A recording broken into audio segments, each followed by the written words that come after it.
at an event designed to make you equal. Because you are number one.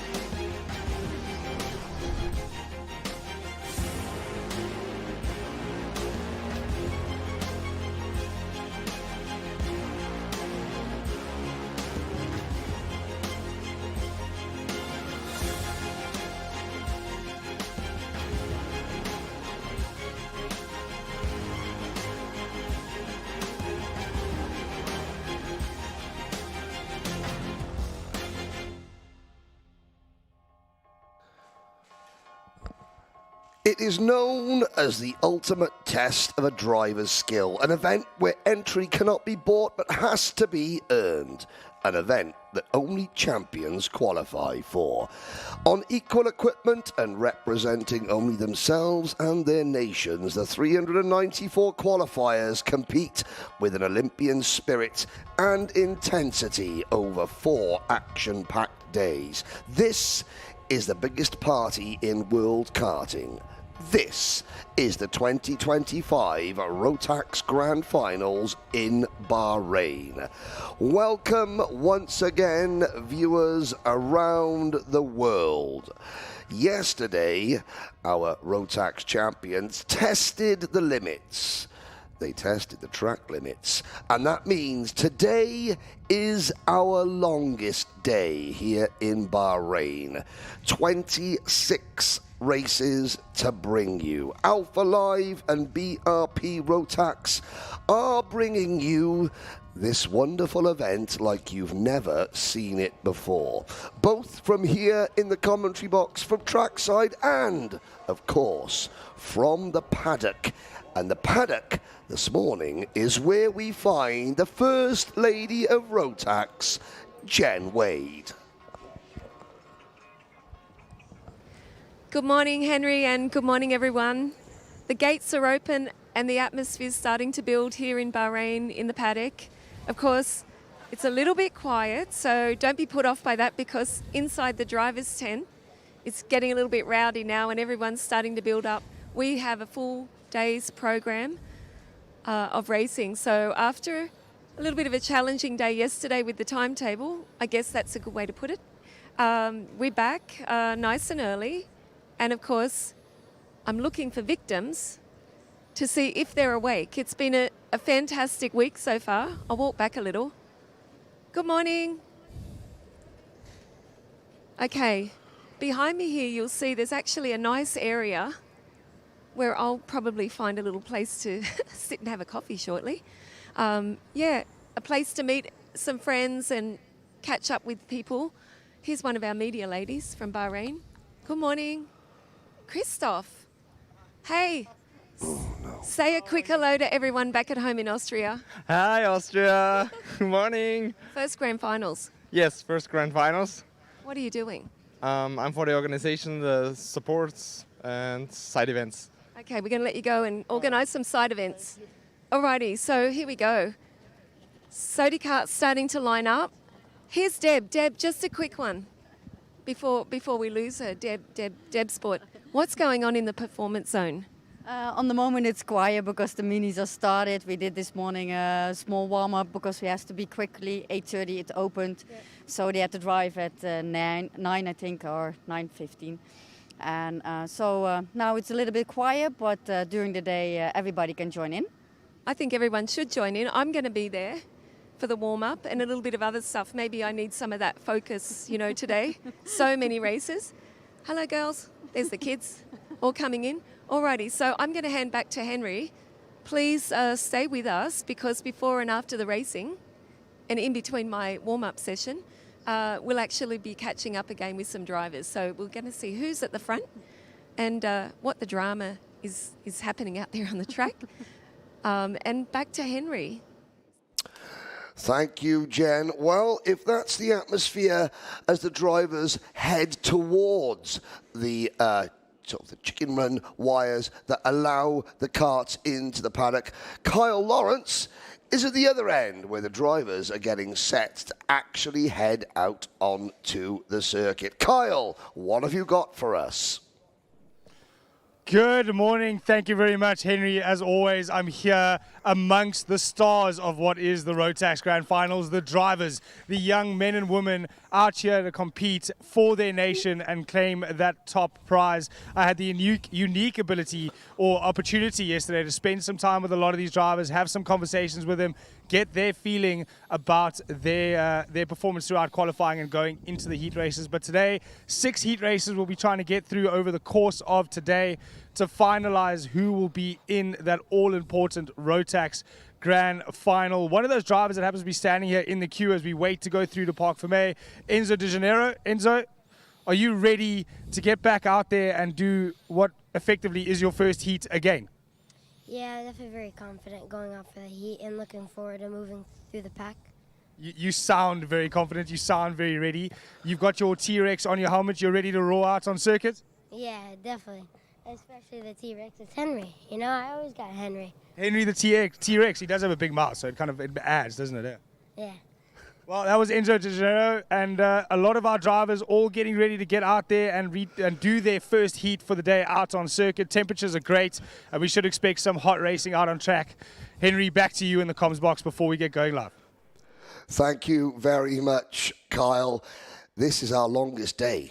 26 races. Why are the Minimax drivers doing their first heats again? Well, there was an issue with timing and scoring yesterday. The grids that were produced were incorrect, so in the interest of fairness for all 72 of our Minimax competitors, we are effectively restarting their racing today. It is also a chance to remind you that there was a big crash yesterday. All drivers involved in that incident yesterday, myself and Kyle went to check on them this morning. They're back here at the circuit, some of them with brand new chassis given to them by our chassis partners in Minimax Formula K. But from Ukraine, from the United Kingdom, from Canada, from South Africa, and from the Netherlands, all the drivers involved were fine. They're back. Some of them a little bit bumped and bruised, but they're raring to go. The timetable is on the Rotax Global app. We will start with 2 Minimax heats. We'll then move into Senior, followed by DD2 Masters, and then we'll go back into DD2, the E20s. But what are the drivers going to experience when they head out onto the circuit? Well, let's find out. So this is Bahrain International Karting Circuit. It's known as one of the best in the world. The drivers love it. Why? Let's find out. Giving you a guided tour of this 16-corner track. Across the start-finish line, turn 1 is fast, flat, and very, very spectacular. But that's about the only flat part of this circuit as we head into the first of 3 timing sectors. Sector number 1 is an absolute roller coaster of a ride. You've got to maintain rhythm. You've got to maintain the apexes, because if you don't, then you're offline for the first big overtaking opportunity up at turn number 5. Out of turn number 5 into the middle sector. Short, sharp, spectacular, and with turn number 8, the key overtaking point of the entire circuit. You can't run out too wide for track limits, and if you're too slow out of it, then you're slow on the run up to the top end of the circuit, sector number 3. The incredible corkscrew corner at the top end of the track. A good exit out of there means you're in prime position for the final set of 90-degree corners that may decide who wins this year's Rotax Grand Finals. There you go, ladies and gentlemen. That is why the drivers love this circuit, and that is why the Rotax Grand Finals has come back to Bahrain for a 3rd time.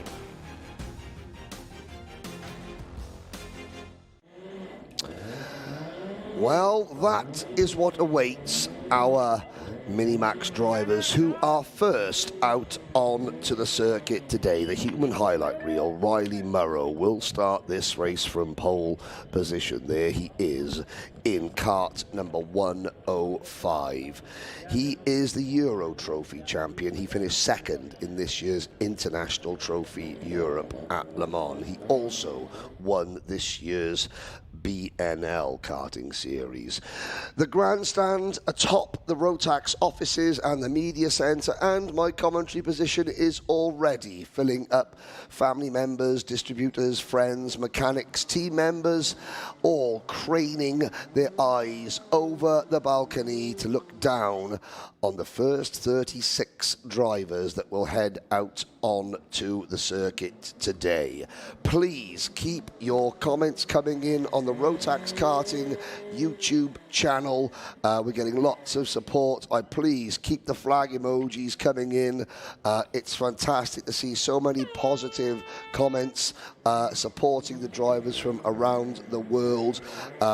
David Whitehouse, our moderator, will endeavour to answer as many questions as he can, and I will endeavour to answer any that he cannot. We're very grateful to the moderation team here for keeping the chat completely positive. Please show your support and keep the positivity flowing, because each one of the drivers, they need positive vibes to try and get them to the end of this week in the best position possible. Andreas Kjellerup, you can just see there, we are 30 seconds away from the start of race number 1, what will be the opening Minimax heat of the day. Yesterday in this class never happened.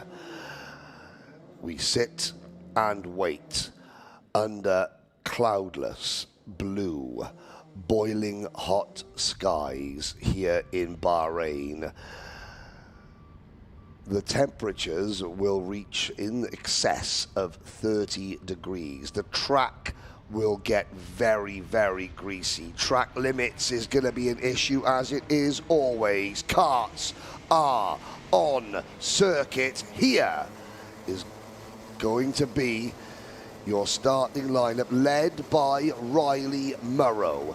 They head down towards turn number 8.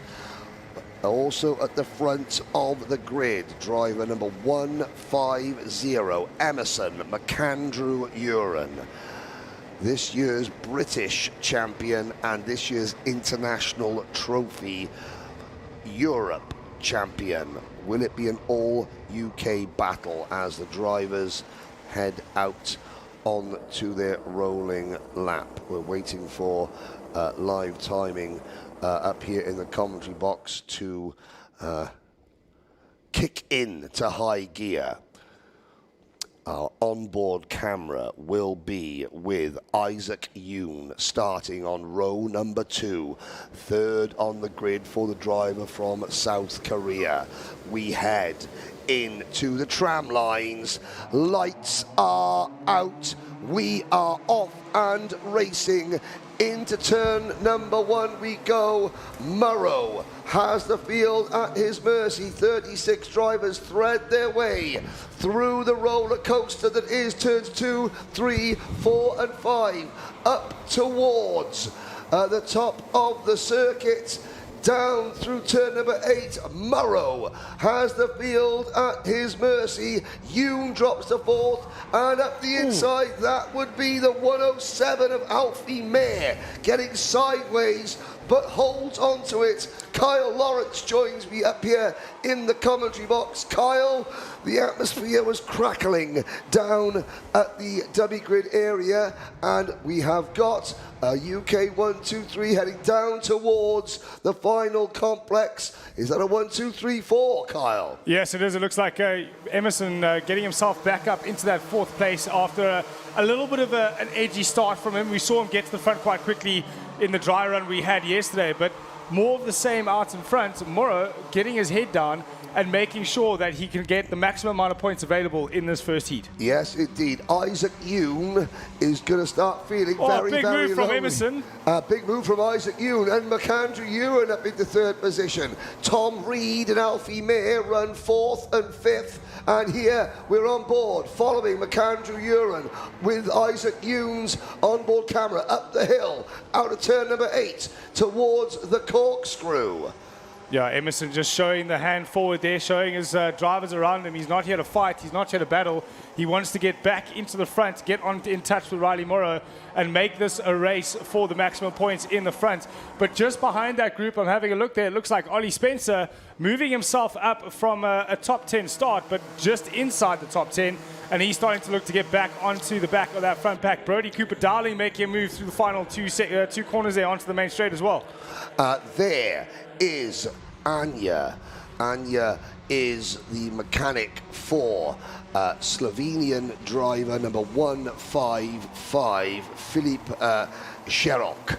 Anja Gregoric, I believe her surname is one of only 3 female mechanics here in the paddock, and she was the only female who to attempt the Mojo tyre changing contest. Didn't make the final 8, but a 1:02 effort in the Mojo tyre changing contest. We've got more action on the circuit. New leader, Emerson McAndrew Ewan. That was Alfie Mayer and Emerson working together there. You can see them still talking to each other. Riley Morrow went from first to fourth in one corner, and it looks like he's still going to be looking to fall further down the order if he's not careful and gets back into the rhythm. Oh, a bit of a misfortune there for car 155. Well, that's Anja's driver. That is Filip Šerok, who has just barrel rolled his kart, got back in it, and carried on. We didn't catch it on camera. Our camera ops around the circuit have just said he rolled his kart, put it back on its wheels. There's the detritus on the circuit, sat back in, carried on going. What a brave for the 12-year-old from Ptush. The Sports Still Cup champion. He's last, but he's still in the race. In this group, though, Vincent Capella looking for a way around Ollie Spencer. He went all the way around the outside, but it left him in danger from the pack behind.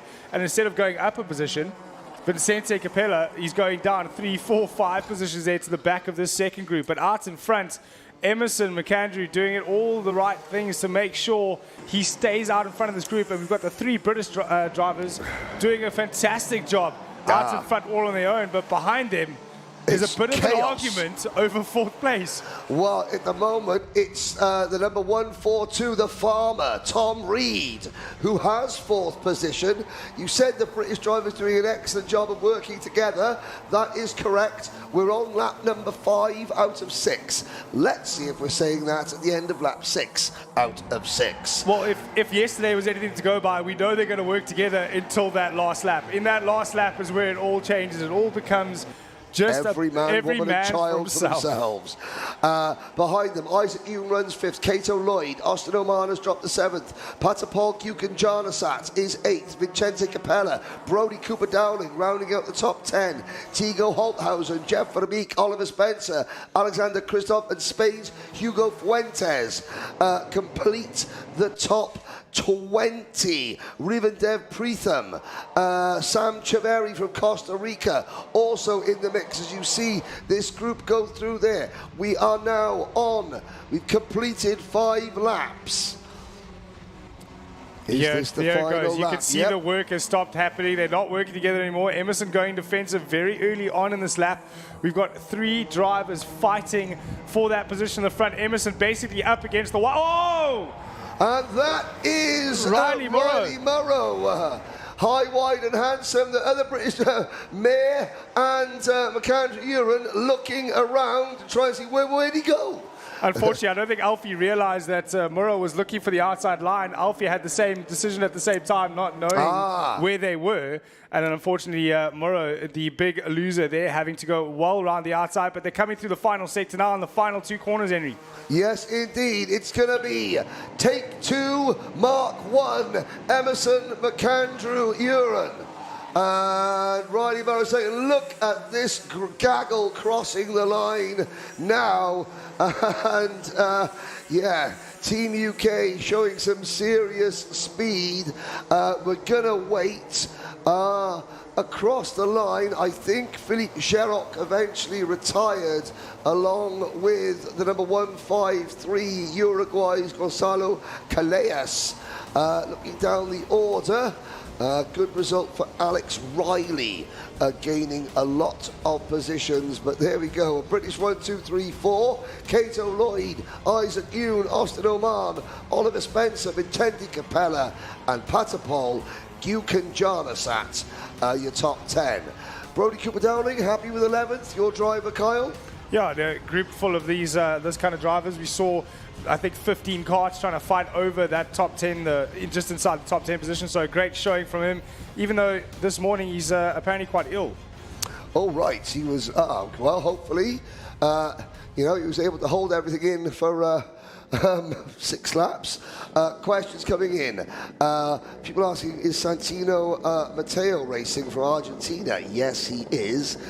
He, in that race, finished a little way down the order. You'll have to excuse us. The timing screen in our commentary box has decided not to score any timing. Oh, there's an unhappy Tigo Holthausen coming in, slapping the steering wheel. Some of the reactions further back tell you all you need to know. Now, yesterday, at the end of the race that never was, so what the drivers do now, they've all got a wristband that then tells the computer who they are. They then look, and then the weight comes up to record the weight. Wayne McAndrew Uren standing there, Emerson's father. Yesterday, there was an issue where the weighbridge sort of froze with Emerson being underweight, and Wayne had a bit of a heart attack, but it then came to the correct weight. Let's have a look back at the highlights of that race. Murrow on the inside, McAndrew Uren sort of coming across. It was almost a three wide per second. Isaac Yoon, our camera cart, briefly up into P2, but he got shuffled back. A clean opening lap, I have to say. Murrow leading, McAndrew Uren having to fight. There's Brodie Cooper Dowling, quite a way down the order. For a driver that's not very well, Kyle, he made some really good progress. Well, I hate to say situation normal, but the strength of the British drivers coming to the fore once again. But just look at how far away when they work together, no one can stay with. Now, let's have a look. Murrow to the outside, turn number 5, trying the undercut, and that didn't quite work, and that was, Alfie Mayer just did not know that Riley Murrow was there. I wouldn't be surprised if Alfie, holds his hand up. I am sorry about that. You could just see there was no looking over, right hand down. He was just swinging out wide to try the undercut. Yeah, to get the run back up the hill. It is one of their favorite passing positions, especially in a mini. You do have to open off the apex midway through that corner. So if you've got a decent run up that hill, you can even run the outside line to get a move done. So I think that's what he was setting up for. And in Murrow, unfortunately, he was trying to do the same thing at the same time. Yep. And there's only so much tarmac between those two white lines. Now, as we look at the Turn 1 grandstand, all the spectators, family members are in for a long, long day. Now, as is tradition at the grand finals, normally the drivers and the mechanics, they wait until the end of the event to swap shirts. They're swapping shirts earlier now, which makes some of them a little bit difficult to recognise. However, Jen is down with Alfie Mayer in the pit lane. A good result, Alfie. Not quite able to get past Emerson in the end, but maybe tell us a little bit about the race. Yeah, at the start I got a good start, but some of them managed to keep it around the outside, which was annoying because then I was on the outside for the next corner. But then I managed to get past all of them, got to Riley, and then I made a mistake by hitting one of the curbs, and then Emerson caught up. He got past me. Then we got to Riley, we overtook him, and then I was trying to do Emerson, but I just couldn't the car just wasn't set up for this weather because we didn't get the chance to set it up because Because you had it set up for last night, didn't you? yeah. Yeah, I thought so. When you said you made a mistake, I guess, are you focused on what's going on with the cart? And No. you okay? Feeling okay for this afternoon? Yeah. You're going to get some ice cream and find your smile back? Yeah. Okay. We'll see you at the ice cream stand, okay? Thank you. You'll be right. A little bit upset. Okay, back to you, Henry. Alfie May, he does have a very special crash helmet for this event. So back at Wackersdorf early this year at the Euro Trophy, a single white feather fell onto Alfie's cart seat while he was sitting and waiting for the final. He then went on to secure his ticket in that race. So the team have decided this is a little bit of good luck. So he's got a white feather on his crash helmet. He's also got the initials of several people that are no longer with us.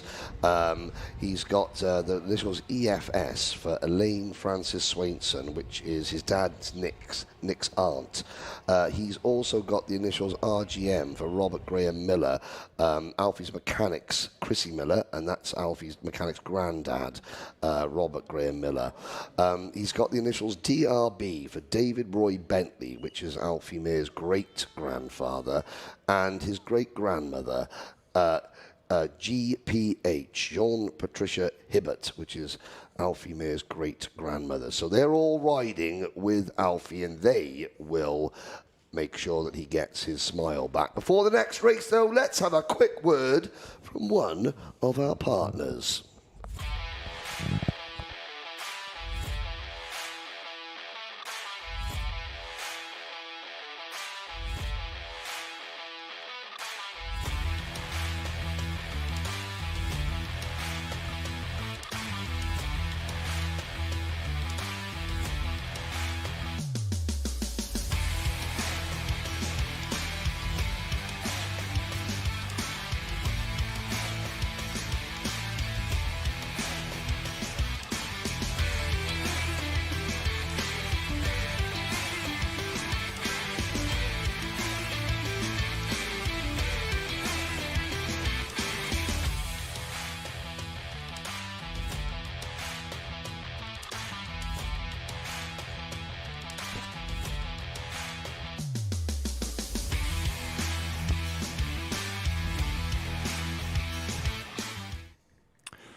I must say, Henry, after that advert now with the Rotax tracks, I have been working with that back in South Africa with the coaching for the last couple of weeks. Yes, because it's important because to explain as a driver coach, explain that tracks doesn't replace driver coaching; it adds. It's a tool, yeah. So there's been a lot of discussion amongst driver coaches back, that I've been working with, that they're a bit concerned with this AI and driver coach and the rest of it. However, it is a really, really good tool to use as a driver coach when working with the driver. So Brody Cooper and myself, Brody Darling and myself have been working with that Rotax Tracks device on his cart. He's making a step up into junior.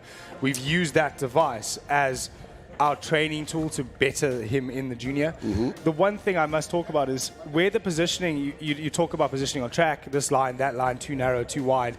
What's fantastic is if you actually open the map itself of the track, gives you a Google Earth view of the track. Very, very accurately showing you where that kart is on circuit, and that then you can actually compare between session.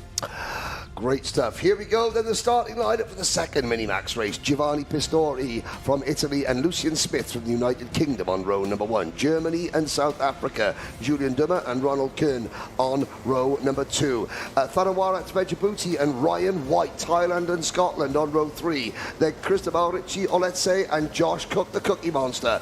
Cheng Yi Cho and Alfie Ward round out your top 10, followed by Mark Moyer, Enzo Di Janeiro with Henry the T-Rex, reflex on his crash helmet, followed by Marcel Metze, Leon Herberts, Nicholas Zelensky, Ilari Harmonen, Heston Jeffrey and Safron Zevachau. Augusto Salami and Nikola Rangalev are rounding out the top 20, followed by Ruben Lujan and Bahlan Gil.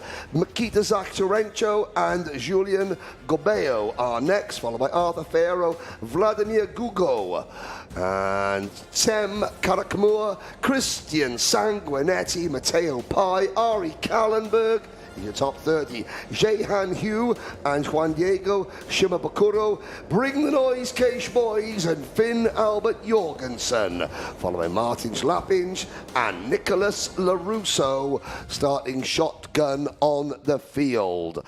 All the drivers, including Ferro, Moish, Kuhn, and the Zakhachenko, who involved in the accident yesterday in the race that never was, are fine new karts. They were built up overnight, or built up this morning actually.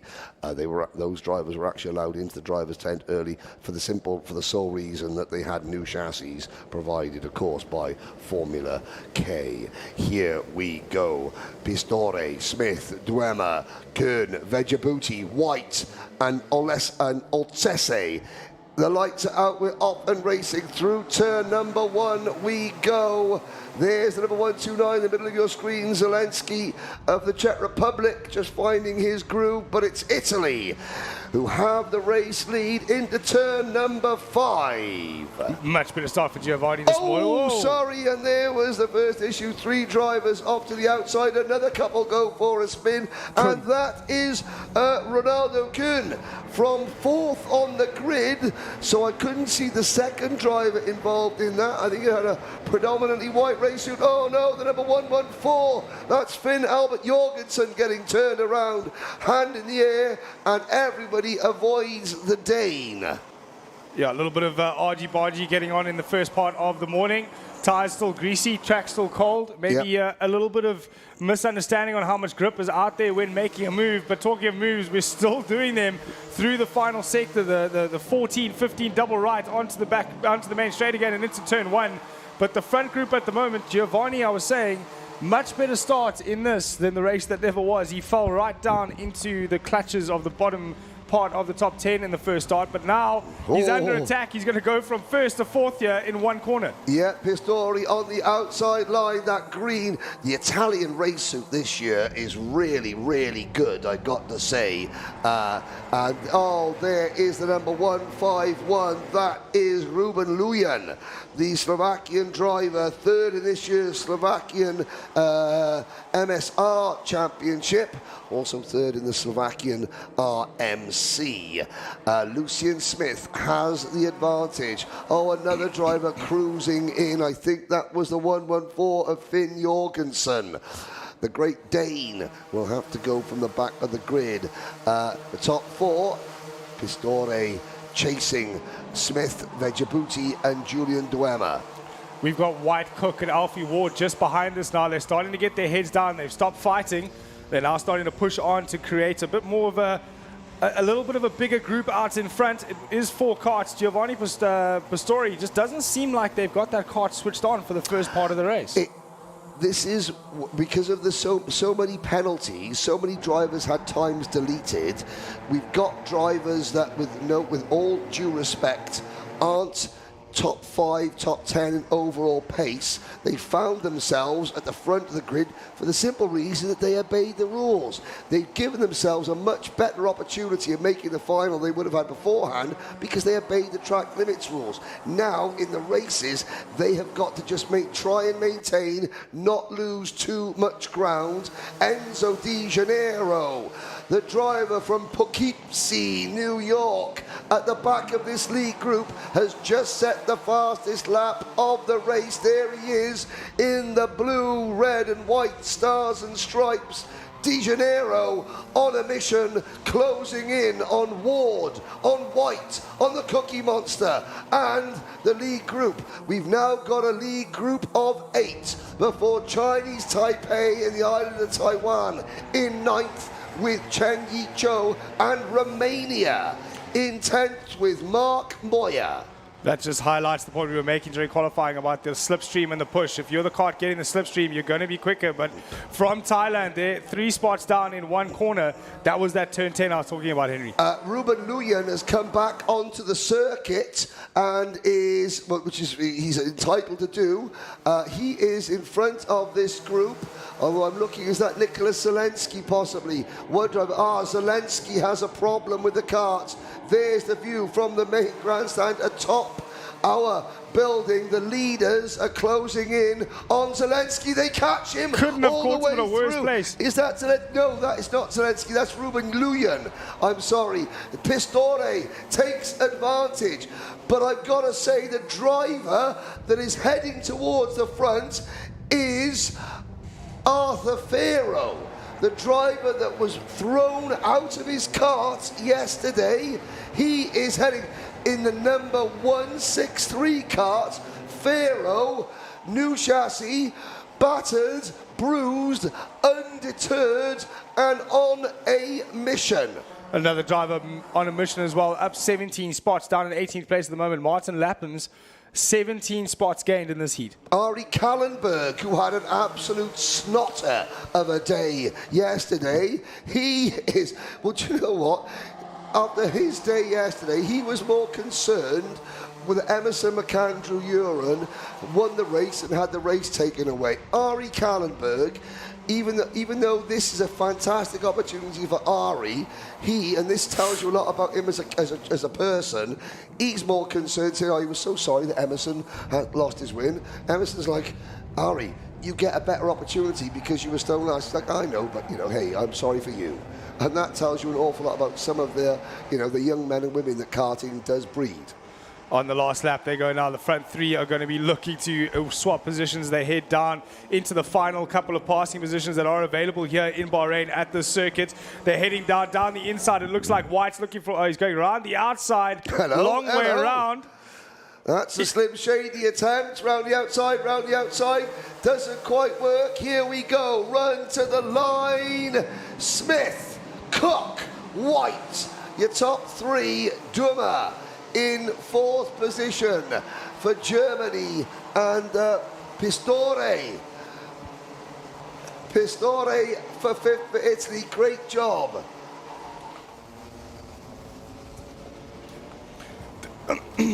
Sorry. Alfie Ward there in that 6th place, up 4 places, just ahead of Vejabuti. Vejabuti, though, he was right up there in the front 3, Henry.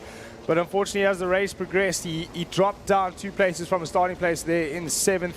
Enzo De Janeiro with Henry the T-Rex on his helmet, able to get himself up into 8th place plus 4.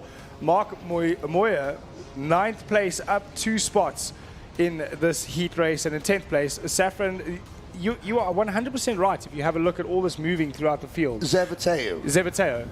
All the moving through this field, you can visibly see the times that have been deleted and the drivers that have had to push their way back up through 20 odd drivers in the heat. And you know what? Let's look at some of the drivers. Okay, apart from Ronaldo Kuhn, who had that problem dropping to 28th, the drivers that were involved in the big accident yesterday. Bring the noise, Keish Moyes gains 12 positions to finish 21st. Looking up even further, Arthur Farrow gains 14 positions to finish in 11th. Nikita Zakachenko finished down in 32nd position. As we look at the number 166 kart, the Cookie Monster, Joshua Cook, this year's Golden Trophy winner. Once again, I want to make a big thank you to Norway, to Tor Armot, for providing me with my new Viking hat for 2026. Looks like 2025. Sorry. Please keep your comments coming in on the live chat. What I think we're going to do is we're going to hear from one of our drivers here. The next class up is going to be seniors.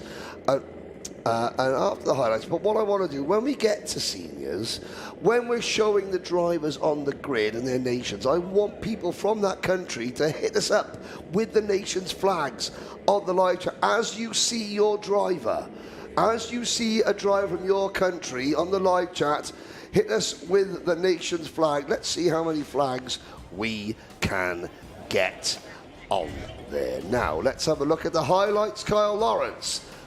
Yeah, this is where we saw 4-5 abreast into turn one, but this turn one does tighten up on you, and it creates quite a bit of a.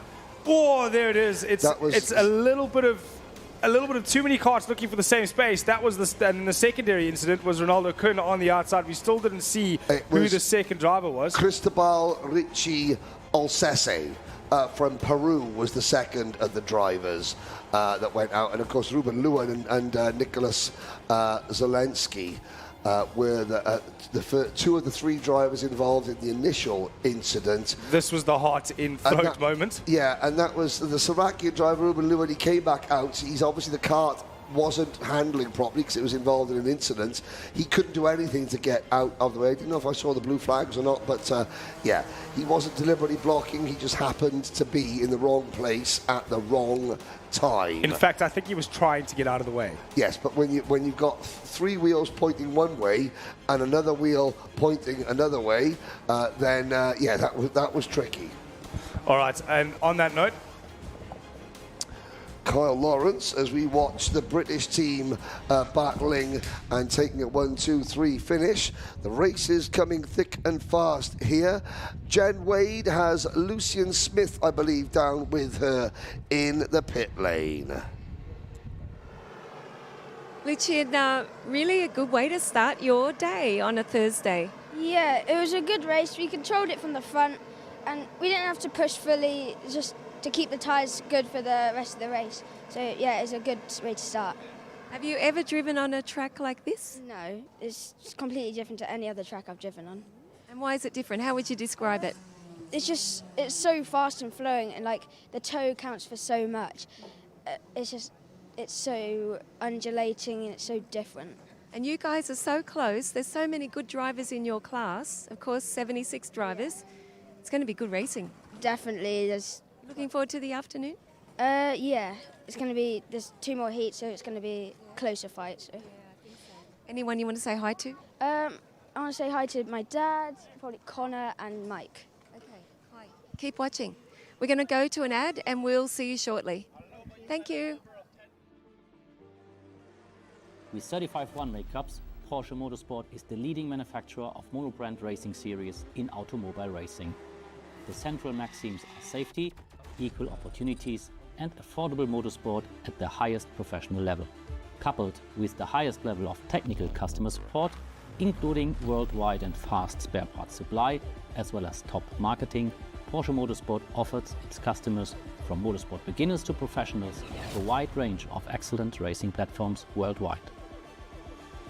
At Porsche Motorsport, we feel that BRP Rotax is sharing the same values, following the same principles as we do in our championships, and seeing already a lot of karting drivers progressing into our championships is a great basis for our common cooperation.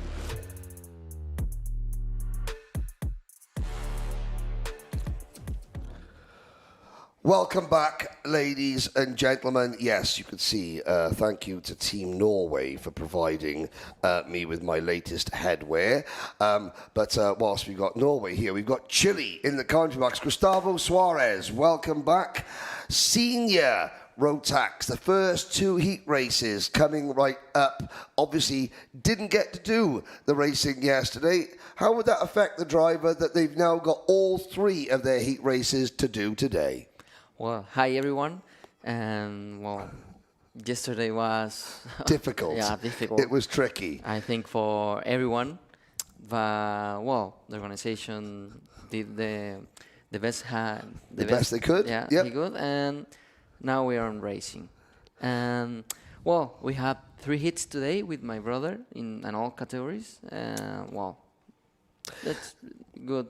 Yeah. Now, I'm gonna make a request in English, and then you could take over in Spanish. But in the live chat now, Tutti Suarez, you're living in Spain, but you're a driver coach. You're one of the most well-known drivers in Chile. We need some Chilean support in the live chat. We've got, so far, we talked about what flags we can get the most of in the live chat. We've got lots from Germany, from Julian Duema in the last race. We've got lots from South Africa, War Motorsport. We've got USA flags, All the Rage, Gage Corn is there, and flags from Taipei and Taiwan. Here we go. Let's get the Chilean flags in as we take you through the starting lineup.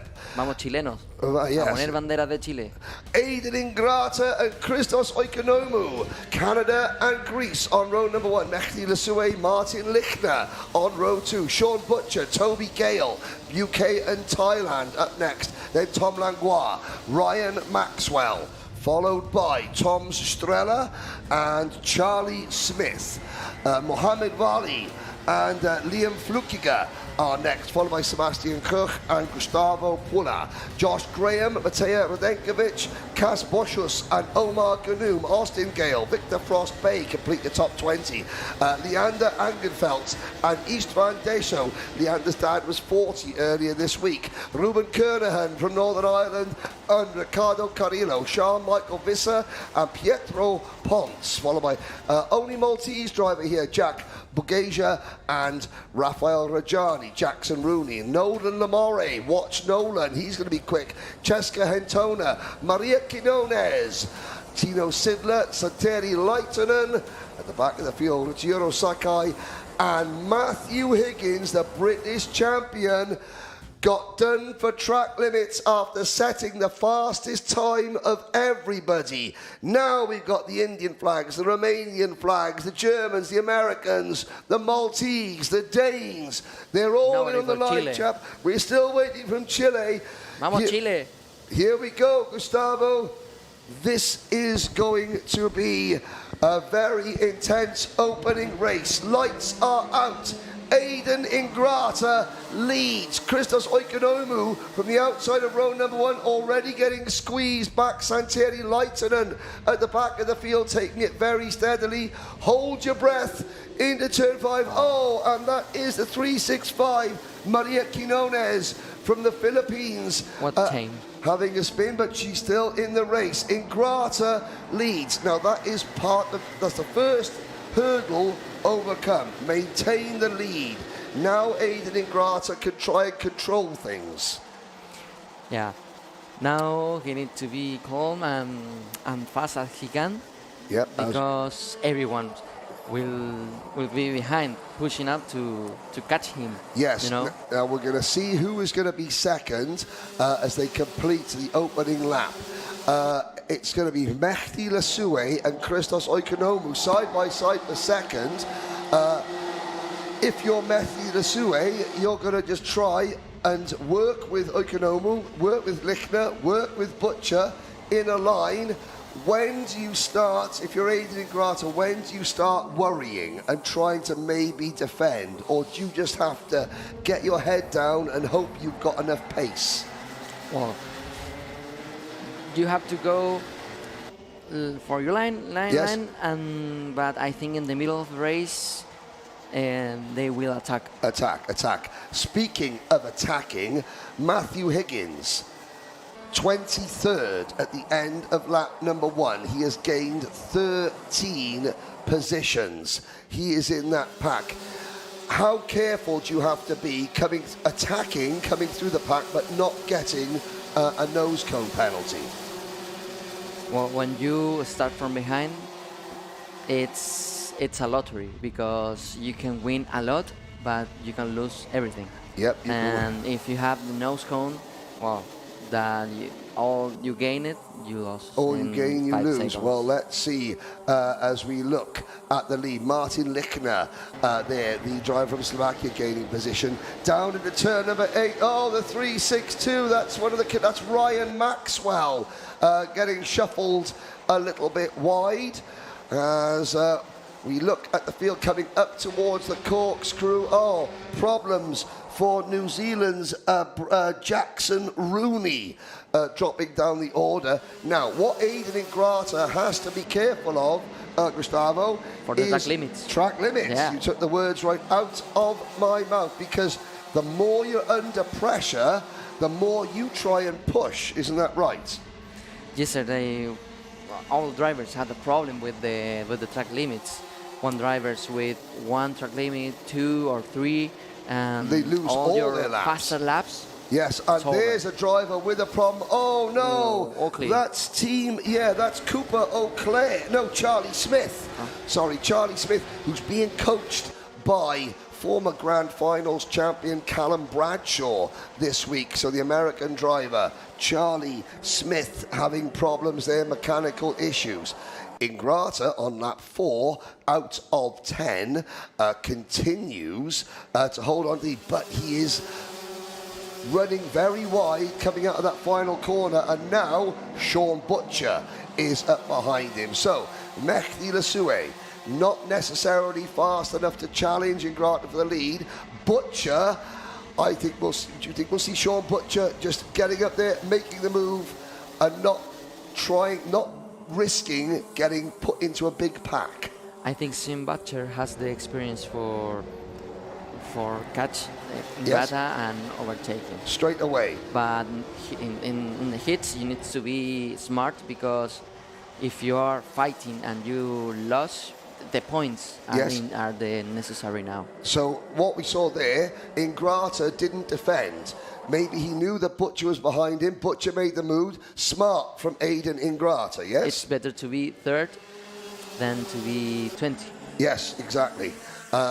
Because, of course, you see here as they cross the line, we've got a lead group of 8 drivers, then a big gap back to Austin Gale, Josh Graham, Maxwell, Radenkovic, Pula, Koch, Boschus, Ganoum, and Look, Mehdi Lasue. France now take the lead. Let's see, we saw 8 drivers, or 6 drivers at the moment in the lead group. How quickly will the rest of the pack, catch them if they continue to fight like this? exactly. When you're first, you need to be calm. Yeah, you 'cause know. we're only on lap 6 out of 10. You saw Butcher; he didn't. Yes, he didn't defend. Yeah. Didn't crowd, didn't defend. You need to be the more smooth.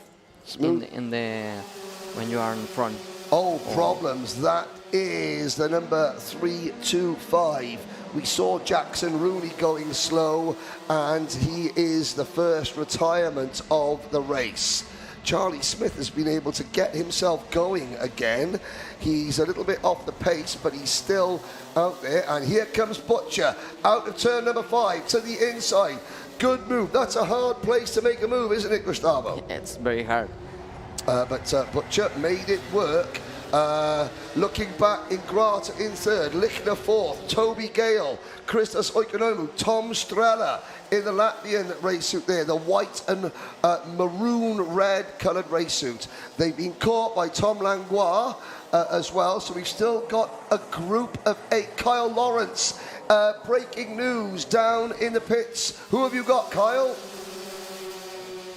Yeah, with Jackson Rooney, obviously a bit of an issue on track, a bit of argy-bargy and caused some bent tie rod. You tried for 2 laps to keep it going, but can't do it. Yeah, mate, no, it all started, the first accident where I dropped back was my front bumper folded inside the front tyre, which made me to go off, and then coming back through again and got caught up in that accident, and yeah, it was just understeering and cooking the tyre, so made the choice to just come in and save it. Jackson Rooney making the quick choice there just to rather save tyres and keep moving and have a go again at the next heat to move forward and into the final. Back to you, Henry, in the comms box. Thank you, Kyle. Well, there was another incident. Here is a replay, Gustavo. This is Martin Lichner and one of the Gales. Talk us through this. What happens coming into turn number 1? Lichner on the outside, Gale on the inside. Very difficult, that place. To make a move, yes. Yeah. You need cooperation from the driver that you're overtaking, because of course you've got to take the line. It's such momentum based. If you're offline coming through turn number 1, then you're slow all the way up to this point, aren't you? For me, was a bad moment for both. But when you see that it's a driver overtaking you and you are hit, it left only 2 laps. Okay, yeah. Go. If someone leaves half a door open, you've got to go for the move. But it's better to lose 1 position. Yep. Then 20. 20, yeah. Exactly, that's what we're saying. So we're on that 9 out of 10 now. Butcher, Lasue, and Ingrata are the top 3. Strella up into 4th. Oikonomu hanging on to 5th for Greece. Langlois 6th for France. Toby Gale is now up into 7th. His brother Austin Gale is still there in 8th place. Unfortunately, Lichner has dropped all the way back to 30th. So yeah, that was the problem. Lichner, he didn't give up the position, and he ended up giving up 25 positions. Look at Tom Strella now in 4th position. Strella, he's going to be pushing hard because he knows that we're on the final lap. And they are fighting. They're fighting. They're fighting now. Butcher defending. But I think we'll be finished like this. Okay, well, let's see. Lasue and Ingrata. Certainly for Aidan Ingrata, he's not going to want to force the issue. Butcher, looks like, they're all going to behave. You're right, Gustavo. Out of the final corner. And first blood in senior to Sean Butcher. Second, Messi Lasue, Aidan Ingrata, Tom Strella. Look, Matthew Higgins, 24th position. Matthew Higgins, 24th. He's crossed the line there. He's now going to be hoping, is my nose cone okay? That's the main thing. It shows you the level of talent. Higgins up 12th. There are very few drivers. Now, for example, if you had qualified 72nd and last, that would have affected you how as a driver? Would you have thought my chances are over of winning? Or would you have, like what Matthew's going, okay, well, I've still got every chance. My job's just got a little bit harder. For me, always the mindset, you need to be aggressive and positive. Positive, yes, because you are last, but well, you need to have the hope that you will gain that position. It's not lost at all. No, because you're a champion anyway, aren't you? There is Higgins coming in the 3.5. No, the 3.53 is Higgins. Let's have a look as they come in. The leaders coming through. Higgins, there's Matthew Higgins. Was that nose cone looking nicely attached, or was it potentially? Let's have a look again. Now, there is the check for the nose cone penalties. No nose cones there. There's Matthew Higgins. No nose cone. Okay. Great camera work there as we watch the drivers come in. Oh, he has it. First one, that's Victor Frost Bay from Denmark. So he finished on the road 16th. That is going to slow him down. And I have to say, coming through, who else made ground? Nolan Lamore up to 11 positions. Tino Sidler from Switzerland. Now that is good from Tino Sidler. Had a very bad qualifying, mechanical issues.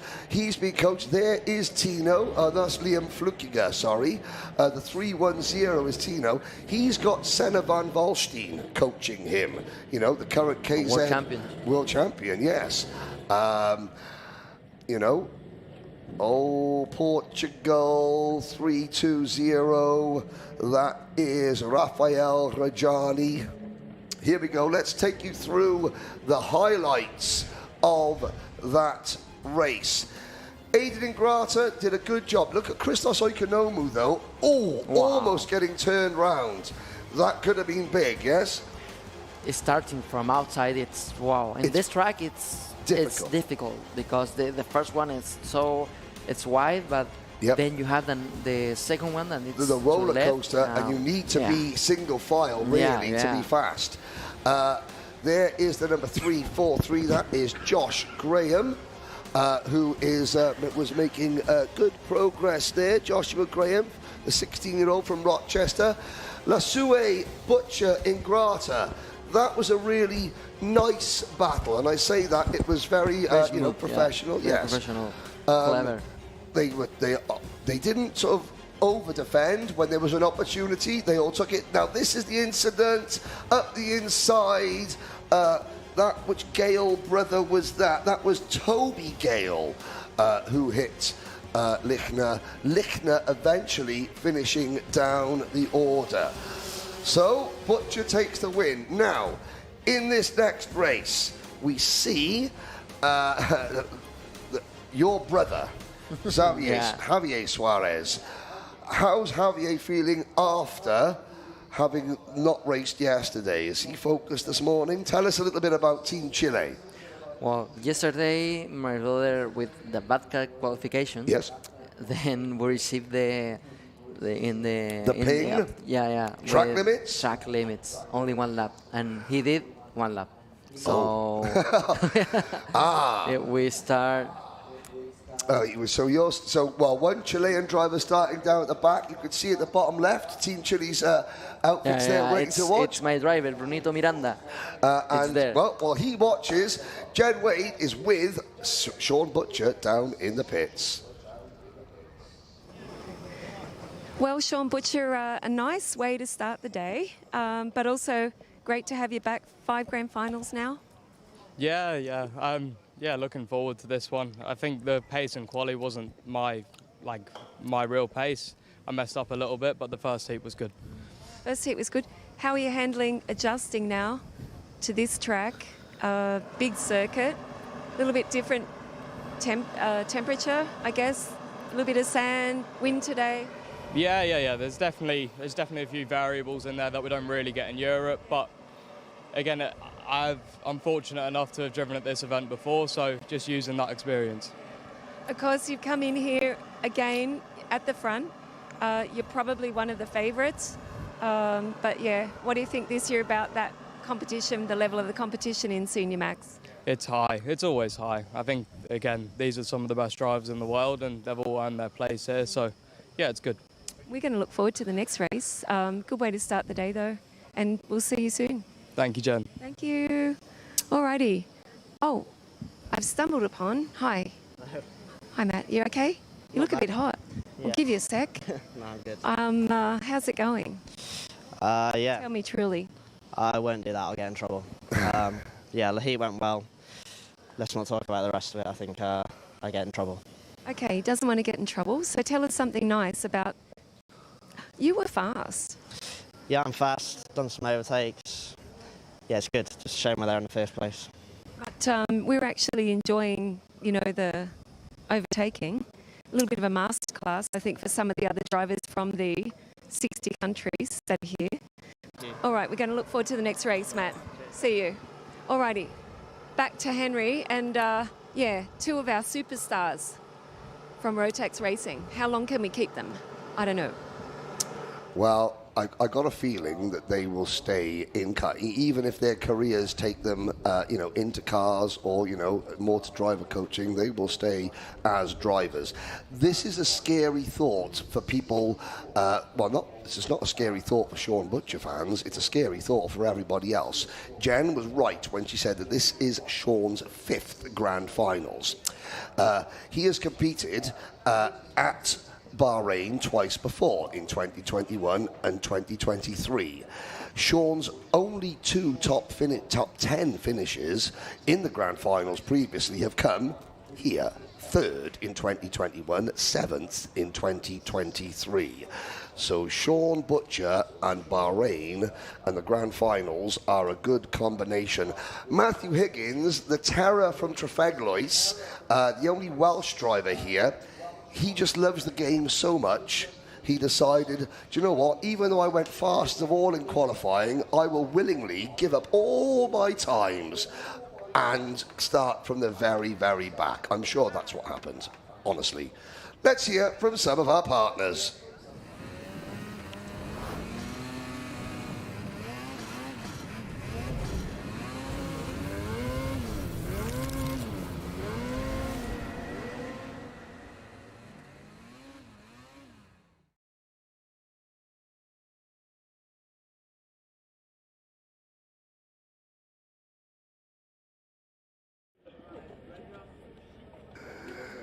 Mathias Kjellerup from Denmark sits on the grid. It's his 4th Grand Finals. Never finished higher than 12th, although he has made the final in his class on each previous occasion. 12th in the E20 junior class, the only year that was run in 2022, and then 34th both the last 2 years. So he's made the final, done well, and then the final has not gone well for him. You were talking about your brother, Xavi Suarez, starting down at the back in kart number... 322. 322. Here we go then. They're on the track. Let's bring the starting line. Kian Garrity and Tish van Wyk on row number 1. The UK and the Netherlands. Row number 2, Mathias Kjellerup from Denmark, Nick Trobec from Slovenia. Then it's Oliver Hodgson and Ishan Madesh, followed by Tomoki Tarashima and Teresa Babičková. Lucas Schlegel and Lewis Goff round out your top 10, followed by Devian Royst and Akinori Kikuchi. Fernando Paimare and Harry Bartle on row 7, Ryan Menene and Cooper O'Clair. Jace Matthews, Fida Shoshin, Ty Mahia and Macaulay Bishop round out your top 20. Derek King, Martin Ibarra and all South American row 11. Piotr Bolovic and Brent Redding on row 12. Maximilian Bostrom and Martin Saar are up next. The last few rows of the grid. Oh, a problem there for Piotr Bolovic, the Polish driver in kart 3, 4, 5. Oliver Marak, Suarez, Kidonis, Jimenez, Schirmer, Mumina, Loretti, Kalapax, Sasaki. That is your starting lineup. Onboard camera with number 358, Teresa Babičková. There she goes. Top 10 start for Teresa through turn number 1. What a getaway for Kian Garrity. That, Gustavo Suarez, is the type of start that you dream of, isn't it? Yeah, of course. Now, is that gap, it's important. Yes, here comes Teresa Babičková to the inside down into turn number 8. She's already caught. Oh, and there is one British driver, 348. That is...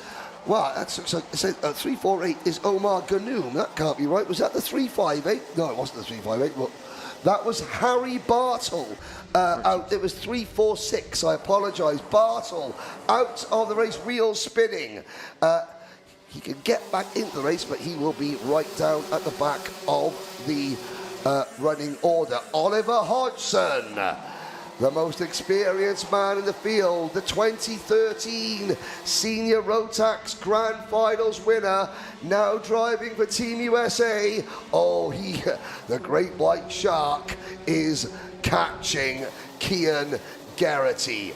Hodgson, so experienced. This is a great lesson, isn't it, for drivers? Watch how a driver attacks. Behind him, Tomoki Tarashima is third. Ishan Madesh for Italy, having a fantastic run in 4th place. Your brother, Xavier Suarez, up 8th place in the 20th. 8 positions, very good, very good. Now he's just got to try and make sure he can navigate his way through the next 8 laps. But let's have a look. What Hodgson, a driver with such experience, he won't want to get in a battle, will he? He'll either want to sit or make his move. Depends what Kian Garrity does. Here's Teresa Babičková. Let's talk us through what we're looking at here, Gustavo. What are the drivers trying to do? The drivers want to the slipstream, you know? Yes. Because you need to be behind the driver for arrive the corner 5 and yes. Overtake. Yes, you want to get the slipstream through the roller coaster and to be ready to make the move into turn number 5. Tomoki Terashima passing Oliver Hodgson. Hodgson will look at the way the race develops. If a driver in front of him is being defensive, then Hodgson will make his move. If the driver in front of him is quick and is just running their line, Hodgson will sit behind because that will benefit Hodgson in the long term. Ishan Madesh for India, looking to the inside. Hodgson's not having any of that. Now that is how you do the move at turn number 1. And the rest of the field coming across the line. So, Hodgson, Team USA second, but look how much of a gap Garrity has now found. Now they have to fight, not fight with Terashima, and work together to arrive to Kian, because Kian will escape. And Kian will escape. Ishan Mardesh, and this could be Ishan Mardesh, with the greatest of respect, India. Oh, and Ishan Mardesh there, Taraki Terashima, just showing Ishan Mardesh the outside line. Sometimes you get that. Ishan from India, not necessarily used to running at this level. He's making more moves than other drivers, and that would, sometimes upset the other drivers. Look, Ishan, how aggressive he's being. This is heat number 1, but he's thinking to himself, oh my goodness, I'm so fast, it's the grand finals, I've got to try and win, He's making the final now. He's going to make this is his final. This is Ishan Mardesh's final. Our camera cart, Teresa Babichkova, there in the blue race suit. Here she is, behind Taraki Terashima, up the inside of the Japanese driver, following Lewis Goff. Great move, and she's telling Lewis Goff, go, go, go. That's how you communicate with each other, isn't it? Exactly. And the drivers, if in front, if he don't want to cooperate, that's his problem. But that is, so Teresa telling Lewis Goff, look, I'm not going to attack you, I'm just going to follow you as long as you play the game. And Lewis Goff says, affirmative, message understood. He knows the assignment. As we look back, Devian Royce, Tish Van Wyk, there in 7th and 8th place. Trobech, Schlegel, Manane there, Paimare, Kikuchi, Bishop up to 14th position. Oh, the number 311, that is Christos Kidonis from Peru. Yes, Xavier Suarez now up to 18th position in kart number 322. Wow. He's 15 now. He's up to 15th. Well, let's have a look. He's in this group. He should be in this group. It's in the middle. He's in the middle. Kart 322. That's Gustavo's brother. And, is this something that you've taught him? Now you're nervous. What, because of how well he's doing, or are you nervous for a nose cone, or for everything? For everything. Everything. More nervous than when you're driving? Yeah. Okay. But for sure. For sure. When I see my brother racing, wow, no, my heart explodes. Yes. Well, Teresa Babichkova went for a move there on Ishan Mardesh, and you saw how close they came. Mardesh on the outside line. He'll say, well, I was forced off track. This is third, 4th, and 5th. Garrity leads Hodgson by 0.8 of a second. Then this battle, P3, P4, P5. Now, Ishan is defending. That's going to upset Teresa Babichkova. But what Teresa... Oh, yellow flags coming off the... you can see at the top of the screen there. 2 drivers stood. We'll try and say who they were. A collision at the top of the thing. It was Maximilian Bostrom and Nicholas Loretti. Kyle Lawrence, who have you got down in pit lane? Someone upset, I believe. Thank you, Henry. I'm with Kellerup. Unfortunately, you are out of this heat race early. Do you want to just give us a quick roundup of what happened there out in circuit? Yeah, the engine is just not pulling as it should. And yeah, unfortunately, have to drive in. Well, Mateusz Hellerup, he's in, unfortunately, due to engine issues. I'm sure the Rotax workshop and the guys at Rotax will be around to help you out. But back to you, Henry, with the racing action. So engine overheating issues for Kellerup there. Now, yellow flags waving. Oh, there's the carts of Bostrom and Loretti out of the yellow flags waving at turn number 1. In fact, this could be a full wave yellow. Trying to find out what that is for. Yes, so this race will end under... This race will end... It will end like this, yeah. Like this. And that means that at the moment, your younger brother has gained 14 positions to P14. Perfect. I hope his nose cone, it's okay. Yes. Because he loves to to push the not No, but like this, he likes yeah. yes. He likes to get on the track. Yes. Always. Always, yeah. Always I talk him, why? Why you crash? Why? Yeah, Xavi Suarez, he was a little bit wild in his younger days. Fast but wild, I think that's what he's saying. But that's why you coach him. But yeah, the reason that we are going to finish this race under a wave yellow is because there are 2 carts stuck together on the circuit at the top of the hill, and with the field so spread out, the marshals cannot get onto the track and off the track cleanly and safely. The best way. So the wave yellows are now. The race is still going on.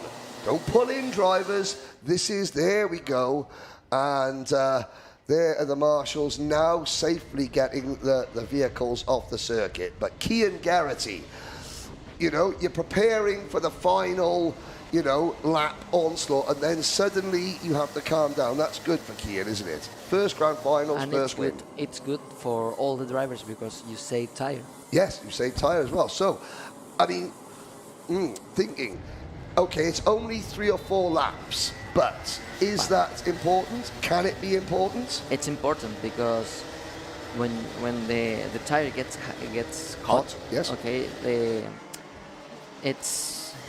the disgusting is more the scuffing of the tires. Yes, Yeah. yes, I know. Yep. So, yeah, with these 2 laps, the tires start to Cool. get cold Yes. a little bit, but you save the tire. You save the tire. Yeah. Okay. You save two laps. That in the final 2 laps, will be. That could be very, very Yeah. important indeed. Now, let's have a look. This is the final lap. Kian Garrity is not sure he'll see. Oh, dear. Hodgson almost did his nose cone there. And that should be the checkered flag. Yes, it is. Checkered flag. That is game over.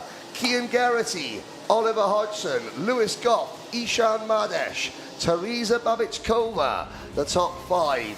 Tish van Wyk, Tomoki Terashima, Devian Royst, Nick Trovech, Derek King, the top 10, followed by Schlegel, Bishop, Manene, and Javier Suarez. Javier Suarez, Cooper O'Clair, Alvaro Jimenez, then Fernando Paimare, Jose Sherma, Attila Kalapax, Jace Matthews, Martin Saar, Martin Ibarra, Fedor Shoshking, you can see the orders. Shame for Mateus Kjalerup and Harry Bartle, who failed to finish. And there is Christos Kidonis from Peru. So a fellow South American, if you're Christos's driver coach, what are you saying to him now? Well, let's focus for the next race. Yes. That's all you could do. It's all you could do. Well, there is a close-up look of the drivers coming in to the pits now, of course, the juniors. Let's have a look. Gustavo Suarez has his fingers crossed. Let's try and find the number 322. Here he comes. Let's have a look at that nose cone. Wow. It's a scuff. I don't know. I don't know. We'll have to wait and see. They're going to now go and see the 2 officials. They'll go into the 2 lanes where they have that now. So here are the nose cone checks. 309 nose cone. Devian Royst. Tutti Suarez cannot look. This could be major for his younger brother, Xavier Suarez. 59th as a junior back in 2022. He has it. And that's a nose cone. There he is. Well, the good news is he's fast. The bad news is that he may have work to do in heat number 2. Well, let's have a look. 5-second penalty. Wow. That will drop. Because it finished the yellow. Under yellow. That'll drop him pretty much back to where he started. Progress needs to be made. Let's have a look. There's Harry Bartle. It could be worse. It could be Harry Bartle, who didn't make 1 lap. Here we go. This was the start. Kian Garrity. Great start from Garrity. through turn number 1. Look at the lead that Kian had. Oliver Hodgson up into second position now. Teresa Babic-Kova. There's Kjallerup. Now, Kjallerup's car, let's have a look, starting to overheat. He was already losing. That was the end of Harry Bartle's race. Just looked like maybe clipped a curb and got turned around. Babic-Kova, lots of good moves from Teresa Babic-Kova. And there is the number 340. That was the Japanese, that is Terashima that was Tomoki Terashima. Ishan Madesh, this was his final. He may not have made many friends, but he was showing just how fast he was. Babic-Kova, so quick. Yeah. She likes this circuit likes her. There's a signal to Lewis Goff. Yep, I'm not talking to you, go. I'm not going to attack. Teresa won in 2023. With on a penalty. Track, yes, then had a penalty, yes. So Teresa, that was Lebanon going off track. And the race ending under the yellow flags for that incident between Bostrom and Devian Royce. Well, work to do, Gustavo Suarez. We will see you back here later on. Meanwhile, I have to go with Brunito Miranda. Now you've got to go and coach Bruno Miranda in Micromax. We'll go down and speak to Carl Lawrence, who's got Kian Garrity with him. Right, thank you very much, Henry. I've managed to grab Kian Garrity after that race. It seems like we only seem to be talking to GB drivers, but you guys are doing very, very well. Lights the flag victory. Talk me through how you managed to get that gap on the start on Hodgson. Yeah, I mean, that was a good first heat, really. What we needed to do. I think at the start it was quite close. It always seems to be in this class. So the first couple of laps I had to sort of defend. Then sort of as the race started to spread out, I think we were quick enough to sort of manage the gap, really. I don't really think he was closing at any point, so yeah. Well, you missed the absolute fight going on behind you. I think there was 11 carts involved trying to get up into third place eventually. But that you had it all your own way out in front. The heat, is that something that is you have to contend with in terms of chassis setup that you're not used to at a circuit like Bahrain? I mean, we do a lot of racing in Europe in the hot climate, so it's never like, I'm sort of used to racing when it's like this. And in terms of the kart, there's not really that much you can change this week anyway. It's all fairly controlled, so to be honest, it hasn't been too bad. In terms of the karts you speak of, not a lot that you can change. Do you find that the karts are incredibly close together? It's all about little tricks on the track or little line changes that benefit you out there? Yeah, I mean, you can see that and from the practice times and even the qualifying, really, like how close it was, like nearly the whole grid in 3/10, so yeah. Well, Kian, I'm sure we're going to be seeing you near the podium for the remainder of the weekend, hopefully. We wish you the best for the rest of it. Yeah, hopefully. Thank you. Cheers. Right, that was Kian Garrity. Back to you, Henry.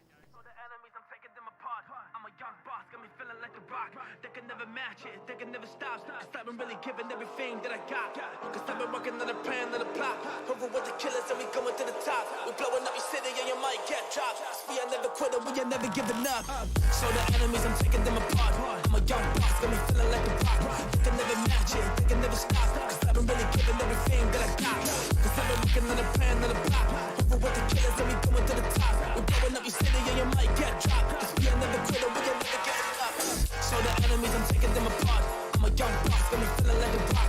They can never match it, they can never stop. Cause I've been really giving everything that I got. I'm the new leader, it's time for a change.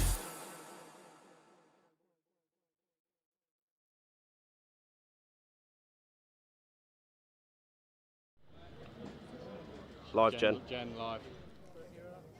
Alrighty, Jordan, Lennox Lamb, here we are on the grid with the Barrichello kart. Team manager from Birilat, and I guess you're supervising a little bit this event? Yeah, that's right. A little bit different role for me this week. Bit more pleasurable not having too much stress from my drivers, but no, great to be here. Great to see once again a flawless performance from Rotax and putting on one of the best karting events of the year, in my opinion. So no, absolutely great to be here. Great weather, so I can't complain. It is great weather. We were just saying we've escaped a little bit from the European winter. But tell me, what is so special, or why do Birilat enjoy being part of this as a partner, as one of our chassis manufacturers? Well, definitely when you come for the first time, or if it is your first time, and you go in the big tent, that's the eye-opener on seeing what this race is about and what the Rotax community is is doing for karting. So for us to be part of something like that in making everybody so together is just a great thing. So, you know, we're absolutely privileged to be part of this, and yeah.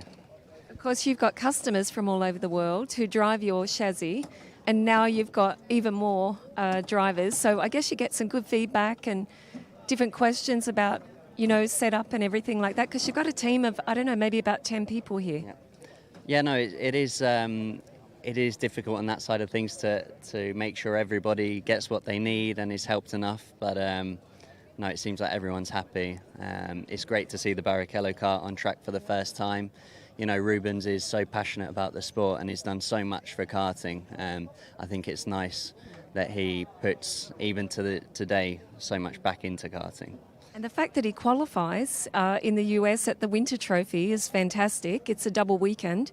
Actually, it's in January, early February for anyone that wants to go there and race Rubens. I hope he turns up again. Yeah. He loves it, absolutely loves it. And sometimes he's got one or two of the boys with him as well. They're all involved. Yeah. But yeah, no, it's great to have you here. And of course, you almost qualified for the grand finals many years ago, racing at the Euro Challenge one year. Yeah, that's right. DD2? Yeah, it was DD2. That was a good year. Ben Cooper, Babington, that was really, really good year. A lot of fun. One of the best years in karting for sure for me. So at least you got your interview now. Yep, done. You can leave me alone for the week. But I'm sure if there's an opportunity, you'd jump in one of these karts. Absolutely, absolutely, yeah. Alrighty, we're going to leave it there and go back to Henry. Thanks so much, Thank you. Jordan. Have a good day and enjoy. Cheers. Thank you. See ya. Yeah, great to see Jordan Lennox Lamb here. Well, DD2 Masters is up next, and that means that, as always, I'm joined by Tiffany Chittenden here in the commentary box. First of all, history lesson for today. Now, we talk about Tiffany's family and their history in motorsport. Tiffany's father, Mike, it was his birthday the other day. You never told me, but it said happy birthday. Your history lesson today, ladies and gentlemen, if you want to find out a bit more about Mike Chittenden and his wonderful career, go onto Google after this, of course, not during, after, and look up Mike Chittenden and the Portobello Inn, Ford Anglia, and his battles back in the 60s and 70s with Jerry Marshall in Bill Blydenstein's Vauxhall Viva. And then that will lead you down a motorsport rabbit hole that you will thank me for tomorrow. That's right, isn't it? Is your dad on social media, or do you keep him off just in case he gets himself into trouble? No, he is on it, unfortunately, some of the times. But yeah, the Morris one, I was really, when you're a kid, you're quite embarrassed when people come up and mention that, but now it's quite cool. So yeah. The Portobello Inn, Ford Anglia. Right, let's talk DD2 Masters. First heat. Yesterday, the drivers would have been geared up for their first heat. Without being cruel to the drivers, they have both their heat races today, don't they? Now, that's not going to bother them, is it? They're still fit. Oh yeah, 100%. There was a lot of obviously waiting around last night. I think Rotex did the right thing by sending everyone home so they could regroup. With only 2 heats, it's not a lot of work to do, so they'll all be absolutely fine. And you're saying that though as a very fit athlete. I'm sure most of these are fit athletes. I would be terrified of having to do one race, let alone 2 races in this heat, in these karts, because they are very physical karts, aren't they? They are, yeah, with the front brakes and the gears as well, obviously. But don't underestimate these guys. They're all extremely fit and they all take it very seriously. So. Yes, that is something that they do. Let's look at the odd Alex Fielenbach there for Team Germany. These are the drivers that, qualify year on year. There's Rubens Barrichello. There's Christopher Mann, who qualified for this event through the US West Trophy in Phoenix. That was a very warm weekend that I was at the end of February, I believe. Barrichello, Christopher Mann there, starting the US driver. He will be midfield. Now, you've driven in Masters, several times, even though you're only 25 years old. I can't believe that. The special dispensation.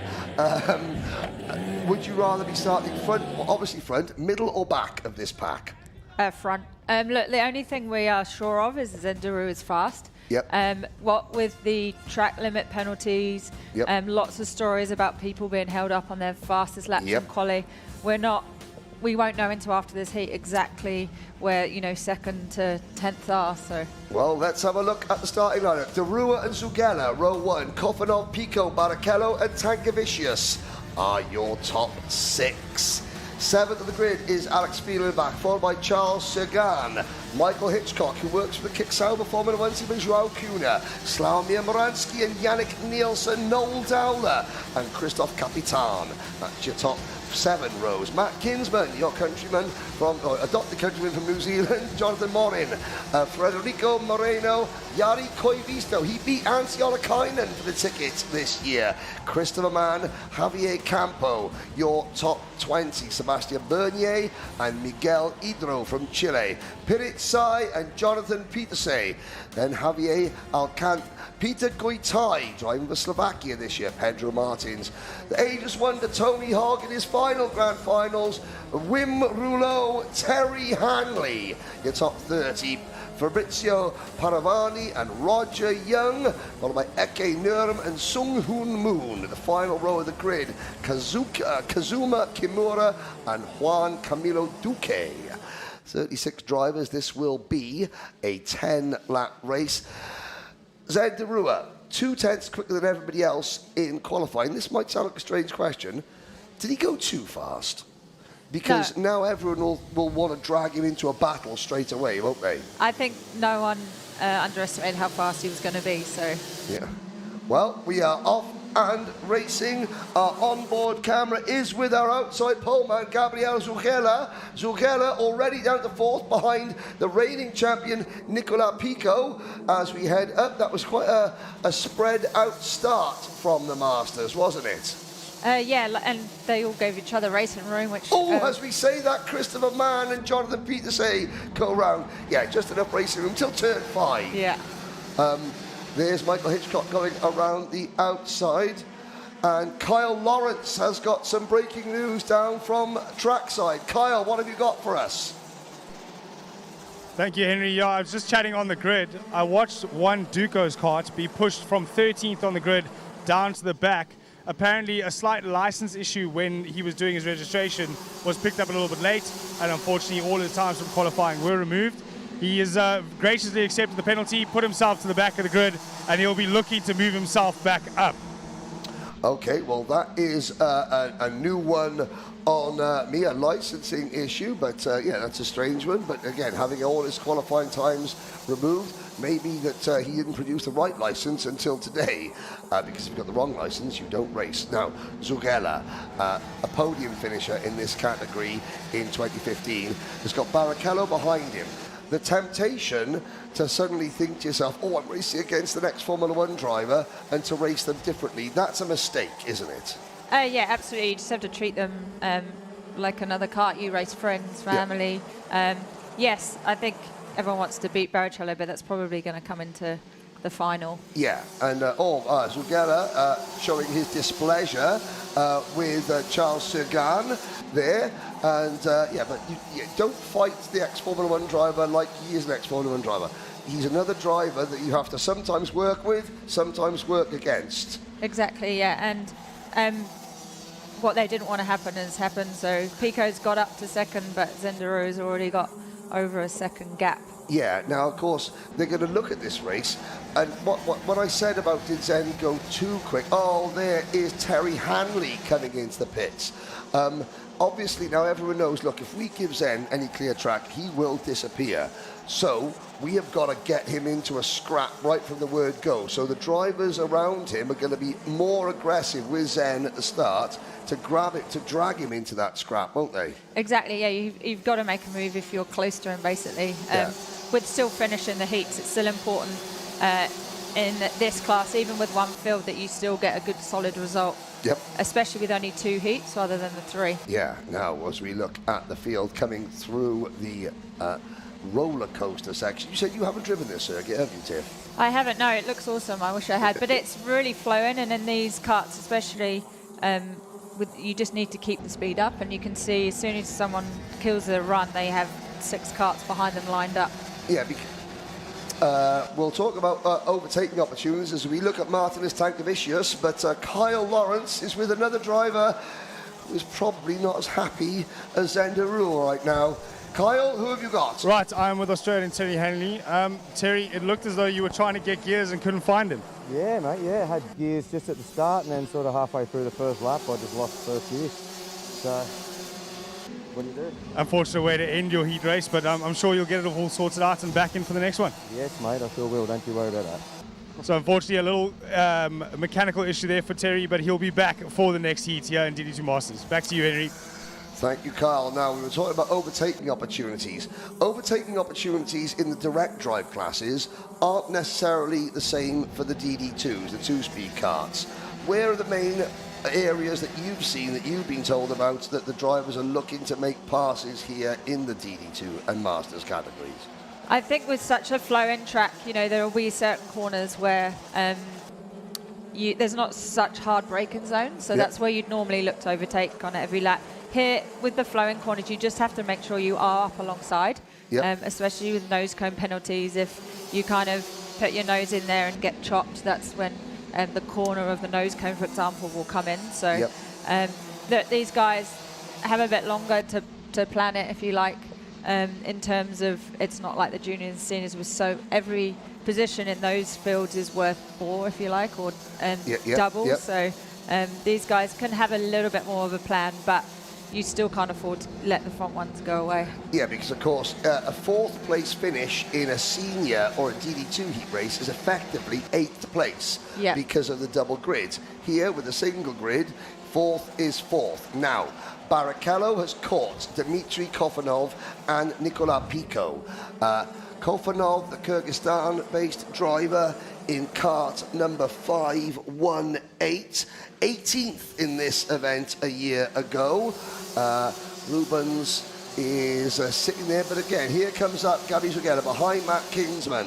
Gabi Zugella has dropped back to 9th position. He was a little bit frustrated earlier on. You can't let your frustration get to you, can you? No, it can go wrong extremely quickly, especially, like I say, with the nose cones. But yeah, Matt Kingsman's made a good move up to 8th, so he'll be looking just to get some solid heat results. You want to start the pre-final at least top 5 if you can. Yeah, and Kingsman was 2nd, but we were last year in Bahrain back in 2023. For a team like New Zealand, the fact that Kingsman is it, does he automatically sort of become the team leader that everyone is like looking to help boost the entire mood? Yeah, Matt's got so much experience. I don't know how many grand finals he's done. It must be well, like over 5. Yeah, but so only one in the last couple of years. Yeah. So and look, talking about nose cones, he actually crossed the line in the lead of the one here. So he'll be wary of that too. Not yet. But yeah, it's just the track limits penalties. In moving up some positions, you just can't afford a penalty that then puts you back again. Yeah, now there is the number 524 in the pit lane. That is Sung Hoon Moon from South Korea out of the race. There's Tankavicius in 5th position. Sergan is 6th. Kingsman at the 7th now. Hitchcock is 8th. Yannick Nielsen with the fast lap of the race, a very fast Danish driver. He is moving up into the top 10. Now, Nicola Pico and Rubens Barrichello have locked horns before, 2 years ago at the Winter Trophy in Orlando. Pico was on pole, Barrichello 2nd, and Barrichello just did what racing drivers do and outcycled Nicola Pico. Well, he did about 4 rolling laps. After the first rolling lap, Nicola Pico was le miffed, and then after the second one, Nicola Pico was le angry, and then after the third rolling lap, Nicola Pico was le seething with Rubens Barrichello, and of course Barrichello with a smile on his face, just cat and mouse playing games. Pico did.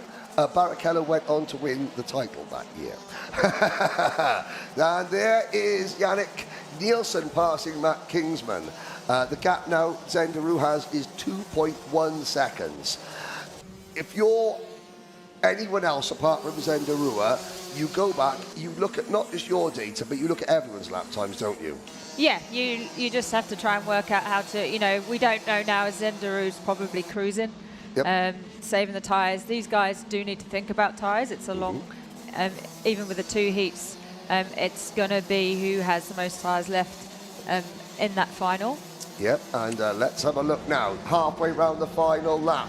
No defending. This is the difference between the Masters and the other classes.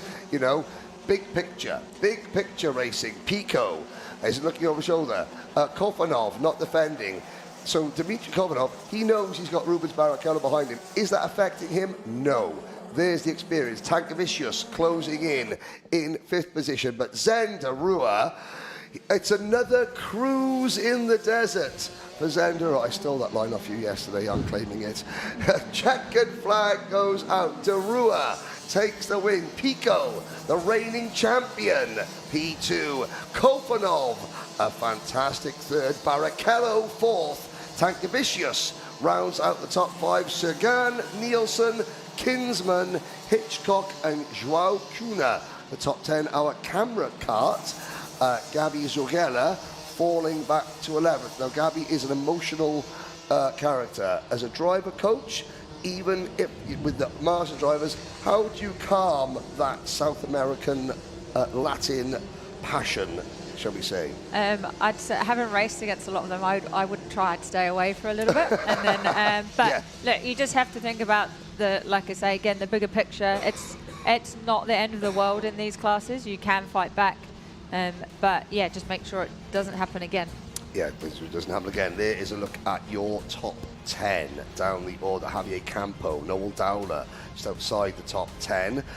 Further down the order, big movers, Kazuma Kimura from Japan, gaining 11. There's Juan Camilo Duque. So, accepting his penalty, going from 13th to 36, comes back to 22nd. That will ease his mood ever so slightly. Yeah, you just have to, it's made his way halfway up. You do that again in the next heat. By the pre-final, you start halfway up, and then you hope to do the same again in the pre-final. Excellent, there we go. Well, we'll watch the drivers coming in. Or one driver there giving his steering wheel a bit of a punch. And there's... they all look for their nose cone for yes. Here we are, let's have a look.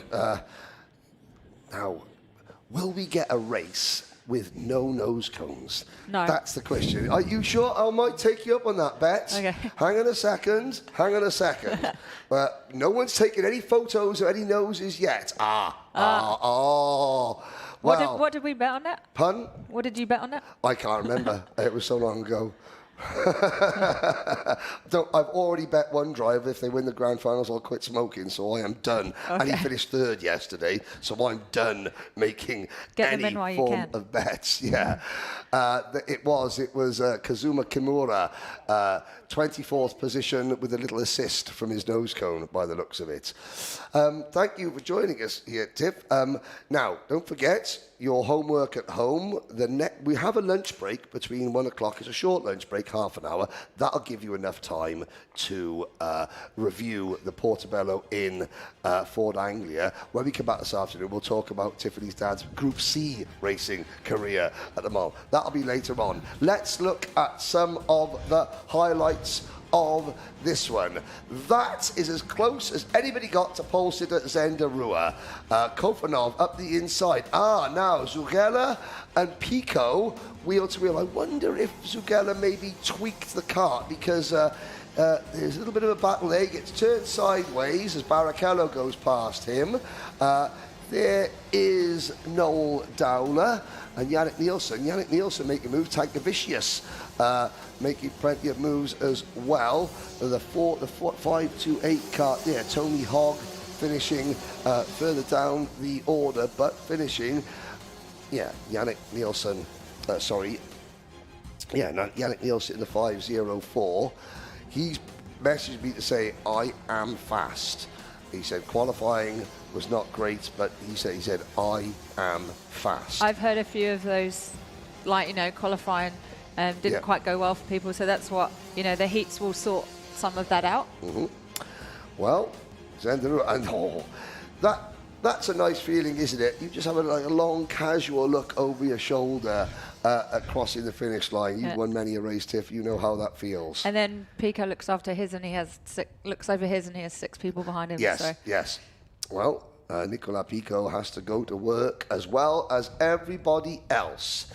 Next race up will be Rotax's Ultimate Class DD2.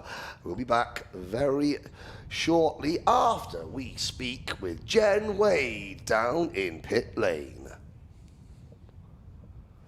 Marty Tankavicius, I asked you, are you having fun? And you said? For sure. From the start of the weekend, starting with all the photos, welcoming party, it's great. It's really great atmosphere here in Bahrain. It is a great atmosphere. We got the weather. We've escaped the European winter.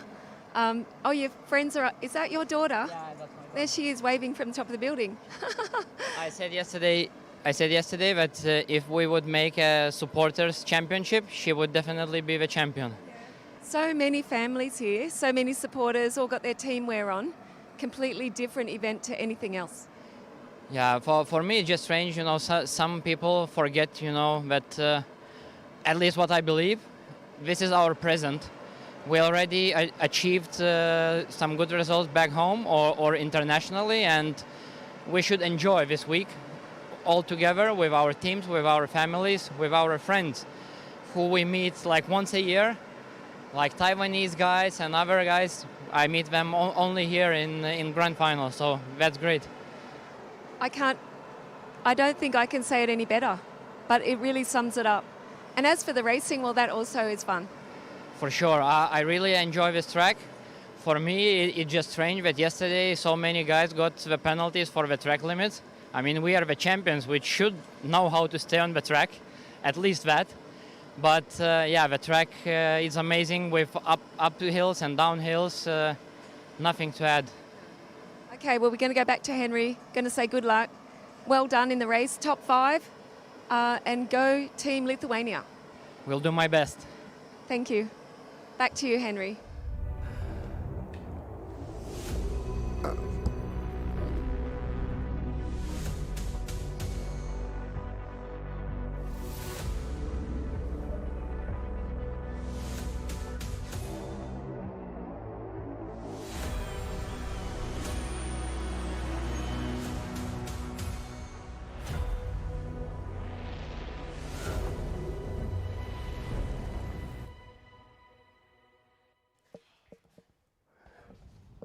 It is time for Rotax's Ultimate Class DD2, the fastest. Same kart, same 2-speed kart as the Masters, only with obviously less weight, carrying less weight to make them a little bit quicker. Joining me, as you did yesterday in the qualifying session, Team UAE, former top 5 finisher in the Grand Finals, multiple UAE champion Theo Kakati. Theo, the drivers had a bit of a longer wait to get going, but now they are getting going. It's time. It's heat 1. I'm sure nerves for some of these drivers are going to be a little bit high, but excited to finally see these guys race, and it's going to be a fun one. Yep, here we go then. It's going to be Dawid Masliakewicz from Poland on pole position. Johnny Bravo, Rasmus Vendelbo will go from P2. Harrison Hoey, Captain Kangaroo, and Antoine Barbaroux are next. Lawrence Herberts and Gianluca Savaglio on row number 3. Gustav Usakovs and Leo Gupsa on row 4. Former champion Axel Sanyala and even Parshin round out your top 10. Vicente Marquez Carpint and Macy Williams on row number 6. Then it is Dominic Reuters and Lucas Pernod. Frederick Zebis and Musad Al-Bassam, great job from Saudi Arabia. Hannes Morin, Joaquin Vita, followed by Luis Aguiar, Matthew Ferrer, then Joseph Aban, Devin Sagardi, and the rest of the field. Baptiste Schneider, Christopher Dimitriou, Tonas Tomingas, Viggo Jovard from Sweden, then Jason Goetze, Vivian Cusack-Pico, the half-brother of Nicholas Pico, Ty Seiler, Santiago Fabani, Thomas Martinez, Christian Boucher from Mozambique, Hassan Soufrakis from Egypt, former champion Mats Overhoff, Abdullah Sajad, and Federico Rossi. 10 minutes. David Masterkiewicz is thinking, I wish I could just have the same kind of run that Zendarua has just had. Zendarua had a great race, and for anyone that's starting on pole, that's what you want when you start a race. Yes, but there's 35 of David's friends who want to make sure that doesn't happen. They don't want Masterkiewicz to be lonely, although he's got a great jump. Look at the way he's able to sweep across. That's a perfect getaway for Masterkiewicz. He obviously has been looking at how the starts have been going, and he's got a 3 or 4 kart length lead, single file. That through the first half dozen, it looked like Leo Gupsa trying to make a move further back in the pack, but that's a remarkably clean start so far, Theo. Yeah, the Polish driver, he got a great start. He's got some breathing room now to put his head down and get a further gap from the guys behind. And the guys behind now just need to work together to get to the guy in the front. But let's see if that happens. As we could see in the last race, they didn't want to work together, and that helps them.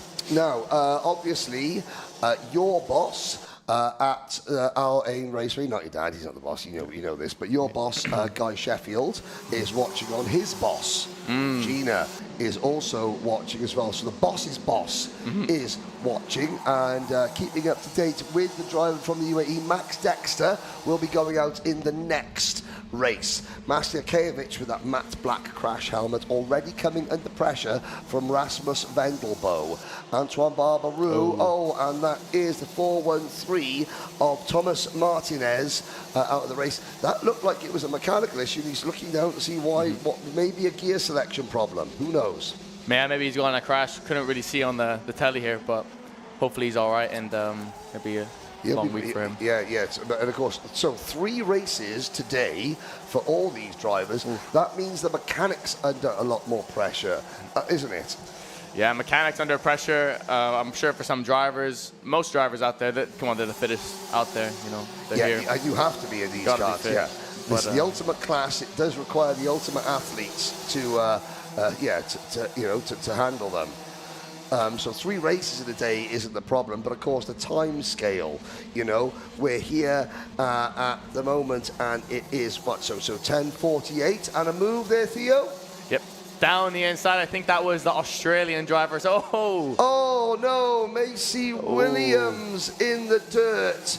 The young lady from Littleton, Colorado, out of the race. Joining Christoph Dimitriou and out of the race. So Dimitriou still in? No, Dimitriou also out. Now, I couldn't see what happened with Macy Williams. Maybe a collision with Joseph McMahon, the Irishman, who also has fallen down the order. And you can hear an exhaust silencer has come off someone. Definitely had a collision. Someone's... Macy, I think she's gone in and beached it, but definitely was some contact that we couldn't see on the camera here. Now, we don't know who the driver with the exhaust has come off as we look at this. Somebody asking, where is Zhikao? Well, he'll be in the next race. This is only half the field of 72 drivers. Moves going on down at turn number 8. Now, we've already seen Martinez out of the race. Kyle Lawrence is with an unhappy Thomas Guerrero Martinez. Take it away, Kyle. All right, guys. I'm here with Martinez. We were worried. We were trying to assume what was wrong with it, but it's visible on the kart, a rather bent steering column. Martinez, you didn't seem too excited by the incident, but a bit of contact into turn 1. Yeah, I think an Italian guy. Well, we were 3 on the straight. I was on the middle. I got an Argentinian, I think, on my right. But suddenly the Italian ran into me, and my steering column, got fucked. He threw me out of the race. It's unfortunate you can't keep the kart going with a steering column that's 90 degrees. It needs to be a straight piece. But Thomas Martinez visibly upset, but we'll see him back in the next heat in DD2. Yes, that'll be Federico Rossi, who is probably not on Martinez's. Oh dear, that is Tomingus from Estonia. We do apologise for any industrial language that may be leaked out. But of course, you are speaking to drivers, Theo. You know, even though you're a cool car mechanic, there's a move. Oh my word, there's a move. That was Antoine Barbaroux having more than a nibble. He took a bite out of David Maciejewicz.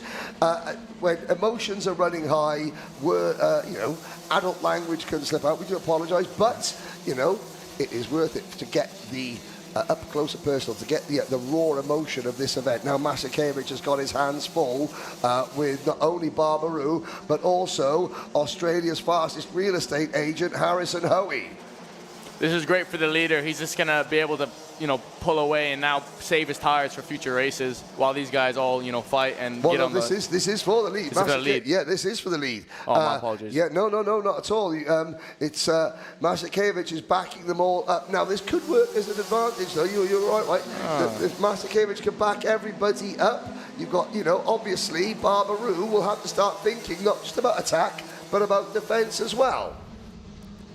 Through the roller coaster. In fourth position is Vendelbo. Fifth is Lawrence Herbert. Even Parshin is sixth. And there is what Maciejewicz is hoping for. Barbaroux is getting attacked as well. Yeah, that corner is so easy to accidentally overtake around the outside, so it was good that he gave the position back and didn't fulfill his overtake. Otherwise, there would have been a penalty there. Yeah, track limits for sure. Is Parshin. Usakovs is there as well. Dominic Reuters, Hannes Morin, Gianluca Savaglio. There goes Gianluca, just behind the Swiss driver Leo Gubser. Axel Sarniala also in the mix. We're down to 31 runners, and Christian Boucher is the 31st, the driver from Mozambique. Harrison Hoey. Harrison is a taller driver. Being tall and broad isn't as much of a disadvantage in DD2, is it? I would hope not, because otherwise I'd be in trouble. But yeah, speaking as a tall, broad driver yourself, Theo. Exactly, but ideally, I think in theory you wanna.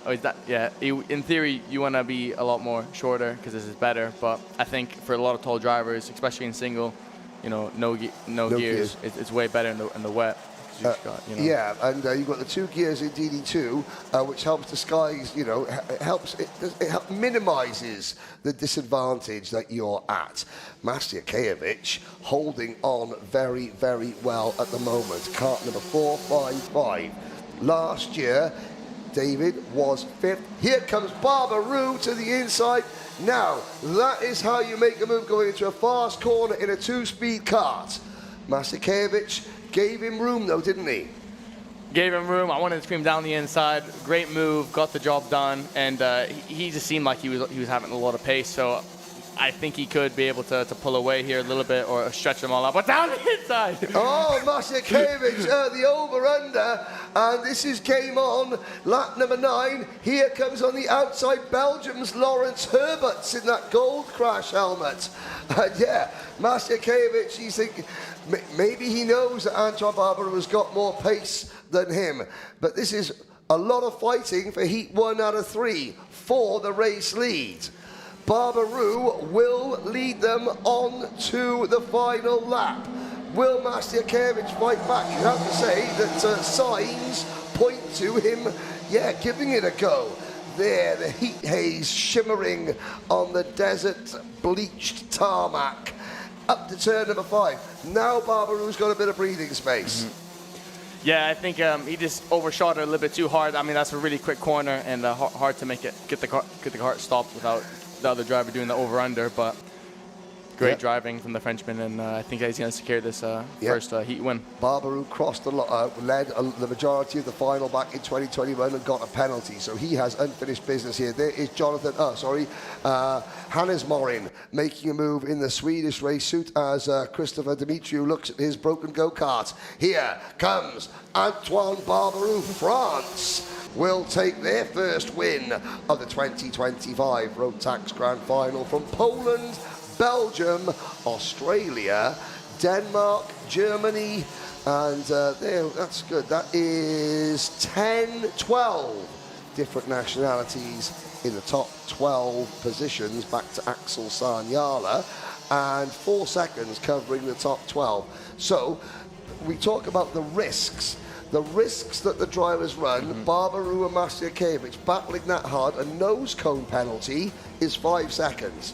5 seconds for the first that cross the line. That's the difference between first and 12th. You know. Yeah, it definitely makes a big difference. You don't want to risk getting a nose cone, especially if we looked at the last senior race that we saw. It ended under a safety, not safety car, but a full course yellow. And getting a nose cone is just going to send you down the whole grid. So you got to always make sure that you collect the minimum amount of points to get a best spot for the superheat, and then for the final, of course, that's where it all matters. Where it all matters, but to get it done in the final, first you have to make the final. Exactly. Now, somebody asked about the chassis getting smashed, bent so bad. Yes, a driver can request, if a chassis is unsafe and cannot continue racing, then yes, you can get another chassis. Yes, you have to pay for that chassis. Now, what happened yesterday in Minimax, I do not know, because there was a race that was abandoned because of an error with the timekeeping, and the drivers that had their chassis written off in the crash in one of those races that was abandoned. They've got new carts, I've seen them. I don't know what the procedure was about those, but generally in this event, you get the carts, you get everything, for free, but then if you bend it, you pay to get it mended. Oh, there is Saudi Arabia with a nose cone penalty. Tiffany Chittenden said that she doesn't believe there'll be a single race this week without one nose cone penalty. I have faith. I've got faith. What do you think? Yes or no? I don't think so. I'm going to be on her side on this one. It's going to be tough for that to happen. Well, let's see. Here we go, let's have a look at the highlights. Maciejewicz, look how quick he was across. He was able to come over to take the Optimum Racing 9. Barbaru having to settle for third place at the start. And Antoine Barbaru had some work to do. Look how far back Barbaru was from the lead pack. And try and see what happened further back in the pack there with Macy Williams.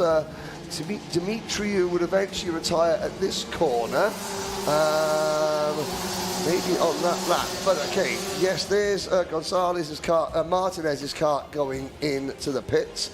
Team Australia watching on there. Barbaru's move on Rasmus Vendelbo was, a good move indeed. Lawrence Herbert's in the white race suit there coming up, but now this was the good battle, wasn't it? Yep.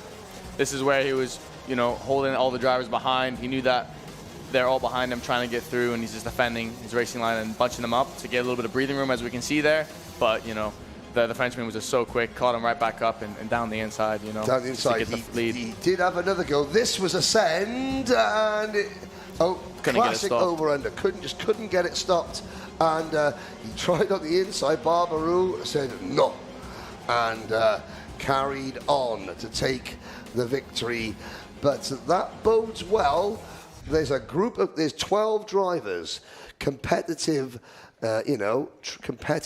drivers in that race, 4 seconds separating them. That's only half the field. There is the second half of the field. The drivers are currently up speaking they're not in the carts at the moment. They are up speaking to race director Ramiro Brito. Now, well, before we get to your thoughts on the briefing beforehand, Theo, let's speak to Antoine Barbaru, who is with Jen Wade. Antoine, fantastic race, and I know you're about to go on the scales, but tell us about it. Nice track, nice weather, great racing. Yeah, it was a very good race. We had different gearing with David, so it was kind of hard to overtake him in the exit of corners, but on the straight it was pretty fast, so I took the opportunity. Next race will be maybe harder, I don't know, we will see, but we are in a good way. Yeah. All right, very good, we'll let you go. Thank you, well done. All right, Henry, back to you. Thank you, Jen. Now, Theo, when the drivers have that briefing before the start of their first race, very quickly, sort of how important is that, and do you listen? course, you got to listen, and it's very important. You know, they give some reminders, and they tell you what you're looking out for. And as a driver, for me, sometimes I get a little bit of butterfly stomach, so it's, you know, you got to listen, deal with the nerves, and then get in the seat, and then, you know, go. So it can help calm the nerves. Well, we'll help calm your nerves now, ladies and gentlemen, by showing you some of our wonderful partners that help make this event possible.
A look at Yu Shu Fu from Chinese Taipei and the island of Taiwan. Yu Shu will be starting 35th in this 36 kart field. Mika van der Pavert and a fellow Dutchman, Sam Knoppers. Sam, runner-up last year. Now, we talk about symbolism and what have you. Obviously, Theo, the famous black and gold falcon from the UAE, that inspires everybody who wears the clothing.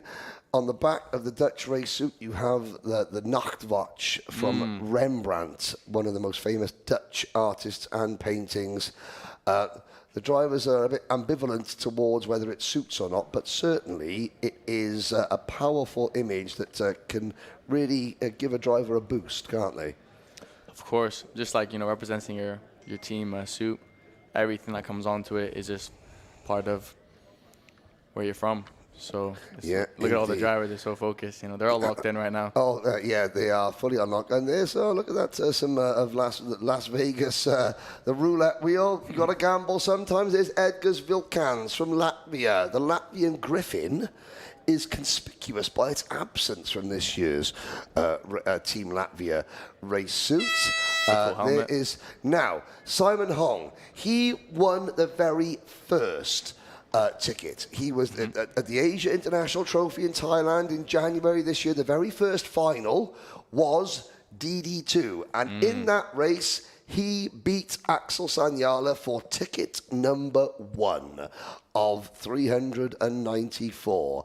Shenya Hong, Simon Hong, he's here once again with his wife and his his lovely partner. But yeah. As a driver, how many times do you qualify for this event?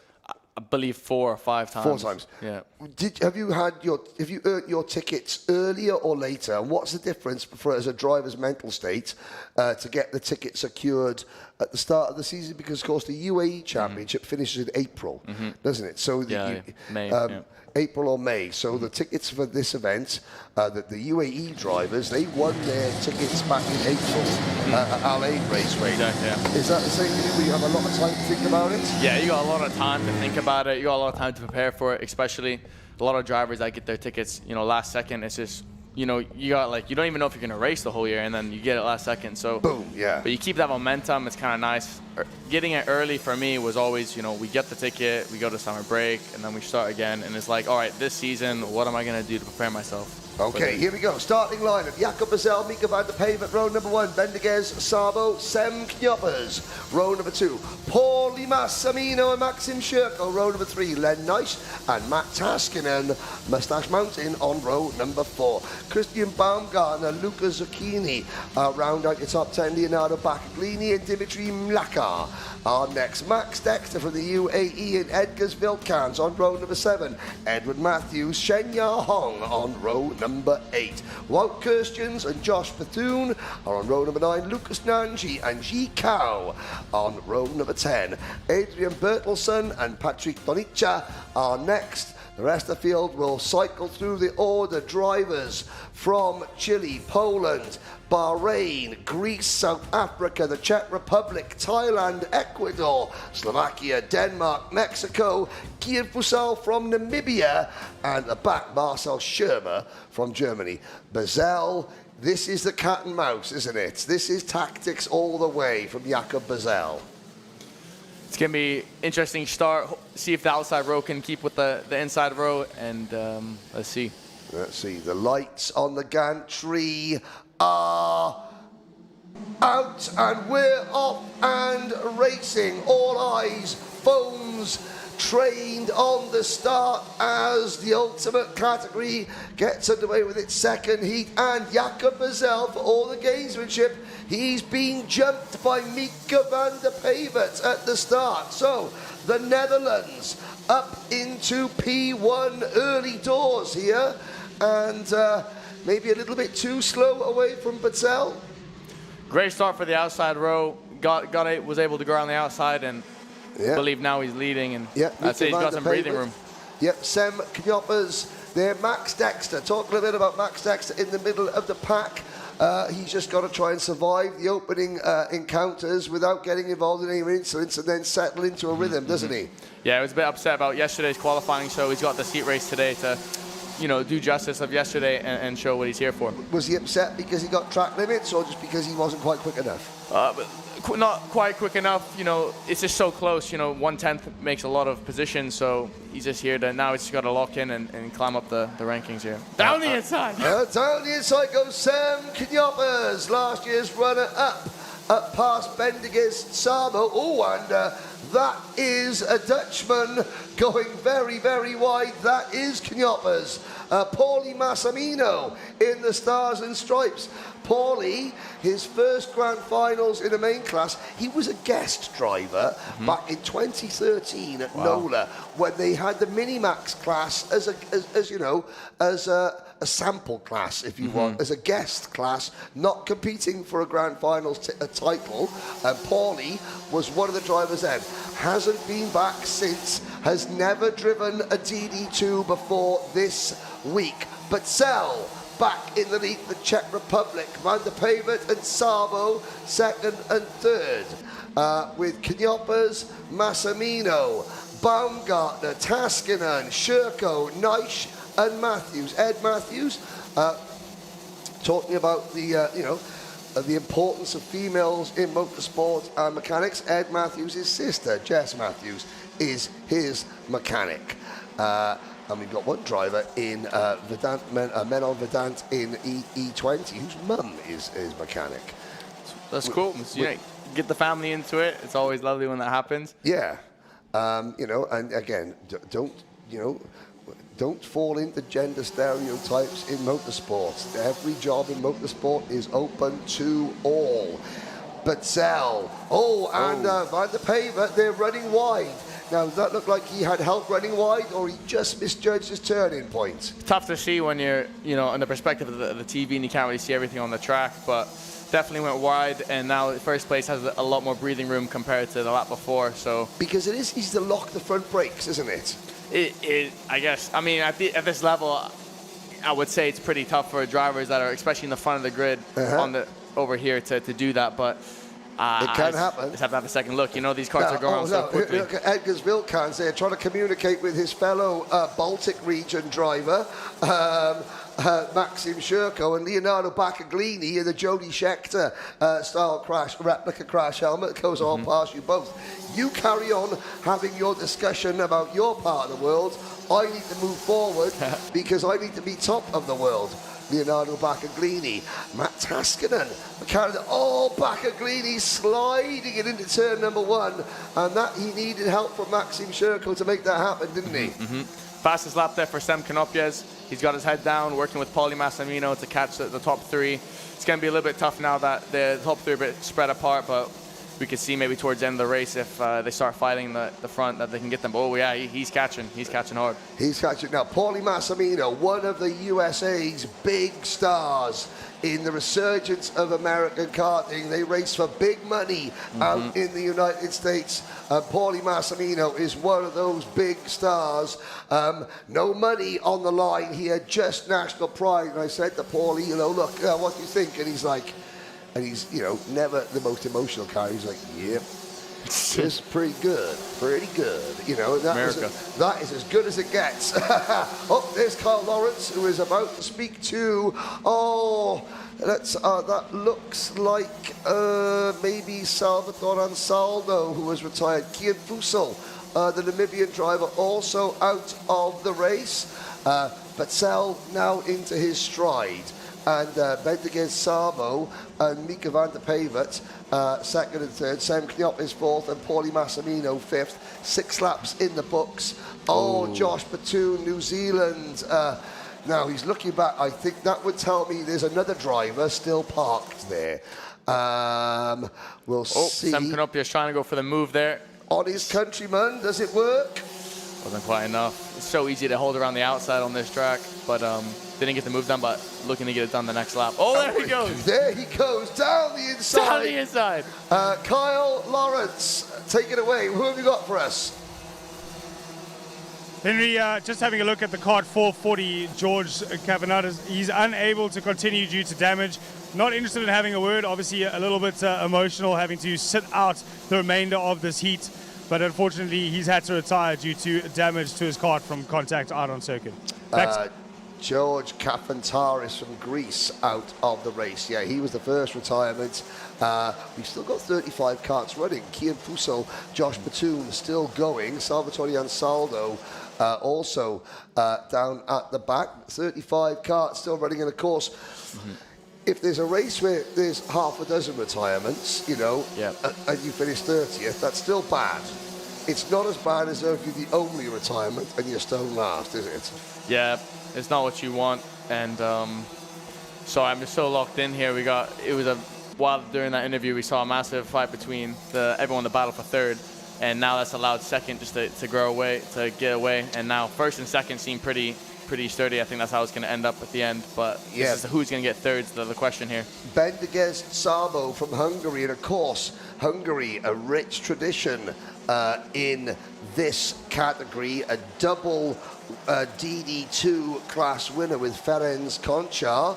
Baccaglini to the inside again up at the corkscrew.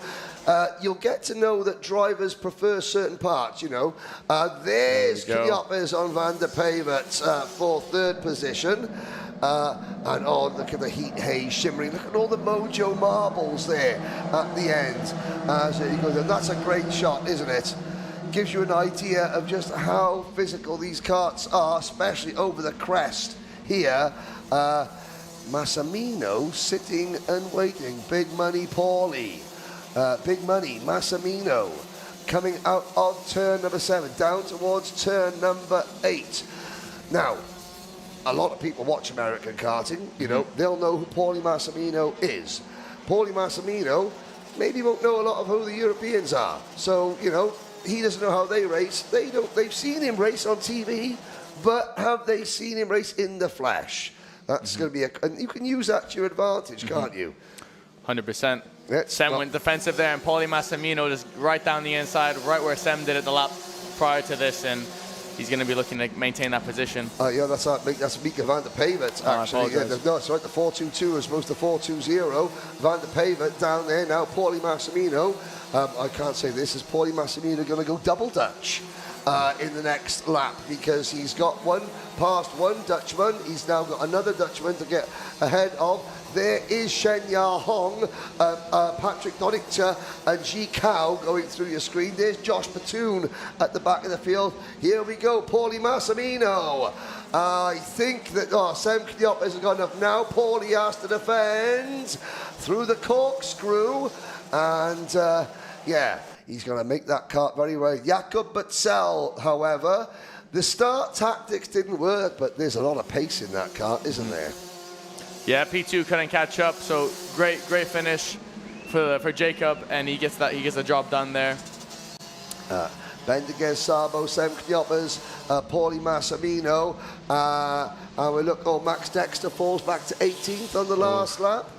Definitely gonna, get down there and have a word with my driver and get him going for the next one. Get it going. Well, yeah, no, there's a team, as one of the team manager for Team UAE this year, Theo? Team manager, team superstar, making sure we're all in check and all at par, and that's it. That's my job this weekend. Yeah, well, you've got to maybe go and give Max a little bit of inspiration. Just remind him he was born in Wales, so he, apart from Matthew Higgins, he's the only Welsh driver here, even though he's representing Team UAE. So tell him Henry will be upset if he doesn't show true Welsh spirit. 100%. There is a look at the top 10. Mustache Mountain, Matt Taskinen finishing 9th. Maxim Shurko from Lithuania, top 10. Ed Matthews, Wout Kirstjens. That's 3 Dutch drivers in the top 12. All 3 Dutchmen in the class. And of course, Martin van Leeuwen has won this class before. So the Netherlands have got a rich tradition in this division. Looking down the order, all is not lost. Marcel Schirmer gaining how many places? Well, William Christensen gaining 13 positions. Sebastian Boyd from South Africa gaining 11. Marcel Schirmer 36th to 25th. The good news is they've got two more races to go today.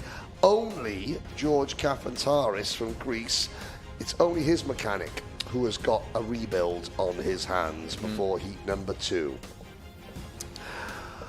Well, after watching those first 2 heats, obviously there is a pattern establishing amongst the list of contenders for victory. The good news is that, in the first heat there was a good dozen drivers, and in that one I would say, look at Leonardo Baccaglini and Edgars Vilkans. Yes, they only finished 7th and 8th, but look at where they started. They made moves forward, so they're not out of this one yet either. Yep, great 2 races for the D2 class category. Being up here, I'm able to see a lot more familiar names now and practice saying them. So, that's okay. I've been doing it for 20 years and I still get them wrong. Not a problem. But yeah, that's sweet. Okay, right. Let's have a little look at the highlights of this one.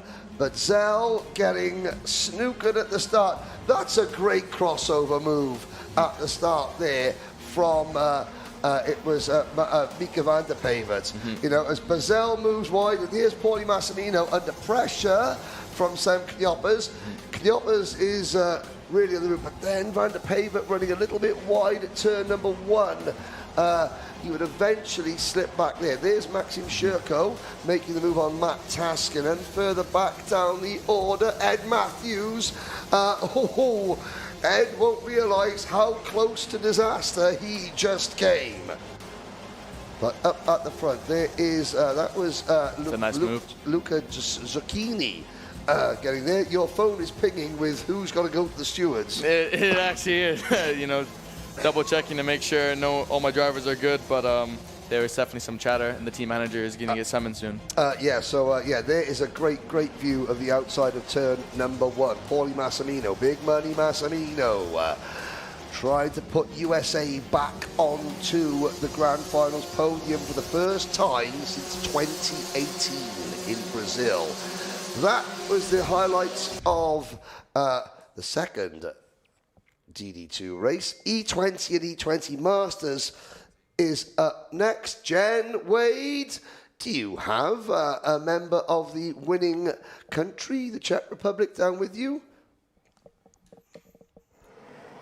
Jakob, good race, but a little bit of a mistake maybe?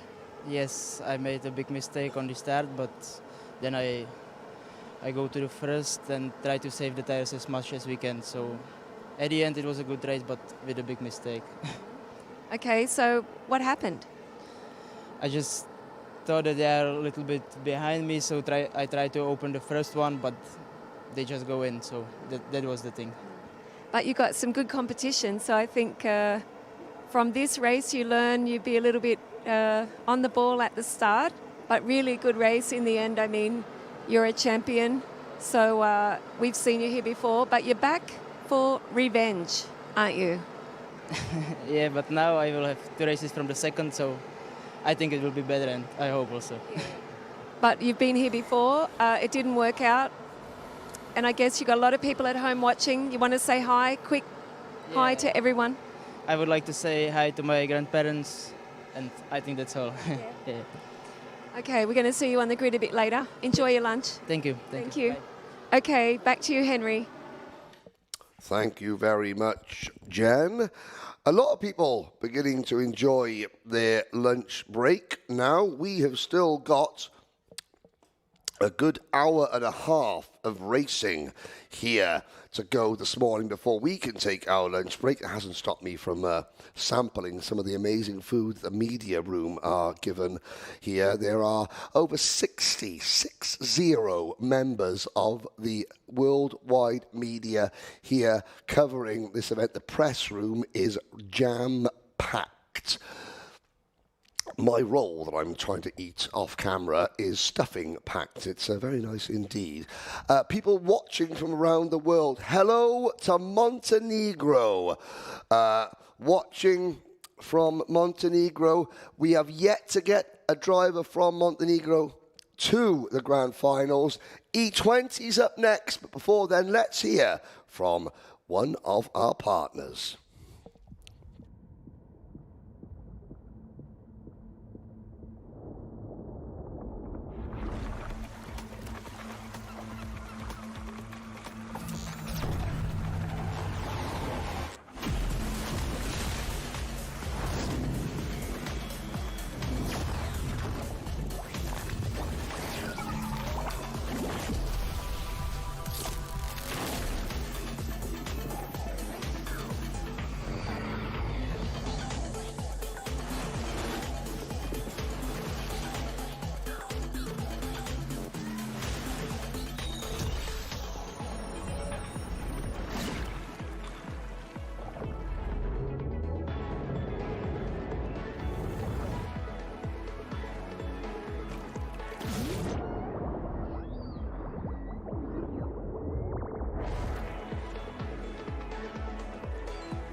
That is Maximo Castro, Uruguay's best hope for a Grand Finals podium this year, and he is not going to take the start for the second and final heat race in E20 Senior.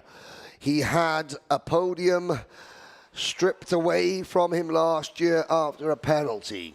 He finished so well in heat number 1 yesterday.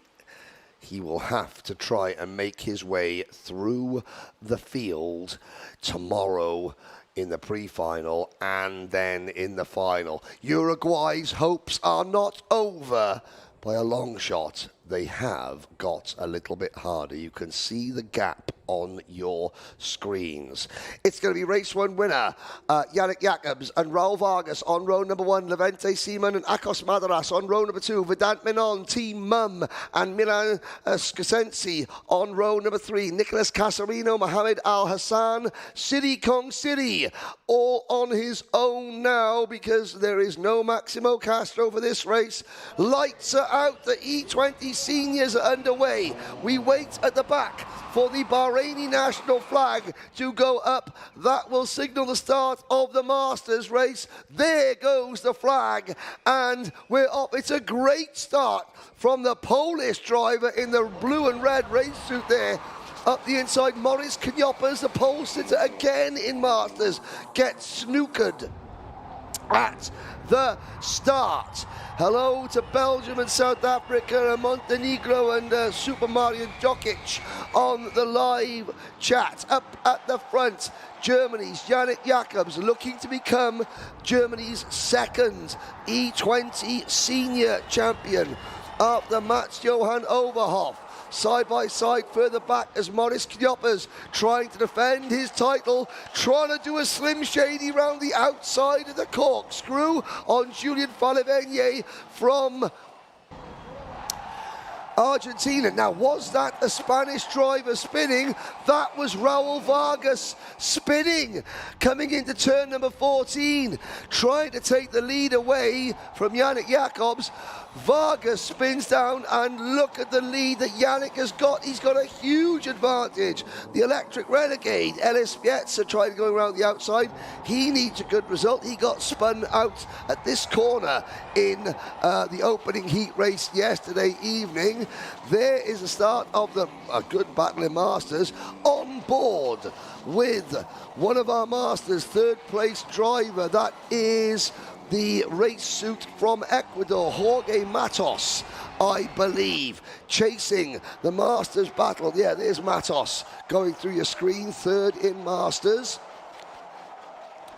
As we follow the lead battle. Now, here is the second place battle in E20 Senior. Nicholas Casarino now up into second place. So it's a Germany 1-2. Casarino checks over his shoulder. That very, very garishly coloured crash helmet. Casarino, into the pits comes the number 614 car. That is Yusuf Al-Ali. Out of the race. Sadly, Yusuf Al-Ali retires. Ellis Pietza now up into 8th position. 7th is the leading female runner in this class, Anna Benedek. Anna Benedek is there in P7 for Hungary. 3 Hungarians in the top 7 in E20 Masters, and Hungary, of course, won this race in E20 Senior. Rather, they won it with Armand Hamilton last year. And there is the 610 Levente Simon. His nose cone has been scuffed up quite a bit. Kyle Lawrence is down in pit lane with, I imagine, a frustrated driver. Kyle. I'm standing next to Yusuf Al-Ali. Yusuf, you've had to come into the pits early. I'm assuming damage to the kart from that first lap scuffle. What happened? What went down? In turn 8, there was like a huge pileup, and then my steering column just broke. So a bent steering column, making it very difficult to turn the steering wheel, almost impossible to finish out the race. You had a great drive up from the field in the first heat. You can do it again as the afternoon goes on? Yeah, I think so. Fantastic, thank you, Yusuf. Well, wishing you better luck in the next heat. Back to you, Henry. Thank you, Kyle. This is the only E20 race today. They do 2 heats, so Yusuf has got all day and all night to think about it and how he is going to make things better tomorrow. Lap 5 out of 8. And still Yannick Jacobs leading. Please ignore Nicole Ferrara is not leading. She is, that's a glitch with the timing. Jacobs Casarino, Madaras, followed by Vedant Menon, Mohamed Al Hassan, Bahrain running 4th and 5th. Oh, and there is a driver about to retire. That is Juan Cristobal Gamuccio from Chile. Battle is on for second. Here comes Akos Madaras, the Hungarian driver, taking over P2. Here comes Team Mum. Vedant Menon to the inside, and Vedant Menon for Bahrain. His mum Mimi mechanics for him, Angie mechanics for another driver, Hector Ramirez in the Masters class, and he is now on the podium, as it were, up to P3, Vedant Menon. I was speaking to Vedant's mum, who was saying she was watching the international trophy a couple of years ago when I was talking about Jessica Matthews being a mechanic, and she went, I'll give that a go, and she did, and she's here mechanicking, and her son is now P3 in the grand finals. Kyle Lawrence, meanwhile, what do you have for us? Bit of information for you, Henry. Kart 7041 seems to have a similar damage issue. Left-hand side tie rod far too bent for him to continue with this event. Okay, look at Raul Vargas now coming back up to the fields. We're on lap 7 out of 8. Here's the battle for second. Akos Madarat, Vedant Menon. Battle for P2. Down through turn number 6. Into turn number 8 we go. Hard on the brakes. Here comes Vedant Menon, wheel to wheel. Well, Vedant had decided, I'm going for it.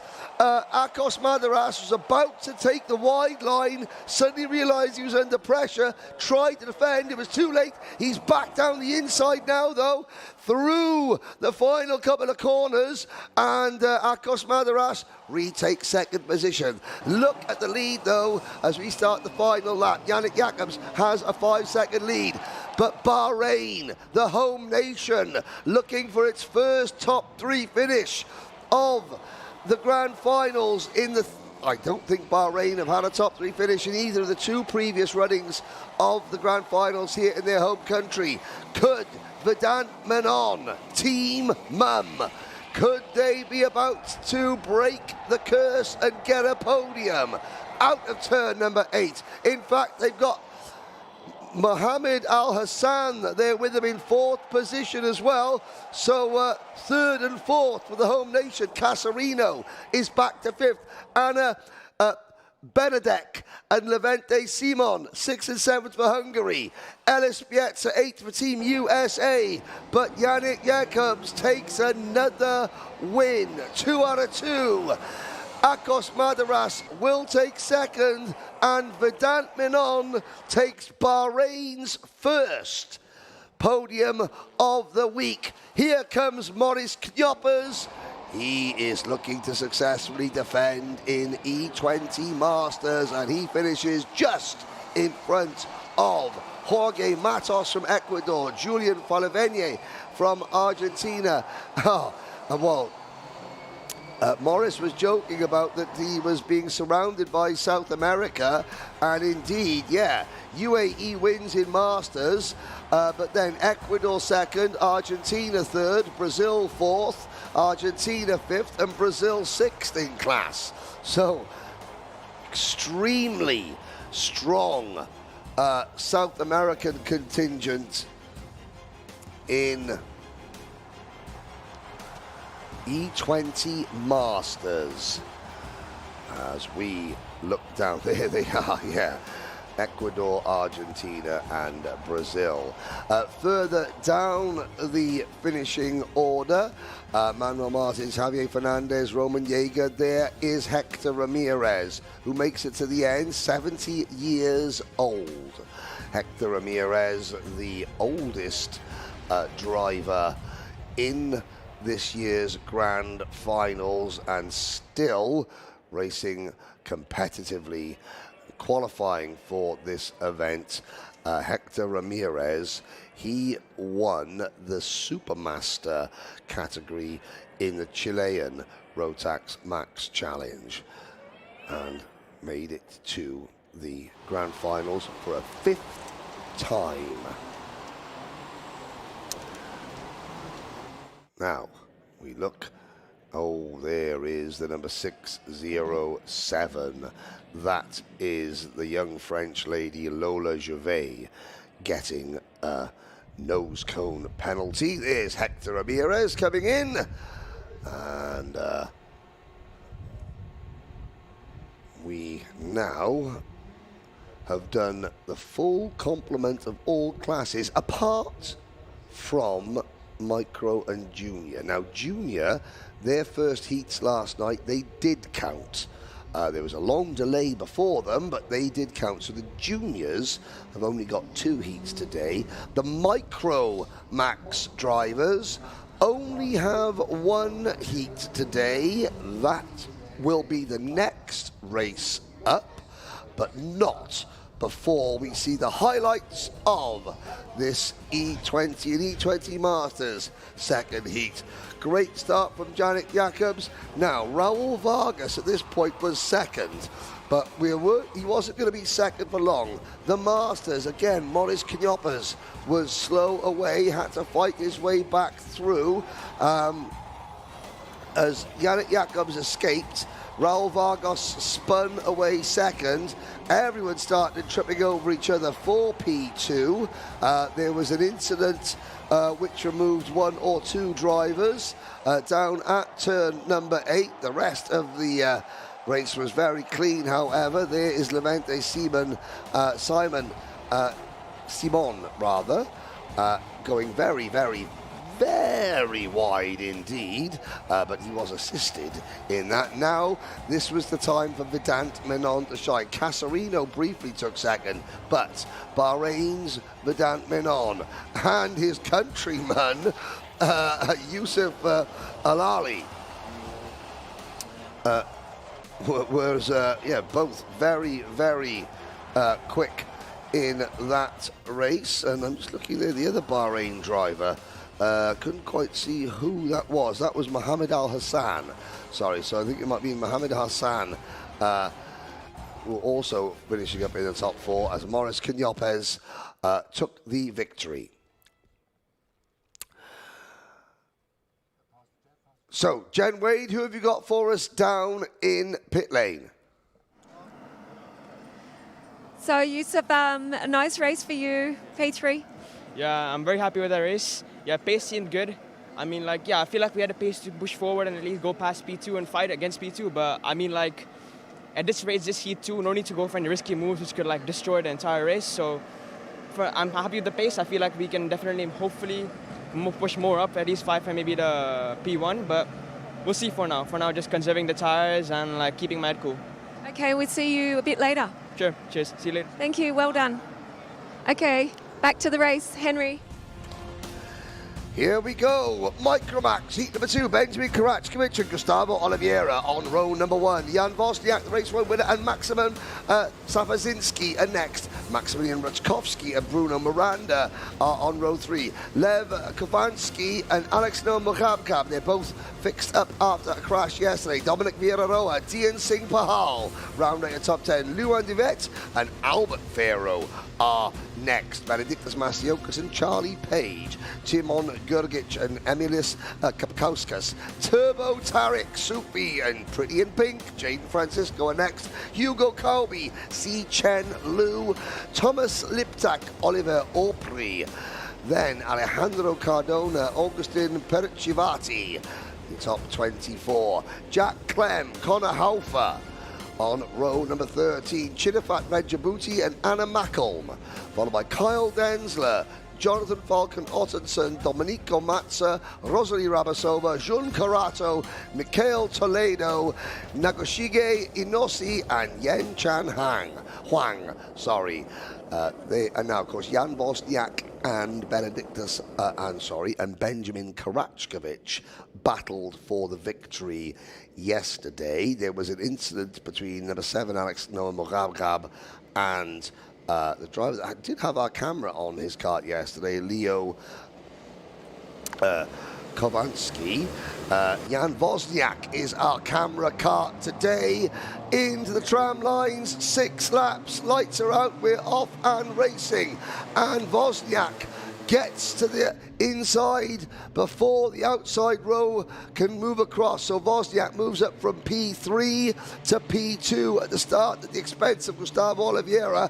And after witnessing how quick Karachkovic was yesterday, Wozniak latches straight on to the rear bump of Karachkovic.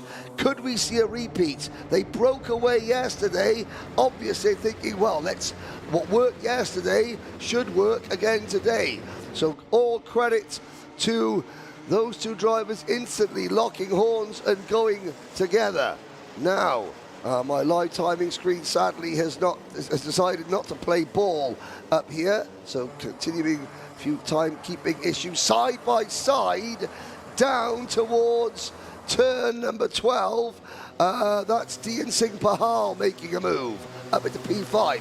Here is a look at your race leader. This is slipstreaming, perfect illustration of how to draft and slipstream in karting. Literally get your nose cone resting on the rear bumper of the driver in front. And of course, if you're the pusher, you've got to ease off the corner a little bit earlier to get a good run out. If you're the driver being pushed, you've got to make sure you don't brake too early and cause a collision that way. There is an art. Here is the battle for 5th position. Oh, the number 14 kart, Lev Kovansky in the wars again. 4 wide coming up the hill, and that's Albert Ferrer with the number 2 kart. The number 7 is Lebanon's Alex Noah Mourabghab down the hill. 2-4. 2x2 for the top 6 positions now. Then the first real gaggle out of the final corner. There's Luan Duret, and Karachkovic starts to defend from Wozniak through the roller coaster. Just following the drivers in 3rd and 4th. There's Wozniak with the move. Wozniak with the move. Poland have the advantage behind them. 3rd and 4th, that is the outside front row. So there is the Kyrgyzstan driver, Lev Kovansky, picking up a position. Dian Singh Pahal in the number 13 kart, being pushed along by Benedictus Masiokas, his countryman. That's 5th and 6th on the road, trying to get a read on who are the two drivers in 3rd and 4th. Kyle Lawrence, what have you got for us? Henry, I'm here with Matt Karachkovic mechanic, and as I'm standing here, I'm watching him show the symbol to his driver to say push forward and get away. And Matt, the plan is to work together and get out away from the pack before the end of the race? Yeah, 100%. Just get away from the pack for now. Just make sure we have a nice and clean race, because we're number 1 at the standings in the minute, so we've got nothing to lose right now. So just get away from everyone else. Have a nice and easy race, really, yeah. Well, that's from Karachkovic's driver coach and mechanic Matt. He's saying nothing to lose and everything to gain with the two of them working together. Yeah, thank you, Carl. Matty Hopcraft there speaking to. Matty Hopcraft and Ash Deer are the two drivers that run and coach Benjamin, are the two guys that run and coach Benjamin Karachkovic. They do a fantastic job. They've also set a pretty big team, JKND, out in the UAE over the winter, which is one of the most impressive outfits in that region, I have to say. So there, Matty Hopcraft and Ash Deer, working hard with Benjamin Karachkovic. Like I said, they won their ticket here on the last lap of the last race of the season in the UAE. Look how high the grandstand's up, a panoramic view of not just this 1.4 kilometer circuit, but also the surrounding Sakia region here in southern Bahrain. It's Maximilian Rachkovsky and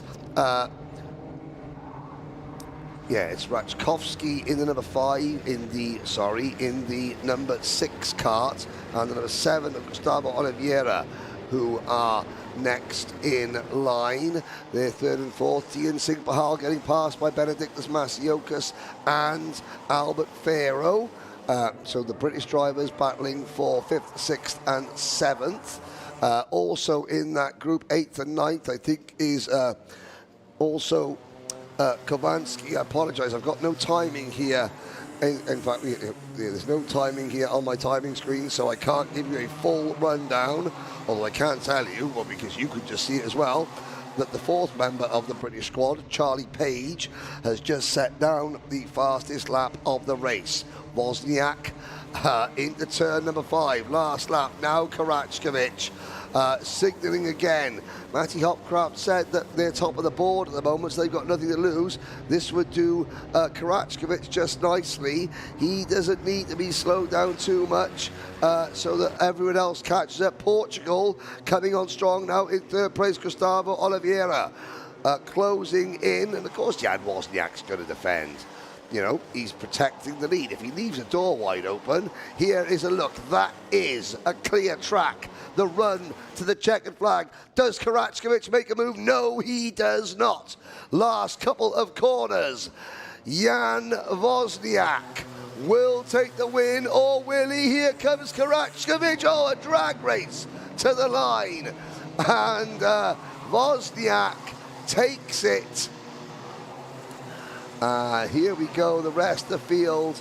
Look at that. Oh, who's that celebrating going across the line? I wish I had the timing. I think it looked like it was, oh, and there's someone with a lot of damage to their NASA panel.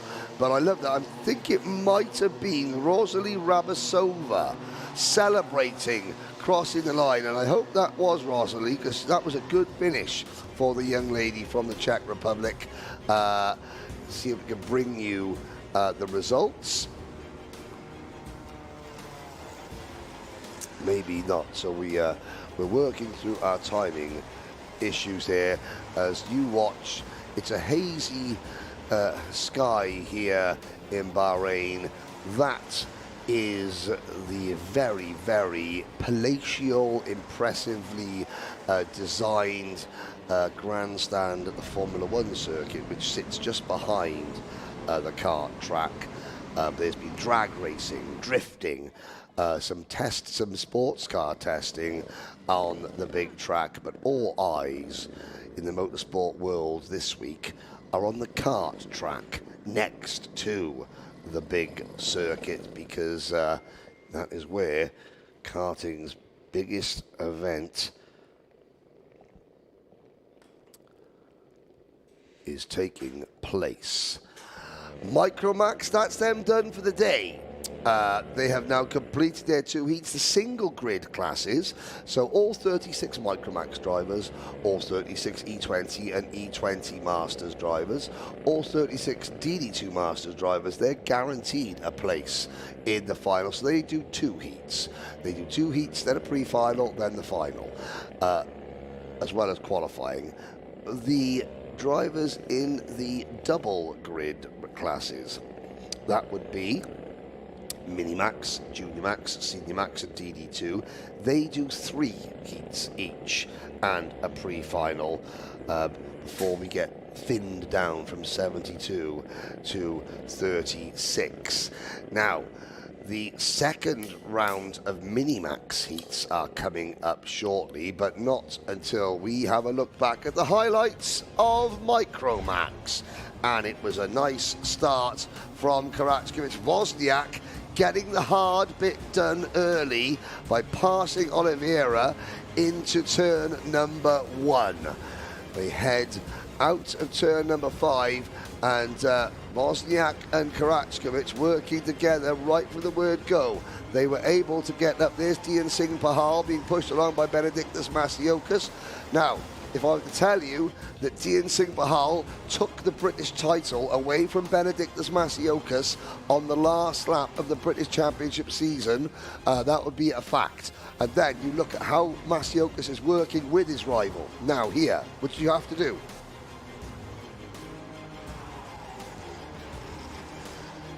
Masiokas didn't work with Pahal for the entire 6 laps. He eventually squeezed through and I think got the position Wozniak checking over his shoulder. Karachkovic saying, don't defend. And well, I've got to say, Benjamin, you know, calm down a little bit, young man. Of course, Jan Wozniak's going to defend. It's for the race lead, because look what happens when he does defend. You try and overtake him. Jan Wozniak wins there. The spectators await the next race. It will be the start of the second round of Minimax races, and they will begin, well, very shortly, I have to say. Kyle Lawrence joins me back up in the commentary box. So, Kyle, why don't you entertain the tens of thousands of people who have tuned in so far? Record-breaking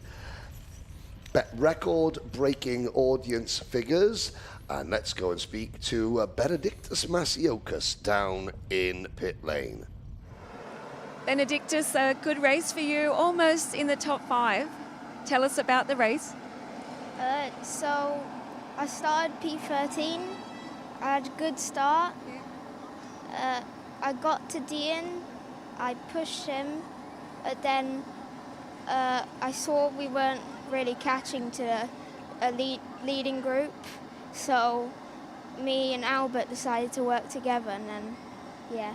Well, that's nice. You're working together. You like being here at the grand finals? Is it fun? Yeah.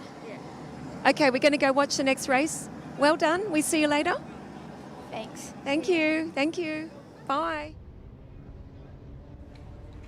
Right, thank you very much, Jen. Catching up with Benjamin there after the Micro Max race. They're done for the day. Their 2 heats are finished. We've got a couple of more heat races, though, Henry, for the Mini Maxes. It was action aplenty in the previous 2. I'm hoping to see some more rather great racing. Riley Morrow on pole with Giovanni Pastori in 2nd place. Isaac Yun, our cameraman, in 3rd. 4th place was Duama in 5th. Alfie Mayer. 6th was Vejabuti in from Thailand. Kaito Lloyd in 7th. Cristobal Olisi in 8th. Ollie Spencer down in 9th place. 10th place, Chinyi Chow. Ollie Spencer making great moves up through the field in the previous sessions. Yeah, indeed, Ollie Spencer did. We'll run through very quickly the other thing. Oh, and here's Marshall quick on his feet as the drivers slow down. There's a look at the rest of the starting lineup very quickly. 36 drivers. This is the second half, the first race in the second round of heats, all the way back to, in 36th position, Martins Lapins from Latvia, Maro and Pistore. On the front row, they come into the tram lines. Lights go out, we go racing. Murrow to the inside. Oh, look at the run Pistore's going to get. Sweeps into 2nd place. Giovanni Pistori might have a good shot at taking the lead through the roller coaster and pulling a move.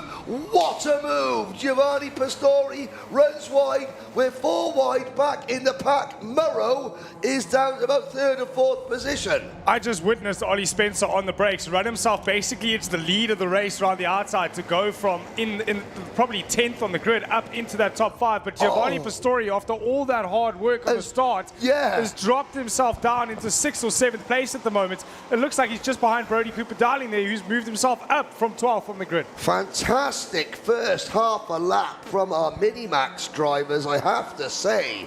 Down the hill, on board with Isaac Yoon, chasing Ollie Spencer. Looks to the inside. Now he's going to give Ollie a nice nudge down the main straight. Spencer looks over his shoulder. He'll feel the fact that he's getting helped, not hindered. Kevin Turbo from Italy has not come round at the end of lap number 1. Leading the way, Alfie Mayer, Riley Murrow. Oh, sideways. That's Kaito Lloyd from Japan getting into the side. Oh, there is Kevin Turbo out of the race. Spencer up over the barriers, sends Lloyd into the nether region, the nether world. Yeah, he definitely licked the stamp and sent that move down the inside. He had to take avoiding action over the curb, and that obviously just compounds the issue. The curb launching the kart over to the right, and we had a couple of karts run wide, but it's created a lot of opportunity for drivers to move higher up as this fighting goes, and it also brings the fight closer to the drivers trying to move forward. Well, if you can escape this battle, you know, then you are in clover. Look at that, Murrow and Mayer up the road, they're gone. Spencer now is at the head of the snake, as it were, and he has also managed to clear off. Now, oh, there is poor young Kevin Turbo out of the race. Yoon, Lloyd, Pistore, Guken Janasat, Yi Cho, Brody Cooper Dowling, Mark Moyer, Julian Duema, Jeff Verbeek, Richie Olsese, Rivadev Preetham. Here we go, they're at it again, Kyle. This argument between Isaac Yoon and Oliver Spencer is not over yet. They're still painting each other's side parts with rubber at the moment as they head up towards turn number 10. All of this, though, is just playing into the favor of Riley Murrow and Alfie Mayer. Once again, we're seeing it in Minimax. I talk about black side pods. Have a look there at Ollie Spencer's side pod. It is basically black. Yes, that is. And here's some of the other drivers looking on, saying, what on earth is happening on the circuit?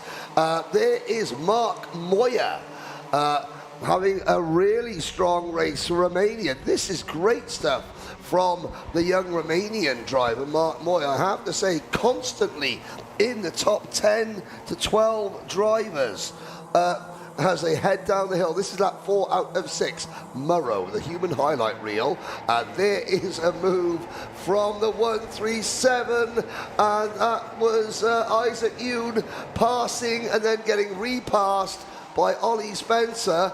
And Rivadev Preetham, another driver, having a really strong grand finals this year. His second appearance, his first appearance 2 years ago, he was 70th. We were talking about a lot of moves being happening.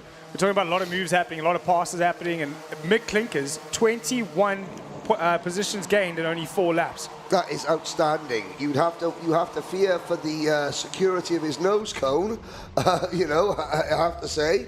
But if he could do that without a nose cone, that's even better. Now, on board, looking at the back number of Cato Lloyd, that's Isaac Yoon, Giovanni Pistore. I can't wait to see the highlights of this race, Kyle. The first half a lap was absolutely radio rental. It was really, really, you know, drivers sending moves in, fortunes changing, and really, I think this is one of the best races of the week so far. Well, the drivers are not leaving anything on the table. Dev Preetham looking for a move around the outside there, nothing doing it to turn 2, but a fortune favours the brave though, Henry. Ollie Spencer trying to pull all sorts of wonderful moves around the outside in the opening laps. It seems to have worked out for him. He's up into 3rd. Cato Lloyd, Isaac Yoon just behind him, trying to help him get onto the front 2. We go on the final lap. The fight is going to start now for the win of this heat. It's Riley Murrow versus Alfie Mayer again as they head up through the corkscrew. They're going to try and do it side by side.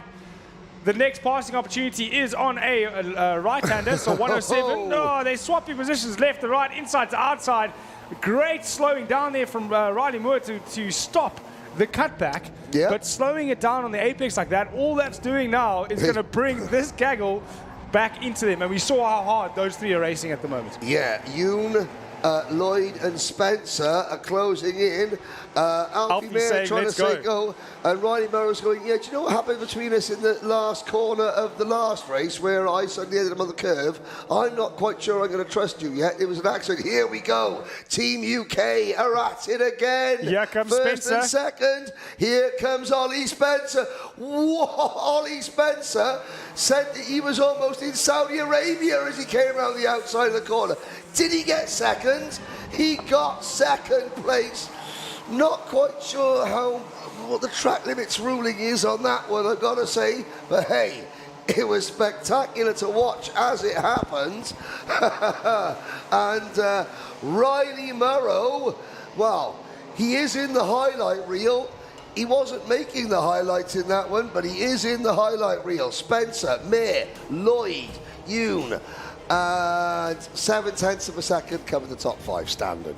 Standard for Mini now. Standard for Mini. We expect nothing less. Patapol Dukajanasat, very, very good in 8th position. Mark Moyer, can't speak highly enough about Team Romania this year.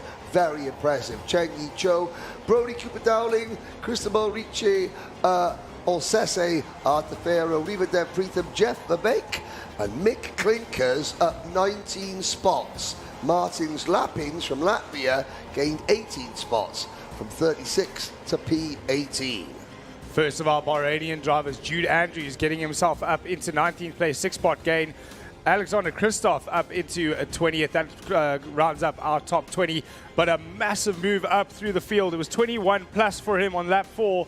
He did drop down a couple of places after that. 19 spots gained throughout a 6-lap race. Yes, there are 16 corners, but a 6-lap race to make that many positions up over the course of a heat is an unbelievable achievement from Mick Klinkers. But great racing also brought to us by that onboard of Isaac Yoon while he was battling with Ollie Spencer a little bit earlier on in that race. 163, we're having a look at that card as it comes through. That is Arthur Farrow. He was involved in yesterday's null and void race incident, so he managed to, at least this time, pull himself up through the field. 13 spots gained for Arthur Farrow here in Minimax. But we are expecting nothing less than at least 10 of these carts are running nose to tail for a victory in any of these heats. As we go through to have a look now at our highlights. On the start we go. It was Giovanni Pastori. He used the highlight to try and get a good run up through turn 1 and then into the roller coaster. It was working out for him, but he was placed down the inside. He goes for the move, but unfortunately couldn't get the kart slowed down, and it left him high and dry and losing a lot of spots in the beginning of that race. We go back now to this battle for third place. Brody Cooper Darling trying to go around the outside, and that looked like it wasn't going to work out for him. Down the inside, though, is Ollie Spencer losing a spot to Yoon there into that infamous turn number 5. Now that's where we're seeing all the passes. Here's the rubbing is racing. They're running as close as they can to each other to make sure they can defend what they need to keep positions, as the rest of the gaggle follow through. Our front two working together at the moment to get away from the group, but we all saw what happened towards the end of that. Here they are again, two of them trying to work together to keep themselves out in front. But on this last lap is when they started to try and decide who would be the winner, and it starts down into turn 1. A little bit of a rub of the nose cone on the bumper for Mur. He was good to hang on to it. Side by side they go through the roller coaster, swapping inside to outside again onto the brakes. Very, very clever driving there to slow it down on the apex and stop the cutback. But that brought Ollie Spencer into the race, running slightly wide on the exit. Whether it gave him an advantage or not is not up to us to distinguish. But the race going Riley's way there at the end. And as always, the Minimax is putting on a fantastic show for us and a massive highlight reel I could almost use as a coaching tool with the amount of undercuts, passes, and around the outside moves we saw there. Textbook hard racing. But at the moment, we go down to Jen Wade, who has Ollie Spencer ready to talk about his heat race. Oliver Spencer, back where we expect you to be, at the front. But in the meantime, good race for you?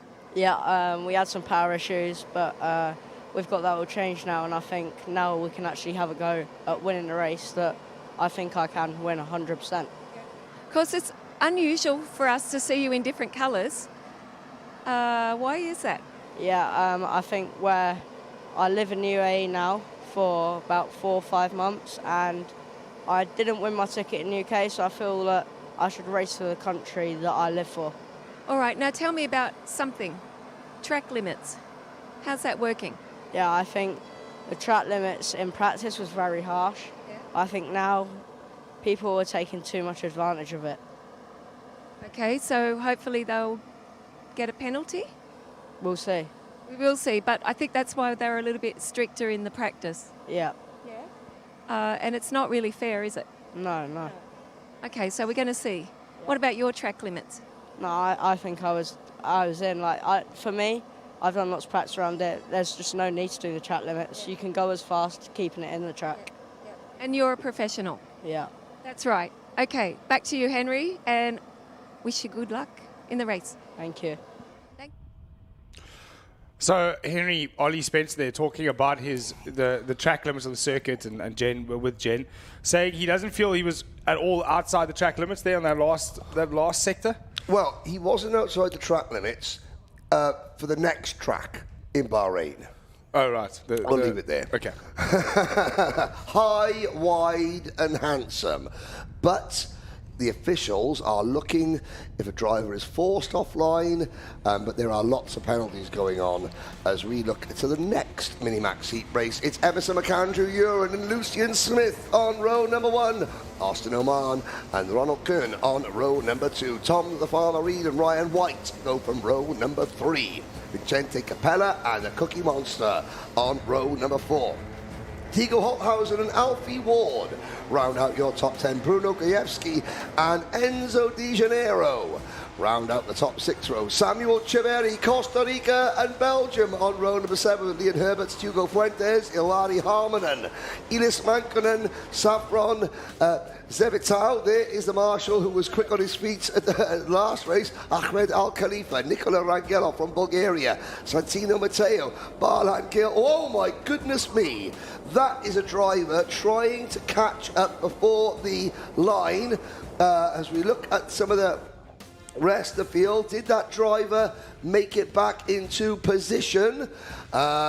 Look for Andreas Kjellerup and Michinaga Fujiwara. And we're getting word that Matthias Drexler, the Austrian driver, may not be out on circuit.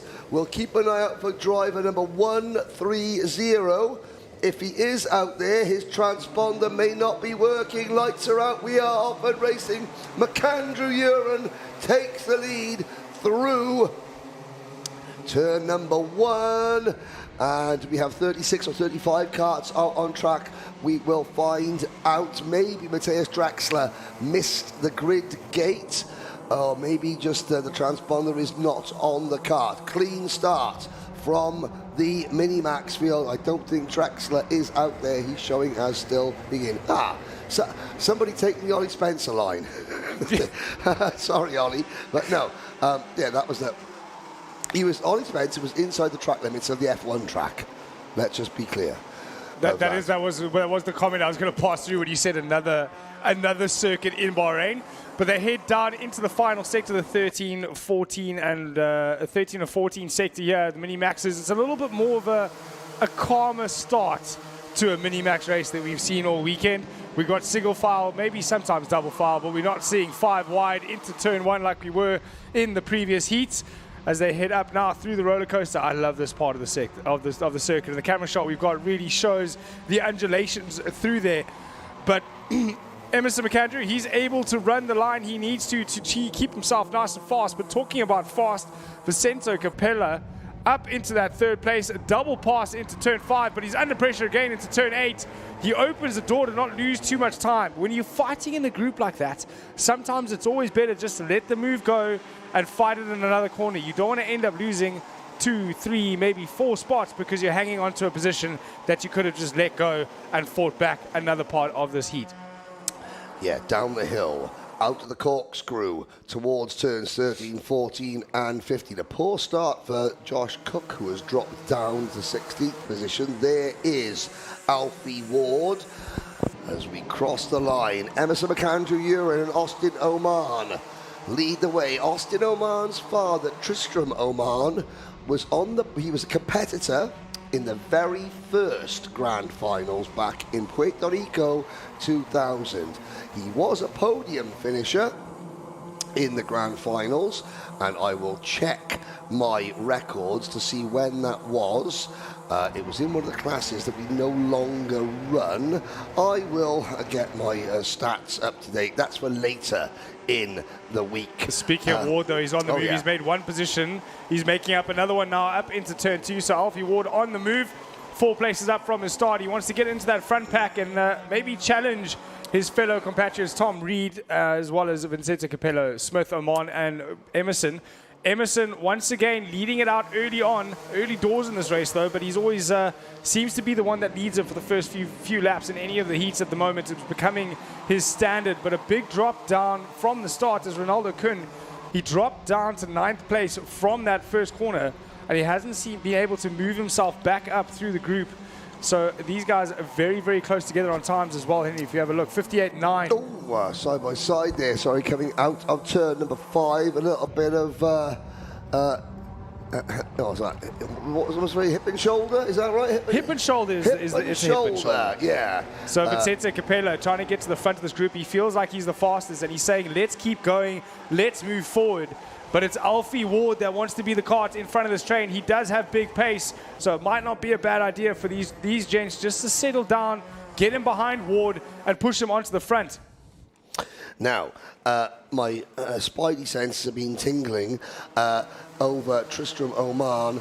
Tristram Oman, I believe, took the United Kingdom's very first podium in the Grand Finals in 2004 when he was 3rd behind Wesley Orr and Cristiano Morgato in the RM1 class. The predecessor to the DD2. Yes. United Kingdom has 57 podiums in Grand Finals history, more than any other nation, and Tristram Oman, Austin Oman's father, took the first. And that's not a UK glaze, everybody, that's just facts. And Kyle Lawrence is upset. We had more than you. And Kyle Lawrence is upset about this is because South Africa were the early dominant force in the Grand Finals. Then Kyle Lawrence joined the team and it went downhill from there on in. Talk about the race, please, Kyle. See, that's why I'm sitting in the commentary box. I'm not behind them to the wheel anymore. Back to the race, though. It was a 2-cart battle for the front. Alfie, Lucian Smith joining it now. It's a 3-cart battle. Alfie Ward still trying to bring Ryan White and Vicente Capello with them into the fray to the front. But it looks like it's going to be these three right at the end with the final lap. Emerson not defending thin edges yet. It's like he has a eyes in the back of his head. He knows the distance that he's got and when he needs to defend, but right now he doesn't need to. He's got about a car length, but on the brakes here we've seen a few dives, a few sends, and as they head down, Vincent Capella making sure he can hang on to that 6th place. He doesn't want to drop any further down the field. Yeah, now McAndrew are defending, but not overtly defending. He's just covering his line. Now he's got more to lose. He's already got 1 win in the bag. You know, he's thinking to himself, okay, I want to win this, but if somebody sends up a big move to the inside, I'll let them go because, hey, a second is better than a 22nd. Although it's going to be 2 wins out of 2 for Emerson McAndrew. He already crosses the line. It's a UK 1, 2, 3, 4 in Minimax. Oman, Smith, Ward. Vicente Capella is 5th. Ryan White, Hugo Fuentes, Ronaldo Kuhn. Now, Ronaldo Kuhn had a terrible race this morning, so that's a good boost for South Africa. Yeah, moving himself back up into the top 10. He had a great start in 4th, but it is that outside row, and we've seen how difficult it is to get around the circuit through the outside row.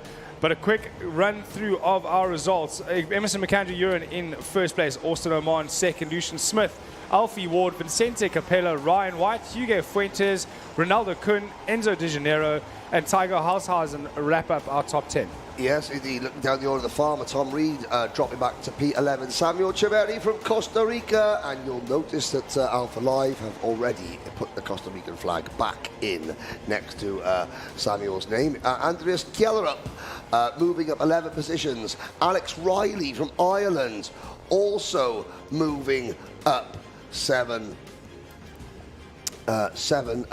positions to finish 20th. They were the 2 biggest movers in that race. We are going to have some highlights. I just popped outside to check the weather. The weather is cloudy here. It's cooled. The temperature is not as hot as it was first thing this morning. There's Enzo De Janeiro. There is the T-Rex tyrant. Yes, there's Henry the T-Rex on the crash helmet. Yeah, I know that's what you tried to say. Is because Henry's got a big mouth? He meant no, it's because Henry is old.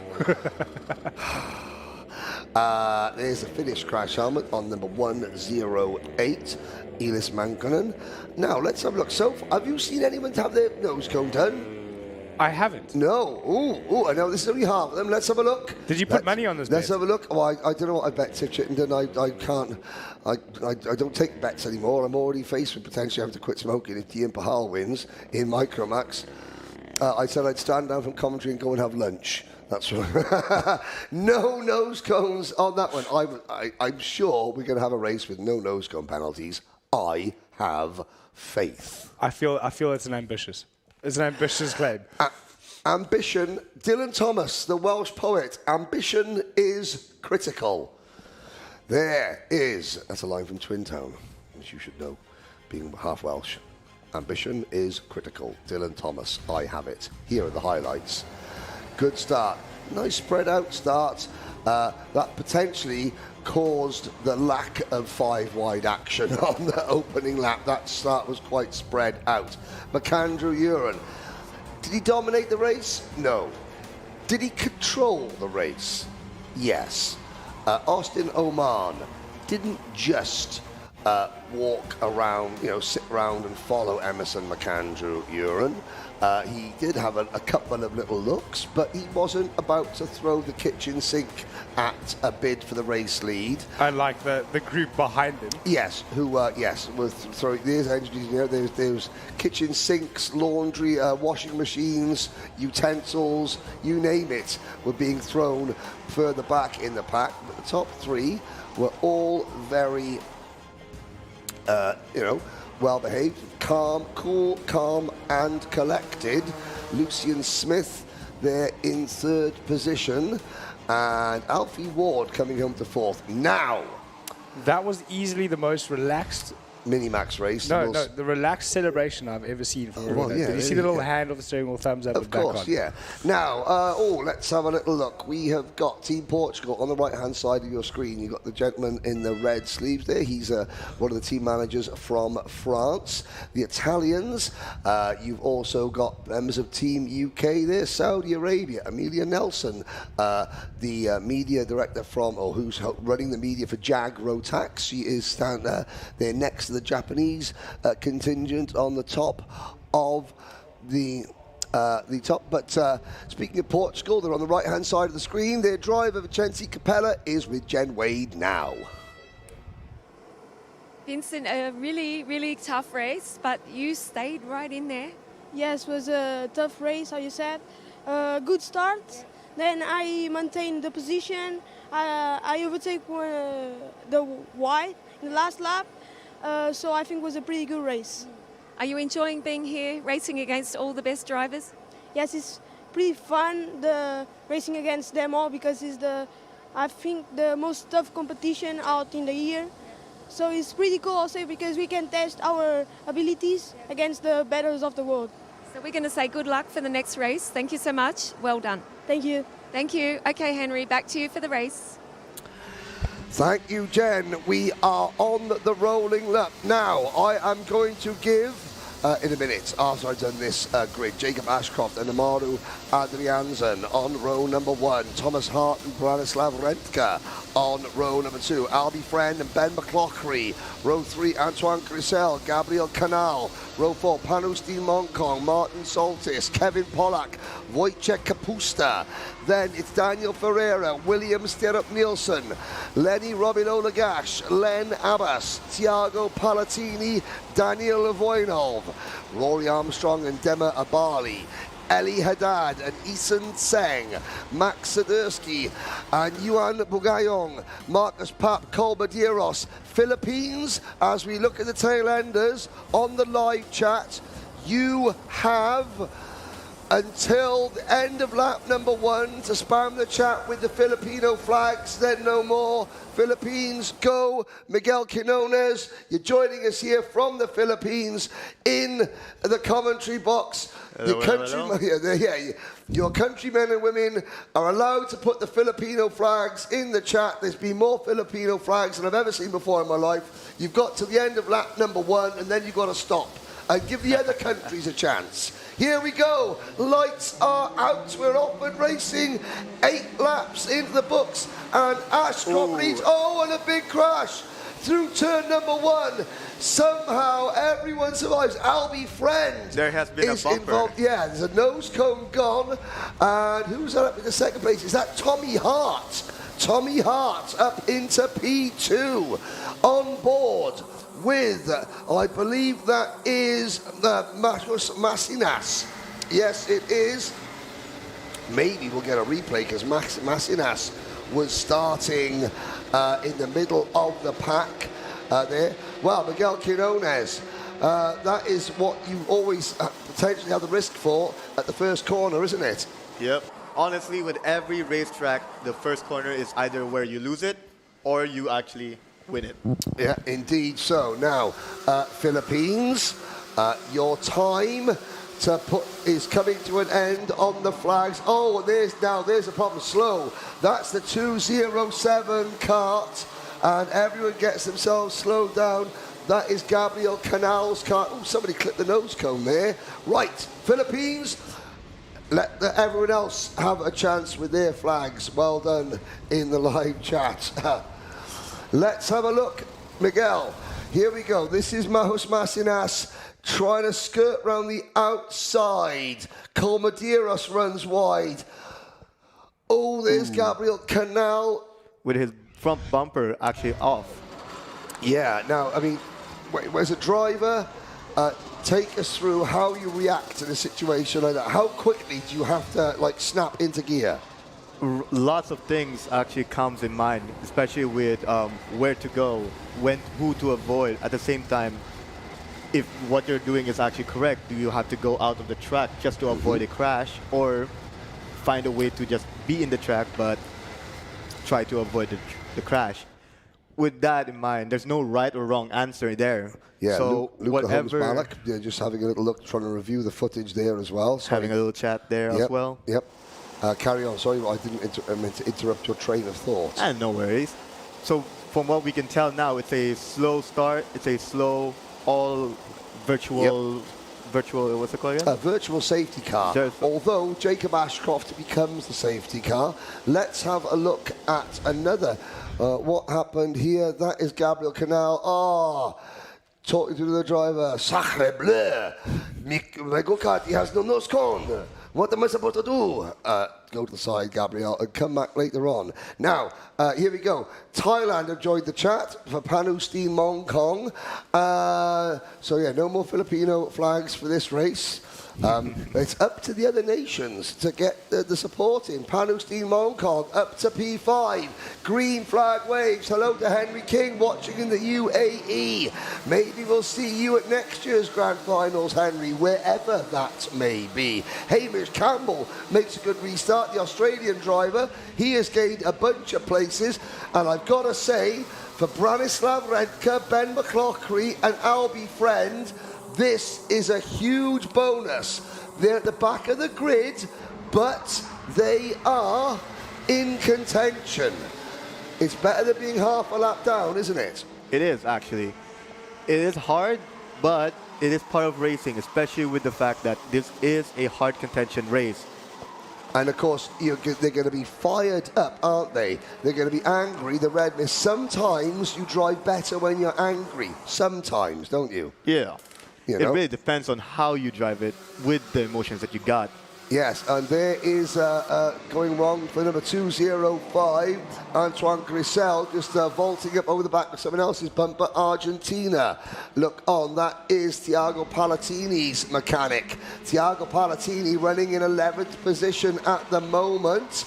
In fact, we look at a move, that's the number 263. Another one of Team UK's drivers picking up a place, that's Rory Armstrong. Great Britain and Northern Ireland, down Patrick's Rory Armstrong, but Jacob Ashcroft controlling things well again, up at the front, Thomas Hart and Amaru Adriansen. Now, Adriansen from Peru, and this circuit is spotless. The glass, the reflections of the glass that the spectators, it really is, you know, a special, special venue here. Nanny Babs, Barbara Lapper, watching from the Costa del Bromley, is watching her grandson, Albie Lapper, move up into 16th position from 34th on the grid. So lots of drivers, and look at that, 17th, 18th, 19th, 20th, 22nd in the race at the moment. All those drivers started outside the top 30, but they were able to avoid the early race incident.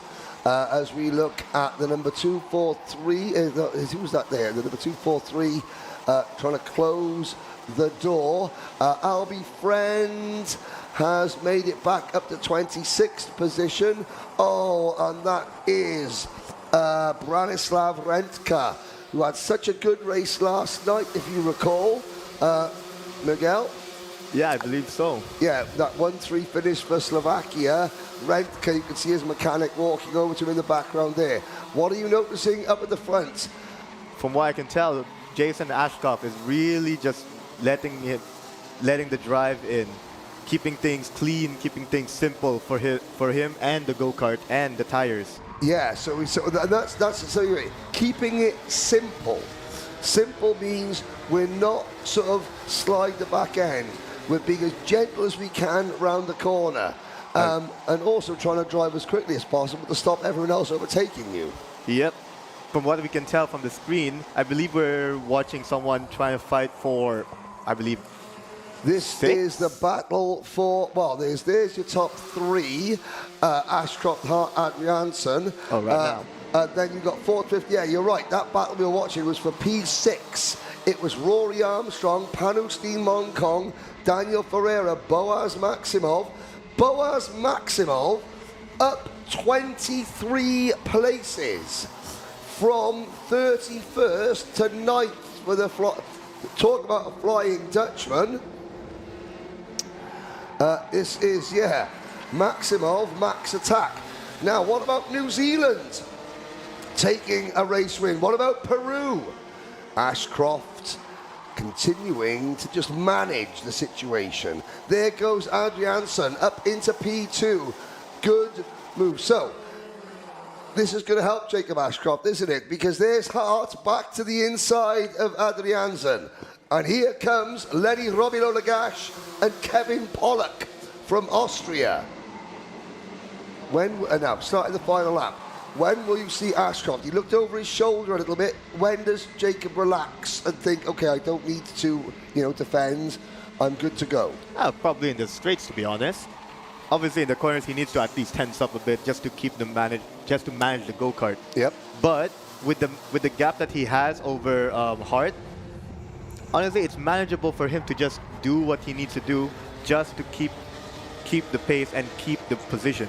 Yes, and there's a hip and shoulder, the number 249, Vilmos Vilisits.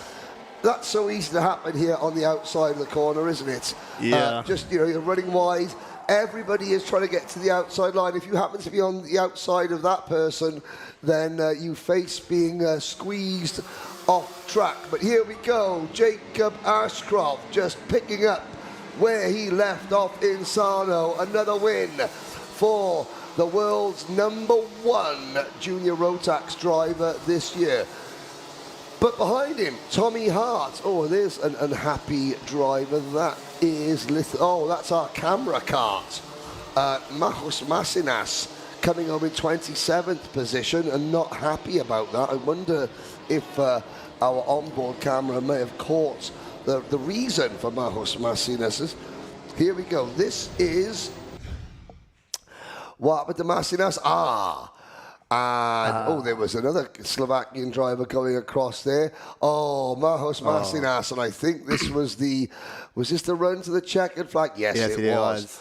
How you can understand his frustration, can't you? I would actually. Yeah, I mean the fact that it's already the second to the last corner, or even going to the second to the last corner, and it's already the checkered flag. Yeah, and it looked like he was just in front, and then somebody, from behind, an unidentified assailant, I think that was. Here is a look at the results. Panustin Monkon dropping back to 10th position. Hamish Campbell, Vilmos Vilisits, Boaz Maximov from 32nd to 7th. A lot of drivers coming and going in that race. Only 2 retirements. And obviously we saw the demise of Gabriel Canal. There's going to be some nose cones in this race, that's for certain. Word about the French flags are now flying. not quite as many as the Filipino flags. Quick final word on Yuan Bugayong, 34th, you know, more learning. Fastest lap, 55.8. We'll have a little think about how that compares with his previous fastest. Here's a look at the start. Now look in the middle. Albie Friend gets turned around with Branislav Renka, and this is Masinas. Medeiros goes to his left for Canada. There's Friend, and we now got to thread the needle, and that is the end of the Frenchman's race. The restart. Jacob Ashcroft getting away at the front, gets away cleanly, gets away smoothly as the rest of the field battle. Masinas making progress. Oh, that was turn number 9, people running wide. This is really good stuff from Masinas. It wouldn't end as well for him up at the front or up in the middle of the pack. This is the battle for 6th position. Albie Friend also recovering in front. Oh, Masinas wheel to wheel there, and but you've got to be aggressive, don't you, Miguel? Yeah. You cannot give another driver an inch. When you're fighting the pack, there is Vilmos Vilisits running wide. With every drive. That was there. Can't see who that was. And again, that took a couple of other drivers behind Masinas off wide as well. Yeah. But before we get your thoughts on that race, Kyle Lawrence has found a happy Kiwi. Tommy, up into the top 2 in this Junior Max heat. It looked like a bit of a busy race for everybody out there. Turn 1, a little bit sketchy for some. Talk me through that turn 1 and why you think it's becoming such a bit sketchy with the bigger cars through there.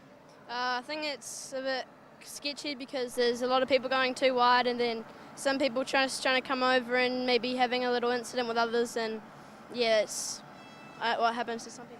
Yeah, large runoff, and then the rejoin does tend to cause a bit of trouble. But you were quite comfortable there in your 2nd place. You're happy with being inside the top 3, I'm sure, going into, you know, as you score points for these finals.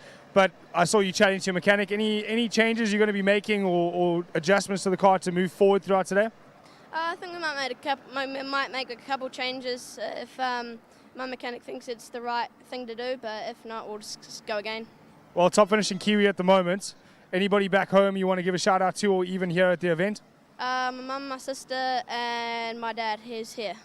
Fantastic. Well, that's Tommy Hart, 2nd place in that heat race for Junior Max. Henry, back to you for some more Junior Max race action. I think Tommy Hart, you know, what was it? Drop it in, kick it into first and give it some jandle is Scotty McLaughlin's way. That he certainly did in that race. Very quickly, before we get the next race underway, Ewan, your driver from Philippines, his best lap in that race was 6/10 slower than race winner Jacob Ashcroft. To be honest, it was a good lap time. Everyone there was actually doing somewhat the same lap, especially since everyone was fighting, dicing, and really getting into the gear with everyone. Okay, here we go. Grid for race number 2. Rayan Gandor and Valentino Manta on row number 1. Denny Babacek and Nick Rakelch. Then Tiger Sakano, Alexis Baerjon, Nikita Lubimov and Vince van der Hallen. The top 10 rounded up by Nathan Kaplan and Kai Clark. Harry Freeman, Rashid Hilal, Feliciano Bruschi and Owen Baroni are next. Leonardo Saravale, Max Olet, Jeremy Roivers, watch out for Jeremy, Alexandru Nechefor, Mattia Padone and Ludmila Ibarra. Your top 20. Koyosuke Nakano, Christian Sejerson, Juan Camilo Reyes, Luca Holmes Barak, Jeremy Zetsia, Davin Roberts. Followed by Akito Yokoyama, Rodrigo Kekas, Milan Sandvik, Rafael Zanask. And then the final few drivers, Sarajevi, Moss, Vengastan, Sekiguchi, watch for Shun Sekiguchi, Paolo De Grandi, and right at the back, South Africa's Caleb Odendahl. Lights are out, off and racing around the outside. Great start round the outside from Valentino Manta. That is about as good a start from the outside line as you'll ever see, but he's already lost the lead back to Rayan Gandor. And now Manta could get shuffled very, very wide. Oh, 6 wide, 5 wide, 6 wide, 7 wide. Oh my goodness me, as Gandor retakes the advantage. We talk about you can't win a race in the first corner, you can lose it. But the first couple of corners, you can manage it. You can gain, and if you get it right, you can gain like serious positions, can't you? Especially in the start where everyone's jam-packed to each other. Yeah, indeed. You know, we saw that trying to get 7 wide. Somebody could have, like, you know, gained 5 or 6 places in one corner. You know, you look at Boaz Maximov, you know, on that last race from 32nd to 7th. Inside 8 laps. Well, at some point he gained 4 or 5 places in a single corner. And now we look at the 270 Alexis Baillargeon. Well, Team Canada have a 1-2 at the moment. Is it still a 1-2? It's a 1-4 now. Baillargeon down to 4th place. Denny Babicek up into 3rd. As we head down the hill, Gandor, this is great for Rayan Gandor. He's not under pressure, so he can. It's early stages. Would you still, if you were Rayan Gandor, would you already be looking at managing your tyre and just slowing down a little bit, or is it too early for that?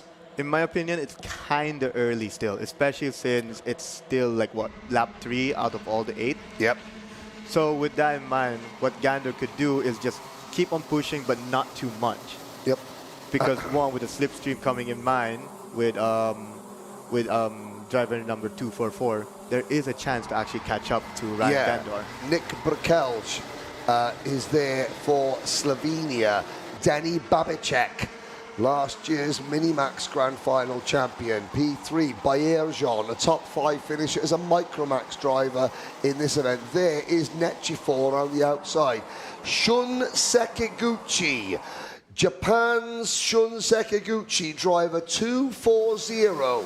That famous white race suit with the red dot on it and the red lining to the sleeves. He has gained how many places?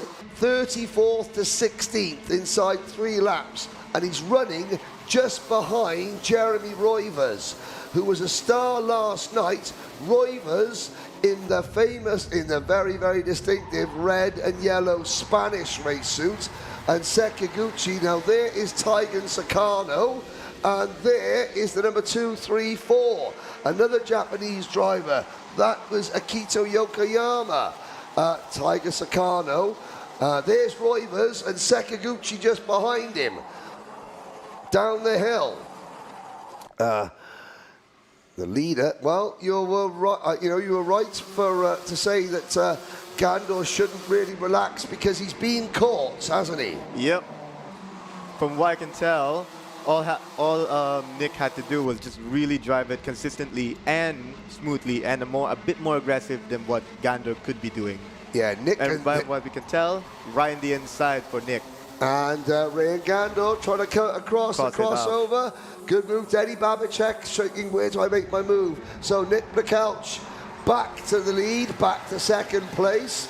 And here comes Denny Babicek. Babicek gives him the signal. Now, new 2nd place man, Denny Babicek. Look how much closer. Vince van der Halen, Taigen Sakano, Valentino Manta have got 2, 4, 5. Back to Baillargeon in 7th. We're now all really in one big queue. A lot of support for Slovenia now coming in.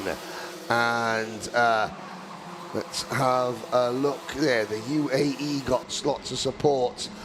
Caleb Odendahl, South Africa, was up a few places, has now dropped back a few places, back to 35th. Here we go, Shun Sekiguchi. Well, he's into 15th position at the moment. Roivers is up to 11th. There is Oh, that's close, a lead battle, but look how far back Nick Bracalch has fallen. It's so easy to lose place as well as gain them, isn't it? It is, actually, especially if you either given the space so much wider than what it should be in one corner. Yeah.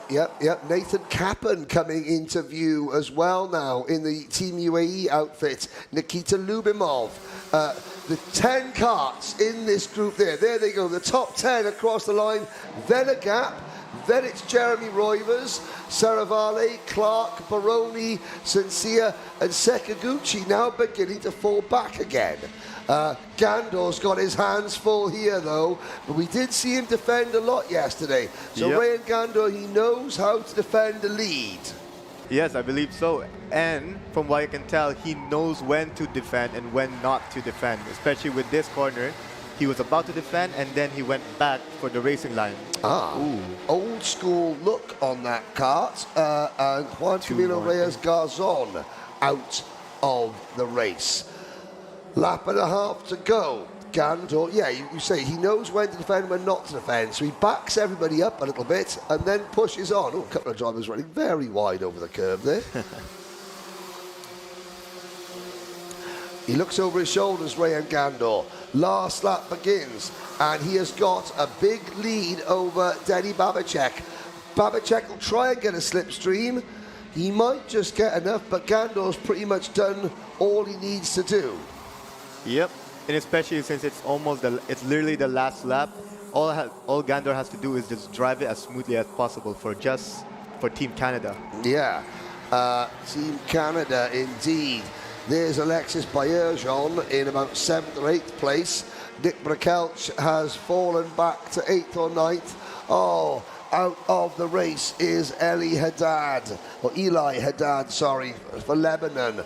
Babicek's not completely done.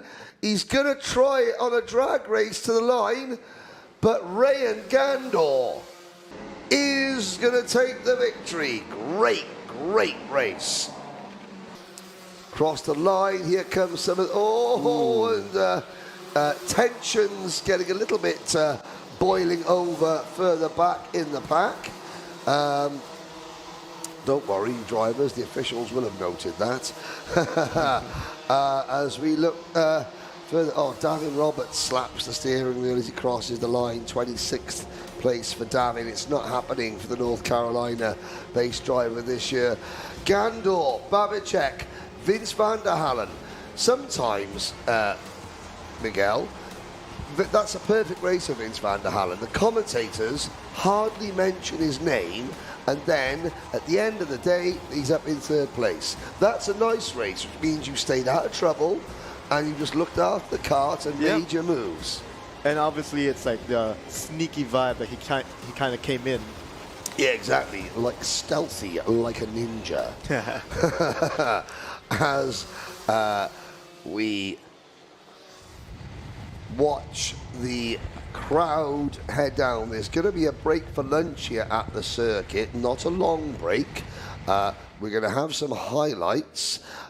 We are going to hopefully have a quick chat with one of the drivers, and then we are going to hightail it over to grab some sustenance, because, ladies and gentlemen, there are still 2, 4, 6, 8, 10, 12, 13 races to go today. We've had 13 already. What a morning it's been. It's been a busy morning, hasn't it, Miguel? It has been.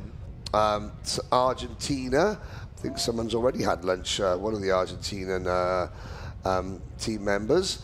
As they head down the stairs. Here come the highlights of the 2nd Junior Rotax heat of the day.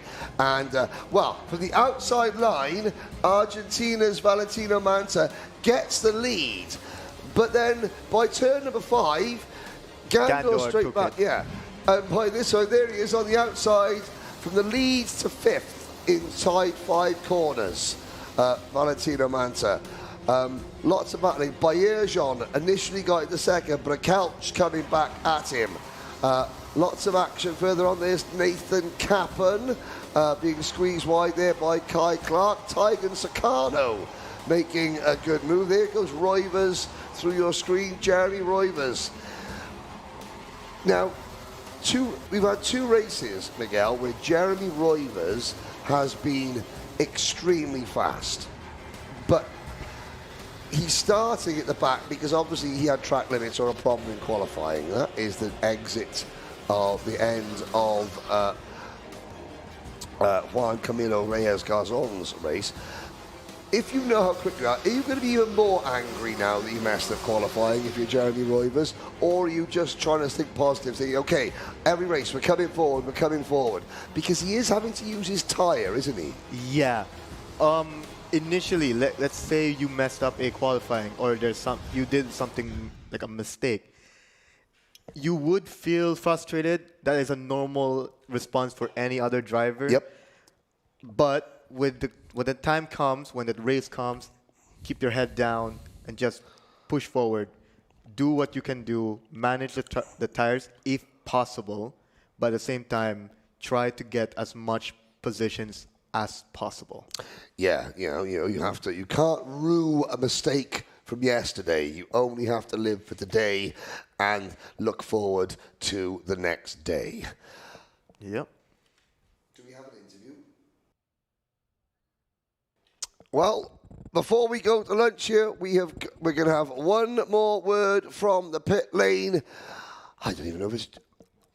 Jen Wade, the First Lady of Rotax, has got the last word for this morning's part of the broadcast. Jen, take it away. A good race. Up until now, it's been a good day. Yeah, it was really good, yeah. Tell us what the competition is like. It's a special competition. We have never driven this competition event with a junior, so yeah, it's amazing to do this. Are you the Belgian champion? I was about to be the Belgian champion, but I made a mistake and got off in the grass, so no, I'm second. Second, but you got your ticket. And tell me, what's it like to be driving against some of the best drivers in the world? Yeah, it's nice to drive against the best drivers of each country. And yeah, we hope to win it, and try our best to do. You're doing a good job. Yeah, thank you. Congratulations. Thank you. Alrighty, Henry, back to you. Oh, there we go. Thank you very much, Vince van der Hallen. He was looking a bit stressed yesterday, wasn't he, with the delay, but he's chilled right out now. Miguel Quirones, your sister, Maria, is going to be out in seniors. How was her morning? Decent, I believe. All she had to do was just learn from the drivers. Yeah. Not try to make too much mistakes, but it's part of the learning curve. Yeah, so she did have an off-track excursion on the first lap, didn't she, of her first race? Yeah, I believe so. But yeah, she came back and did quite well indeed. Okay. Thank you, India, Isha Madesh. You can, Noah Kart Race, you can stop spamming the chat now or we will delete you. We really do appreciate the amount of support we have had, the viewing figures, the amount of viewers that we have had, record-breaking figures yesterday. We're going to be record-breaking again today. We're going to break for lunch here at the moment. Please don't go away. Don't turn off, because we have got an exclusive interview that Jen Wade did yesterday with the chief executive of the Bahrain International Circuit, Sheikh Salman bin Isa Al Khalifa.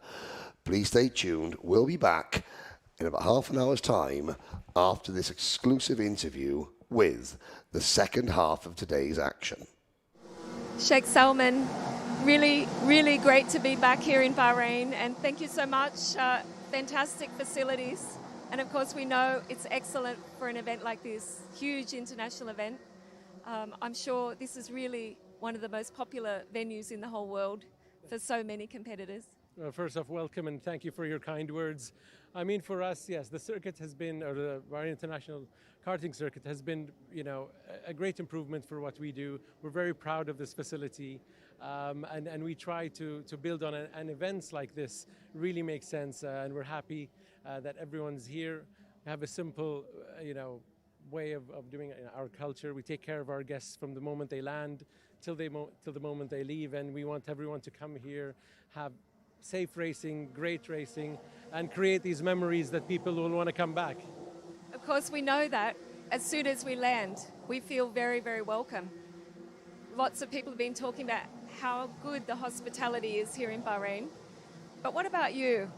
You also share this passion for racing yourself? Maybe you tell us a little bit about your own experience. I mean, I joined the track in 2003, 2004. I've always been passionate about racing, about driving, and I thought if I worked at the track, it'd be easier to drive on the track, which was the worst decision, because as I progressed, I was more in the office and everyone was going around, but I got a chance to drive a bit, so the passion is still there for sure, and I've been lucky enough to be part of this great team in 2004. I took over, I think, in 2010, and then built. I love building teams, human capital, all of that. So I'm very proud of the team that works here. You can be proud. Why is it so significant to be here in Bahrain? To be the motorsport place, really here in the Middle East, to be the home of motorsport. Why is it so important? I mean, for us, there has always been a history of motorsports in Bahrain. I think the Motor Federation was set up in 1952. So the circuit was kind of a continuation of that. We needed a proper circuit. We were the first to host F1, obviously. And that kind of set up the region, our neighbors saying, okay, this is the right track. So we're very proud and happy that we have 4 F1 venues now, but also, I mean, none of them yet have a karting facility like this, but that's also coming. And we build the industry, we build the sport all together. And we've seen that change over the years, so that's really important. Yes, we're the home of motorsports in the Middle East, but you also have to prove it. So last year we had 424 events at the racetrack. And that's a surprise. I mean, 112 are non-motorsports, but anything from F1 to WEC to all and the karting track is the same. If I say okay, in terms of racing, maybe we've had 18 races, about 74, I think, events. But more importantly, our arrive and drive, 64,000 people have come through the gates here last year, and that's a good start for us as a small island, that we build on that. We get them into racing, and hopefully we'll see them join. And of course, that's why an event like this is great, not only for Bahrain, but also for the region, for local communities. And I know recently you announced the Musco Young Driver Development Program. So that's also another vision of yours. Yes, I mean, we're very proud and happy, and I want to thank Moscow for being part of this program. I mean, it was their initiative that they wanted. I mean, they were the ones that did the lights also on this track, and they wanted to give back to the community. So we worked with them by doing a driver program, mainly for people that is hard for them to enter the sport. So really reaching out into the community and bringing them. Another thing that we focused on is female drivers. So 50% of that will work on bringing female drivers into the sport. And if we can, and it's not just starting out, but there's also an advanced program that if we select good drivers, they will support even in taking them higher. And I think, I mean, for us, the grand finals or something like that plays 2 parts, I think, especially for Bahrain. One, it inspires people to be part of this, and they see the racing, they see the drivers from all over the world in their suits, with the names, with the countries, and I think this is something that's really inspiring for our local Bahrainis. I mean, we do have a Rotax challenge here. Part of that growth and development within the region as well, which is fantastic. Part of that growth and development within the region as well, which is fantastic. It is. Yeah. I want to ask you one thing. I've heard from your team that you have a little bit of a thing with 3 principles. I think it's ideal just to finish off our interview for the grand finals, and I hope you're okay to tell us a little bit more about it. It is the DNA. I mean, it came a couple of years back, and I was I was struggling with something in the company or in a task that I had to do, and I asked the question, why do you show up to work and what's important? And literally the format was a piece of paper, and you know, no names, nothing, just tell me what's important. And I found, you know, sat in my office, opened up each piece of paper, and found out that, you know, the biggest bunch of papers was talking about how proud people were about being part of the circuit, or proud that the circuit represents Bahrain and all of that, or Formula One. The second biggest, largest amount was people that were passionate, whether it is karting or F1 or drifting, or so I saw, okay, I've got pride, I've got passion, and this is truly, you know, what came from them. Obviously, we're a racetrack, we're surrounded by checkered flags, timing, all of that. And in management, you have to measure it. So we added performance. And I told HR, I told everyone, it starts with the 3 Ps, pride, passion, performance. If the person that's coming into the company doesn't have those 3 Ps, he won't fit in. Yeah. So that worked really well. And you feel it with the team. I mean, and it's easier for me to manage. I just do it with pride, do it with passion. The performance will come. And then this way it's easier not to be picky on why you didn't do this. You just say, was that pride? Was that passion? And then they just do it better. Of course, with passion, sometimes you make mistakes or you could be better, but you learn from that as well. Absolutely. And the other thing, when someone is passionate about something, I mean, and I feel bad for them, because they will stay. There is no 9 to 5 at the racetrack. If you're passionate about it, you're here, you're putting the hours and all that. And so you also have to take care of them, make sure that they're happy, you appreciate them. Working on a 4th P, not yet clear, but I want to do podiums. So you have pride, passion, performance, and podiums. And that's where you celebrate the 3 people, you know, and I'm not convinced. No, not convinced. I am convinced. I just haven't figured it out yet. But it will come. It'll come one day. Okay, it's going to come on Saturday afternoon. For sure. We're going to be on the podium. For sure. And I was just thinking to myself, there are many mechanics who will completely understand your philosophy, because there is no time limit. Some of them wouldn't leave if we didn't turn the lights off. They're very proud to represent their nation as well, with the drivers and all their team. They're passionate, we know that. They're looking for the performance and the podium on Saturday afternoon. It's perfect. We'll finish that off for you, the principles we're going to make it for by Saturday, and we're going to look forward to seeing you in the grandstand or up in the Rotax Club. For sure. We hope you come back if you have time. For sure. Yeah, thank you. Thank you so much.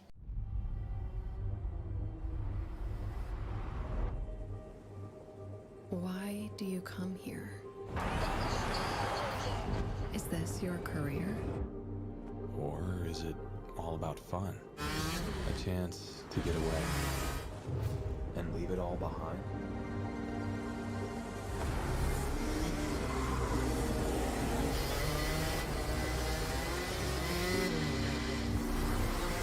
Or do you chase your personal best? Challenging yourself over and over again. Why do you come here? Maybe you're here to collect moments. Good ones. And not so good ones. Where you can't afford mistakes. Because you want that victory.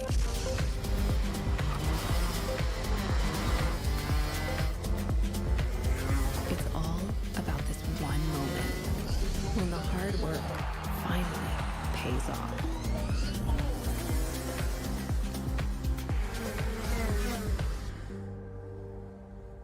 This is the place that brings us closer to the people who share our story. Whoever we are. Whatever we're here for. Racing is who we are.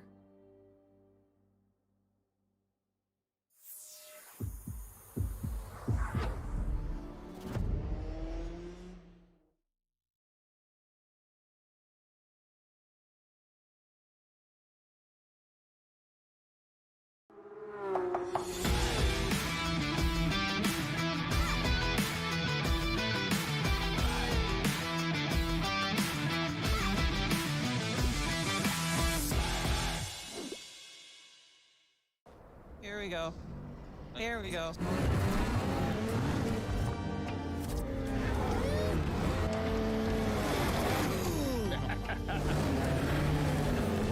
Try not to make it lame, Rob. Oh my god! That's that skiing feeling, mother.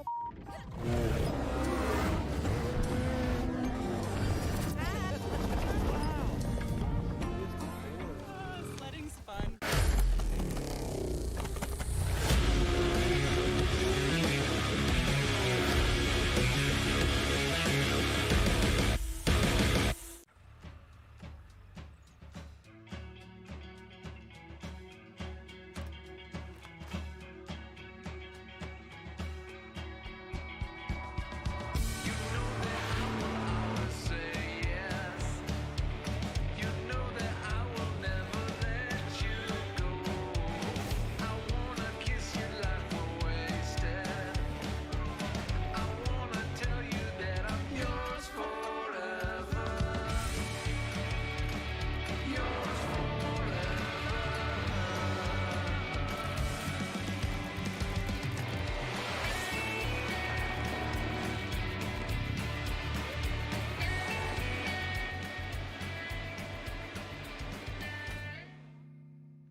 Winning is everything, but it is not the only thing. 384 champions, a rainbow of colour, hope and pride. It changed my whole life, and there's no other event in the world like it. I love it. It's part of my life. Bahrain unfolds before them, a floodlit ocean of sand under an ink-black sky, a roller coaster of tarmac and emotion.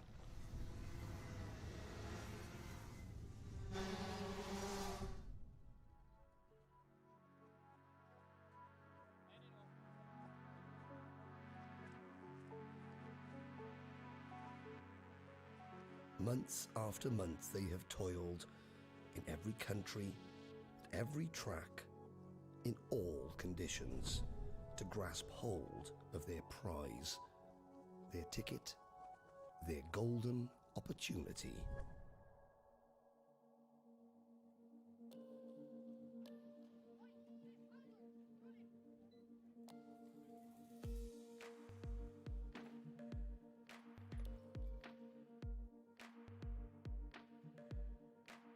Behind each contender, the love, the drive, the joy and heartache is shared equally.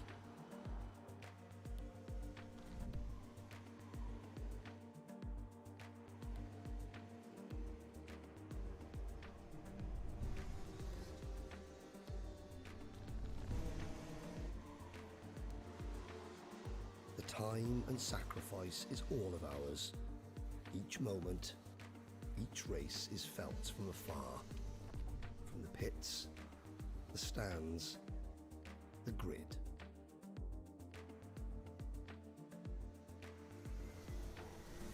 It'd put hairs on your arms, you know. It's such an emotional experience for everyone. Win, lose or draw, there's such a passion for it. The moment arrives. Summon every sinew and go for broke. If you don't take your opportunity, a rival will.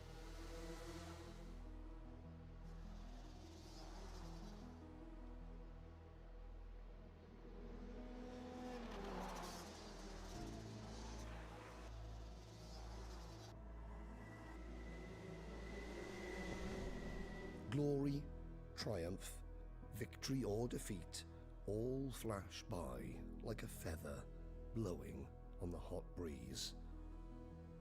With every grand final, a champion is crowned, standing tall on the shoulders of us all.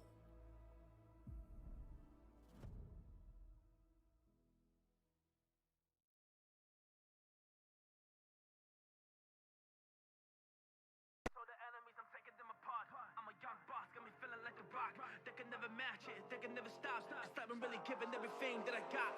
Cause I've been working on a plan, on a plot.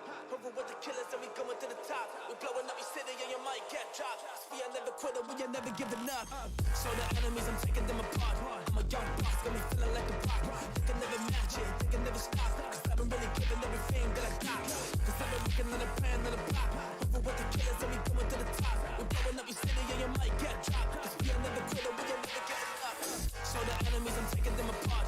I'm a young boss, got me feeling like a rock. They can never match it, they can never stop. Cause I've been really giving everything that I got. I'm the new leader, it's time for a change.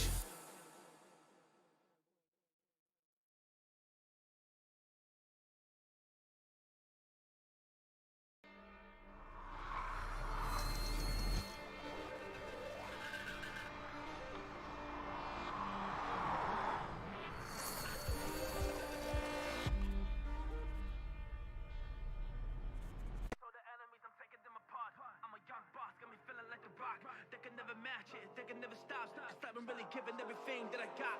Cause I've been working on a plan, on a plot. Over with the killers and we going to the top. We blowing up your city and you might get dropped. Cause we are never quitter, we are never giving up. So the enemies, I'm taking them apart. I'm a young boss, got me feeling like a rock.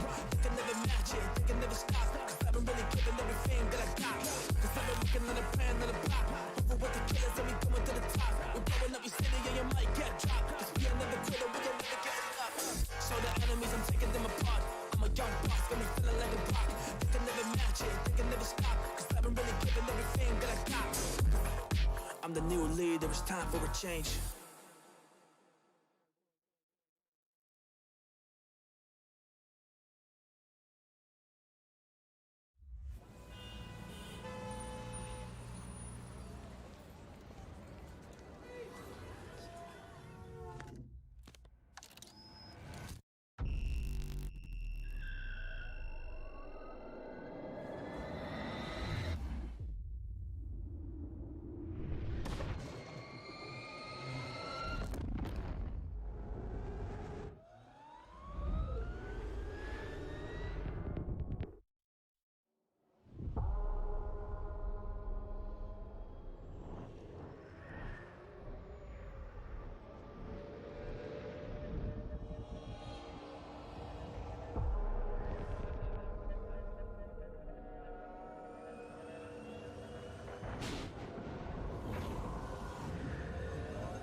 time is a strange thing.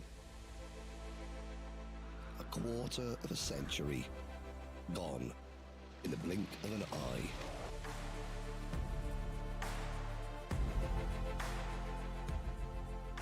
The heart, the spirit, the soul of this week remains. A week that is made for us.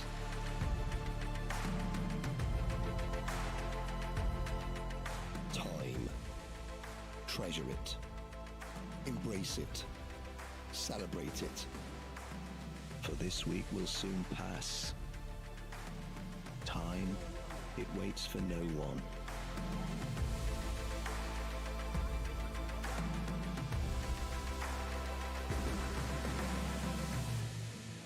But for this week only, time revolves around us. A grand effort on the grandest stage. Sarno becomes a crackling canopy of colour, noise, passion and pride.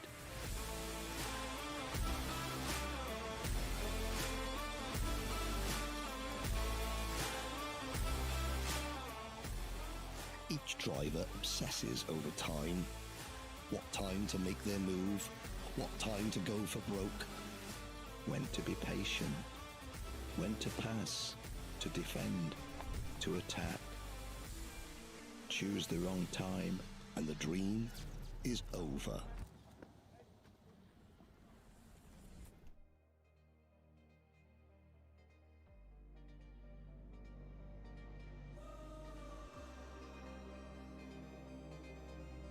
For those who make it, their week boils down to this.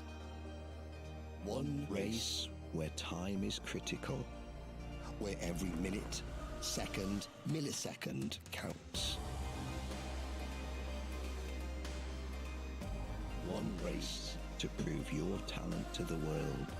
A race more intense, more exciting, more thrilling than any other. And if you time things to perfection, you become part of 25 years of history.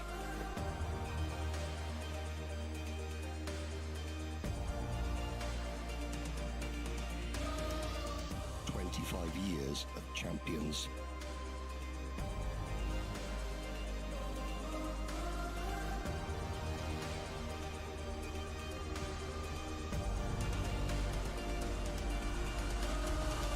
"25 years of drivers making this week their time.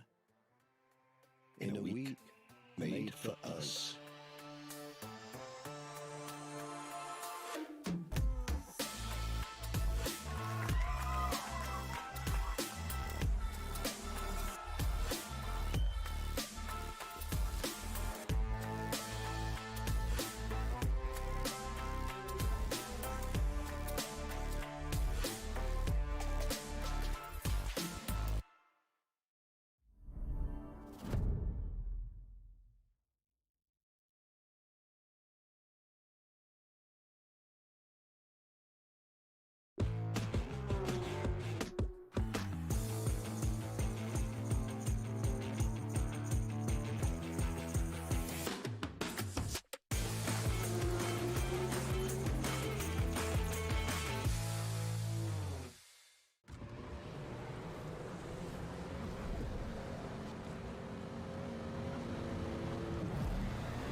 Hello, ladies and gentlemen. We are back after our short lunch break. I hope you're able to go get yourself something to eat and a drink to help you through the rest of the afternoon and into the evening's racing. We have some action-packed racing ready to go for all of you back home, brought to you here by Alpha Live on the live stream. I'm in the dummy grid. The dummy grid, sorry, is over there. I'm in Park Vermeer area at the moment. But I'm going to take Luke through to the grid itself, and let's have a look at some of our front runners in the senior max category. Our drivers still all standing outside of their carts, some drivers in it. Mohammed Wali in his cart at the moment, preparing himself for this heat race. He's not exactly starting where he thought he would be in at a circuit like this. He may be South African, but a bit of Bahrainian family involved there. He's got a house here, as far as I understand, so he's done a lot of racing around this track. But drivers that we saw up in the sharp end throughout today, Kian Garrity, we spoke to him after his previous race win. He's starting on the front row, but on the outside into turn one. Kian, throughout this weekend, we have noticed that outside into turn one can be a little bit tricky to make it happen. A couple of drivers have made it all the way around. I'm assuming you've got a plan in mind for the start, or are you just going to see what happens as the cards fall when the lights go out? Obviously, you have a bit of a plan, but I don't think you can really plan anything with the race. Like, anything can happen, really. You don't really know what sort of gaps are going to open up, so yeah, just see what happens when I get there. Yeah, hope for the best, plan for the worst. Anything, the temperature has been up and down all day today, a little bit of cool, then starts warming up again. Is that something that's played on your mind in terms of tyre pressures and setup of the kart? Not really, to be fair. I think the track's still going to be quite hot, so I don't think it's going to make too big of a difference either way. With all the new tyres that have gone on in qualifying, I'm sure the rubber did change quite a bit. The grips come down. Have you noticed that out on circuit? Yeah, I mean, in this class, it always seems to have to qualify and the track slows down. Sort of same happened again there, really. Fantastic. Well, Kian, good luck for this one. Let's hope the outside line works for you into turn one. The discussion there with Kian, we were talking about how the track slows down as the track rubbers in. You've seen from our shots on circuit the black lines coming through onto the track. That is the karts actually putting rubber down on the surface of the circuit. All the karts this weekend using Mojo rubber, so all the rubber very similar for each of these categories.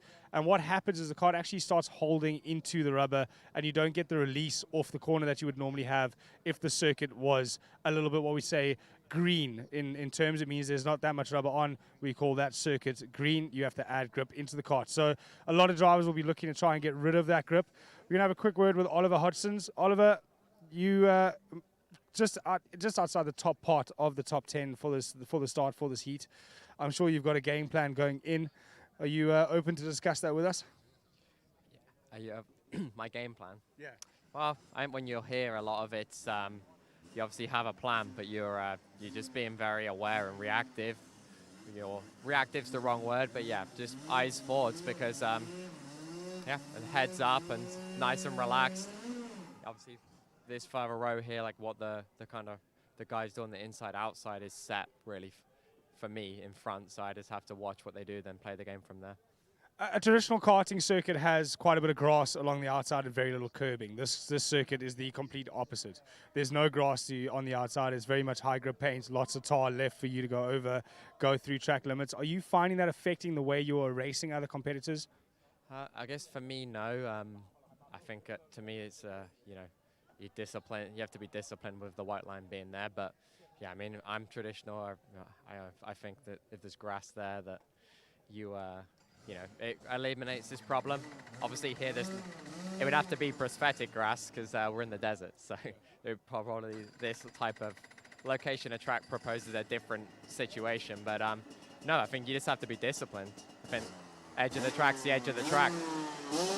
Yeah, fantastic.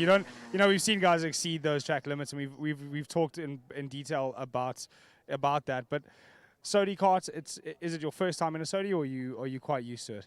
I think every time I've done the grand finals, I've driven on the Sodi. So yeah, it's become familiar over the years. Yeah. And major differences between what you normally drive to the Sodi chassis? I'd say a lot of modern karts are very good. I think there's a lot of good products on the market. So it obviously feels different when you get back. It's like putting on a different pair of running shoes, but it drives well. So.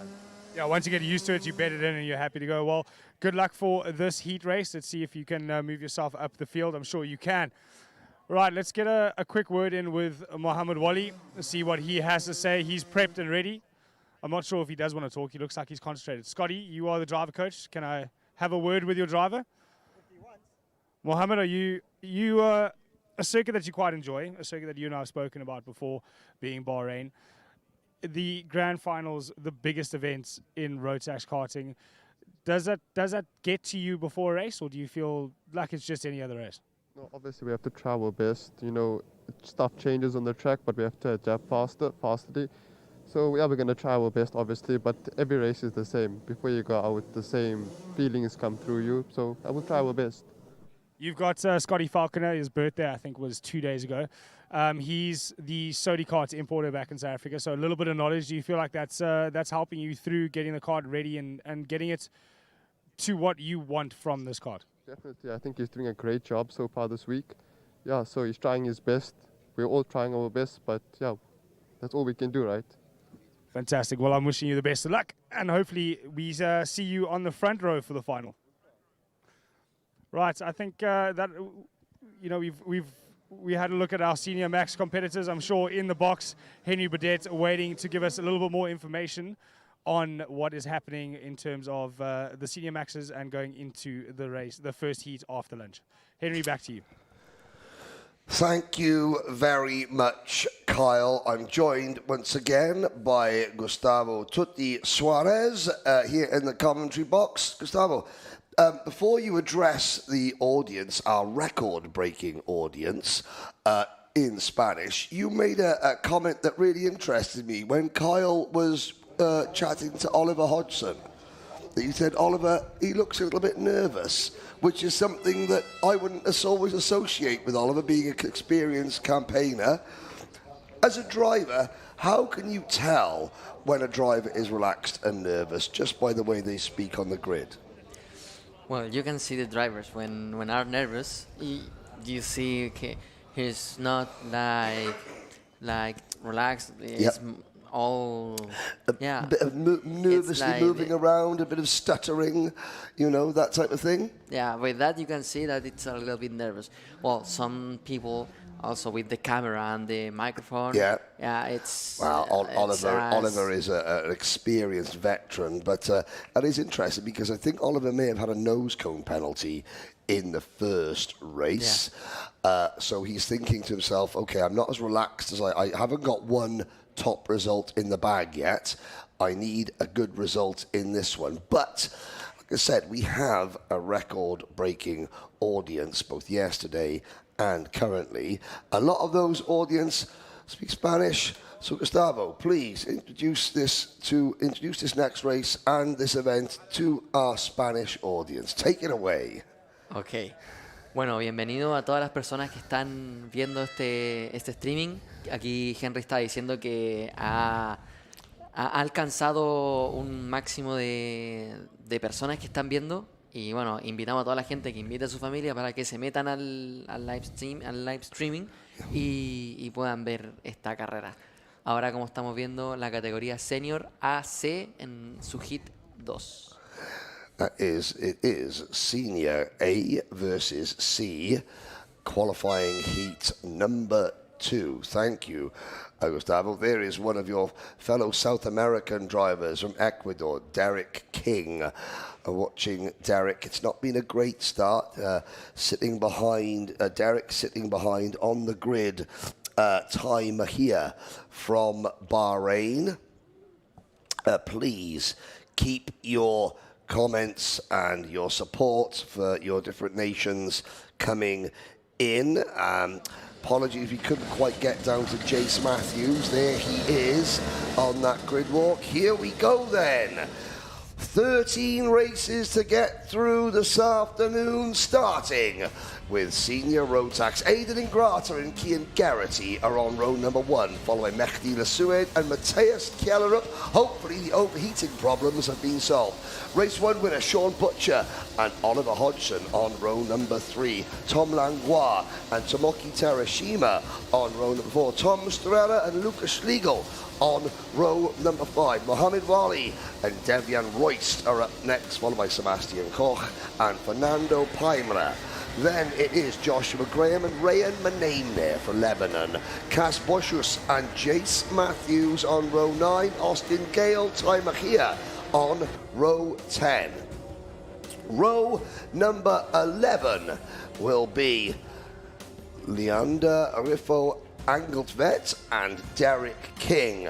Then it's Ruben Kernahan, Piotr Bonovic, Charles Michael Vischer getting a lot of support, Maximilian Bostrom, Jack Bourgeia, Oliver Marak. The racks the top 30, Jackson Rooney and Christos Kidonis. 36 drivers in total. There are the remaining runners as we head down to the final couple of corners. Tension mounting, Gustavo.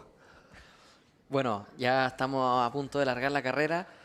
Como aquí Henry comentó los nombres de todos los pilotos, espero que sea una buena carrera, espero que esta vez Aiden Ingrata logre mantenerse en la primera posición y nada, que sea una carrera limpia, que no ocurran accidentes para que los pilotos estén bien. Into the final corner, Aiden Ingrata bringing them round very, very slowly indeed. Alongside him on the outside of the front row, Kian Garrity into the tram lines.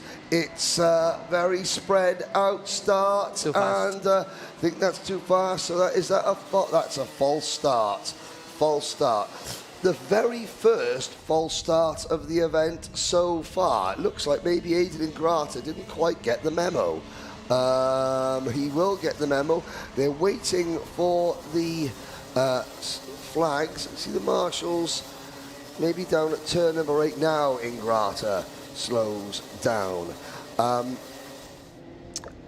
That's not going to affect the drivers up at the front. Although Kian Garrity has learned something, hasn't he? So Kian Garrity on the outside, he will have seen what Ingrata has planned and will now try and counteract that. There is, well, yeah. Race your way. That is the Rotax motto on the extremely large crash helmet provided by our partners at Bell Helmets. The only one in the world. Look at the grandstand. It is chock-a-block. The Rotax Club VIP area in the background. For the second time, we will try and go racing. For me, this moment was the worst? The worst, because I felt nervous always. Yes? Yes, and when one day, I remember one race, I put a smart phone, one, the pulse rate. Pulse, Yes. and was like 210. 210 before the race? Before the race. But then when the race starts, it's normal. It's really? Yeah. So a lot of drivers, say that the grid is where they get nervous, and now there's no butterflies. You were nervous at this point. Yeah, in this moment. Then when the racing actually started, and you're going wheel to wheel at 75, 80 miles an hour, like these drivers are, that's when you calm down. Yes, because the adrenaline, it's, I don't know. But always in race, I was calm down. Now, is it worse being the leader, or is it worse starting in the pack right now? It's when worse. You were nervous. Were you more nervous? I'm more nervous at the front. You were more nervous at the front. Very, very interesting indeed. Well, let's see. Is Aiden Ingrata nervous? Because he's at the front as the lights go out and the outside lines sweep across to try and get the inside. Garrity up to second. Let's have a look. We're all through turn 1 cleanly. Now up and over the roller coaster. And the top 10, 12. That is a good, clean start. Now hold your breath up towards turn number 5. Mohamed Vali there, the very tall South African driver. You can see running a little bit wide there, but Ingrata holds on. If Aiden was nervous, he's now calm, correct, Gustavo? Yeah, sí. Nada, ahora como through the Aiden Ingrata segundo, va primero Simbacher, segundo Ingrata y tercero I think third is Garrity. Up into second place, that looks like Matthias Kjellerup from Denmark. is that the Was a good start for him. 3.55. Garrity leads. It's Sean Butcher who was in the top 5. So Garrity from Ingrata, Mehdi Lesue with the dark blue Team France race suit. Then it is Matthias Kjellerup. Out of turn number 5. Oh, number 329. That is Timer here, running very, very wide indeed. Garrity defending early. Now, on lap number 2 out of 10, with Kian Garrity defending, that's a sign that maybe tyre pressures aren't up yet. That, you know, the tyre pressures are low and that he's, you know, going to get quicker as the race progresses, because he is being very defensive at the moment. Aidan Ingrata cannot get past him, but he's backing the pack up. No breakaway. Look at this as they flood underneath the start line gantry. Into turn number 1, Garrity looking over his shoulder. Sometimes the mechanic sets the cart up so the tyres don't work very well at the start, but they get better and better. Exactly. When you use low pressure, it starts bad, but then the tires start to warm and get grip. Because if you put too high pressure, you it's will very start, quick at the start. You will start fine at 2 laps, 3 laps, but then in the middle you will lose. And yeah, you will lose pace. So maybe Garrity, as again, not pulling away, he knows that his kart will get better as the race progresses, but he does not want to lose track position, because there's no point having a great kart if you're down in 8th place with 5 laps to go, is there? For that you need to block, then defend, because when you need to wait the tire pressure. Yeah, exactly. Ingrata, Lesue, Butcher, Kjellerup. Butcher now trying to cross over Mehdi Lesue. Great move. Sean Butcher takes the position, and that actually puts Butcher. Did that get him 2 places for the price of 1? It did, you know. What a position, what a drive. What a move, sorry, from Sean Butcher. Now, whereas Mehdi Lesue, Aidan Ingrata may not know Kian Garrity very well, Sean Butcher does. Let's see if Sean hangs around or if Sean just decides to send it and get away up at the front. There is Matthias Kjellerup. Garrity defending. Look at Lesue's going to get a run now. I was thinking that, okay, they are teammates. They're from UK. They will push together. Yeah, did you watch the senior race from last year at Sarno? I remember that. yeah. Don't we all? Anyway, Mehdi Lesue is now up into P2. Butcher back to 3rd. Ingrata stays 4th. Kjellerup on the outside. Tomoki Terashima. Oliver Hodgson also there. Langlois in the 2nd of the French guys. There is Tom Langlois. Mohamed Vali just behind him. Lucas Schlegel. Josh Graham. We have got a huge train up at the front. This is what Kian Garrity wanted. Halfway through the race, he wants to have a huge pack of karts behind him as you just glimpse over the top of the barriers there, because everyone chasing him, they have to think about attack as well as defense. They've got 2 things on their mind. Garrity's only got 1 thing on his mind, that's currently defending until his tyres hit their sweet spot, then he can pull away. So this is a race plan from Kian Garrity. He knows he has to do that, and him and his mechanic would have talked about this beforehand, wouldn't they? Yes, of course. Now I think he will defend all the race, because look how tight it's the top 7 drivers. Because before was only the 3 more in front, but now the group are more together. Yeah, indeed. Now, this morning's racing was of a very, very high standard indeed. It was excellent go-karting, lots of fair fighting, lots of good action. On Saturday, we will be joined by over 47 terrestrial and internet TV stations that cover 92 countries. What we would like you to do, the more this broadcast today and tomorrow, the more that is shared by you, the viewers, to your social media pages, then simply the algorithm will work and will create even more viewership. Saturday will be a record-breaking day in the history of the sport of go-karting in terms of the amount of viewers and order that could potentially watch this event. You, the YouTube viewers, can really help that by sharing the stream amongst your social media pages. If you've got a problem with that, just tell them Henry asked you to do it, and that'll be absolutely fine. So please do that so we can help make even more history on Saturday when a global TV audience joins us.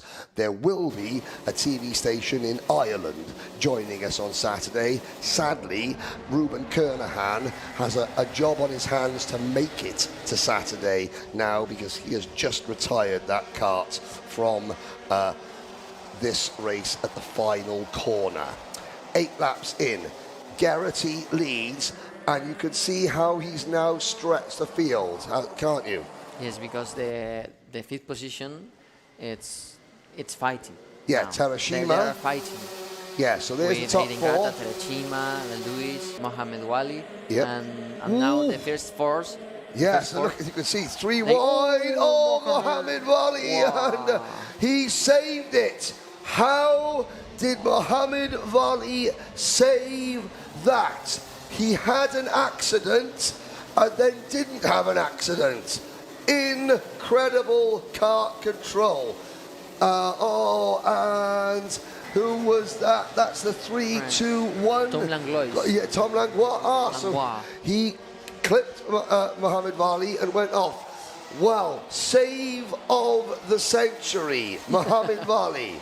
That's, but that's what you have to have as a driver, isn't it? Those instincts, that reaction. Yeah, in 0.1 more Yeah. or less. 0.1. Yeah, because when sometimes you're on the track and you have an accident, and it's like the movie Cars. Yes, you know, yes. when the lightning. Lightning McQueen. Yeah, it's watching in slow camera. Like, Yeah. okay, I will pass like him. Blah, blah, blah. Yep, yeah, it's like, slow motion, Yeah. you know. When you're Harry, driving, I'm going to you go see through like the that. smoke, you know. Yeah, Days of Thunder style. Here we go. Battle of a second place on the final lap. Hodgson, Lesue and Butcher, second, third and fourth. Hodgson has it. Lesue and Butcher want it. Kian Garrity, the plan has worked to perfection. As now we look at this battle, Tomoki Terashima, Josh Graham, Aidan Ingrata, Tom Strella, Jace Matthews up in the top 10. For the Aussies, I haven't seen an Aussie, oi, oi, oi chant on, Y ganó Chian Cerati, segundo Oliver Hodgson, tercero Sim Butcher, cuarto Mehdi Lasue, Yep. e quinto Tomoki Terashima. Yeah, P5 for Tomoki Terashima, Ingrata, Strella, Matthews, Royce, Mejia, Paimar, Paimre for Estonia, Koch, Wali, 14th. Mohammed will be, that, it could have been a lot worse. It could have been an awful... Only 3 positions. Yeah, from where he started, Nicholas Loretti up to 15th, Oliver Marak, Lucas Schlegel, Austin Gale, Matthias Kjellerup. Kjellerup was up there at the start and then fell back. And Charles-Michael Visser rounding out the top 20. Okay.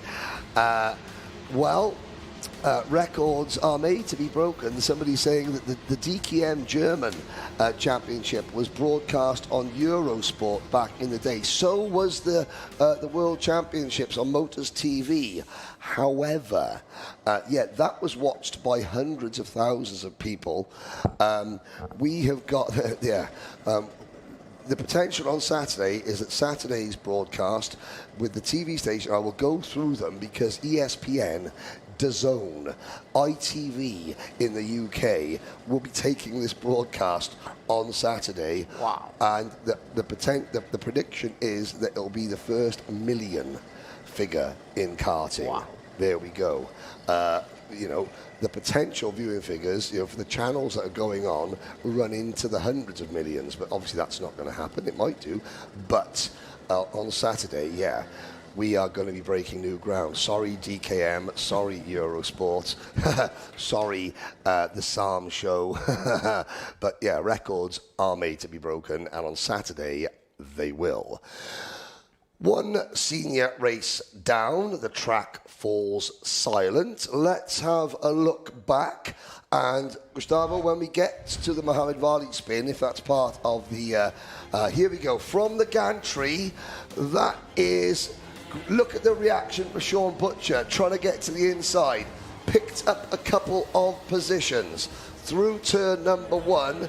Now, look at the different lines. The turn, that was Mehdi Lassoue trying to make a move. Through the roller coaster, we've got there Garrity backing up the field early. Ingrata, well, Aidan Ingrata finished 7th there. That is because he couldn't make the move on Kian Garrity early on, could he? Yeah, exactly. He didn't overtook fastly, and This is a great move from Sean Butcher. He gets Masui and he gets Ingrata. 2 for the price of 1 special offer. Garrity would prove to be a tough nuts to crack. Too tough, in fact. He had to defend, and then he stretched the lead away.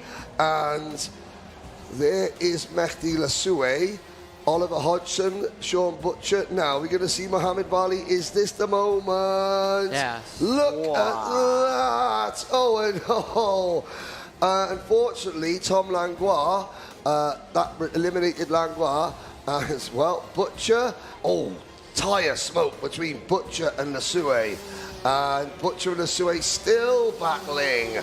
And they crossed the line. Kian Garrity, job done. I think Butcher gets P3. For me, Rotax Grand Final, it's one of the most difficult events in the world. Yep. Because you have all the same for all the drivers, and here it's only skill. All the champions, exactly. Jace Matthews. We did have our first Aussie, oi, oi, oi. Now, we'll go and speak to the Americanized Oliver Hodgson to see how nervous he was before. I think he'll be a lot less nervous now. Take it away, Jen.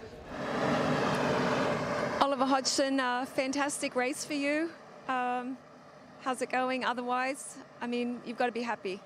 Yeah, I think we're ticking the boxes nicely. We had a challenging set of practices, and I guess thank you to the Rotax guys at the Tech Barn. They seem to have got a lot of those issues ironed out for qualifying. So, and yeah, apologies if I look like I'm dying on the camera.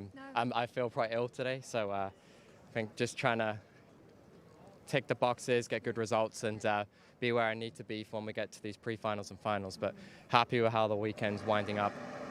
I'm not sure if you're the oldest driver on the grid, but I'm going to say if you're not feeling well and you're finishing second, they're in trouble. So go get yourself some water. Congratulations. Have a rest, and we're going to see you later. Thank you. Yeah, we'll do. Thank you very much. Back to you, Henry. And before, I just want to say hi to Ken Walker, who's watching The Voice from the Grand Finals many years ago. Say hi to Ken. Hi, Ken. See you. Yes, the original voice of karting, the only voice of karting, Ken Walker. Now, I have heard, Ken, and I know you and Jill will be watching, that Ken tried doing a bit of breakdancing recently, and at his age, you know, but I hope you're recovering well, Ken. You know, just doing a little bit of street dancing, but Ken is absolutely fine and recovering well. I had a little bit of surgery there after a fall, but Ken, if you watch last year's highlights video, 1 week, you know, that in time, that is myself and Ken Walker doing the voiceover. There is your brother, Xavier Suarez, just briefly on screen. He did a lot of good work in the first race, and then undid the good work by getting a nose cone penalty. What a shame. I told him why. Well, I told some words that I'm not going to. No, we're not say going to here. repeat. Yeah, I'm no. going to repeat because Not even in Spanish. Yeah, no. But yeah, I hope the best for this race. Para mi hermano Javier, que está largando la posición 28. Nada, agradecer al SKR de Chile, a la Federación de Automovilismo de Chile también, la FAECH, y bueno, buena suerte a mi hermano Javier. That was your motivate. Yes. Now, you're going to get nervous. So you're nervous there. I'll run through the grid. We'll see if you check your pulse. Christos Oikonomou and Tish van Wyk on row number 1. Martin Lichner and Nick Trobech on row 2. Toby Gale, Ishan Madesh. Is this going to be another final for Ishan? Ryan Maxwell, Teresa Babichkova, Charlie Smith, Lewis Goff. Then Liam Flukiger, Akinori Kikuchi, Gustavo Puya, Harry Bartle, who went out on the opening lap of his first season, Mateo Radenkovic, Cooper O'Clair, Omar Ganoum, Fedor Shoshin, Victor Frost Bay, Macaulay Bishop, your top 20. Then it's Istvan Deso, Martin Ibarra, followed by Ricardo Carrillo, Brent Redding, that's your top 24. Pietro Pons, Martin Saar, followed by Rafael Rajani, then Chile's Javi Suarez, Nolan Lamore and Alvaro Jimenez. You'll see the final qualifiers, including the sister of my junior Rotax co-commentator, Maria Quinones, and watch out for Matthew Higgins at the back. Is there a reason they're all on Sodi's? Yes, because Sodicar are a partner with the Rotax Grand Finals. Lights are out. We're off and racing. Look at the back of the field. Matthew Higgins taking a completely different line than virtually everybody else, getting himself set up to try and pick up, well, he'll need to pick up another 20 or so positions through turn number 5. It's a good, clean start so far. Omar Ganoum running wide there for the UAE. And we'll try and look back. Gustavo, you keep your eyes on your younger brother on board with Teresa Babichkova as she heads up. Now look at the wear on the inside, on the outer edge of that Mojo tyre. There's an awful lot of, marbles and what have you, but it just goes to show you do have to look after your tyres. You only get one set for the week. For the entire week, yes. From qualifying onwards, end of lap number 1.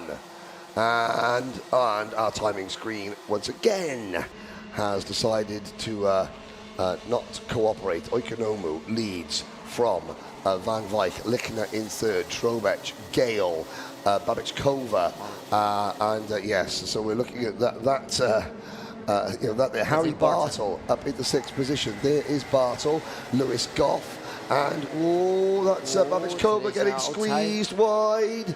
That would be by Ryan Maxwell. Here comes Ishan Madesh up the inside. Babichkova over the inside curve.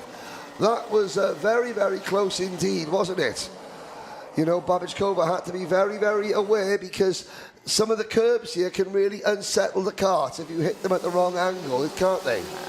And that corner is very difficult to overtake because it's you be blind. Yes, blind. yes, when it's a blind corner. Hill, you are turning left, no right, and you get blind on the middle of the corner. So it's difficult. Yeah, very difficult indeed. Matthew Higgins already up to 22nd place from 35th on the grid. Xavier Suarez, 25th position from 28th on the grid. There in the insert, there's the look for Babichkova. You can see she's got that row of carts on her outside line, closing up on them as she comes up the hill. And now she swings to the outside, going through she's going to make a good couple of positions here. Keep watching that insert as she comes down the hill. There she is in the main picture. Swings to the outside. Bright blue and red overalls for the Czech Republic. There she is, last but one cart at this group. Keep watching the insert and then see how she's going to react. Checks over her shoulder. In front of her, the driver from the UK goes through, so Babichkova tries for the crossover, outside through turns 1 and 2. Teresa Babichkova Normally, so, and she's up the inside again. The fast lady, now it's 3 wide in the middle, loses out. I Great think stuff. she got She's got sandwiched there in the middle, but she's behind Lewis Goff. Yeah. Now, talk us through what we're seeing, Xavi. Gustavo. Into the corkscrew? I think she got the nose cone. Yeah. Okay, you think she hasn't? It's wobbling about very much. Well, of course, that means she's going to have to be doubly aggressive now to try and pick up several positions. Meanwhile, Xavier Suarez up to P24 for Chile. At the front of the field, Christos Oikonomou and Tish van Wyk. Look at this, Greece leading the Netherlands. You know, the Greek Rotax Championship, RMC, not the strongest. I think that's, not the biggest in terms of numbers. However, talent is talent. Talent is talent. Macaulay Bishop into the top 10. And now Tish is smart because he is pushing. Yes, and look at the gap. They've got a 1 second advantage. He's making advantage. gaps for then make the movement. Yeah, and right, here's a look at your younger brother on the outside. Quick look at his nose cone. That looks still quite attached, doesn't it? I don't want to You don't want to look? No, I don't want to look. Okay, well, we'll head back to the front of the field. There's Babichkova. So there are the two leaders. Defending for third place, Lichner, Toby Gale and Harry Bartle. Bartle's tyres will be 1 race newer than everybody else because, of course, he only did half a lap in the first race. Watch the crossover from Bartle. Oh, and he gets it caught up on the curb. That almost cost him, didn't it?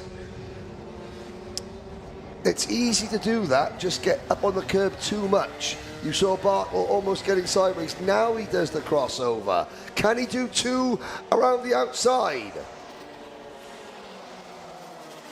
Ooh, not quite. Oh, yeah. Charlie Smith. Oh, and now they have yellow flag.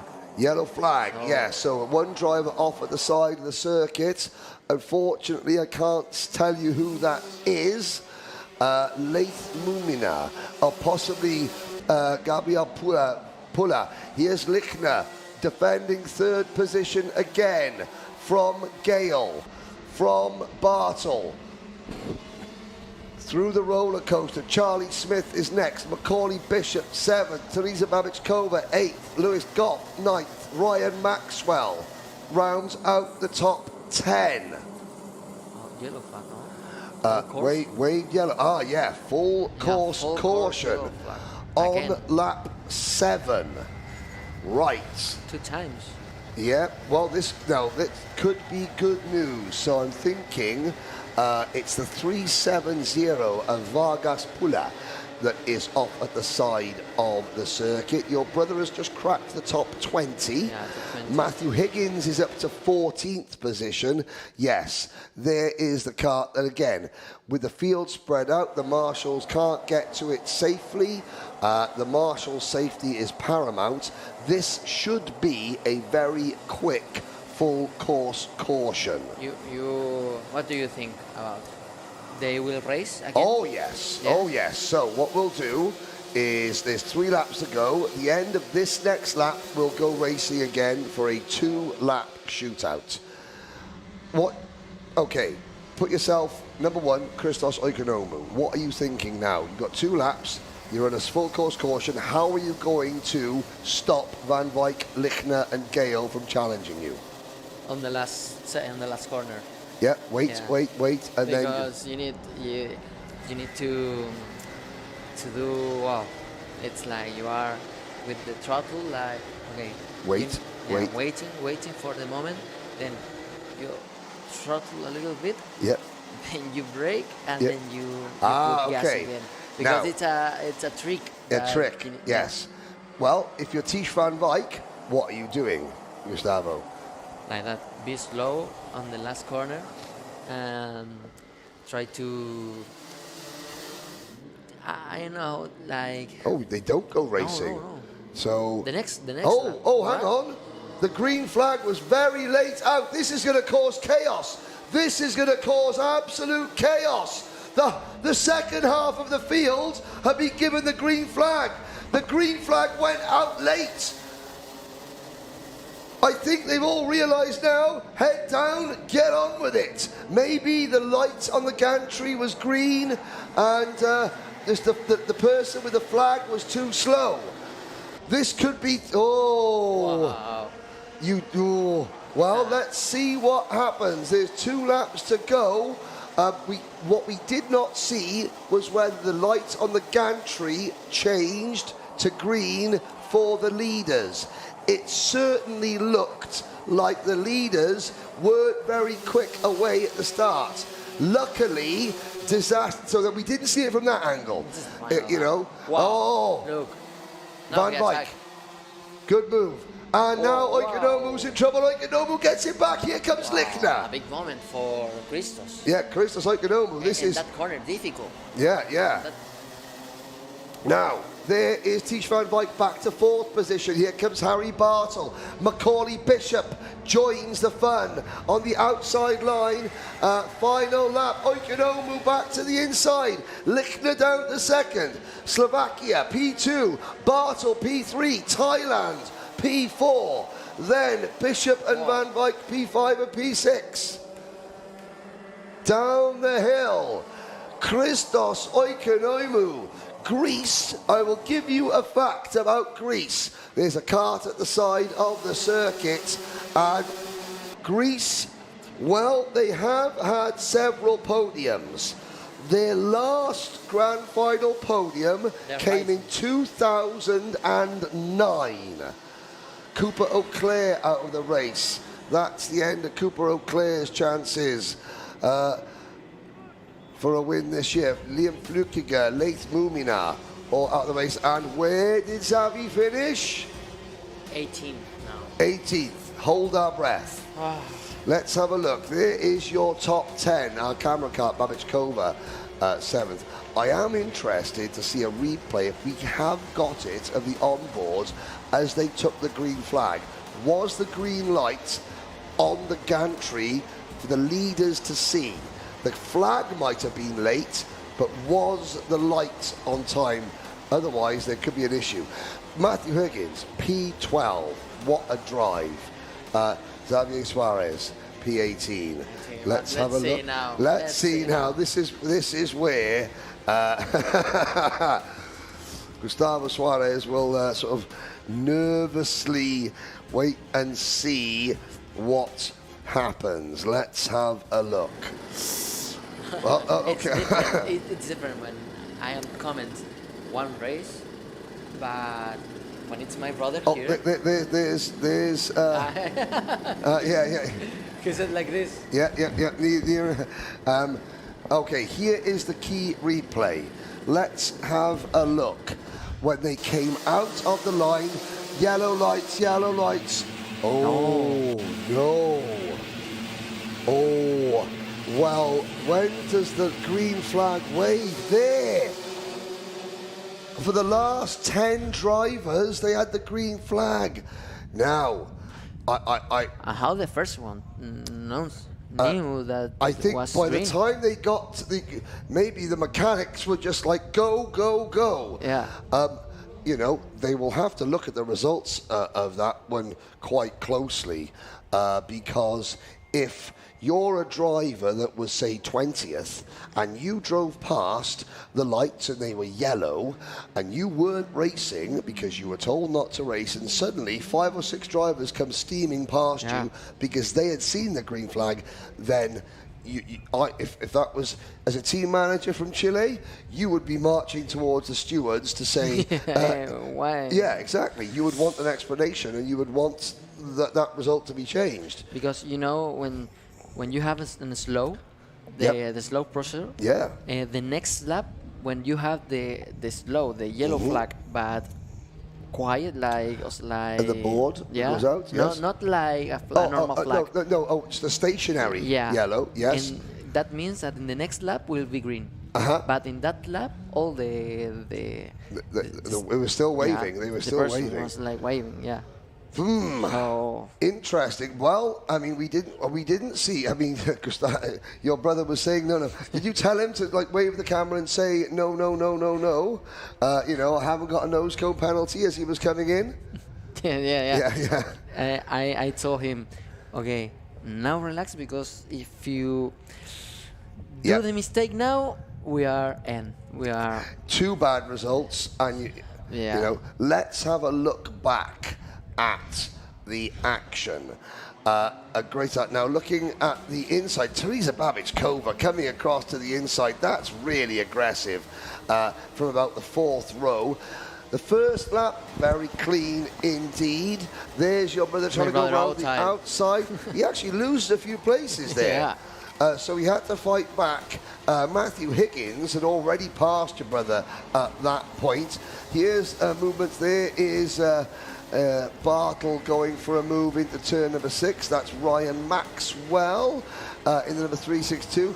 That could have been disastrous for Babičková on the inside curb there. That was Romania's. It looked like that was East Van Dessel running wide.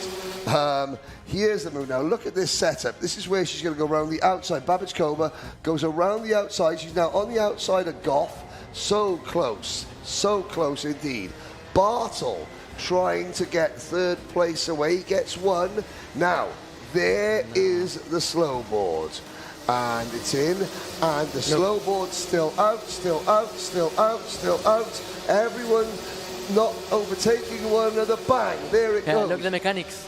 Yeah, the mechanics. Like, so go. Yeah, that's why the drivers. See now, Teresa Babičková went for a move. She shrugged her shoulders, quite rightly so.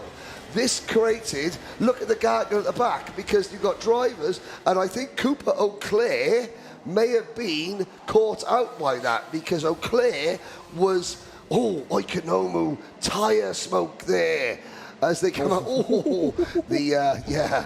Almost. Timing beacon was almost an X-timing beacon. Well, Jen Wade is down with Christos Oikonomu, Greece's first race winner in the Grand Finals for quite some time. Christos, everything's going quite well for you so far. It's going well. Actually, coming here, I had zero expectation for this event. Preparation-wise and how the year has been for me has been very difficult. So getting the pole position yesterday was a bonus, surely, but it wasn't even expected. So this heat win also makes it even better. So we will try and see. We have to say congratulations for that yesterday, but we're going to wish you luck, and we will see you again on the grid. And who knows, we might have Maybe we talk again. This would be nice. Good news. Thank you. Thank you. Well done. Thank you, Henry. Thank you, Jen. We look at the top of the grandstand. Next up will be DD2 Masters. And you can see the Swedish contingent, the Argentine contingent, Lithuania at the top there. Sitting at the back, you've got the UAE, Hungary on the back row. That's Max Dexter's dad, I think, giving a bit of a stretch. On the back row, you have got Namibia there on the top right of your screen in the blue t-shirts. Estonia at the bottom left. Lots of families, friends and relatives watching Team USA making their way up to the grandstand. DD2 Masters, they'll be out to watch Christopher Mann. And why not have a little dance, Lithuania? No one's watching. You're absolutely fine. You crack on. We're going to have a quick advert before we get going. And Tiff Chittenden will be joining me in the commentary box once this commercial break is over.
Christophe Capitan from France in kart 523 sits.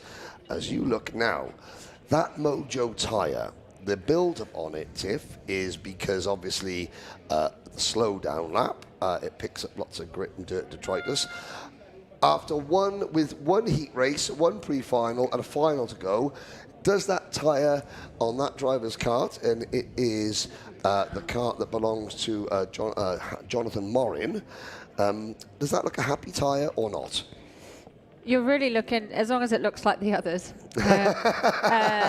then you're doing fine. What you don't want is any graining. So if it had kind of, I think that just looks like build-up. There's no kind of stripes. If they look stripy or have any kind of build-up or graining, then that's not good. You can rotate tyres if, I think they're allowed here, I'm not sure. But you're just not allowed to have the arrows facing the wrong way. Yeah, so. Now you'll look at the sky, the blue sky has gone, cloud cover has descended.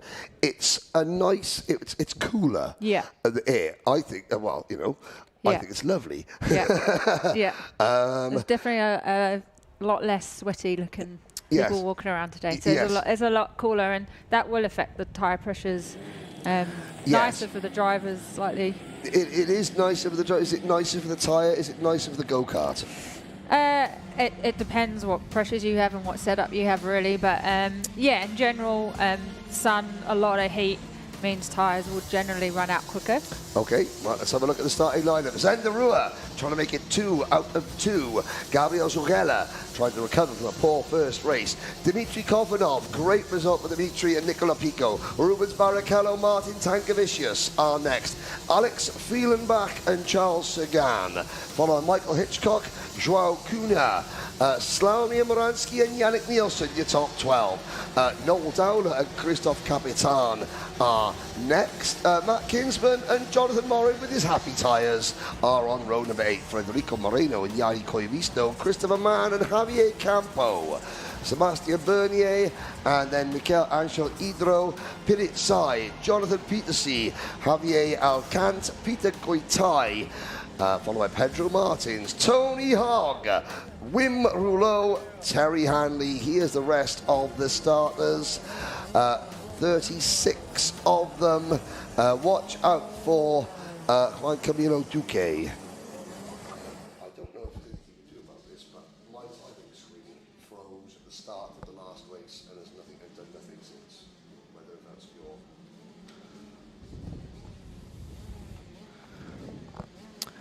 Okay, into the tram lines we go.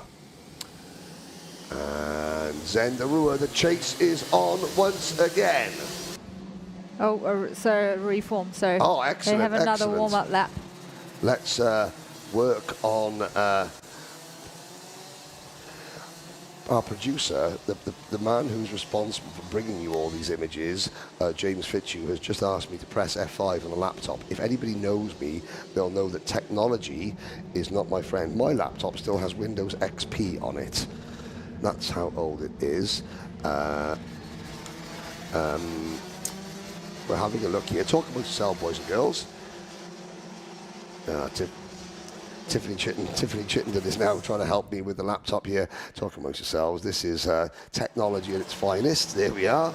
No, that's the rotor. Live timing doesn't appear to want to work on any computer screen. Maybe it's not just me. Maybe it's not me. But anyway, and now my live chat's gone as well. Never mind. It's all gone Pete Tong, ladies and gentlemen. Never mind. We'll just talk about the pictures. That's what commentators do. Oh, there's Kyle Lawrence. What a fine figure of a man, Tiff. No comment. They've only crashed in one grand finals together. Lights are not out again. No, they're not. They are not out again. Doesn't look like there's any lights. It should show red, I think. Well, hang on a second. The lights went out and we appear to be racing. Again, more confusion. I've got to say, the lights went out so late, there were drivers' hands in the air as though to say we're not racing, and then other drivers got the memo and they were racing. Dan the Man, Dan Wagstaff, is here to help out. Dan the Man, he has a plan to become the next Ayatollah of Iran after he has fixed the live timing screen. He might want to throw that dead laptop into a pan. Zendarua, meanwhile, leads comfortably. Zugela down to second. Barrichello at the second, ahead of Pico. This is the first chance we have to see maybe the real pace from Rubens Barrichello, because he spent a lot of the first race chasing Daniel Kofanov. This time he is in clean air, and he'll learn more in this race, won't he? Because this is where he gets to see, right. Yeah, you just want to, if I was him, you just want to focus completely on Zendaru, and then that will happen. So yeah, Pico. Remember, best buddies. Oh yeah. Franco-Brazilian relations weren't great 2 years ago in Florida. Not quite sure how great they're going to be now. This could be a race where Pico and Barrichello either enhance their chances of winning the grand finals or end their chances, depending on if they play nice. Yeah, Pico's already going defensive, which this early in a race is not a good idea. Looking behind him a lot. I remember Orlando 2 years ago. You mess up my start, I mess up your race. Why did Pico suddenly become Russian? I don't know. Anyway, we'll carry on. Speaking of Russian, Kofanov is there in fourth position. Zugela in fifth. Sagan, Fielenbach, Yannick Nielsen, Hitchcock, and Tankavicius. The rest of the top 10. Dan the Man has sorted out our IT issues. Thank you very much. His favourite cake is filled with jam. Darua already 1.3 seconds up the road. It's looking ominous, isn't it? You never want these races are never won until they're won. However, you know, everyone else is going to put their thinking caps on pretty quickly, haven't they? Yeah, and I mean at the moment they're pretty focused on each other and not on Zendaru, so it's hard to get a real feel, you know, set up. They should still be thinking about setup for the final, and the finals are longer, so they'll want to be quicker at the end of the heats if they can be. Yeah, I had a chat with Jordan Lennox-Lamb during the very short lunch break. It's Charles Sagan to the inside of Gabi Zugela. And of course, Jordan is here. He works with Rubens very closely. He said, well, Rubens always keeps something back for the final. He's going to have to be, I mean, race drivers, they try their best to keep something in their pockets, yeah? You want to keep a little something. I mean, you don't want to keep an entire pocket to yourself, only a little bit, don't you? Yeah, I mean, the only thing you really want to keep here is your tyres good, so, you know, maybe he's just being smooth and not trying to use the tyres too much. But you still need to be quick enough in the final. Yeah, you mean, and there's a move, Sagan to the inside, hip and shoulder to Dmitry Kofanov. France coming in. Oh, and that is a Tankavicius up the inside. There was a wince there. You know what that feels like, both as a driver making the move and having the move maybe made on, don't you? Yeah, he grabbed a bit of curb, and it's there's a lot of flat curbs around here, but he put the one that had a bit of a ledge on it, so almost went into the other driver, but saved it. And very quick. You can get, I mean, this curb here coming out of the you know, downhill. That's when we saw the big accident yesterday. You could get beached and the cart just could get spun round in an instant. You know, there's nothing you can do at all if the cart suddenly gets beached, is there? Yeah, and sausage curbs often act as ramps if you're not careful. If you're not careful, yeah. Sausage curbs. Haven't heard that phrase in a while. Showing race there too. The FIA don't have sausage curbs anymore. Oh, sorry. There's another, you know, politically correct. Yeah. Not sort of English breakfast-based term. Okay.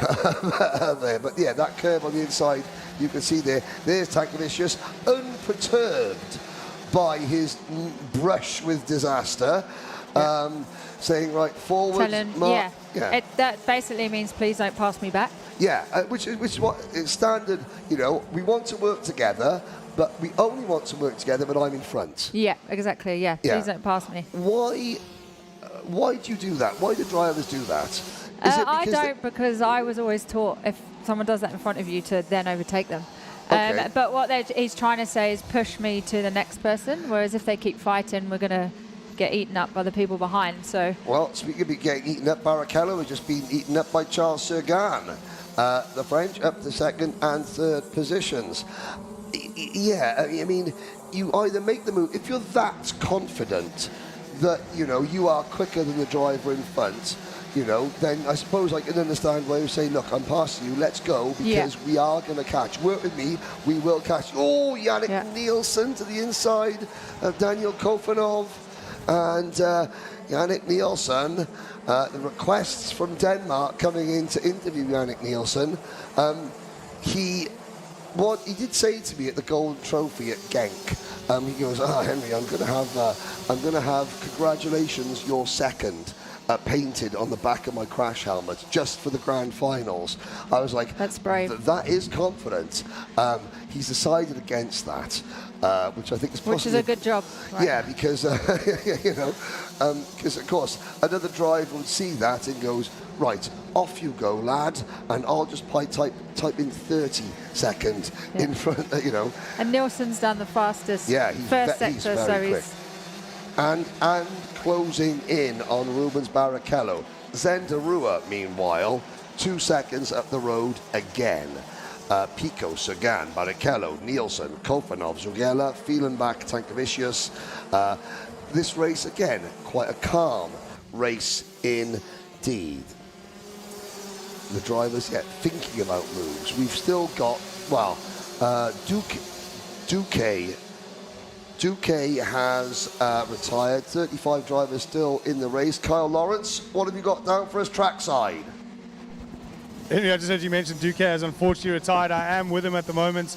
One, it's not going all your way at the moment. So why the retirement? I spun because I had a contact with, I don't know, a guy just closed the door and I had to take the curb and I flew and I spun. I was trying to make up as many paces as possible, but it was truly hard. Yeah, you've had a back of the grid start, so you were trying to get up there, and obviously now, instead of trying to keep going and finish the race, better yet to save the tires and use them later on in this weekend's racing? Sure, I prefer to save tires. It's no point. I was like 10 seconds from the last, so I prefer to enter and save a little bit of tires. So a strategic move there from Duque to save tires for the final here at the Rotax Grand Finals. Oh, Barrichello offers Nielsen, sends one in on the Brazilian through the roller coaster. Before that happens, if I was going to say, that's a very mature attitude, you know, from Duque. Yeah, I mean, it would still worry me very much. You know, anything can happen. We've seen a few safety cars. Safety car, full cross cautions. It would still worry me that you've got all that work to do again in the pre-final. To me, every kind of if you can stay out there and pick up one place, then that's better. Battle for second here on the final lap, however. There comes Zendarua, but it's going to be Pico versus Sagan on a run to the line. Pico holds on. Sagan second. A shake of the head from Rubens Barrichello. Yeah. I'd imagine. Might want to see him in pit lane. Yeah, that might be an argument. Now, you think to yourself, oh, Rubens just does this for fun. He's got 11 Formula One wins, for goodness sake. He was runner-up in the World Championship to Jenson Button. And Michael Schumacher's teammate at Ferrari. He's still a professional racing driver in the Brazilian Stock Car Championship, so karting is just a bit of fun. That isn't Rubens' style. Every time that man sits behind the wheel of a motorized powered vehicle, it is as the passion and the desire to win is still there. And I wouldn't be surprised if Rubens maybe tries to explain to Yannick why that maybe wasn't the smartest move. Yeah, I mean, it was a smart move from Barrichello. From what we saw, he took avoiding action to maybe not get caught. So he went the other side of the larger curb. Don't fight it. Yeah, because sometimes, you know, you try and hang on around the outside and it gets worse. So look, it was only one position. He still won't be happy with it. Yeah, of course you won't be happy with it. It's one position, Tiff. What are you thinking? You know, it's one position. And there's a nose cone, so I'm still good on my bet. we didn't put odds on, like, you know, I'm going to have to probably make some sort of punishment, you know. Luckily, I don't drink much alcohol, so I'll quit drinking as well as quit smoking. I'm going to be a picture of health and 85 stone by this time next year. There is Nicolas Picot. Nicolas Picot from Bordeaux in France. Just looking there, 34 years old now. Let's have a look. Great, absolutely. Oh, that is the problem with Nicolas Picot, because he's not the tallest driver, so lifting up the heavy end of the cart, you know, Yeah, we could say that. We could say that. No comment. I'm quite short as well. Well, you know, good things, small packages and all that. That's what you've been saying for years, isn't it? But yeah, they'll all be trying to figure out how to catch Zendero. Yeah. But also, a lot of them don't look happy with each other. So I definitely think we're going to see some. Yeah, I mean that's not. I mean, you know, is that French happy? I don't think so. You've just finished second. You've just finished second, but you are 2 seconds behind the man that you want to win. Yeah. That's not happy French. That's animated, l'animation French. Let's have a look at the highlights. Once again, I bet I know why Nicolas Picot wasn't happy. Zugella will be absolutely apoplectic because he had his hand up because the lights weren't out.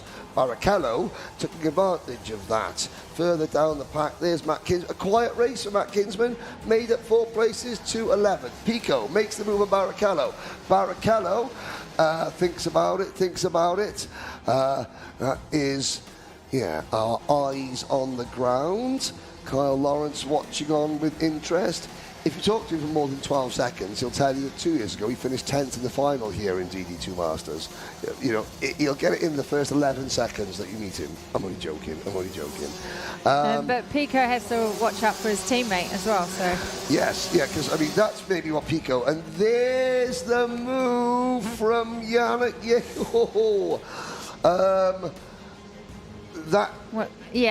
When it's left, right, you know, technically he's on the inside of the left, but then a right comes up straight after. Yeah, you've got to, I mean, that for me, that is a final move. Yeah. Right, that's a final move. You risk, that's a risky move. You're not gonna make any friends with that move, but sometimes if you're in a position, you've got to do it there and then. Yeah, and in the final. Worst case, you're not going to make any friends with the officials, and you'll get penalised. So yeah, maybe he's testing the waters. Think, right, if I get away with it in the heat, then we're good to go in the final. You don't know. Yannick Nielsen can explain that move. Denmark, are you listening? Jen Wade is with Yannick Nielsen. Yannick, it was a really good race and great to see you back here at the Grand Finals. So, yeah, good start. Yeah, it was. I got off to a better start this time, so I didn't have so many to overtake. And I think it was by kilo I overtook as the last one. I went for it and it went well, so it's good. How many years racing now? I started when I was 6, 5 or 6, and I'm 35, so that's 30 years. And I know you probably want to say hi to someone while we've got the chance back home. Yes, I'll do it in Danish. Tak til alle, der kigger med derhjemmefra. Jeg håber, mit hår sidder godt, og jeg skal gøre, hvad jeg kan for at vinde. Vi snakkes ved. Thank you so much, and we'll see you later. Yeah. Thank you. Okay, back to you, Henry. Let's go racing. Thank you very much. And thank you very much once again to Chittenden. We will give the Mike Chittenden trivia question out later. Very quickly, we'll get through the grid there and then we'll tell you what to go and look up for with Tifdad in his racing career. David Mastiakiewicz and Jakob Betzel, row number 1, Harrison Hoey and Mendiguez Sabo, Lawrence Herberts and Paulie Massimino. Next up, then it's Gustav Usakovs, Len Nish, Axel Sanyala, Christian Baumgartner, your top 10. Outside the top 10, Vincenti Carpet, Leonardo Baccaglini, then Dominic Reuters, Max Dexter, Frederick Zemis, Ed Matthews, Hannes Morin, Wout Kirstens, your top 20, rounded out by Luis Aguiar and Lucas Nanji. McMahon, Bertelsen, Schneider and Saldo. Then it's Dominguez, Eckholt, Kurtzi, Boyd, and all South African row 14, Seiler, Aramasi, Martinez, Slovak, and the rest. 36 of them. I'm joined in the commentary box by Theo Kikati, team manager for the United Arab Emirates this year. Second round of heats about to get underway. Theo, lights go, not out. 100% full start there. Which gives me a chance, Theo, to say, how has life been in Team UAE since we last spoke? Life has been great, you know, as a team manager. A little visits to the stewards, but I mean, we did a great job with our Micromax driver, Benjamin, securing, I think, the win for both of the heat races so far, and looking pretty good. We got one more heat tomorrow, and I think we go straight into the pre-final tomorrow. Yep. So he's doing a really good job for Team UAE. A bit unlucky in some other races. Other driver Nathan doing great, and let's see now. Now, a question. We saw Oliver Spencer in the last Minimax heat going very, very, very wide around the final corner to take second. He said to Gen Wade he didn't think he did track limits. Did he get pinged for track limits? No, he was avoiding an incident, so he did not get pinged. Oh. Of course, there was a steward, we had to go to the stewards. But okay, so we got called to the stewards, and that is a bracket from a nose cone. It's not the bracket that comes in, it's the bracket that actually holds the nose cone on. So, just to finish off that thought, the stewards did call Oliver Spencer to the stewards. Yes. Because he did abuse track limits, but then you were able to use the footage and show and explain and use the marshal reports to explain that he was actually just avoiding an incident. Avoiding collision, team manager, job done, and here we go. You know, he's going to have a great future weekend. Well, that's good. That's so explain to viewers how 447 Harrison Hoey is our onboard camera. Hoey to the inside there, loses a place around the he hangs on to 5th position. Really good start. Mastiakevic under pressure. Paulie Massimino gets ahead of Harrison Hoey. Here we go up the roller coaster to turn number 5. Hoey was coming in hot, misses the apex and holds on to the position, but look at the gap that has grown between the top 4. Here comes Big Money Massimino as he goes up the hill. David Mastiakevic, Christian Boucher there, I think, at the back. No, that was Hassan Soufrakis, the Egyptian driver, down towards the back. Mastiakevic under pressure early on from Batzel. Now, obviously, Batzel won his first race, but he's down to 4th at the moment. Great start there for the Polish driver. He's got some breathing room to do, but as we saw in the last race, for sure they're going to catch up, and there's going to be some fighting for the lead on board now. I think this is with Harrison, I think. And, Harrison Hoey, Captain Kangaroo, P5. He's caught up through the roller coaster section. Batzel to the inside. Hoey also up and over the curb. Paulie Massimino on the outside, threading the needle. Now the American has to defend, and here comes Herberts and Hoey side by side, elbows out early on. Behind them, Edward Matthews in the Team UK race suit, Christian Baumgartner, Leonardo Baccaglini. But just look at the top 3 pulling away. Baccaglini over the curbs there. Heat 2, elbows are out, everyone's racing, they're all getting into it, and so far, that is Max Dexter. We saw a metal bracket at the start, and that was Max Dexter's bracket, your driver. We saw it.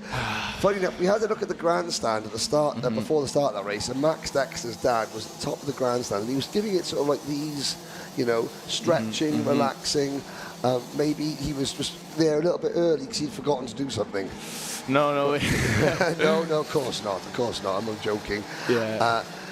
That's devastating. How did Max do in heat number 1? He did good in heat number 1. We saw him, he had a little bit of, down the Almost. The He's 5, got the it. 4.59. That is Christian Baumgartner for Austria. Way to get in there. Oh dear, that is Wout Kirstjens, and that radiator has been driven into and over by another cart.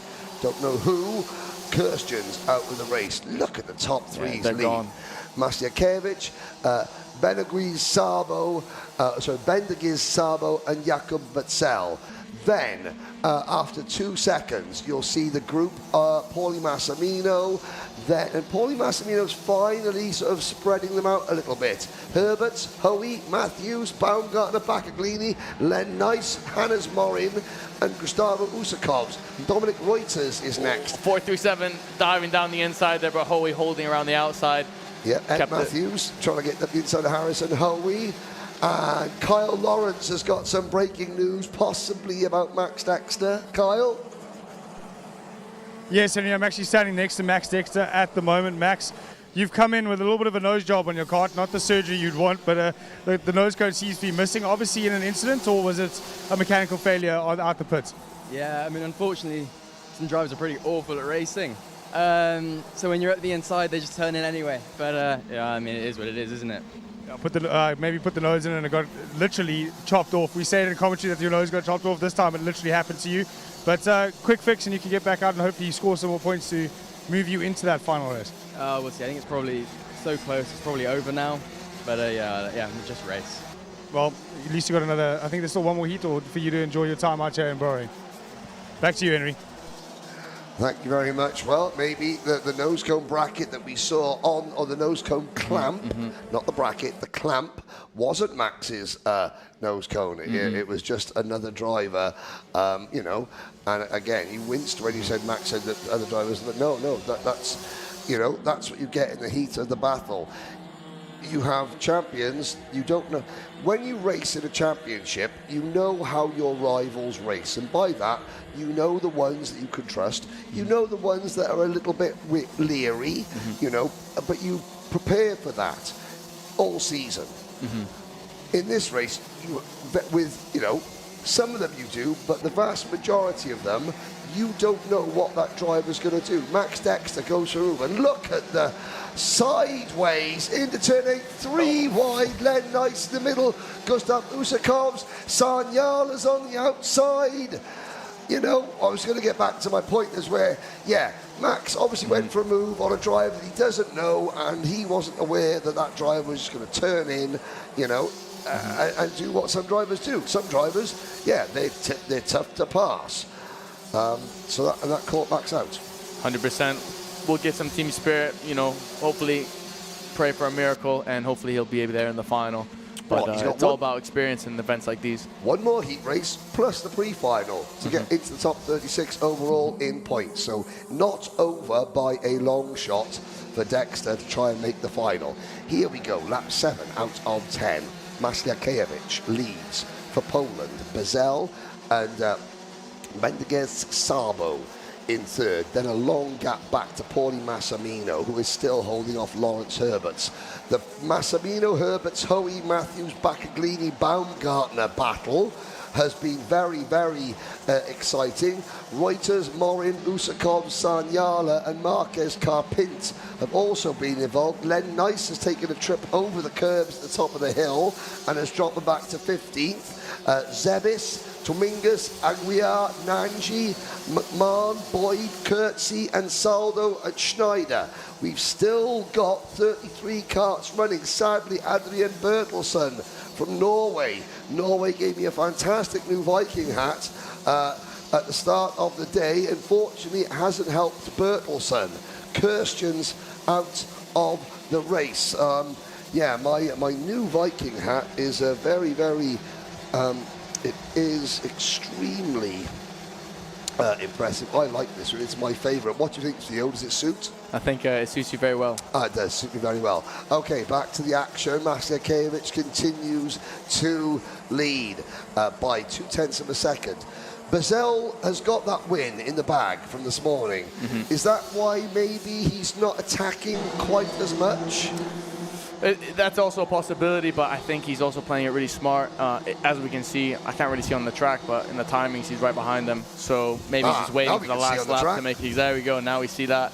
So he's done a great job of not fighting too early, and last 2 laps now, expect to see a move. You see he's gone defensive now, the Polish driver, and now we're going to see some fireworks. He's nearly losing it. Well, look at that. I mean, he went inside, then Bazel's trying to say, no, don't overtake me. Sabo had no choice. That was a case of, now, why did Bazel just get sideways? Trying to steer too tightly and get the power down too quickly? A little bit of that, and of course, the Polish driver had the car parked on the inside, holding it. So pinched him to the inside, is what we're saying. Trying to keep the speed high and make a sharp corner. And, experienced as he is, he didn't go into him, so now, I'd like to see them both racing. Benedict Sabo tapping his helmet. Does that say, right, think, let's think, maybe more hope out, more in hope than expectation. Bazel, well, he's not close enough to make a move yet, but then again, Sabo's not quite close enough to make a move on Masakevich. Paulie Massimino under pressure in 4th position. Here comes Herbert's at the inside. Now, Massimino's going to have to be very brave. That curb on the inside.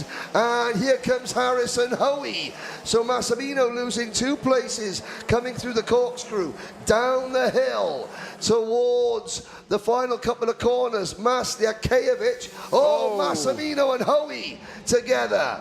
And they're going to finish. Massimino lets Hoey back in line. That is smart racing from Paulie Massimino. That, you know what? Well, mindful of that, let's have a look. Massimino finishes 6th. As we look down the order, Masakevich, Sabo, Bazel, Herbert, Hoey, Massimino, Ed Matthews, Baccaglini, Baumgartner, Reuters and Morin. For example, what's we going for the penalty for forcing the driver or an incident with your deemed at fault, that could be a 5-second penalty. Yep. Yes, there's penalties, getting 5, through 10, but generally a 5-second penalty. Now, Massimino, he made the move, he got inside, but he did push Hoey off the track. Yep. Now, that could have given Paulie Massimino 5th position. However, if he had finished 5th and was then given a 5-second penalty, that would have dropped him to 13th. So what does Paulie Massimino do? A driver so massively experienced, he just lets Hoey back in line. Let's take 6th position.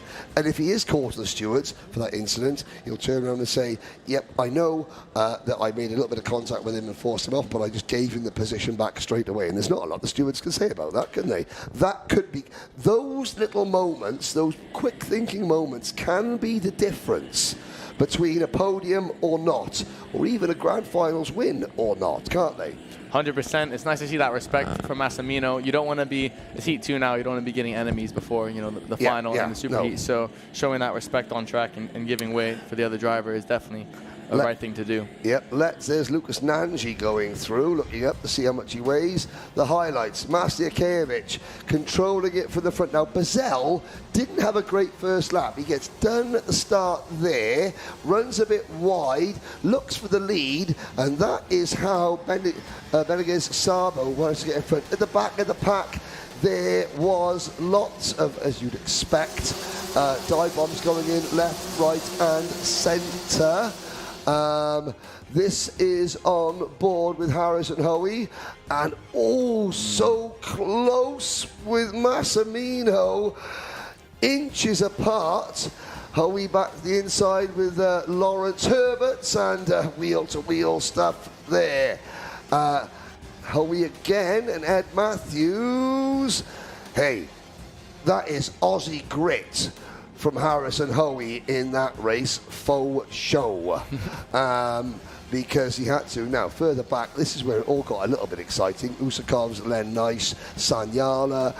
You've got Devin Sagardi in that group.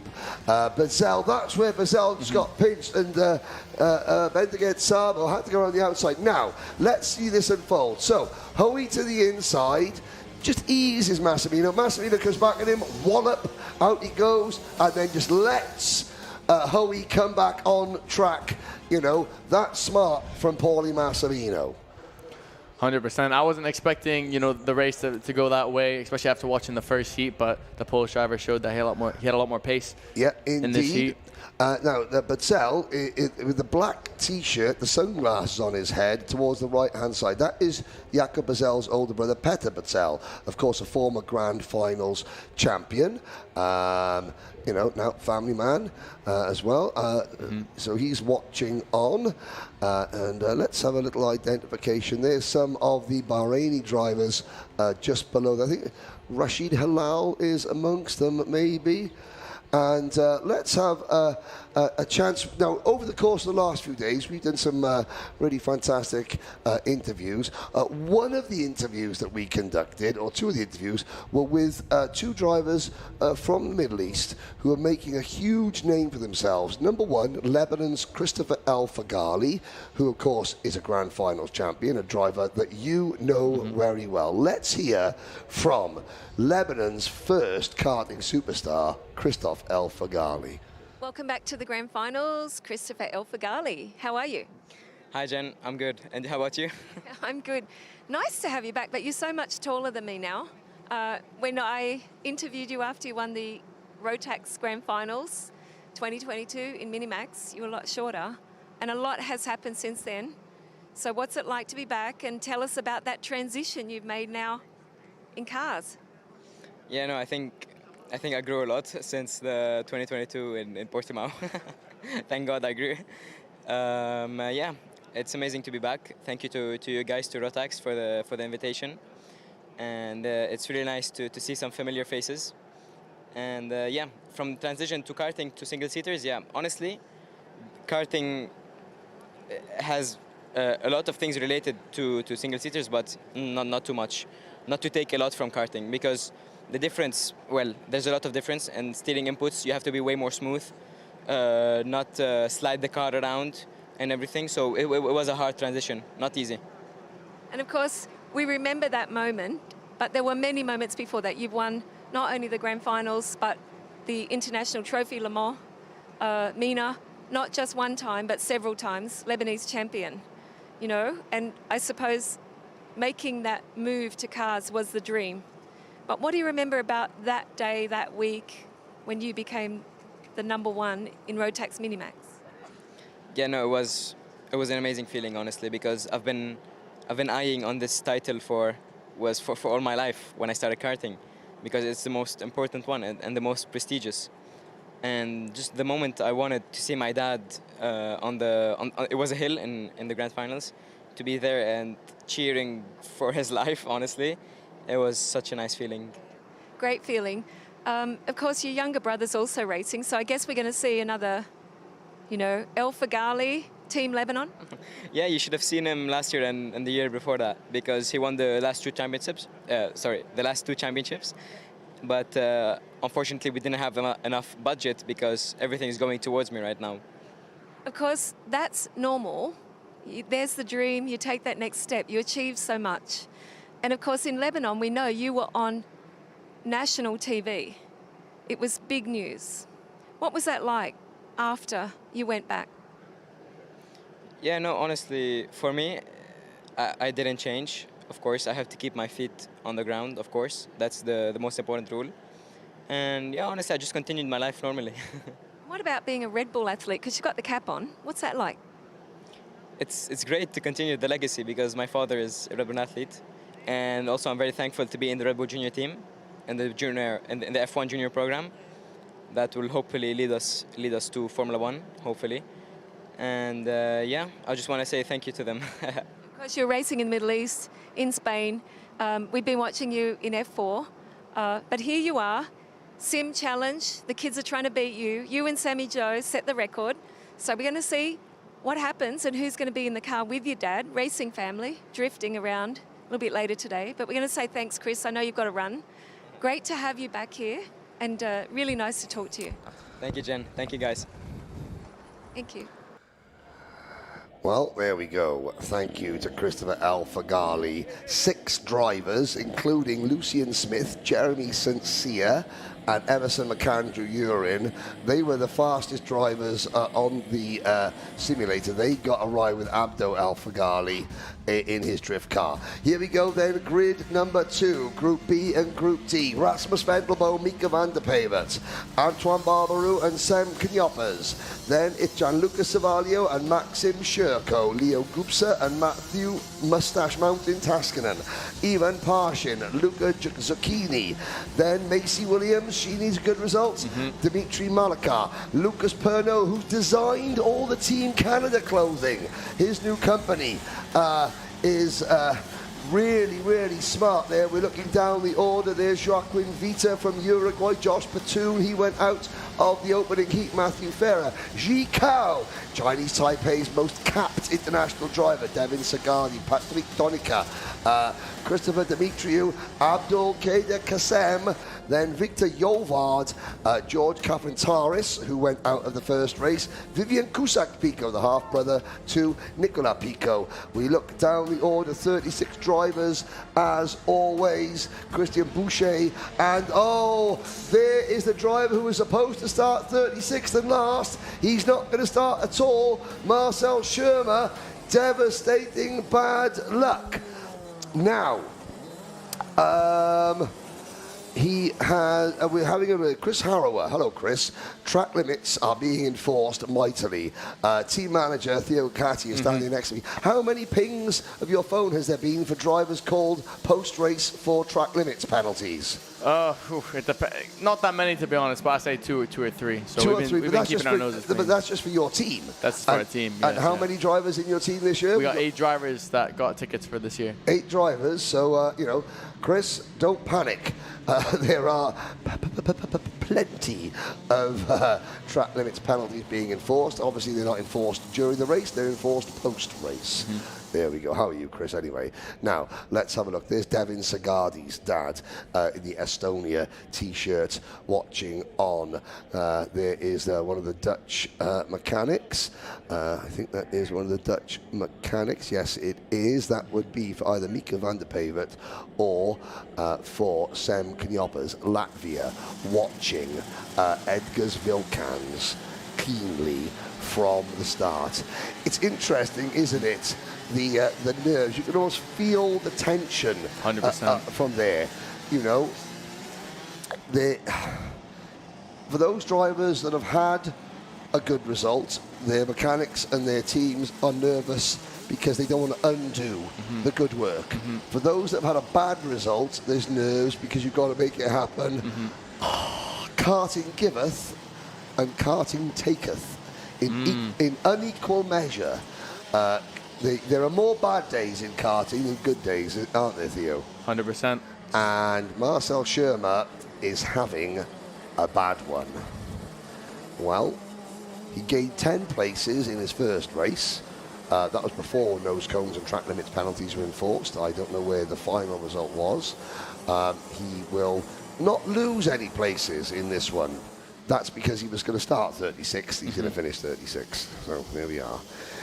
Into the tram lines again. Lights go out. We are off and racing. Rasmus Vendelbo leads. Mika van der Pevert trying to go round the outside, gets squeezed, and Vendelbo hangs on. Up to second, Antoine Barbarou. And Barbarou deep into turn number 5. Let's look at the middle of the pack. And so far, so good. So far, so clean. 35 drivers make their way down towards turn number 8, and somehow they all manage to get slowed down, which always looks well, there's Mozambique's Christian Boucher towards the back of the field, and up towards the and there was a concertina effect. There was the middle of the pack, somebody was very slow through the corkscrew there, and that is what caused a chain reaction, isn't it? 100%. When one person stops, it just goes on, and a group this big is just bound to happen. But luckily, everyone's still on the track, and no one's watching. Now we've got both, I mean, there are two African nations here with only one driver, Namibia and Mozambique. They're both in this race. So Kian Fussel is currently 32nd, Christian Boucher currently 35th. And you know what it was like when the UAE, well, maybe, you know, obviously your dad, Tony, and Guy Sheffer, when UAE first started coming to the grand finals, you get a couple of tickets, maybe one, maybe two. It takes time to build up, doesn't it? You know, the first couple of years you come here, and we just had an interview with Chris El Faghali for Lebanon. He was the Minimax champion back in 2022. My first grand finals was 2014, and then you had Sami Joe Abinakle, Matthias Negem, Patrick Negem, Chris Negem, very few drivers, and, you know, with not being cruel, they were at the back. It takes time to build, you know, a reputation, to build a championship, to build a global leading level amongst your drivers, doesn't it? Yeah, for sure, it takes time, and I think that my dad, Tony, and Guy have done a great job, and you know, they're teaching me their ways as time goes on, and I'm listening to everything they say. So, you know, it's going really well, and I'm very happy to be here and see the legacy that they've put on over here, you know, because everyone, you know, I come to the track and I say my dad's Tony, Antonio, and they're like, oh, Antonio. So. Yeah, because when was your first grand finals? As we watch Sam Knopers, no, that's Mika van der Pavert, trying to take second place away from Barbarou, failing and allowing Rasmus Vendelbo to get away. Yeah, when was your first grand finals? 2017, Portugal. 2017, Portugal. The scene has changed a lot since then. Yeah, the legacy, and now there's a generation of drivers over in the UAE that think that, you know, you're part of the legacy that they're following. You know, not trying to say that you're old, but you're not. But obviously, definitely get in there, feel my back. Yeah, feel my back. Well, that's just carrying the weight of the world on your shoulders here. There is a man. That's a man. He's not having it. Piers Pryor, who's doing a lot of the social media here for Rotax and for Alpha Live, who has joined me in the commentary box many times. Rubbish at changing tyres, that's all we know about Piers. Vendelbo, and here comes Sam Knopers. Yeah, Knopers is not messing about. He is being aggressive with everybody. And also Maxim Shirko. Let's look at the Lithuanian driver in that it looks like Cool Runnings in a go-kart, the race suit. I've got to say the Lithuanian team kit, very, very striking, very easy to spot. I had a shell suit about like that in about 1991. I seem to recall. Gianluca Savaglio as well. He is always very good in DD2 at the grand finals. Here comes Shirko. And Mika van der Pavert pays the price there. Was Mika van der Pavert a little bit too aggressive in the first half of this race, do you think? I'm not, I wouldn't say aggressive. You know, it's the first part of the race. You don't want to be falling back too far. The theory is, you know, overtake or be overtaken. Yep. So he's just out there, you know, defending and overtaking. But as the race is now, is this a situation developing? Oh, yeah. Look at the rear bumper of the race leader. Oh dear. Rasmus Vendelbo could be in trouble. A bit of art. There we go. Karting. That rear bumper isn't fully detached, or is it? It's going to be monitored very closely. Oh, half of it is hanging off. Antoine Barbarou, like a shark, can smell blood. He is catching. Vendelbo, can you hear the bumper scraping? Will Rasmus know what's going on? It depends where it is and how bad it is, but I'm sure the driver will eventually know that the bumper is off, but he's still going to stay out there. Here's the move. Barbarou into the race lead, and Maxim Shirko tries to reattach that bumper with his nose cone. It doesn't work. Vendelbo second. We haven't seen the technical flag yet. Nope. We have not seen. So Vendelbo is still very much in this race in P2. Shirko, there's a move. That is Gianluca Savaglio now trying to pass Mika van der Pavert. Two Canadians in the top 7 here. Matt Taskinen around the inside of his countryman Savaglio. So Edmonton passes Toronto. In the inter-Canadian team battle. Barbarou continues on lap number 7. The officials would have seen that. They're monitoring it. There's Josh Platoon. Macy Williams going through. in the Team USA race suit. Down the hill, we're going to keep an eye on the starting gantry. Do we see the mechanical flag with the number 436 attached to it?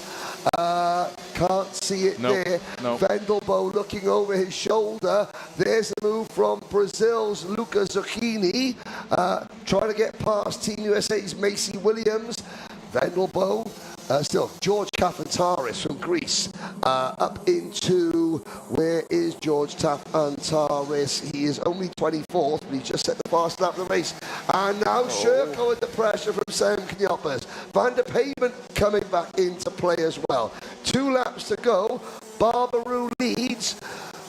Vendelbo just needs to steer clear of any other go-kart. You know, one touch on the rear bumper and that thing could come off completely. Yeah, as a driver as well, when you're, like, if you're, for example, the crossover is on. Vendelbo defends into the corkscrew. Down the hill, they'll come after that. That was Edgars Vilkans and even Parshin going side by side. second place now is defending. He's going to get all of them all bunched up, and it's going to be an interesting last lap that we're going to see here. Yes, indeed. Sorry, someone on the live chat just made a very funny joke about WSK and the FIA and RGMC being better than Alpha Live. I had to chuckle. Sorry. Oh dear, bless them. We are heading through turn number 5 now. Bahrain is a very busy country at the moment, which means that the local and internet infrastructure is in an awful lot of pressure. There is a summit here. There is some sort of Diamond Expo going on.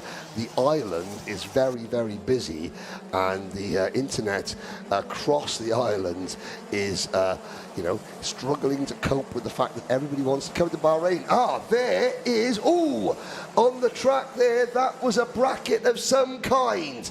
What was it off? Somebody hit it at a full speed as the race comes to an end. Barbaroo, Vendelbo, Sherko, Knoppers, Van der Pavement. I wonder if we can see who lost something off their carts and who hit it coming down the hill on the last lap from the corkscrew. Let's see about that. But it's Barbaroo at the moment, Vendelbo in second. At the front, let's have a look. Oh, the curbing there is taking a pounding. Barbaroo, Vendelbo, Sherko, Knoppers, Van der Pavement, Taskinen, Batoon, Savalio, Parshin, Ji Kao, a top 10 for Chinese Taipei and the island of Taiwan. I have to say that's a really good result there. Macy Williams losing places there at the end. Patrick Doniczka, it's Patrick Doniczka's birthday today. Donica in cart number 404. This year's Polish champion. The last time Patrick qualified for this event was 2022 as a senior, and he finished 29th on that occasion. Let's have a look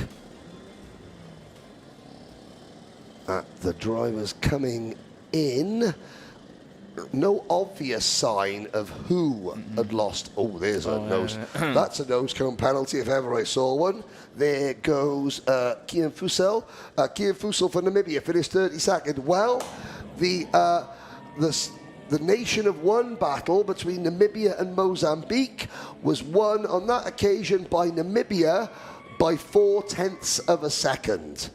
Not bad, but again, these are the countries that will grow and grow and grow, won't they? You know, it 100%. Takes time. Kian Fussell and Christian Boucher, they may not be Namibia and Mozambique's most successful grand final competitors of all time, but in 10 years, when Namibia and Mozambique are fighting for top 10 positions, they'll be the drivers that those drivers say paved the way for the future of, you know, karting in those countries. 100%. Yep. Definitely in that race, it wasn't a lot more. It was a lot more pace compared to fighting than I were to be expecting. But yes, indeed. Let's have a look at the highlights now. We'll watch to see when Rasmus Vendelbo had his rear bumper issue, and we'll go through the line. Now, there is something for... that was something falling off the cart in the middle of the pack. Vendelbo's bumper is attached there. Where does it come off? This is Barbaroo battling with Van der Pavert. We move forward by a couple of laps. Sem Knyoppers on the inside. Here comes the 414 of Maxim Shurko. Now, at this point, Vendelbo's rear bumper has half of it has dropped out of the turn 5 area down towards the finish. We didn't see the last lap issue where something silver and metallic fell off a cart and was hit square by another driver. Hopefully everyone is okay. Theo Kakati, thank you very much. We'll see you later on. You've got to go back and continue with your team manager duties for the UAE. They've got one set of heats for DD2 to come. Minimax are up next, and this will be the third and final heats for the Minimax class. Let's have a look. David Manchester, one of the most respected officials in the UK, is watching. Hello, David. If the stream is a bit glitchy, it's because the championships you're involved with don't get half as many viewers. Kyle Lawrence joins me back. Kyle Lawrence is back in the commentary box. Jen Wade is with Rasmus Vendelbo down in the pit lane. Rasmus, a really good race for you, but it's a long way yet. So what are you thinking now? Yeah, well, we had a really good qualifying. Didn't really expect to be P1 in group, but yeah, I mean, really good. So if we can keep like this for the rest of the week, we should have a really good chance. Did you think when you came into this event that you'd be up the front from the start? No, not at all, because really the karting has been like my side, because we really prefer the race car this year. So only really done the races necessary to win the ticket. So not really, no. You couldn't stay away, could you? Yeah, I mean, we try to come back again next year, but it's getting harder and harder. So yeah, hopefully we can come back again. What are you racing now? This year I raced the Porsche Sprint Challenge Scandinavia and won that championship as well, and then did the Danish championship next to it. Thank you for that, and say hi to everyone in Scandinavia and everyone from Porsche, one of our partners. Congratulations, and we want to see you on the podium. Hopefully, yeah. Okay. Thank you. Thank you. Well done. See you later. Yeah. Okay, Henry, back to you. Not quite Henry, you've got Carl this time. Henry stepped out quickly, but a great CV from the Danish driver there, Porsche Sprint Cup champion as well as a karting champion. We have a look at our VIP contingent in the Rotax club, having a bird's eye view over the circuit, just over the main straight. A great place to watch some racing from. Just to pick up on what was going on with what Henry was saying about the rear bumpers. They are only fixed with 2 M8 bolts, so it is a slotted bumper allowed to move up and down and create some freedom. And as I said earlier with the Senior Max drivers, with the rubber coming down, they use the rear bumper running loose to allow the kart some freedom on the exit of the corners. There you can see the rubber on the circuit getting laid down, the outside of that covered in marbles. Henry, you picked up on that a couple of times as well. Yes. Karts going off circuit and running into the marbles, but for now I'll let you run through the list for this Minimax heat. Riley Murrow and Lucian Smith will start from the front row of the grid. Isaac Yoon and Ronaldo Kern on row number 2. Alfie Mayer and Ryan White go from row number 3. Cato Lloyd and Josh Cook. Then it is Oliver Spencer and Alfie Ward. Patapal Kukunjanasat and Enzo Di Janeiro are next. Brody Cooper Dowling, Kyle's driver, and Leon Herberts on row number 7. Rivandev Pritham and Ilari Harmanen on row 8. Alexander Kristov and Safron Zevetayo on row number 9. Jeff Verbeek and Nikola Rangelov on row 10. Enrico Vieira and Bahrain Gilles. Kevin Turbo looking for better luck this time. Looking down the order, there's Jude Andrews. A big hello to Jude's family watching back home. Ignacy Yarosevich and right. That was Riley Murrow. Well, okay. Has he made it back? No, he has not. So Murrow will have to start from the back. I'm not wonderfully impressed by him driving towards a marshal at full chat. Isaac Yoon not keeping that space I open, have to say. though. So Isaac Yoon needs to keep that place open. He's not doing it. Not by the, there's a line that you have to be in place by, or else you start from where you're at the time. Riley Murrow does not take his place at the beginning. He tried very hard to get there. Ollie Spencer up to second off that start. Yeah, great start. Hello to Paul Fouchemin on the live chat, a multiple grand final competitor from France, cheering on Antoine Barbaroux. In this race, we don't have a French driver in this particular race. In Minimax, is there a French driver at all? No, there isn't. We've got lots of juniors, seniors and DD2s and masters, but no one in Minimax from France for Paul Fouchemin to cheer on. At the moment, though, Ollie Spencer getting past Alfie Moore. Alfie Moore saying, let's go forward. He's showing Spencer he's not going to attack. He wants to move forward. Just behind that, our onboard camera, Isaac Yoon into third place. We're not seeing as much of a breakaway as we did early on in the previous race. Ronaldo Kuhn having a much better start to this race than he has in the previous heats. He's up into 5th place as we go down the order to look for our former pole sitter, Riley Murrow. He's down 12 places in 13th. He's got some work to do. But thankfully, though, the field's staying pretty close together after that first lap. Yeah, before I know, the drivers who are left the grid at the start, they are told you have until a certain point of the lap to get back into your position. That's why Riley Murrow was travelling so quickly. That he is allowed to do. However, there is an official standing there, and to be fair to Riley, he was driving straight towards him in his haste to get there. Now, of course, Murrow may not even have noticed that. The blinkers are on. Oh, Isaac Yoon! And Lucius Smith, looks like another driver involved there as well. Oh. 3 drivers, Riley Kuhn, Ronaldo Kuhn, one of them as well. At the top of the screen, 2 more have come together. That could have been big, and we caught it on the onboard, and I've got to say, great reactions from our camera car, Isaac Yoon, to not have the mother and father of all accidents there. Lots of support from Ecuador and Uruguay on the live chat at the moment. Ecuador, Julian Gobeo, currently P25. Uruguay, Gonzalo Callejas, currently P34. And off track, number 141, Jeff Verbeek from Belgium.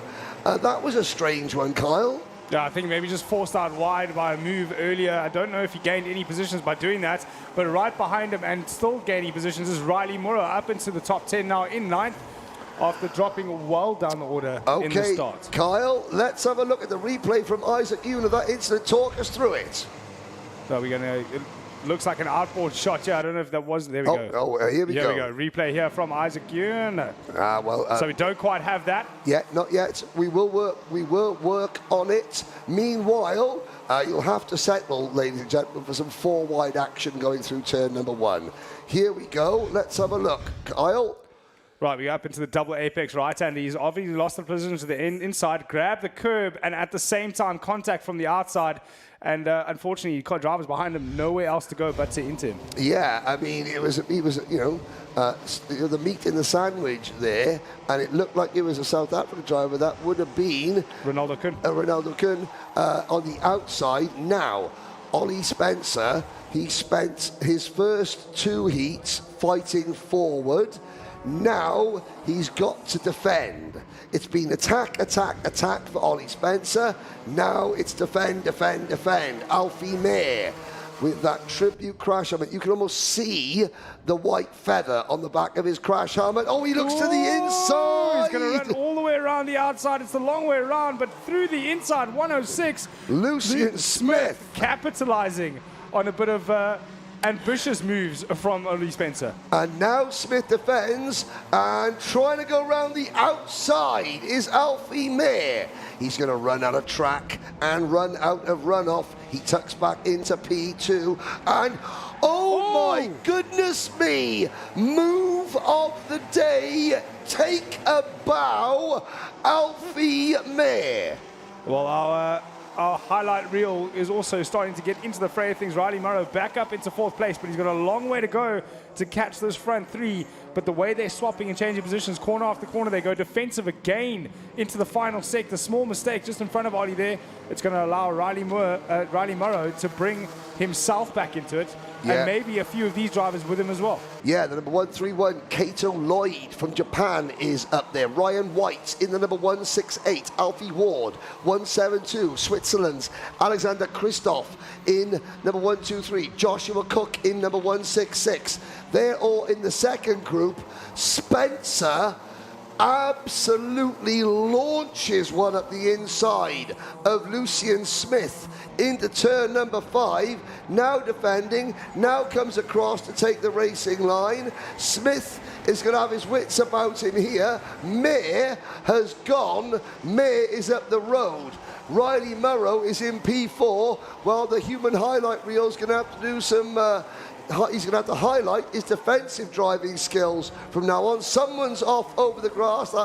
That could have been Morrow, actually, over the grass. It was definitely a Team UK race suit. Oh, Ollie's slowing it right down on the apex to make sure he held on to that. He was on the inside, but is it going to be the run to the line that he gets? It does. Ollie Spencer takes second place there from Lucian Smith, but our winner in that heat, Alfie May, did everything he needed to make the gap and get away from that fight. And he did everything, including pulling off the move of the event so far, in my opinion. Where is Miguel Quinones from the Philippines? He'll be back for the junior Rotax.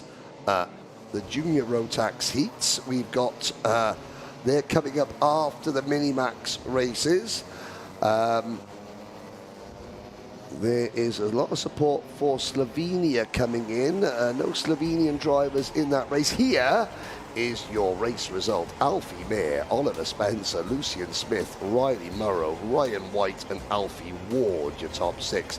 Kato Lloyd, Alexander Christoph, Josh Cook and Patapol Gukanjanasat on the rest of the top 10. Jeff Babik, Brody Cooper Dowling, P12, Leanne Herberts, Rivan Dev Preetham and Ronald Kuhn. Then Isaac Yoon, Kevin Turbo, good result for Kevin Turbo. Philippe Geroc, 27th. He rolled his cart in the first heat today, got back in, carried on racing, finished the race. Sadly, Nikola Rangilov was the 36th and final finisher. 36 starters, 36 finishers in that one. We haven't seen that very often this weekend. No, we haven't, no. Reliability's been fine, and actually, it's not been a crash fest at all. Yes, there's been incidents, you're going to expect that, but, you know, we have had, there have been a couple of accidents, obviously, but in the vast majority of the races, 36 drivers starting each race, we've had between 30 and 34 finishers in most races, 36 finishers in that race. Thank you. Driver very unhappy about a nose cone there. Yep. Indeed, there goes the number 110 through our screen. That was Juan Diego Shimabukuro from Peru. Let's have a look at the highlights of this one. Riley Morrow, you won't see him at the front of the grid. You'll see him about 7 rows back at the start. We'll just wait for those to come up on screen. There is CFW Media. Hello. No. We looking, and it's getting later in the day here once again. And I say later in the day, it is 3:45 in the afternoon local time. The floodlights are already on. We're about an hour away from sunset. Now the Minimax drivers, they would have done all 3 of their heats during daylight hours. The juniors, who are up at the end of this next mini event, that will, they'll be, you know, into the dark. I'm not sure if we're going to have a sunset break. Because of the cloud cover, I would say we won't. We're going to be going straight through. To give you an idea of the remainder of today's program, Minimax qualifying Heat 3, Group B versus Group C, is up next. Then we have the final 2 junior Rotax heats, followed by the final 2 senior Rotax heats, and the final 2 DD2 heats. That will set the grids for all classes for the pre-final. Please remember to keep your comments constructive. It's quite simple. We have a fantastic moderator on the live chat, David Whitehouse, who is doing this as he's doing a wonderful job. He will simply remove you from the live chat if there is anything that is not positive or in fact truthful. It's very easy to say the drivers do this and that. It's easy to do it from the comfort of your living room or bedroom at home. Here's a grid. Emerson McAndrew-Uren, Giovanni Pistore on row number 2. I very much hope I will be coming back to Nuts Corner for the first time in over 10 years soon. Austin Oman and Julian Duema on row 2. The farmer, Tom Reed, Thanawat Vejabuti, then Vincenzo Capella, Cristobal Olsese, Tigo Holthausen, Chen Yi Cho, Bruno Krajewski.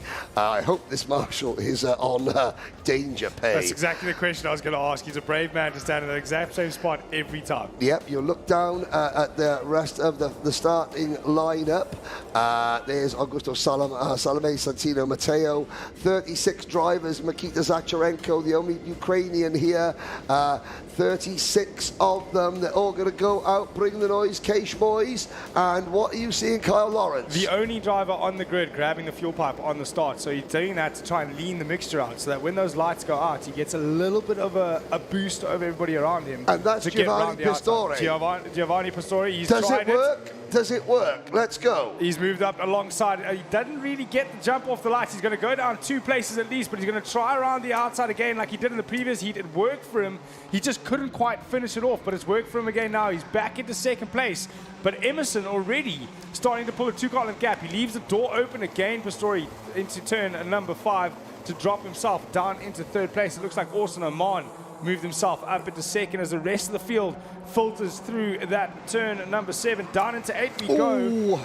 That looked like there was a chain reaction there. Let's see, where does Austin Oman come out? He lost a couple of places, but certainly has the battle of a second. Well, Pistore, he salvaged 2nd place, so he hangs on. Maybe that was a very, very good spot, Kyle Lawrence, thinning out the fuel mixture to make sure he has a little bit from... we got 5 into 1. Oh, that's not going to work. How they all kept that on the circuit. Yep, and they all kept voicing Samuel Cheveri in the Costa Rica race suit in the thick of the action as McAndrew and Oman back to 2nd. Giovanni back down to 3rd. It looks like that cart, again, in this heat, just doesn't seem to have the pace that he has later on in the session in the first couple of laps. So maybe just slightly too low on the pressures, especially with the temperature changing. And he's going back. Great move, great move. It's all great. Emerson McAndrew. Full send from Capella. And that slows him down. They keep going. This is helping Emerson McAndrew. This is like Christmas come early for I haven't Emerson. seen Emerson for 2 laps, so yeah, he's definitely checked out. Oh, contact up into turn 10. Capelli just a little bit slow, a little bit earlier on the brakes, catching out. Didn't quite get that number. It was the number 154. It's Santino Matteo with the Lando Norris-style crash helmet who gets spun around. As McAndrew Uren starts lap number 3 with a lead of 1.6 seconds. He's doing a Zendarua, Kyle. Absolutely. He's got his head down and he's been pushing from lap 1. From lap 1 straight away through the first sector. He looked comfortable in that kart setup, looked great. Handling was there for him, the kart's underneath him, so he's just able to get his head down and move forward, while behind him these three fight over second place. Yes, they do. Down towards turn number 8. There's the number 136 car, 138, Hugo Fuentes from Spain. Hugo Fuentes and Jeremy Roivers, they are thick as thieves in terms of they are best buddies. They're both. Well, Jeremy Roivers' family owns and runs Kart Center Campillos. Hugo Fuentes' mother works at Kart Center Campillos. So those two drivers, they virtually, when they're not in school, they live at that circuit. They're always together. They are always together wherever you see them. And yeah, they're both having very, very good grand finals here today. Looking up there, the battle for second place. Tom Reed now moves into P2. Austin Oman down to P3. You're right there, Kyle. You just banged your knee on the desk, haven't you? Rather hard, but I'm okay. I'll live. Okay, good. Trying to stay alive as well at the moment. I wasn't concerned about whether you lived or not. I just wanted to tell the viewers that you banged your knee. I was the one fixing the stream. Okay, fair enough, yes. Ahmed Al Khalifa from Bahrain moves into the top 10. Al Khalifa, driver number 118, the Bahrain Minimax champion this year. Using local knowledge. Oh, defending going on at the turn number. There goes Al Khalifa in the red race suit in number 118. He's been chased by Tigo Holthausen, Jocubus Vaselis, Arthur Farrow, and Mark Moyer were the three drivers further back who were really defending and giving it a good go. Here we watch there. Look at this gaggle coming through turn 5. We've got a lap and a half to go, Kyle. Vincente Capella part of that gaggle as they head up towards turn 10. He's trying to get himself back up into the pound seats. He's not going to get very close to the front, looking at the gaps throughout the field, but he's had to recover from some unfortunate incidents for him throughout this race and doing a great job of doing so. But Reed still hanging on to that second place, but just behind them, it looks like Fuentes found himself a turn of pace all of a sudden and closing up onto the back of that. And I say turn of pace, he's just done the fastest lap as well. Yes, so he has. Trying to close up on the back of Pistori and make that a four-kart fight for the second place. As they hit into turn 1, they're moving left, right, and center, panning out 3 karts wide at some stages. Yeah, and of course, final lap, Fuentes knows, yes, Oman and Reed are going to fight. They're going to slow each other down. If he can maintain his momentum, Pistori trying to go around the outside. I don't think he knows Fuentes is there. Squeezed over the curb. That's it for Pistori. Here comes Fuentes. Great move. And Pistori gets 3 and 1. They all drove each other wide. Pistori into P2. Now it's Reed's turn to defend third position. Meanwhile, Emerson McAndrew is cruising home, Kyle. Yeah, massive lead for Emerson, 2.2 seconds, doing exactly as Zendarua, as you called. That was his average gap in the last 2 Masters races. But here he goes across the line. I think that makes it 3 for 3 for Emerson. Across the line to take another win with his customary little thumbs up over the line. But Pistori finally turning that front row start and converting it into a second place finish ahead of Tom Reed. Great drive from Fuentes to catch that gap and move himself up a spot, with Oman managing to hang on to a 5th place. Dwemer, we saw a lot of pace from him in qualifying, but unfortunately a 6th place is all he could pull out of the bag in this heat race, and a great recovery from Capella to get himself equal from where he started. You know something? Obviously, we're seeing a pattern emerge now. We have Emerson McAndrew Uren, one of the drivers that has been fast in all 3 heats. What we're also seeing is, okay, You know, maybe the top 8 to 10 places in the points are pretty much settled. We've had, I mean, Ahmed Al Khalifa, you know, that's his first top 10.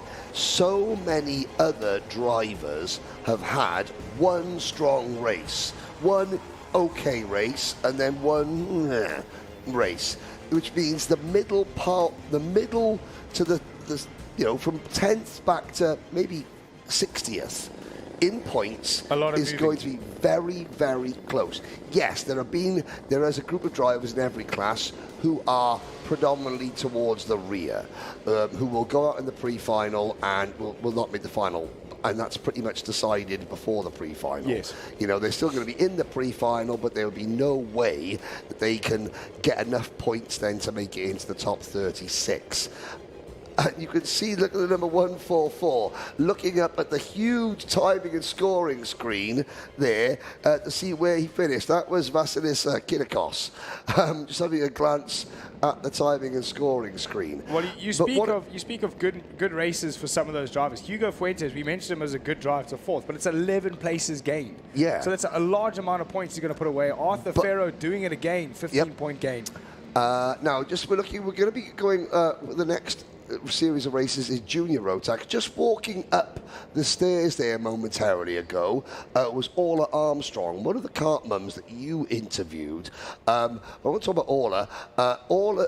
Rory Armstrong, her nephew, Orla's son, you know, Orla's niece has flown out from Northern Ireland to surprise Rory to watch him, and she was just walking up there. Let's have a look at the highlights. McAndrew Uren checking his inside. That's smart. How can you start a kart race not looking forward? Well, there is your answer. Luckily, this battle for second between, Oman and Pistori and the rest, that exploded early on, and it just allowed Emerson to get away. There's Cheveri up over the inside there. Oh, Samuel Cheveri getting knocked around there like a pinball machine. Yeah, that's Bruno. Do it. Bruno Jajewski. Yes. That he ended up riding over. As we go back, so that was Vincent Capello, his moment that dropped him down the grid and took him out of that fight for that second place. And there was the spin, just a chain reaction. That was the Argentine driver going around. Fuentes on an absolute mission. There's Ahmed Al Khalifa, who had made such good progress. And the 127 car bouncing over the curb. That was Marcel Metze. And that is Finland. Exit stage left, Ilis Mankonen, I believe, who was the only driver. No, he finished as well. So that's 36 finishers once again.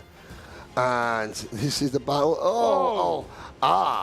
That was Fuentes at the inside. We didn't catch that, but we've got multi-angle replays. That was Austin Oman getting airborne very briefly.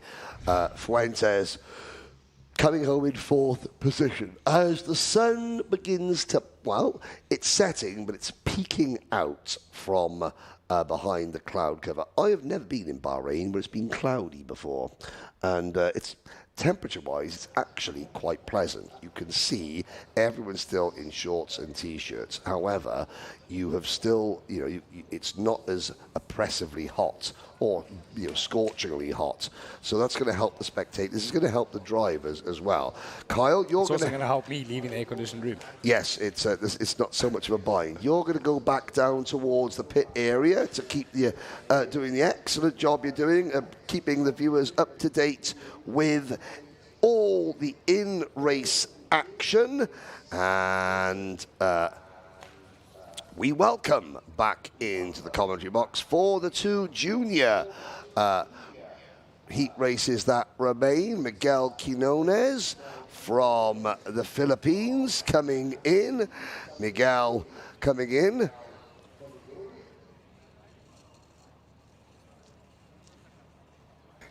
Miguel back into the commentary box. Apparently, this stream has Yeah, nearly 300 likes. Let's keep that going, ladies and gentlemen. I'll once again remind you, if you have just joining, Saturday, which is finals day, we are being joined by 47 different terrestrial television stations around the world, which encompassing 92 different countries. So please keep liking and sharing this stream today. Jen Wade is down in the pit lane. Who have you got, Jen? Marcus Kayak, you're not one of the mini drivers, but you're here helping them. I know you were working hard through the night to get them back on track. What's it like being here at the Grand Finals? First time? First time for me.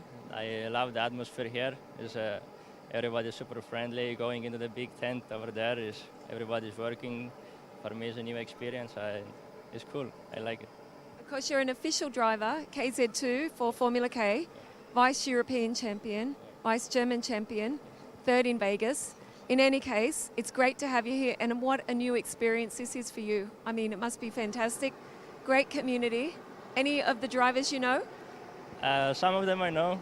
I cannot pick now on the top of my head, but I know not all of them, but most of the guys in junior and mini, and yeah. You've got to look after all of them. So you're doing a great job. And we just want to say thank you, because it's always a huge experience for young drivers that come, but they can ask you any questions, you can give them some tips, and it's good. Yeah, I tried. If they come up to me, I try to give them the advice. Also the mechanics if they ask something. And yeah, I like to thank Formula K for inviting me here. It's great. It's good to have you here, and now everyone's going to come and ask you questions. Thank you so much, and enjoy the rest of the weekend. Thank you. Thank you. Back to you, Henry. Yeah, thank you, Marcus Kayak. Marcus is coming to the Grand Finals for the first time. 2 weeks ago, he finished on the podium at the Las Vegas Supernats. I took Marcus into the driver's tent on the day of the kart raffle. So when all the karts are being built, 394 of them, there is an atmosphere in the driver's tent that you have to see and hear to believe. It is absolutely electric. You have felt that, Miguel. Marcus hasn't. And I said, Marcus, come with me, come with me.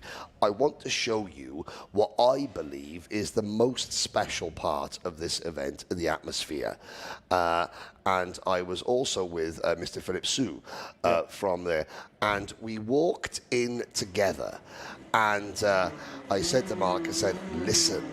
And of course, everyone's building their karts. He looked at me, he put his arm out, and the hairs on his arm were standing up, and he went, holy... a word that I can't say. But no, even a driver at his level, world-class level, was taken aback by the atmosphere. And I looked at him, I said, it's incredible, isn't it? It feels different, He walked around saying, this is unbelievable. I've never felt anything like this in any other championship. And he races, in the World Championships, he races, at Scusa. There was never anything like that. Now, is that a happy mojo, I wonder, looking at that tyre? This is the third round of heat races. Let's have a look at what we're going to expect there, the official waiting. Now, we've got a few minutes to go, so let's talk a little bit about mental strength. Now, third and final heat race for the juniors. If you've had 2 good results and you're starting near the front, will you be bothered if a couple of drivers pass you? Most times they want to actually have a really good, at least a very good momentum all the way throughout the entire weekend. Yes. So a lot of drivers will either keep on pushing until for the front. Yes. But in terms of the long run, whatever seems necessary and whatever orders or team orders that they got from their coaches or from their mechanics, now it's up to the driver's discrepancy to actually follow through, whether it's what they want. Yes, a question has come in on the live chat, and you can, as a driver, Miguel, you can answer this. How do you manage your tyres in karting? With most drivers, they would actually just keep pushing, whether they keep on braking late and then scrub the tires a lot, go into the corner and then gas as early as possible. With most drivers, if they want to manage the tires, it's either they kind of brake early, don't try to scrub too much tires going into the corner, and then just gas relatively looking early. after your tyres, it'd be quite simple. Ease off the brakes, ease off the gas coming into the corner. Yeah. Don't turn in as early and as sharply. Turn in more gently, and then use the old adage of, accelerating out of the corner. It's just, put that, gas down as if there was an egg under. Something like you're just holding like a baby or something. Yeah. Don't smash the gas. Don't smash it. No, and that's how you think. Just be gentler on the steering wheel. And a lot of times you'll see drivers counter steering. just doing the symbol, and it's like I don't know if we can get the camera up here in the commentary box, but we'll kind of show you, the viewers, what the symbol is. When you see a driver or a mechanic giving sort of that symbol, that is a sign of saying gentle on the steering wheel, isn't it? Yeah. Light movements. That could be, don't forget, look after your tyres. Or drive smoothly and everything. Drive smoothly, which then will manage your tyres. So I hope that answers the question about how you manage tyres. Obviously it's lifting off, and then that's the signal that you'll see a mechanic giving, okay, now time to manage your tyres, drive smoothly, things like that. Yeah, it also depends on really depends on the situation. It's either telling your driver to actually drive smoothly, or say you're okay, you're in a good position. Just keep it calm and simple. Yes. But thank you again. We're, trying to inform the new viewers, because there will be many, many new eyes on this sport on Saturday. We were talking about this, 47 television stations from around the world, 92 countries covered by those 47 television stations, including ESPN, including ITV in the UK, including DAZN. That's a lot. Including an awful lot we've got. Let me have a little check. We'll give you the full list, including things like Sony Sport Channel in Japan. This race due to start at 15 minutes past 4. We will show you a couple of commercials from our wonderful partners. I'll just quickly run through. We've got Abu Dhabi Sports, Dubai Sports Channel, Motorvision TV. In China, Star Sports in China will be joining us. In Europe, Viaplay in Finland and Denmark, Nova TV in Bulgaria, Motorvision in France, in Austria, in Germany. You've got Arena 4 in Hungary, DAZN in Italy, Parc Fermé TV. So many TV stations, so many new eyes on this sport come Saturday for the finals. Now, as you can see some of the Rotax officials waving, I think it's time that we hear from some of our sponsors, but also from the president of the CIK, who was here just to take some notes, to see how the best of the best do it before his championship comes here next year. With 35 one-way cups, Porsche Motorsport is the leading manufacturer of monobrand racing series in automobile racing. The central maxims are safety, equal opportunities, and affordable motorsport at the highest professional level. Coupled with the highest level of technical customer support, including worldwide and fast spare parts supply, as well as top marketing, Porsche Motorsport offers its customers, from motorsport beginners to professionals, a wide range of excellent racing platforms worldwide. At Porsche Motorsport, we feel that BRP Rotax is sharing the same values, following the same principles as we do in our championships, and seeing already a lot of karting drivers progressing into our championships is a great basis for our common cooperation. At BRP Rotax, we feel that the one make series that we run with the Rotax Racing, the karting itself, is very much in line with the Porsche Racing, and therefore it's an easy transition for our drivers from one to the other. We've produced a lot of champions coming from Rotax Racing into the Porsche series, which is spectacular for our future.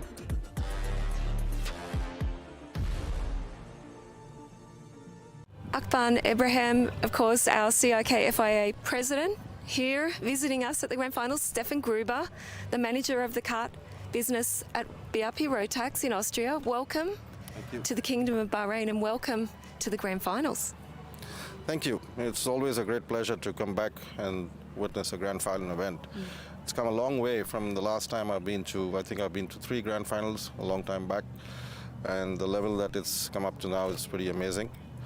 To look at having 400 plus participants, look at the logistics, look at the management, being now in the CIK for 4 years, we have a clear understanding of how things and how difficult it is to manage events of a large scale.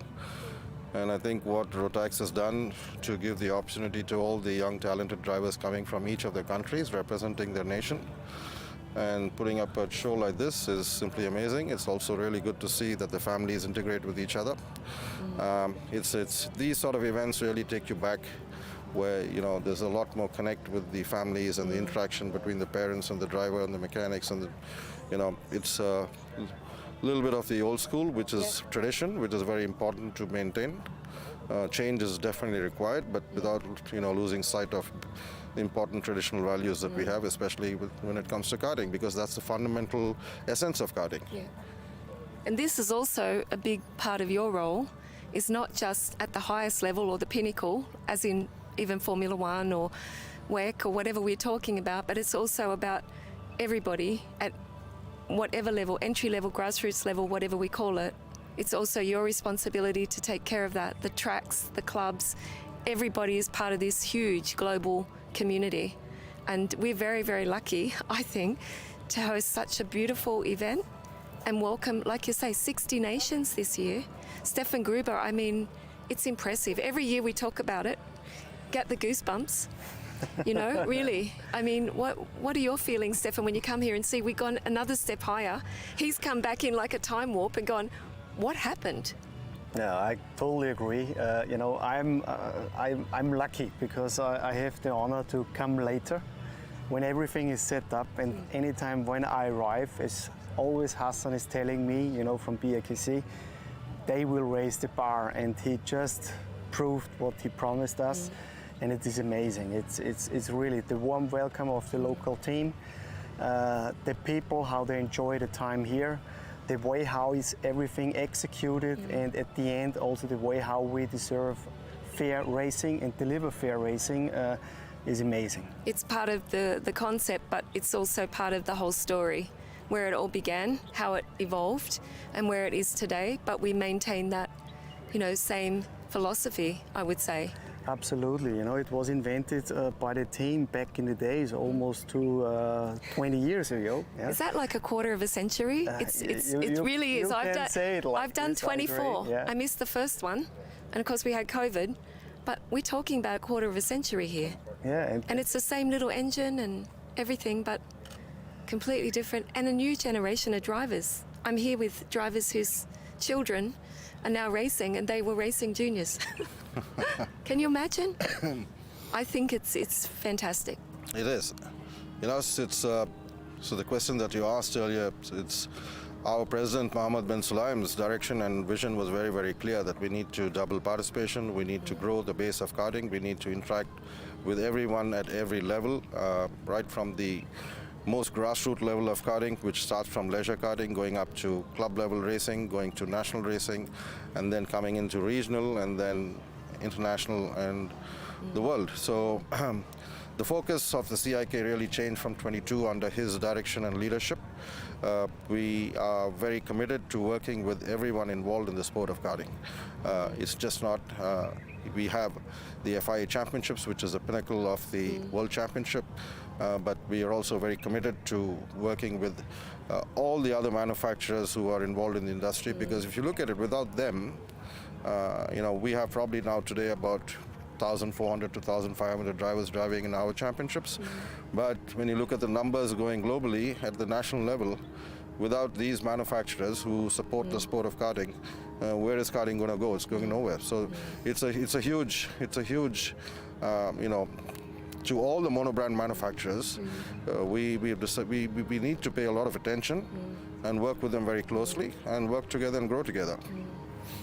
And all this has been happening all along, 100%. growing and growing, and I believe there's many people beyond the manufacturers in all these countries who are taking that responsibility locally as well, and a lot of them are here. They support their national drivers, and that's really, as we were talking, with Sheikh Salman, it's about being proud, and also having that passion, and I believe that's really, personally, the base of what you're talking about here is what's going to drive that. Now you guys are at the front of the bus, so you can get on board if you want and, keep driving this. What do you think, Stefan? I think it's fantastic. A great philosophy also for Rotax, but to say we've got to take care of these.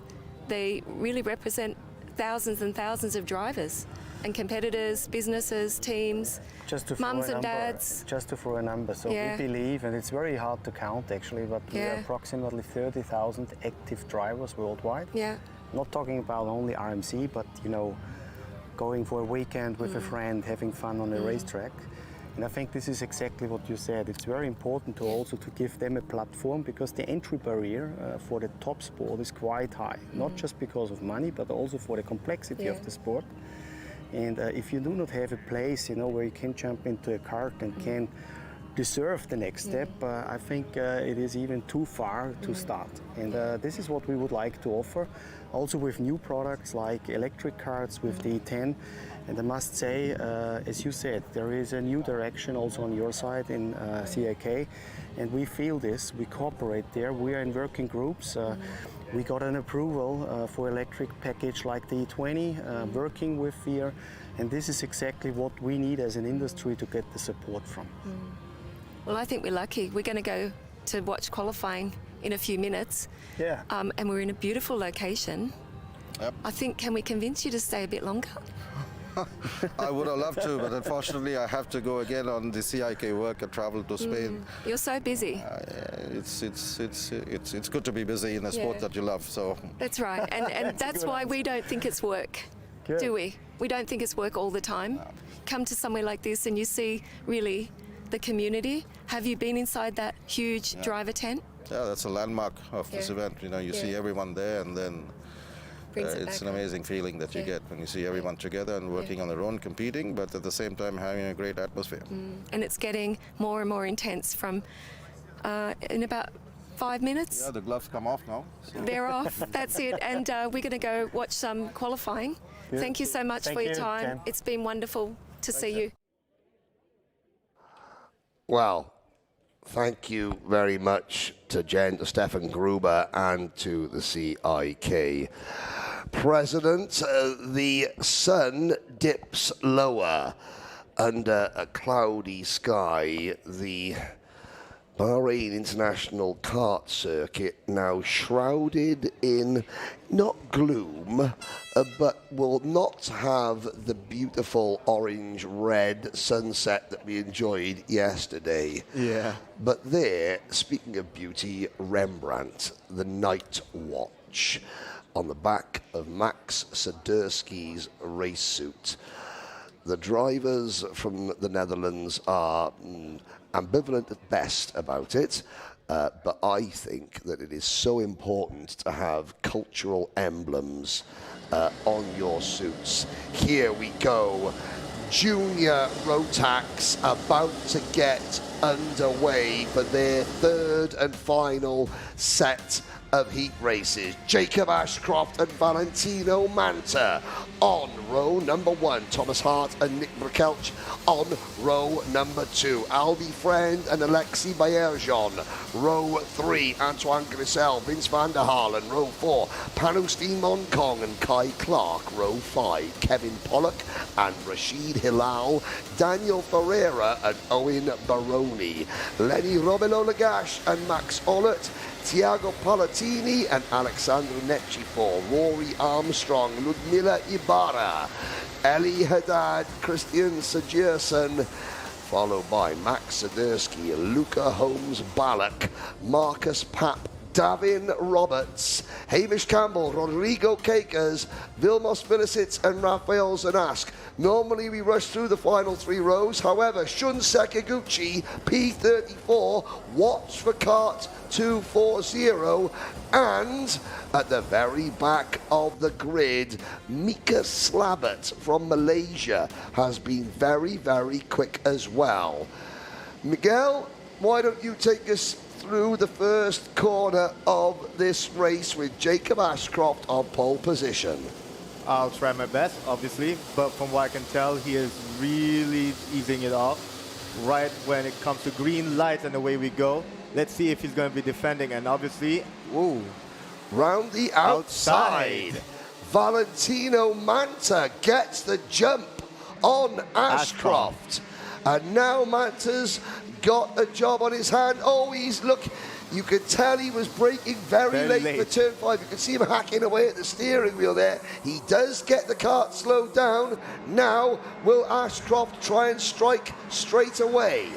It really depends on what he's trying to plan, but from what I can tell, Ashcroft has been really good this entire race. But from what I can tell, he is going for the inside.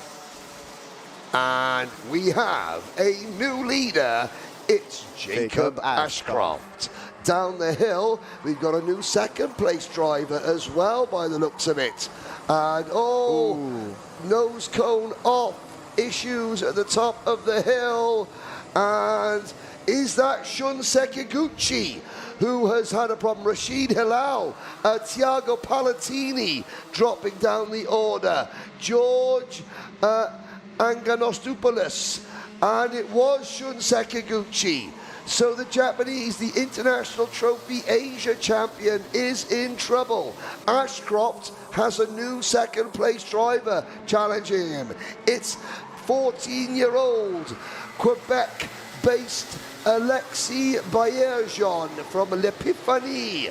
And he may have had an epiphany and think to himself, I will go for the race lead.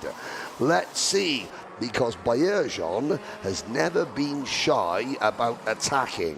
He's aggressive behind the wheel, has been throughout his career. But with that aggressiveness, there is a lot of finesse involved.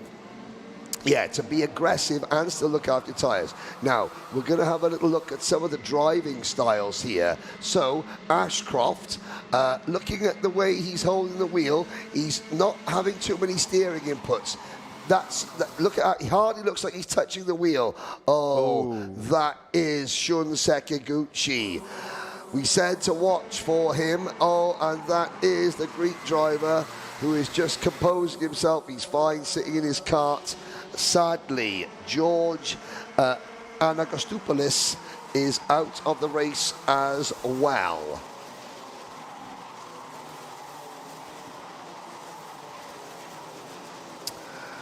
Out of the corkscrew down the hill. Now, the one word that you did not expect to hear when coming to Bahrain is rain. Now, we are not forecast any rain as the 244 of Nick Brikelch tries to make a move. There is a weather front passing by the island of Bahrain that has rain in it.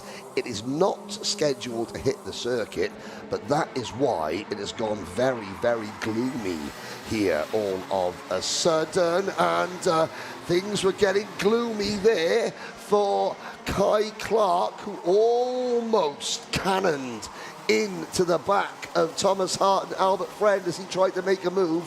This is good stuff, but the top 3, Miguel, are getting away.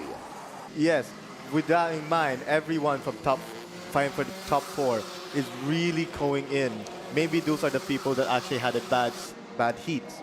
With this top 3, they're just trying to finish the race. Yeah, Ashcroft has had very good races. Van der Halen, this is the best finish he's had, but he's been consistent. So has Alexis Baerjon.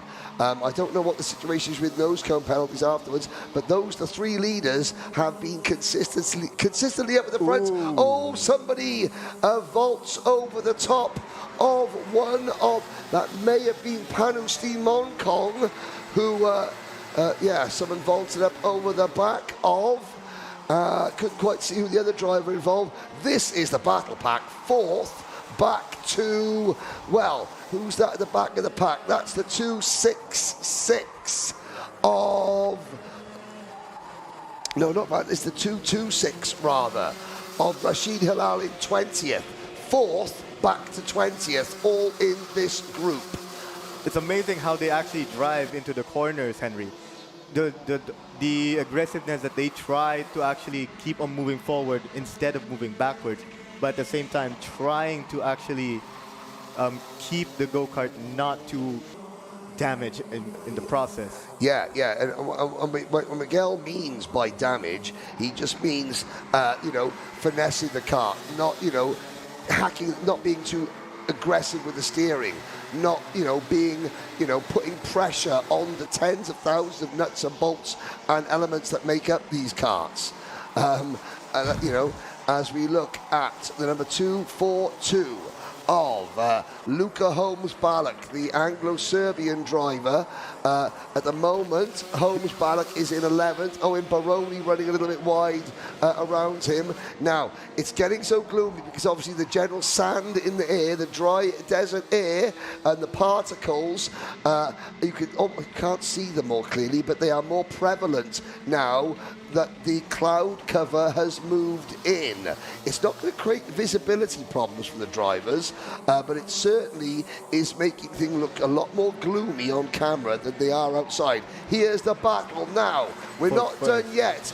Baerjon and Van der Halen haven't given up hope yet, have they, Miguel? No, they haven't. They are actually just a fracture away from Ashcroft. So just one simple mistake. Ooh. Yeah, that's Lenny Robilo Lagash in the background with no nose on his kart. And also that's Daniel Ferreira sitting in his kart looking pretty upset at life. Last lap begins. It's Ashcroft, Van der Halen and Baerjon. Through the roller coaster. And, well, Ashcroft, is he going to be defensive? Let's find out. Van der Halen to the inside. Ashcroft with a crossover. Still in the inside into turn 5. Ooh. Van der Halen off. And here comes Alexis Baerjon. The crossover 3 wide. Ashcroft back into the lead. Great racing. Up towards the top of the corkscrew now. Has Ashcroft done enough?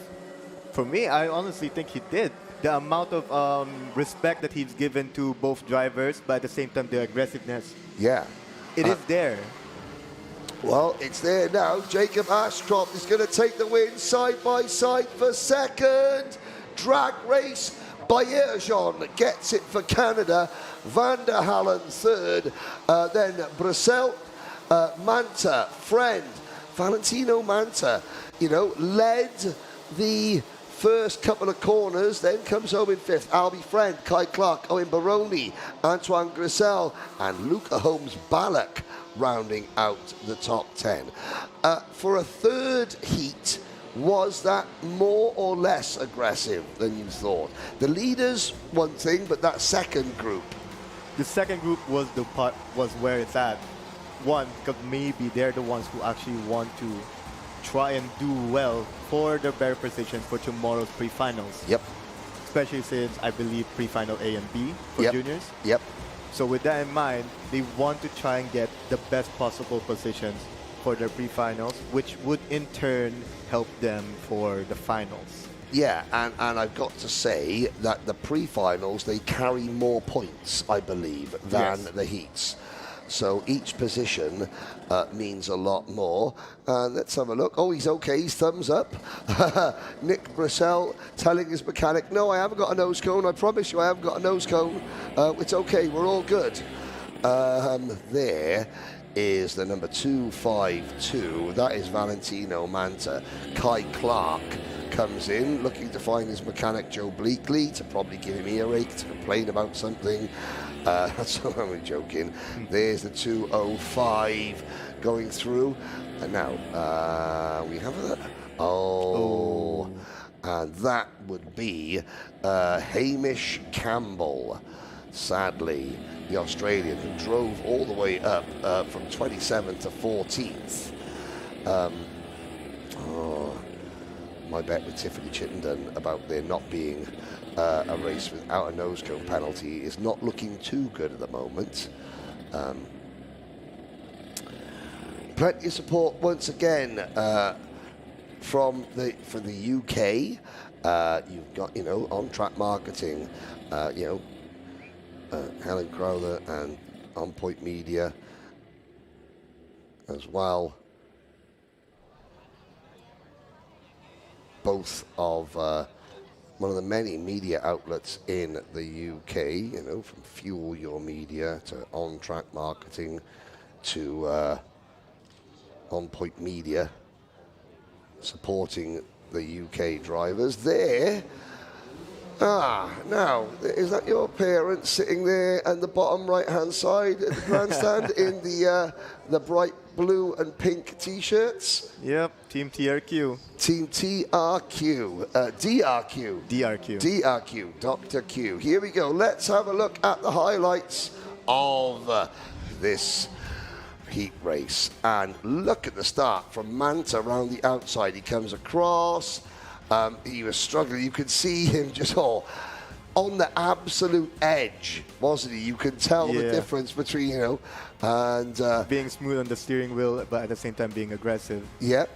And further back in the pack, there was.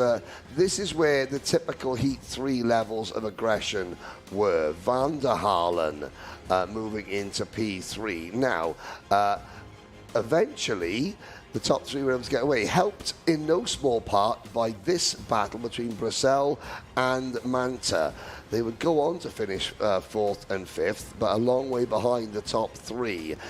Not all the drivers in this group were able to make it to the finish in one piece, sadly, and that was Owen Baroni going up over the top of Kevin Pollock. Pollock finishing 20th, Baroni surviving to finish 8th. That camera angle is what you mean when I say that the dust particles in the air appear more prevalent when the cloud cover comes in. And we look further back. This is about to get unpleasant. That was the moment that eliminated the Portuguese driver Daniel Ferreira and Lenny Robilo Lagache. Great last lap. A little bit of off-track trickery there, and Ashcroft from 3rd to 1st. Well, he went from 1st to 2nd to 3rd to 1st in the space of 2 corners. That's karting for you, ladies and gentlemen. Well, the grandstand's still packed. Jen Wade is also packed and ready to go with another interview. Take it away, Jen. Alexis, a good race for you, and you said you're having a little bit of fun? Yeah, it was fun. Good fight with the guys. So yeah, it was really fun. Of course, it looks quite interesting watching on the live stream. How close, and every time who's going to do what? 3 of you at the front, so evenly matched. Of course, as we get closer, you've got to get the points. Just tell us how you went in your other race. So like you say, the car was really close on the track. Last lap we were three wide in the middle of the track. So yeah, I tried to pass the Ashcroft and the Belgium guy. So they cross over me, unfortunately, but still good fighting. So And in your other race today, how did you go? in first heat, I got a pushback, but I finished 6th on track. So it ended up me at 12 with the pushback. But yeah. You must be happy. Yeah, I'm very happy. And anyone at home in Canada who's getting up this morning to watch you that you want to say hello to? Hello, Mama. Hello, make sure she keeps watching. Okay, we're going for the podium. Okay, sure. Bye-bye. Bye. Okay, Henry, thank you. Do you know something? When I first met Alexis Baillargeon here 4 years ago, he was almost mute when you spoke to him, you know, off camera and on camera. The thought of chatting to members of the media terrified him. He's obviously grown up a lot since then, but the confidence that some of these young drivers gain is remarkable.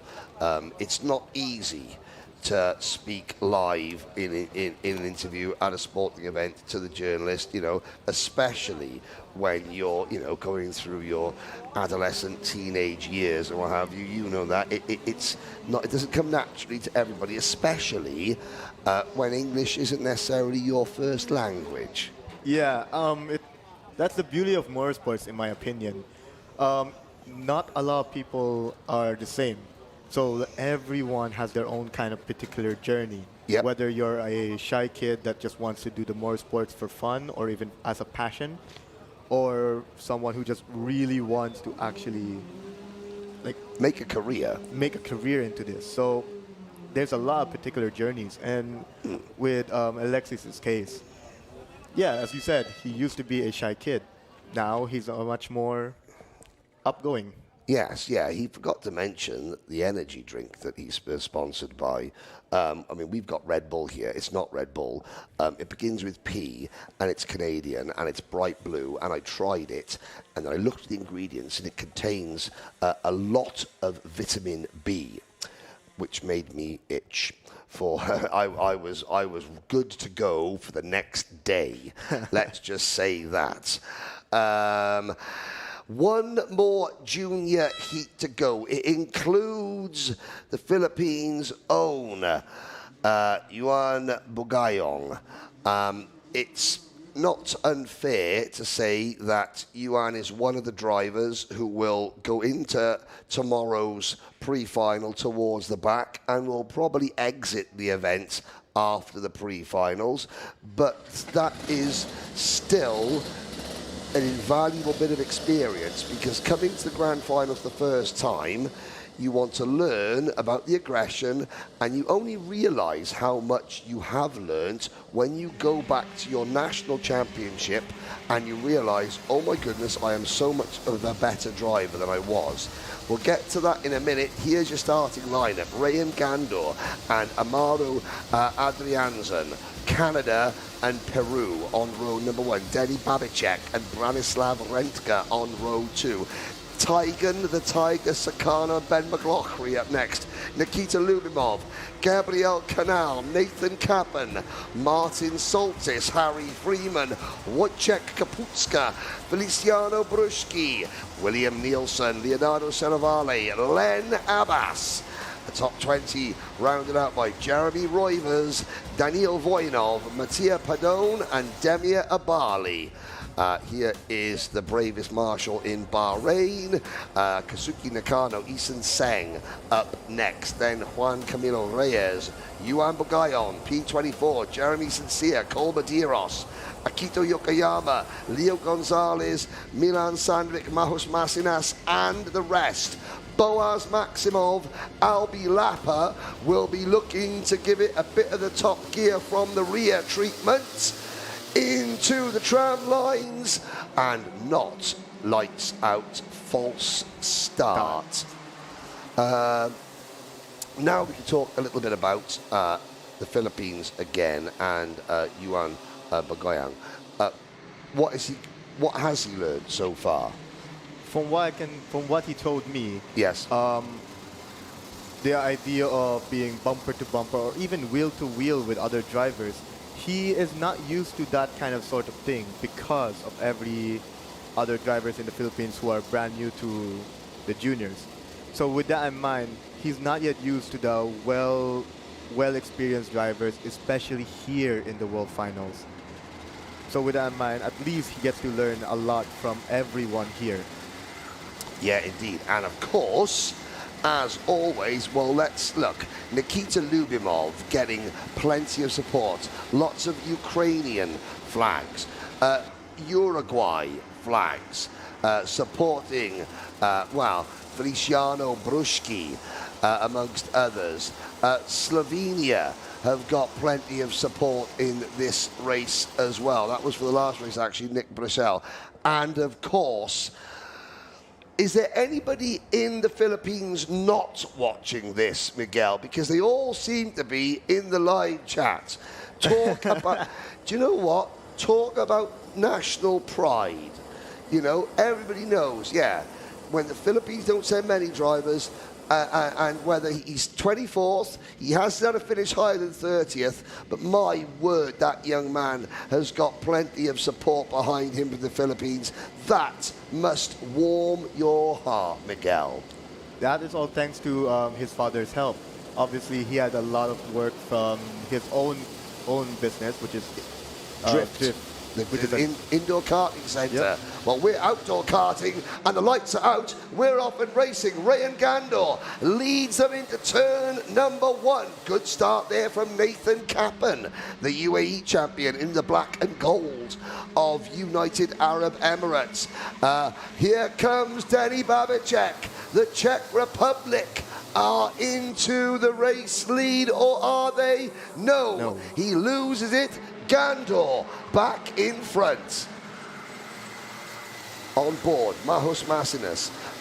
Let's try and see. Pick us through this, Miguel. What are we looking at? From what I can tell, everyone's going wheel to wheel, and our onboard driver going in for maybe going for an overtake with the Canadian driver over there. Yeah, the Canadian driver in front of Majos Masinas was Jeremy Sincere, I believe. Masinas starting back down the pack. Cole Medeiros, rather, was just in front of him there. Lots of defending.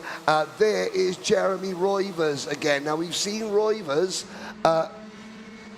coming up being very aggressive. Does that automatically mean he's using his tyres more? Is it possible, Miguel, to pick up 15, 20 places into the space of 8 laps and still look after your tyres? Or is it a case of, look, I'm going to be done with it. That is out of the race. Boaz Maximov, last year's 4th place driver, is out, along with the Chinese driver Yu Chan Jin. Sorry, back to the point. Is it possible to save tyres and gain 20 places in a race? With this Mojo tires, there is a lot more grip, even towards the end. But in the end of the time, everyone here are in the same sets of tires until qualifying time trial till the end of the finals.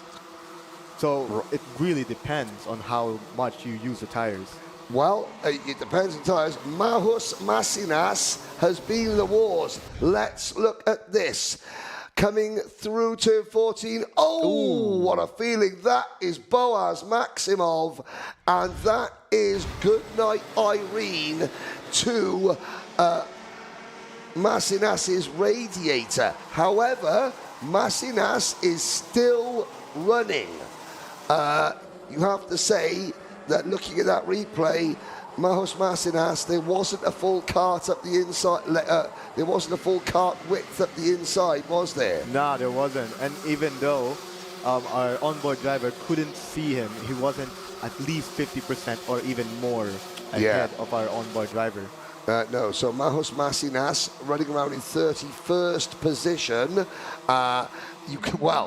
The camera lives at a rather jaunty angle, but the camera lives. And, so there's a crew member of Alpha Live. Ian is breathing a sigh of relief because Ian is the camera, is the onboard camera installer for Alpha Live. You know, he's doing a good job of attaching them properly. As we look there, in the middle of the pack there, that is Ben McLaughlin fighting hard. This is a great battle for the race lead. Down the hill, Babicek, Lubimov, second. Now for Estonia, side by side for third, McLaughlin, Sakano, Gandor, Kappen, Adriansen, Freeman, Bruski. Denny Babicek holding him off. Here come the Irish. Ben McLaughlin, the emerald green of Ireland, being passed round the outside. Insanity from, is that Nikita Lubimov? I believe it is. It is Lubimov. He makes some very funny social media reels, does Nikita Lubimov. And now he's in no uncertain terms telling Babicek, go man, go. Babicek, I think Babicek's got the memo. Will they work together? This is great stuff. Yeah, it is. Honestly, what, maybe top 10 fighting for the first place? Anyone could win this heat. This is more like a third heat. The aggression, the desperation. There's Tiger Sakana in 5th position. Nathan Kappen from the UAE is up into 3rd. Here comes Rayan Gandor. He was a heat winner earlier on. Now he's battling to try and stay in the top 6. Harry Freeman is right behind him. Babicek and Lubimov have sort of sorted themselves out. They're trying to pull away. Looking back, Martin Soltis is trying to get involved as well. There's Sakano defending. Soltis in the 259. Oh, that's Branislav Renka in the 259. Soltis is the 255, his Slovakian teammate. And we've got now 4 for the race lead. The 4th of them is that McLaughlin. I think that is Ben McLaughlin in P4. Yes, it is. Babicek, Lubimov, Kappen, McLaughlin. Babicek is defending. He desperately thinks that this win is critical to my choice. What at Lubimov? Ooh. Hold your breath, drivers. This is getting tasty. Ooh. And Kappen. Oh, that's taken the exhaust of Babicek's kart. Babicek out, Kappen out. Miguel, talk us through that. What do you think happened? I believe Kappen was trying to go for an overtake. Yeah. That there wasn't really that much space, which Babicek was defending. Yeah. And he was defending very, very hard. You know, he was obviously thinking to himself, I have to have this win. This win is critical for my chances. He was prepared to go side by side through the roller coaster with Nikita Lubimov. McLaughlin now leads for how much longer? Not much longer. Final lap, it's Lubimov, McLaughlin, Freeman, Sakano and Gandor. Ireland, Estonia, the UK, Japan, and round the outside goes Canada. And Gandor is going to fall foul of track limits, possibly. Well, we don't know. And Lubimov still leads. Half a lap to go, Miguel. From what I can tell, Lubimov is actually trying to defend. And one overtake from Gandor over to Corkscrew. Yep. He passes McLaughlin down the hill into the final complex. Nikita Lubimov, the clear visor will show that he. Is it a win? Yes. By 800ths over Rayan Gandor. Oh, who's that looking upset there, crossing the line? I think that was Feliciano Bruski in 16th position. Yeah, in 16th. What a race. Albi Lapper, 34th to 17th. Jeremy Sancia, 25th to 7th. Paolo De Grandi, 35th to 21st. And again, that is Ewan Bugayon's best finish yet. P23, what do we make of that, Miguel? That's a good results for you and Bugayan, both personally and for the team. Yeah. How much of a lift is that going to give the Philippines? Now, 2 drivers, your sister being the second one of them, you know, that's a, this, I don't want to sound as though I'm belittling karting in the Philippines, but a 23rd place in a heat for Yuan, who was a young driver, first time, that's like a bit of a win, isn't it? It is a win, especially since they both haven't really raced abroad at all. Really? Both of them haven't. So this is their first trip out of the Philippines for racing? For Yuan, yeah, it's not his first time abroad, but it's his first time in the junior karts, also abroad. Wow. Okay, great stuff. Well done. And that's why, you know, there is so much love for the Philippines on the live chat. I have to say, it really is heartwarming. Sometimes the smallest karting nations have the biggest hearts. And I think that is true. Well, Ireland is, so I met Ian Murray the other day from Murray Motorsport, who is the Rotax Ireland distributor. And the Irish have come a long way in the last 5 or 6 years. Rotax karting died a death in Ireland, maybe about 7 or 8 years ago. Ian Murray has brought it back. It's been slow progress. The first Irish driver, we had an Irish driver in 2016, 2017. Then the Irish team went away for a little bit. Nathan Glenn then came for Ireland in 2022. No team suit, no team T-shirts, just starting out, tiptoeing their way back into the world of Rotax. Now they're here with their biggest team, you know, in the last 5 or 6 years. Ireland do have quite a proud tradition in the Rotax Grand Finals. 2 wins. Martin Pierce, who is here mechanicking for Team Canada and coaching for Team Canada, is there. And then, of course, Charlie Eastwood in 2012. Charlie Eastwood, now a professional racing driver in endurance racing.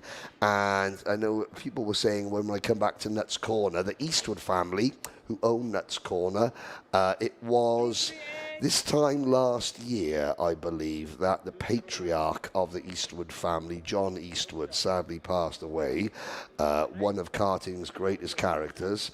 Let's have a look at the highlights of that one. Miguel, try and explain what we're going to see in the highlights here. What are we watching? A good start for Gandor, if I believe. Yep. And with what I can tell, that is actually one of the cleanest yet hard-fought start from all drivers, which is really respectable with a good overtake from driver number. Yeah, that was, that was originally Denny Babacek now coming into play. Babacek there. Now, this is where Boaz Maximov, you were right, there wasn't a kart length there, and camera angle different, still attached. Mahus Masinas recovered to finish 18th after that.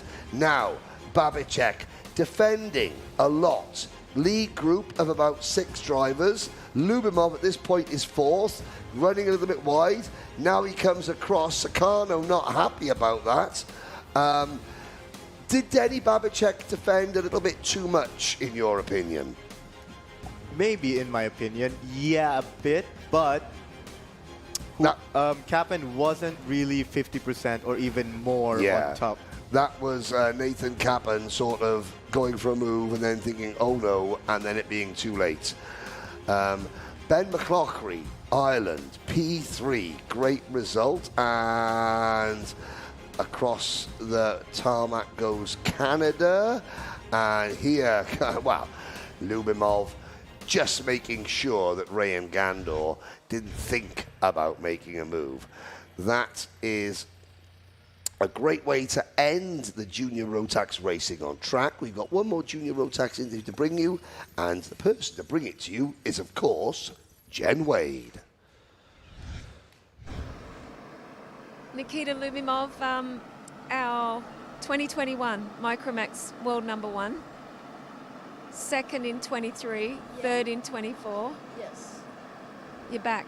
in juniors. What a race. Yeah, absolutely. It was a good race. It was a hard race. Also physically, mentally, it was hard. What about the competition out there? I mean, you've come through to this really at the best time. Now you're getting organised. We're coming down really to that last crucial part. How do you feel? I'm feeling right now, yeah. Let's see what will be tomorrow, and on Saturday I think it will be hard racing. There will be a lot of crashes from my opinion, so we'll see. But you got the confidence back? Yeah, quite, yeah. At the moment, yeah. Because this is where you won. Yeah, because before the race I was coming without any expectation. I haven't driven for 4 months. So I was really not prepared, like physically and mentally, for the race. Because I haven't driven a lot, but right now gaining it back. And what about everyone at home watching? You want to say hi? I know your mum and your sister are there, but what about Dad and everyone else? Yeah, I want to say hi to my mom, to my sister, to my dad, and all the relatives. I want to say thanks to everyone who made that possible. And we're going to see you later tomorrow. Yes, we're going to say good luck. Yeah, thank you very much. Fantastic race. Thank you very much. Okay, we'll see you.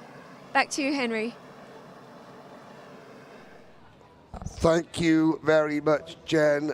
Nikita Lyubimov is one of the most eloquent, compelling young drivers here in the paddock, I have to say. Gustavo Suarez will join me back here in the commentary box for the last two senior races of the day. There is a little bit of time before then.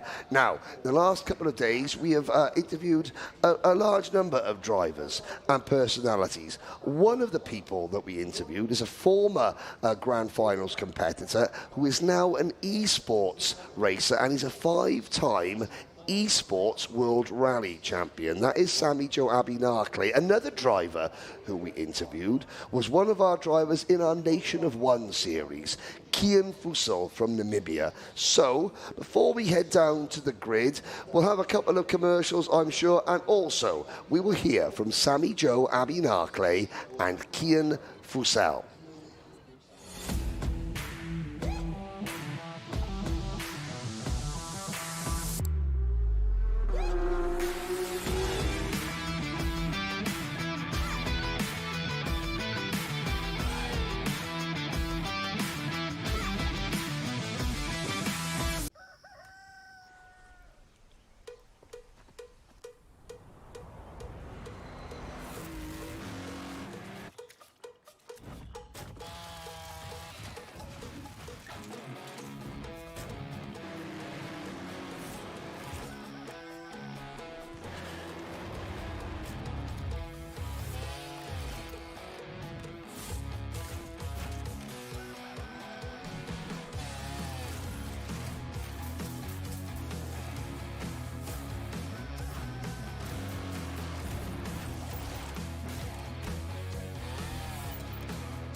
Sami Joe Abinakli, it's been a few years since we've seen each other. 4 Grand Finals later. What's it like to be back? It's been amazing. Firstly, thank you guys for the invitation. It's been 6 years since I've last been in a Grand Finals and as a driver. So yeah, very good to be here seeing you guys. Great to have you here. Now, I know, and I have to say congratulations, that you've been doing some wonderful things, but not in a real go-kart. Achieved so much. Maybe you can just tell us in a little bit of a snapshot what that's been. It's been very good.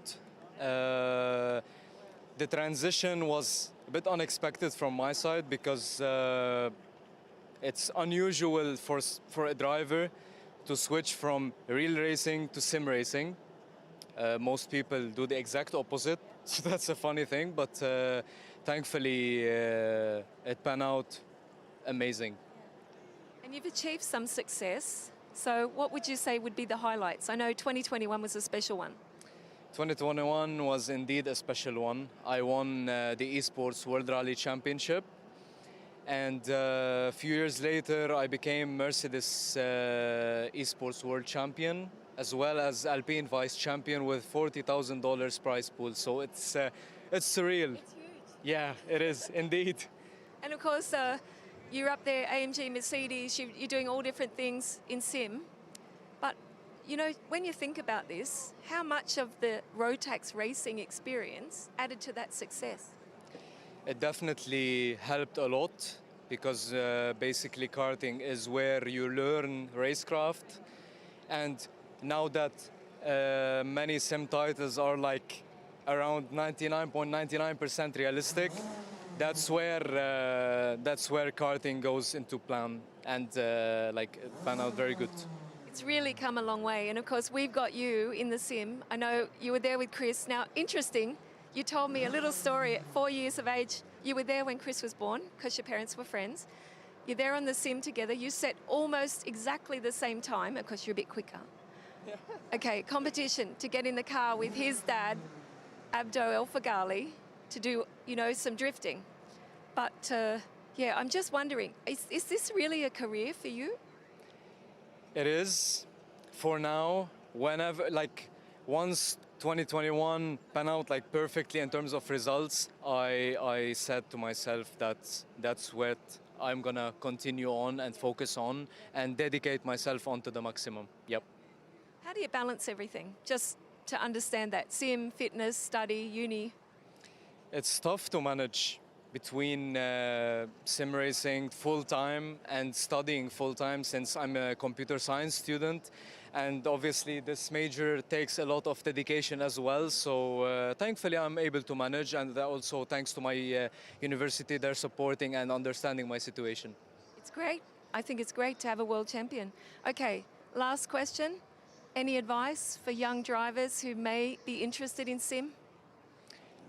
Yes, sim racing is basically like it's a good thing to start on. Obviously, the main topic about sim racing is like it's more budget friendly compared to karting, single-seater, and so on. So I definitely advise it because now they're evolving their sims and they're starting now motion sims, which we tried there with the go-karting sim. So definitely evolving and definitely advise. Of course, we know that real karting is the best thing, isn't it? Yeah, it is, 100%. And of course, it can help drivers, but it's also an additional thing, and it's a great hobby, and now for you, it's a career. Yep, exactly. It can definitely work out as a career like I did, and it can be as a hobby as well. So yeah, definitely advise it. Wonderful. Thanks for being here. Nice to have you. And we're going to be watching you on the sim. So make sure you, yes. For sure. Thank you so much. Thank you. Thank you so much.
Driver unique.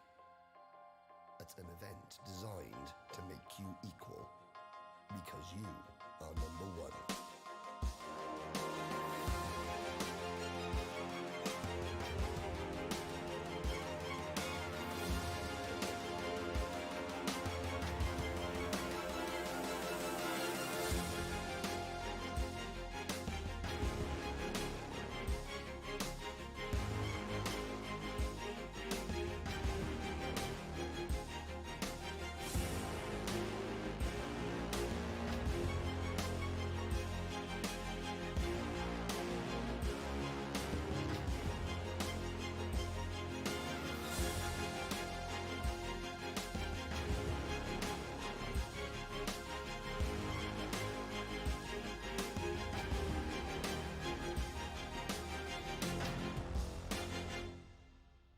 right, I'm joined here by Kian Fussell, our only competitor out of Namibia. You're in the DD2 class.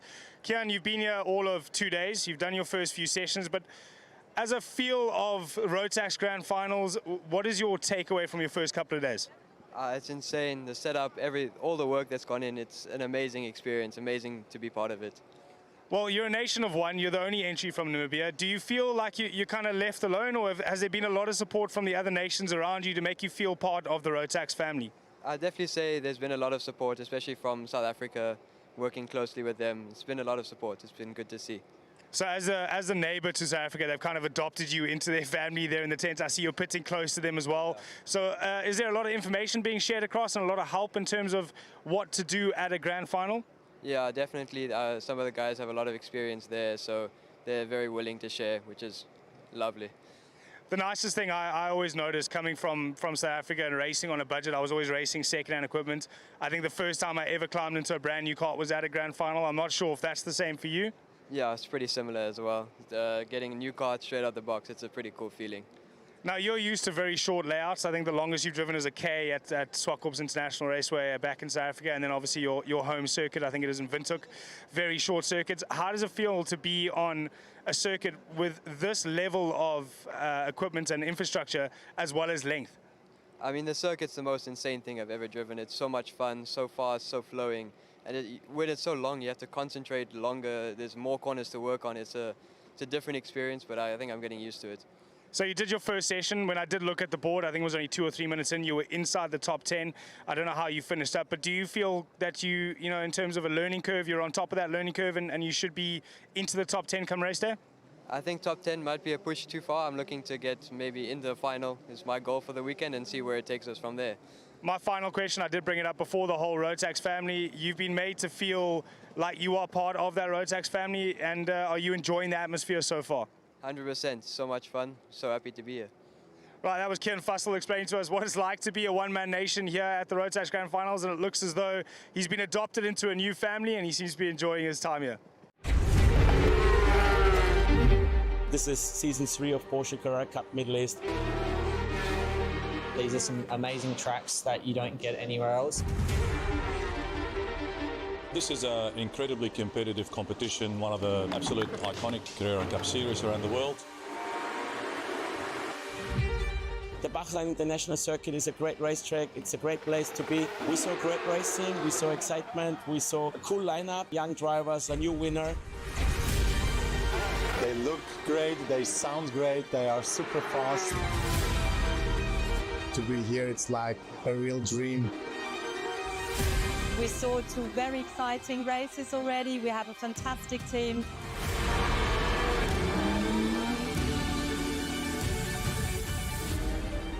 It's the community itself, and it's the hard battles that we always have, and racing across the Middle East around special tracks and, you know, meeting with special people.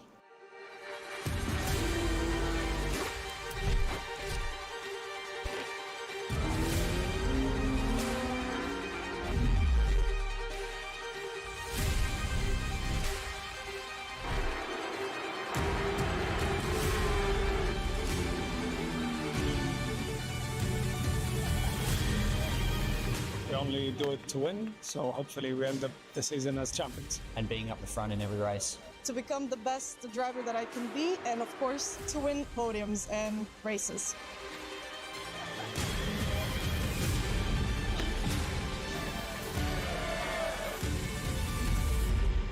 Definitely more to come, and I'm looking forward to the rest of the season and moving on to round 2.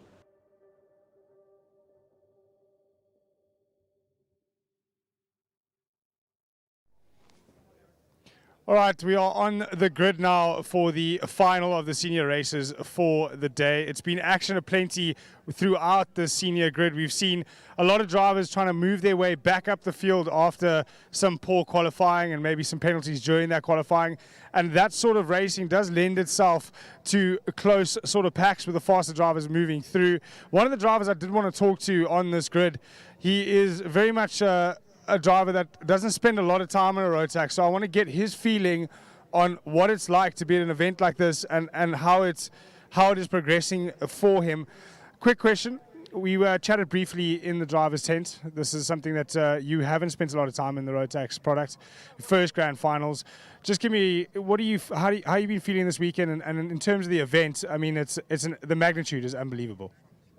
Everything is on another level, from the driver's briefing to the qualifying to the races. Everything's been a really sharp learning curve for us. The racing as well, it's really intense, but what I'm finding out there is that while people make dive bombs, they still make the apex. And if you're going to dive bomb and make the apex, I don't have a problem with that. Even when they make big moves, they're still pulling it up and not just crashing over the top of each other. So everybody here is on another caliber, and I'm learning a lot being out there with them. Well, you're going to go back to Australia, go race there as well with this knowledge, I'm assuming, and that does tend to bring the rest of the grid with you, and you can impart some of that knowledge through racing against them. So it's something you're looking forward to doing again and hopefully grabbing another ticket for another season? Look, I'm 34 now. I think if I come back again, it's hopefully going to be in DD2 Masters, because at this point I'm just a bit out of reach of these kids, but I'm doing the best I can. And yeah, we're definitely going to take a lot back to Australia with us that we've learnt this weekend. Well, I'm so glad you've enjoyed your time here with the Rotax family in the grand finals, and we look forward to seeing you next year in a DD2 Masters. I love the lid. You showed it to me in the airport, brand new from Ant-Man. Yeah. Any shout out you want to give back to anybody back home? Look, I think my wife's family's watching at home, and shout out to Ant and everybody else. Thank you. Fantastic. Well, good luck and enjoy the heat and continue that learning curve, and hopefully we see him back here next year. Henry, back up to you in the box. Thank you very much, Kyle. Night has fallen here in Bahrain. The southern city of Sakia is dominated by the towers that form the main grandstands of the Bahrain Formula One circuit. Just like a little brother sitting in its big brother's shadow are the towers of the Bahrain International Kart Circuit. But it is the kart circuit that all the lights are shining on at the moment, not just physically and literally, but in terms of the attention around the world. Gustavo Suarez joins me in the last two races, because I know that for the pre-finals, the finals, you're coaching not only your brother but also your Micro Max driver, as well as the rest of the team from Chile. The palm trees have Christmas lights on them. It is always strange when you see that. In the foreground, you can just make out Guy Sheffield and Tony Kakati. They run and operate Al Ain Raceway and the UAE Rotax Challenge. Now, the UAE has got several grand final medals, top three finishes. Chile have yet to score their first official podium in the grand finals. Chile are not one of the 43 nations who have finished on the podium. Tuti, how close are Chile to getting on this list of top three finishes in the grand finals? Now with Brunito Miranda, he starts 9 in pre-final tomorrow. Okay. And I think he's the most closest driver in pre-final and then in final. Yeah, when you come to the grand finals each year, is the first podium always the aim, the dream, to get over the line? If Chile were to get a podium, do you think that will have a positive impact for Rotax karting as a whole back home? Of course, yes. Yes, it's 100%. Because with that, you can sell another image in Chile. You can sell the image, yes, Yeah. yes. And it's like Chile in the podium, then with the South American trophy. Yes, which was in Chile last year, wasn't it? Yeah, in it was in 2024. Yeah, in Las Perdices. Las Perdices, yes, the circuit that would be Chile's, if maybe a bit of resurfacing, but that would be the circuit in Chile that could potentially be a grand finals venue of the future. Of course. Just the last year I raced my last international race was in Sarno, Yes. but in South America was the Rotax Challenge of South America. Yeah, in the DD2. international trophy in DD2. Yeah, because DD2 and senior karting is very popular in Chile. Is there? I think DD2 is more popular. Yeah, but with older senior. drivers. I mean, you've got Rodrigo Eccles in DD2. He's 40, as well as Hector Ramirez, who is 70. You've got, there are more gentlemen racers, who race competitively in Rotax into their 30s, into their 40s, in South America as a whole. You don't get that many in Europe, but South America is a real stronghold for, the older driver. Any reason why? I don't know. I think in South America they like a lot DD2 because it has the front brakes. Yes. It has 2 gearbox, but I think in Chile we have 4 categories with DD2. Oh, really? Yeah, DD2 Senior, DD2 Master, DD2 Super Master. That it's for more than 45 years. Wow. old.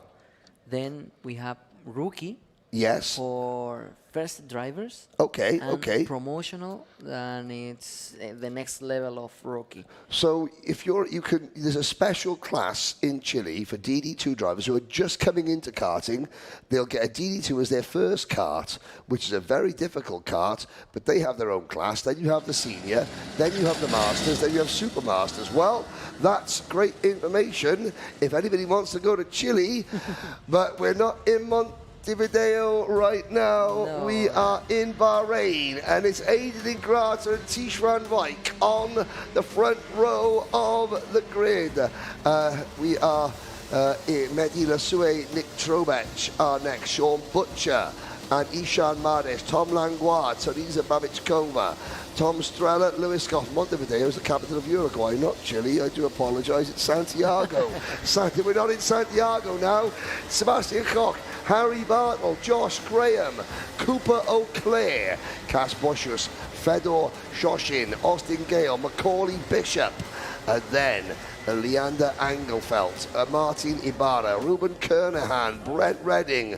Yep, the thumbs up for the Marshal. I'm ready to run for my life if necessary. As we look down, there's Xavier Suarez. So your younger brother, P28 in this one. Further back, watch for Tino Sidler.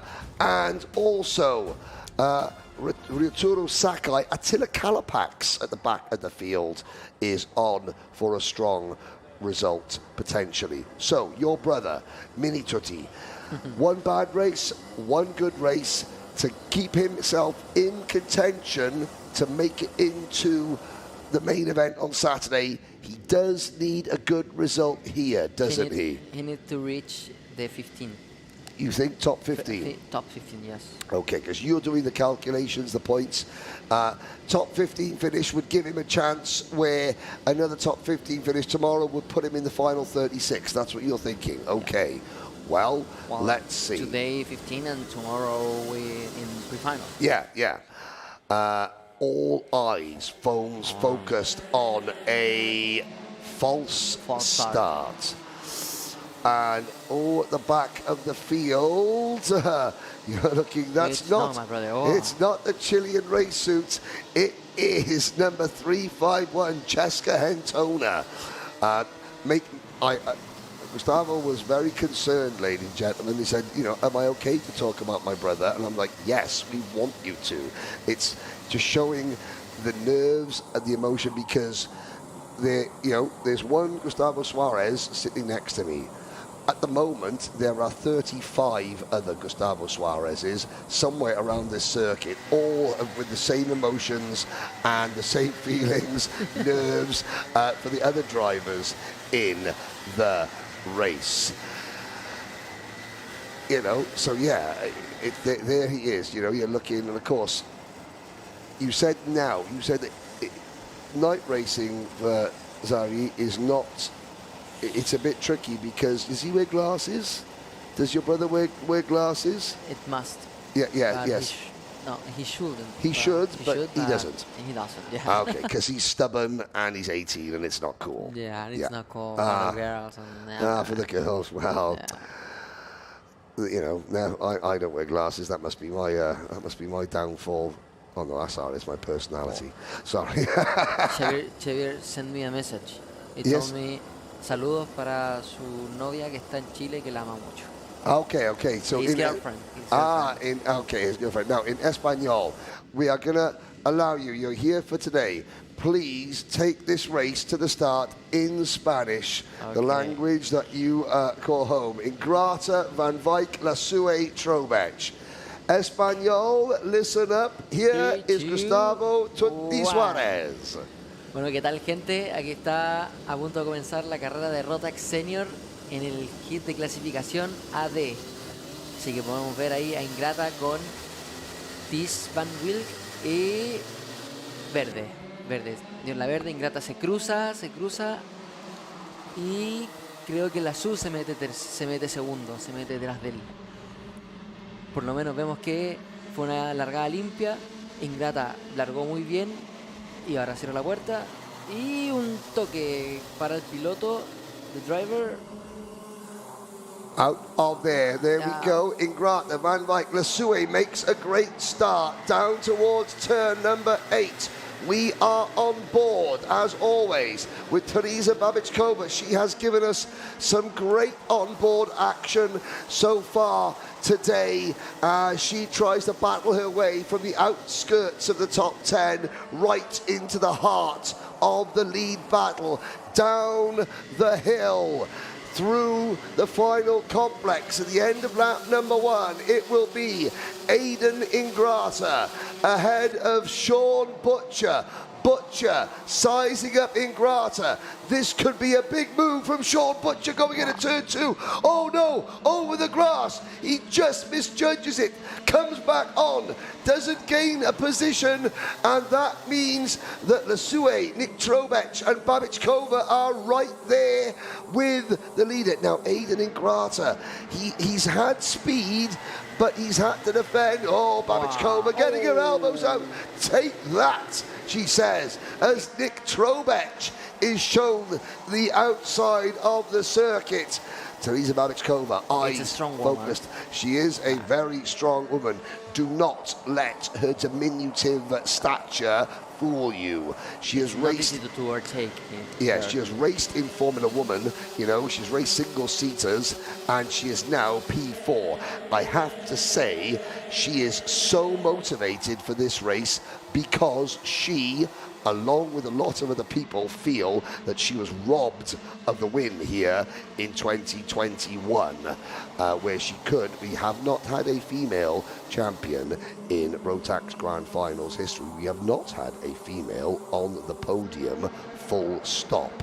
Teresa, who I believe is going to take a career break next year, not retiring, just a career break. She's got a lot of other things, social media channels going on that she is going to focus on just for a year, and her motivation is sky high to go into that career break, making her own little piece of Grand Finals history. Now, back at the front, Sean Butcher has recovered from that that one little mistake he made.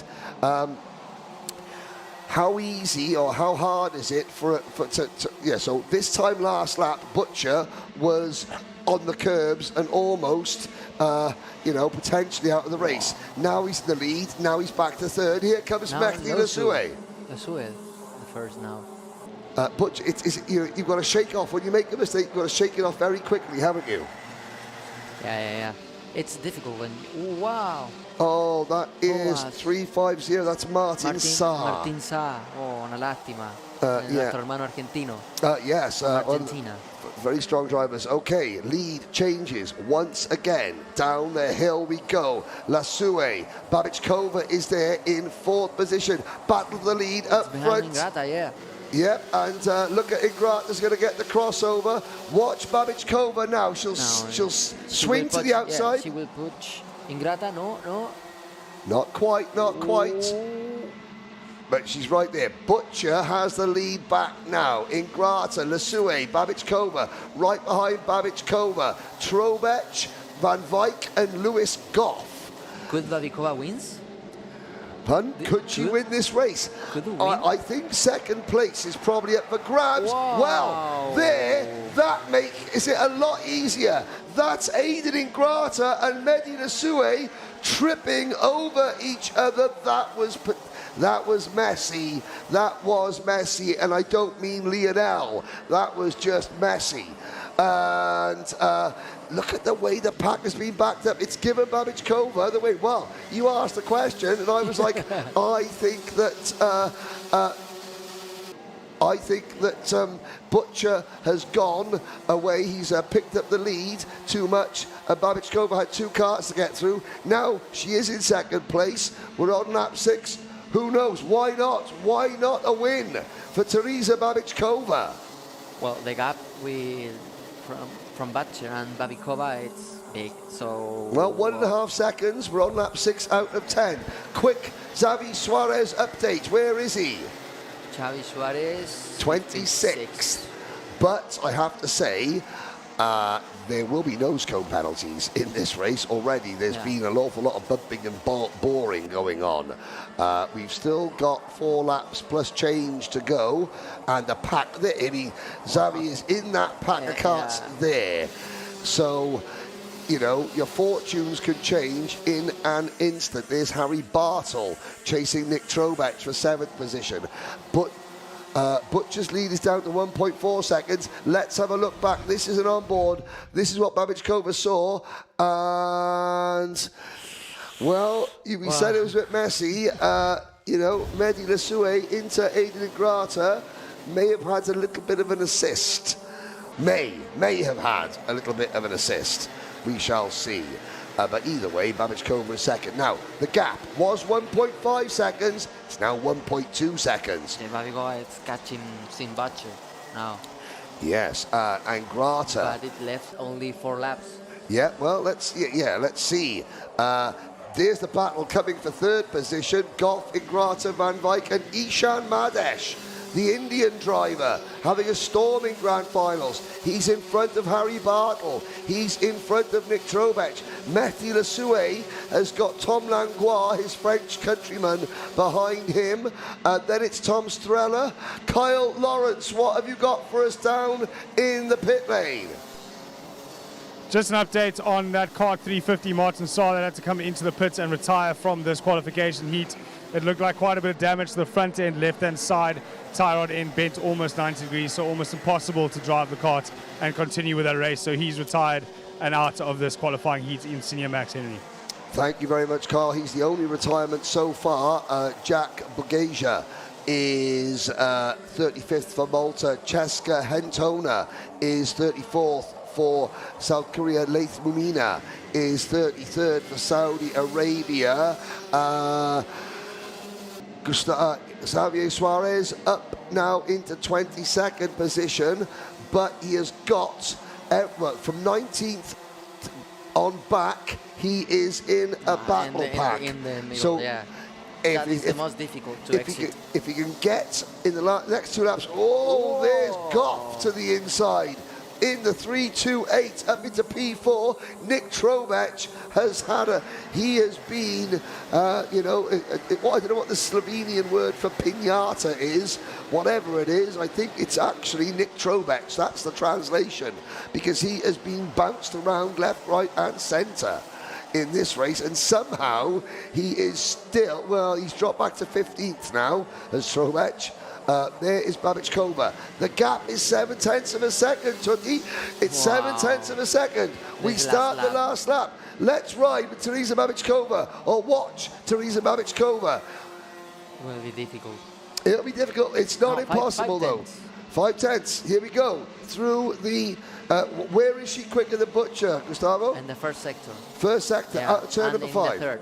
Okay, that could be critical. Through turn number 6 and through 7. If she gets a little bit of slipstream, I think, it's close. It's close. Up the hill, Butcher's checked over his shoulder. He knows that she's there. And Teresa Babičková, she's got the bit between her teeth. Out of the corkscrew. Can the fast lady from the Czech Republic beat Sean Butcher, I think she's going to run out of time. Wow. One lap more. One lap more, yeah. Butcher wins. Babichkova second. And third, a shrug of the head, Lewis Goff for Team UK. Aiden Ingrata, fourth. Tish van Wyk, Ishan Madesh is next. Harry Bartle, Mehdi Lasue, Tom Strella. Macaulay Bishop rounds out the top 10. Oh dear, there was Charles Michael Visser crossing the line there, minus a nose cone. And it didn't go great for Xavi, your brother, on the last lap, 27th. However, one driver, Charles Michael Visser, finished with no nose cone, so that's a penalty. That's 26th. Well, have a look. I mean, thinking positive. Now, this is what all drivers have to do. So, 12.6 seconds behind the race leader is Xavier Suarez. Yeah. Now, anyone who finished between 7.6 seconds yeah. and 12.6 seconds, if they get a nose cone penalty, well, 7.6. Jackson From Rooney. 16. No, Jackson from Cooper Rooney O'Clair. in 15th position was 7.6 seconds off the lead.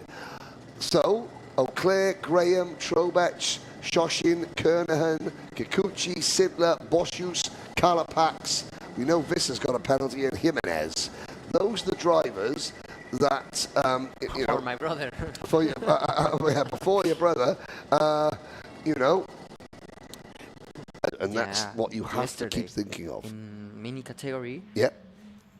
it were 16 drivers with nose cone. Yeah. 16 drivers. Yeah, exactly. So it can happen, and that's what Can all. happen, yeah. So even though these drivers at the bottom, their chances aren't over. They continue.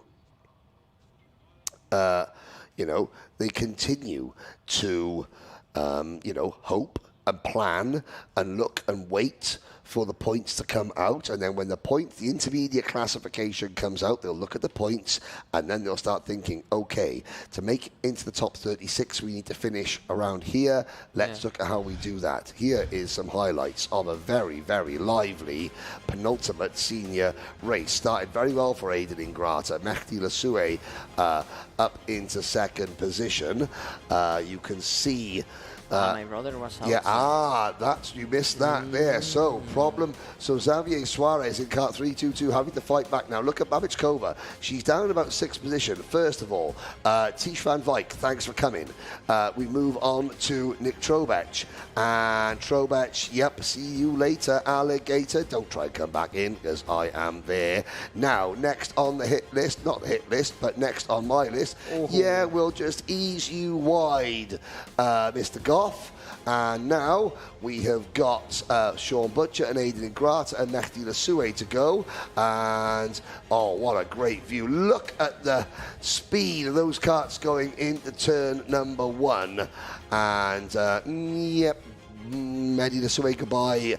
Aiden Ingrata goodbye. Now I'm at the second position. Sean Butcher's a second and a half away at the moment. I'm going to get my head down and I am going to motor my way forward. Look over the shoulder. There's Goff.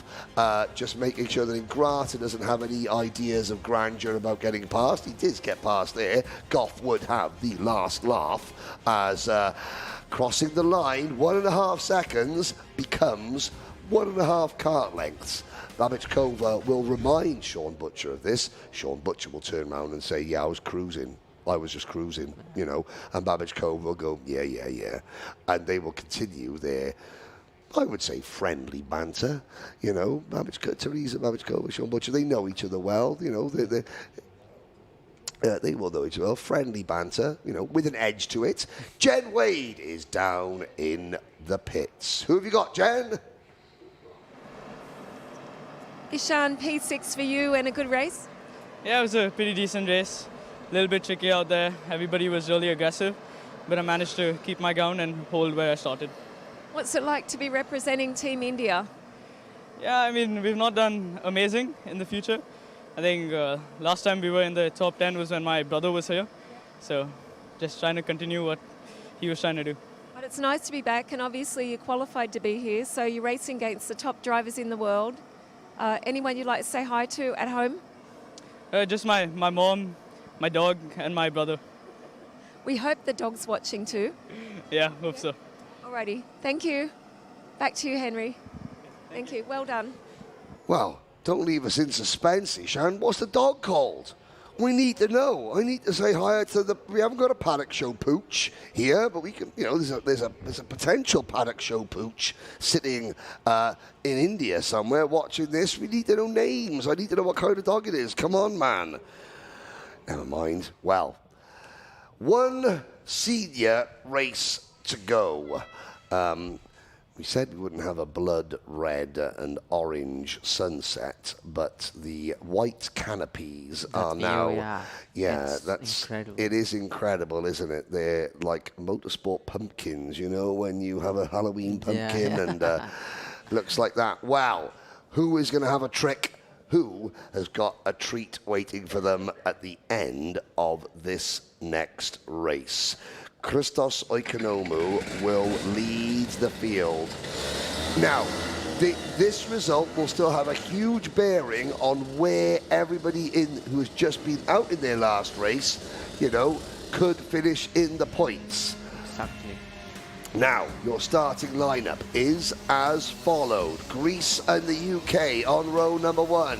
Oikonomou and Geraghty, Lichner and Kjellerup on row 2 for Slovakia and Denmark. Toby Gale will start P5 alongside Oliver Hodgson, who's not very well today. Ryan Maxwell, Tomoki Terashima. Then, rounding out the top 10, Charlie Smith and Lucas Schlegel. Outside the top 10, Liam Flukiger and Devian Royst. Then Gustavo Vargas Pula from Ecuador, Fernando Paimare, Mateo Radenkovic, Rayan Manane, Omar Ganoum, Jace Matthews, Victor Frost Bay and Ty Mahia. That's your top 20. Istvan Deso, Derek King, Ricardo Lopez Carrillo, Piotr Brocek, Pietro Pons, Maximilian Bostrom, Rafael Rajani, Oliver Marak. Then the top 30, Nolan Lamore and Christos Quiñones. The younger sister of Miguel Quiñones, my junior Rotax commentator, Maria Quiñones, she will start 31st. Matthew Higgins starts 35th. Watch Higgins, the terror from Trefeglois, has passed more drivers here this week than anybody else so far in his first 2 heats. Can he continue that trend as we go racing? It's a great start. I think Cian Geraghty may have got the jump on Christos Oikonomou. Oh, a big one. That's a big one into turn number 5. 2 carts on the inside. Everybody else scrambles through. There is Higgins at the inside. You can see the Team UK race suit. Yellow flags waving. Higgins has got to pick his way through there. And he's picked up a couple of places.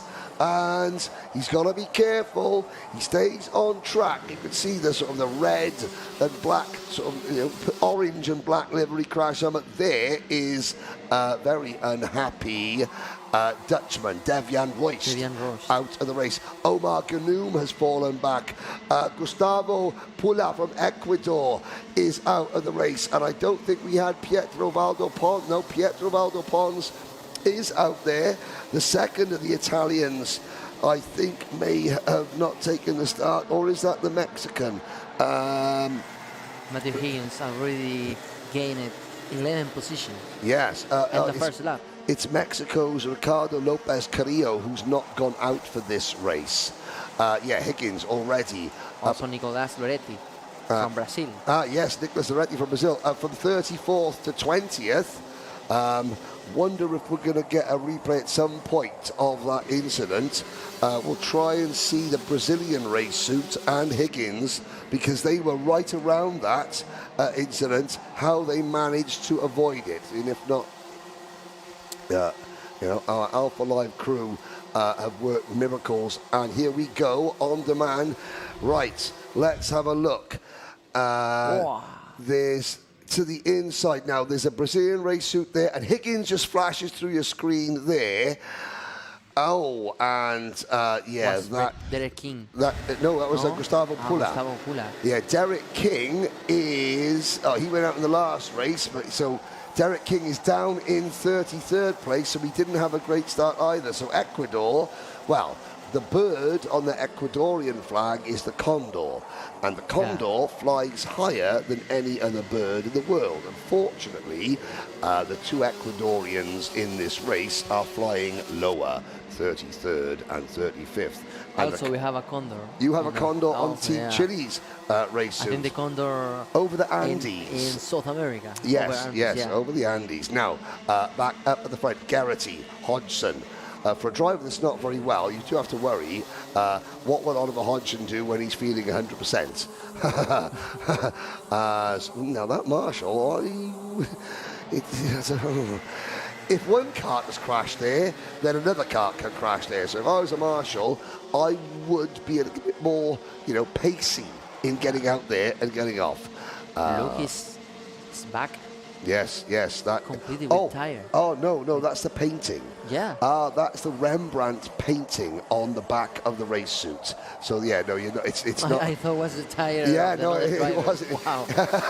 Well, maybe he that's need- why the Dutch drivers aren't too keen on it, because from a distance it looks like they've had it scuffed on it by a tyre. But I think it's beautiful myself. But yeah, what do I know? I'm just a commentator. I'm not an art critic. Although Rembrandt apparently was quite good at drawing. Here we go. Hodgson, he's quite good at go-karting. He's following Garrett, who's also very good at go-karting. Kellerup in third. Now, Kellerup, engine overheating in the first problem. He's taken that engine to the Rotax workshop. They've looked at it. And obviously, that they, because you could do that, you could go anything with it motor, you can take it to the Rotax staff here and they will look through it for you. But that's a good thing, isn't it? That's a really positive thing. Yeah, it's possible because you have the opportunity to see if you have a problem or issue in your engine. So And then Rotax themselves will help fix that problem.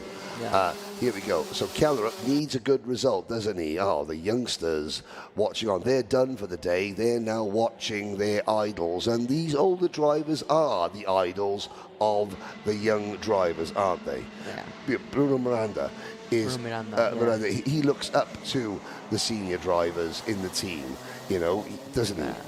Always the kids admire the big drivers, and this category in particular, the senior max is I think one of the most categories for the DD2 drivers. They're the ultimate class, and you've got some the seasoned professionals, the superstars, because senior Rotax is run every country in the world. DD2 isn't. For me, the senior drivers are the superstars. Is my favorite category. Yeah, always with chain. Yeah, with chain, and of course you have, you do have the superstar drivers, the drivers that do get the majority of the media attention in the world of Rotax racing. Look at that, no heat haze, but the red, the orange, black and white of the Sony karts glistening under the floodlights here, brought to you in, HD vision by our broadcasters, Alpha Live, side by side for second. And also there's the 358 battling hard. That is with Christos. Christos Oikonomou. Where is Oikonomou, the pole sitter, 344 down to 8th place. Garrity, Kellerup, Hodgson, Gale, lap 7 out of 10. Here we go. And there's a bit further back, that's Slovakia. Martin Lichner in 7th, chasing Oikonomou in 6th. As we cross the line to start lap number 8, Kia Garrity, Matthias Kellerup, they're now clear. In fact, Kellerup is looking like he wants to make a move. Watch for the crossover here at turn number 5. Can't quite get it done. Garrity is wise to it. Hodgson, Gale, Maxwell, Smith, and then Lichner. Here comes Matthias Kellerup, Denmark. Could they be on course for us victory here today? Not right now. 2 laps to go. Garrity's defending. Now, we saw Garrity back up the pack earlier on. He's backed them up again.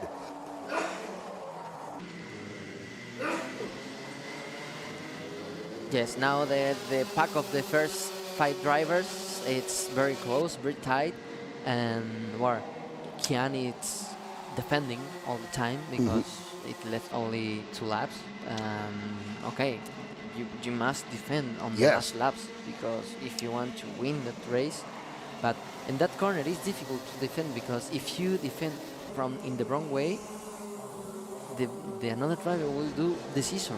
Yeah, he'll do the crossover. The crossover.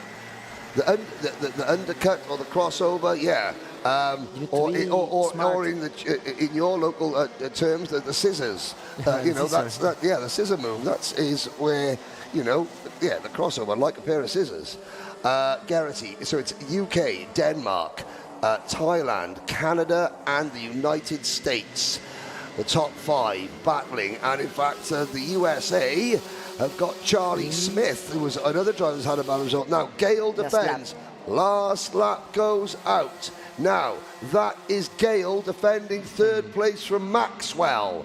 That's going to allow Kellerup.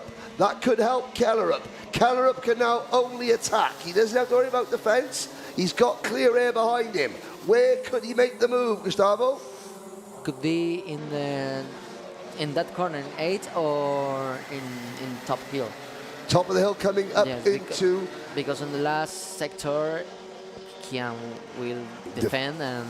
Yeah, we haven't seen many people do the crossover in the final couple of corners. Could be the only way.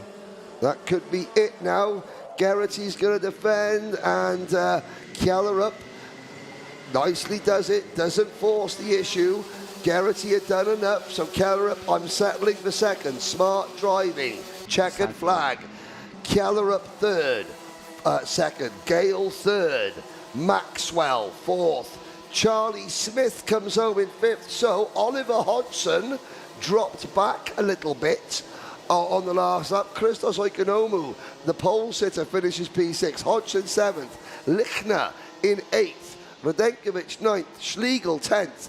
Then Terashima, Flukiger, Paimare, Frost Bay, Lamore, Matthew Higgins, I say this, only up 19 positions, finishes 16th. Rajani, Loretti, Menene, Matthews, Mahia, Sherma, Marak, Brocek, Leitonen, Berstrom, Dezo, Sasaki, Pons, Ganum, Kidones, and King.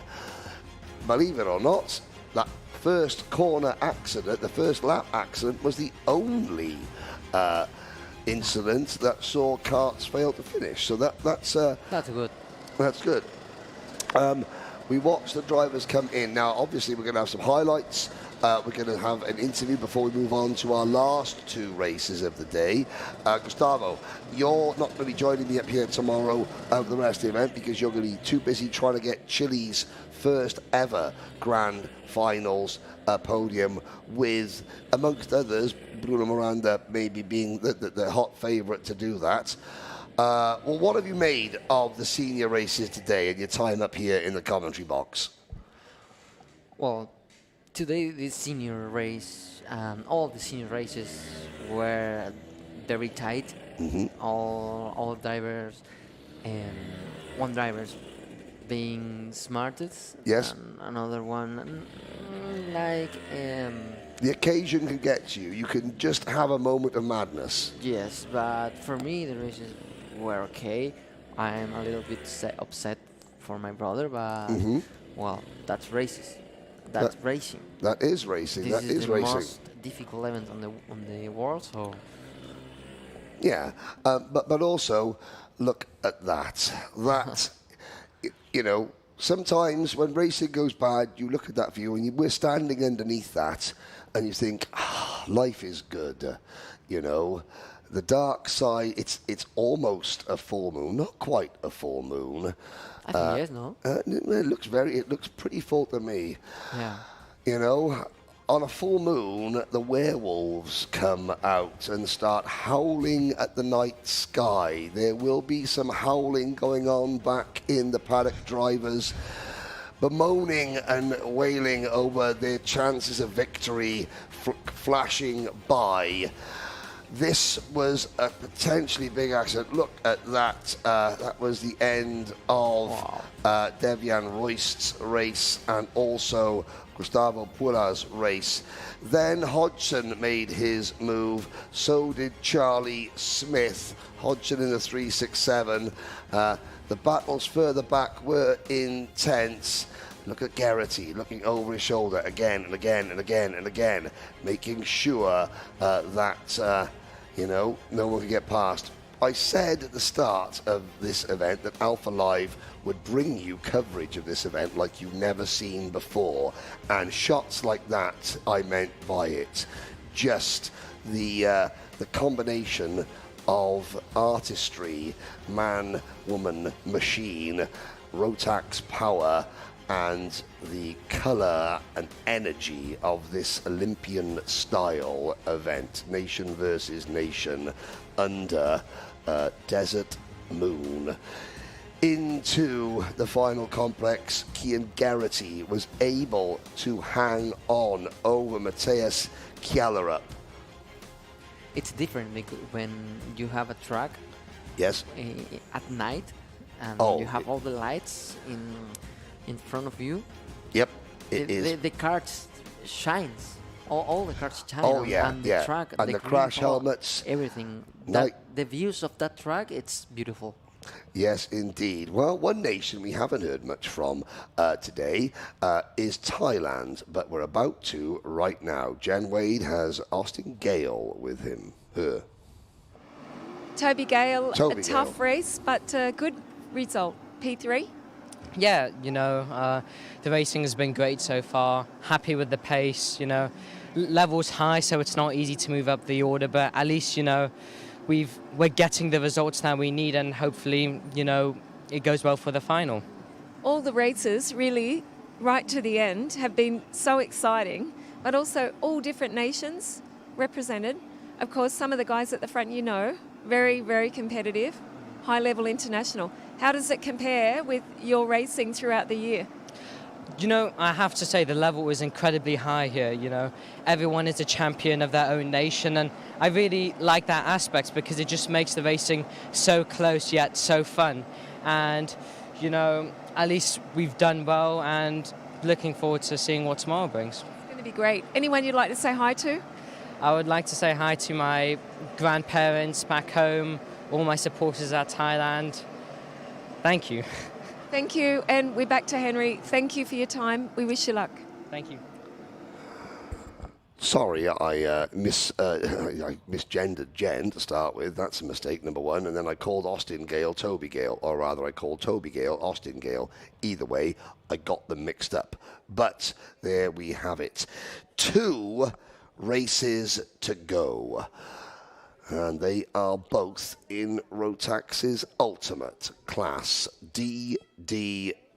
Now, being joined during the week so far by Theo Kakati. Theo is the team manager for the UAE, and as team manager he has to go to the stewards with drivers from the UAE.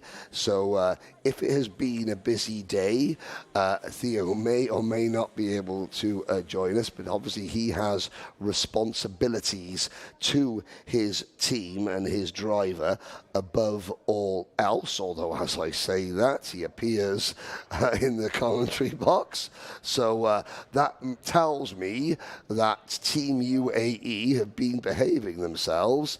I will say this, Guy Sheffield was the team manager for the UAE for many, many years and said, I am sick to death of spending the entire grand finals sat outside the steward's room. And I know what's happened. Guy has gone, Theo, we're going to train you up. You be the team manager, because then Guy can sit in the Rotax club all day. Gina, his wife, is watching. I'm sure Guy hasn't been drinking anything and doing anything he shouldn't do, I promise. But we'll get Theo Kakati. Theo can go and sit outside the steward's room with all our naughty drivers. And then, suddenly, what do you know? They all start behaving, and Theo is back in the commentary box with me. Theo, we saw Nathan Kappen had a great race going on, and then just one false move, he must be devastated. Yeah, I haven't seen him yet, but we were up in the VIP watching, and it was very hard to watch. You know, it was such a good race. He was getting there. It was very promising, but it just all fell apart in the end. And we can't really see from where we were, but we just saw that incident happen, and that's when it all went south from there. Yeah, I can. I'll give you the bad news. There was no gap. Yeah. This is what it is, though. It's a grand finals. It's grand They're finals. here to learn, you know, and you always, if something doesn't go right, you learn from it. So yeah, and you know what? He had a chance to win a race, the grand finals. He went for it. Hey, it didn't work, but he was in the position to do of it. Joseph McMahon, who will go in this race for Ireland, getting plenty of love. Denmark again, lots of support on track. On the live chat, there is a look into the eyes. Now, of course, you've chosen a driver that I can't quite identify. It's Bahrain's Abdul Qadir Qassem Abdullah Sajjad rather, in cart number 424, starting down towards the back of the field.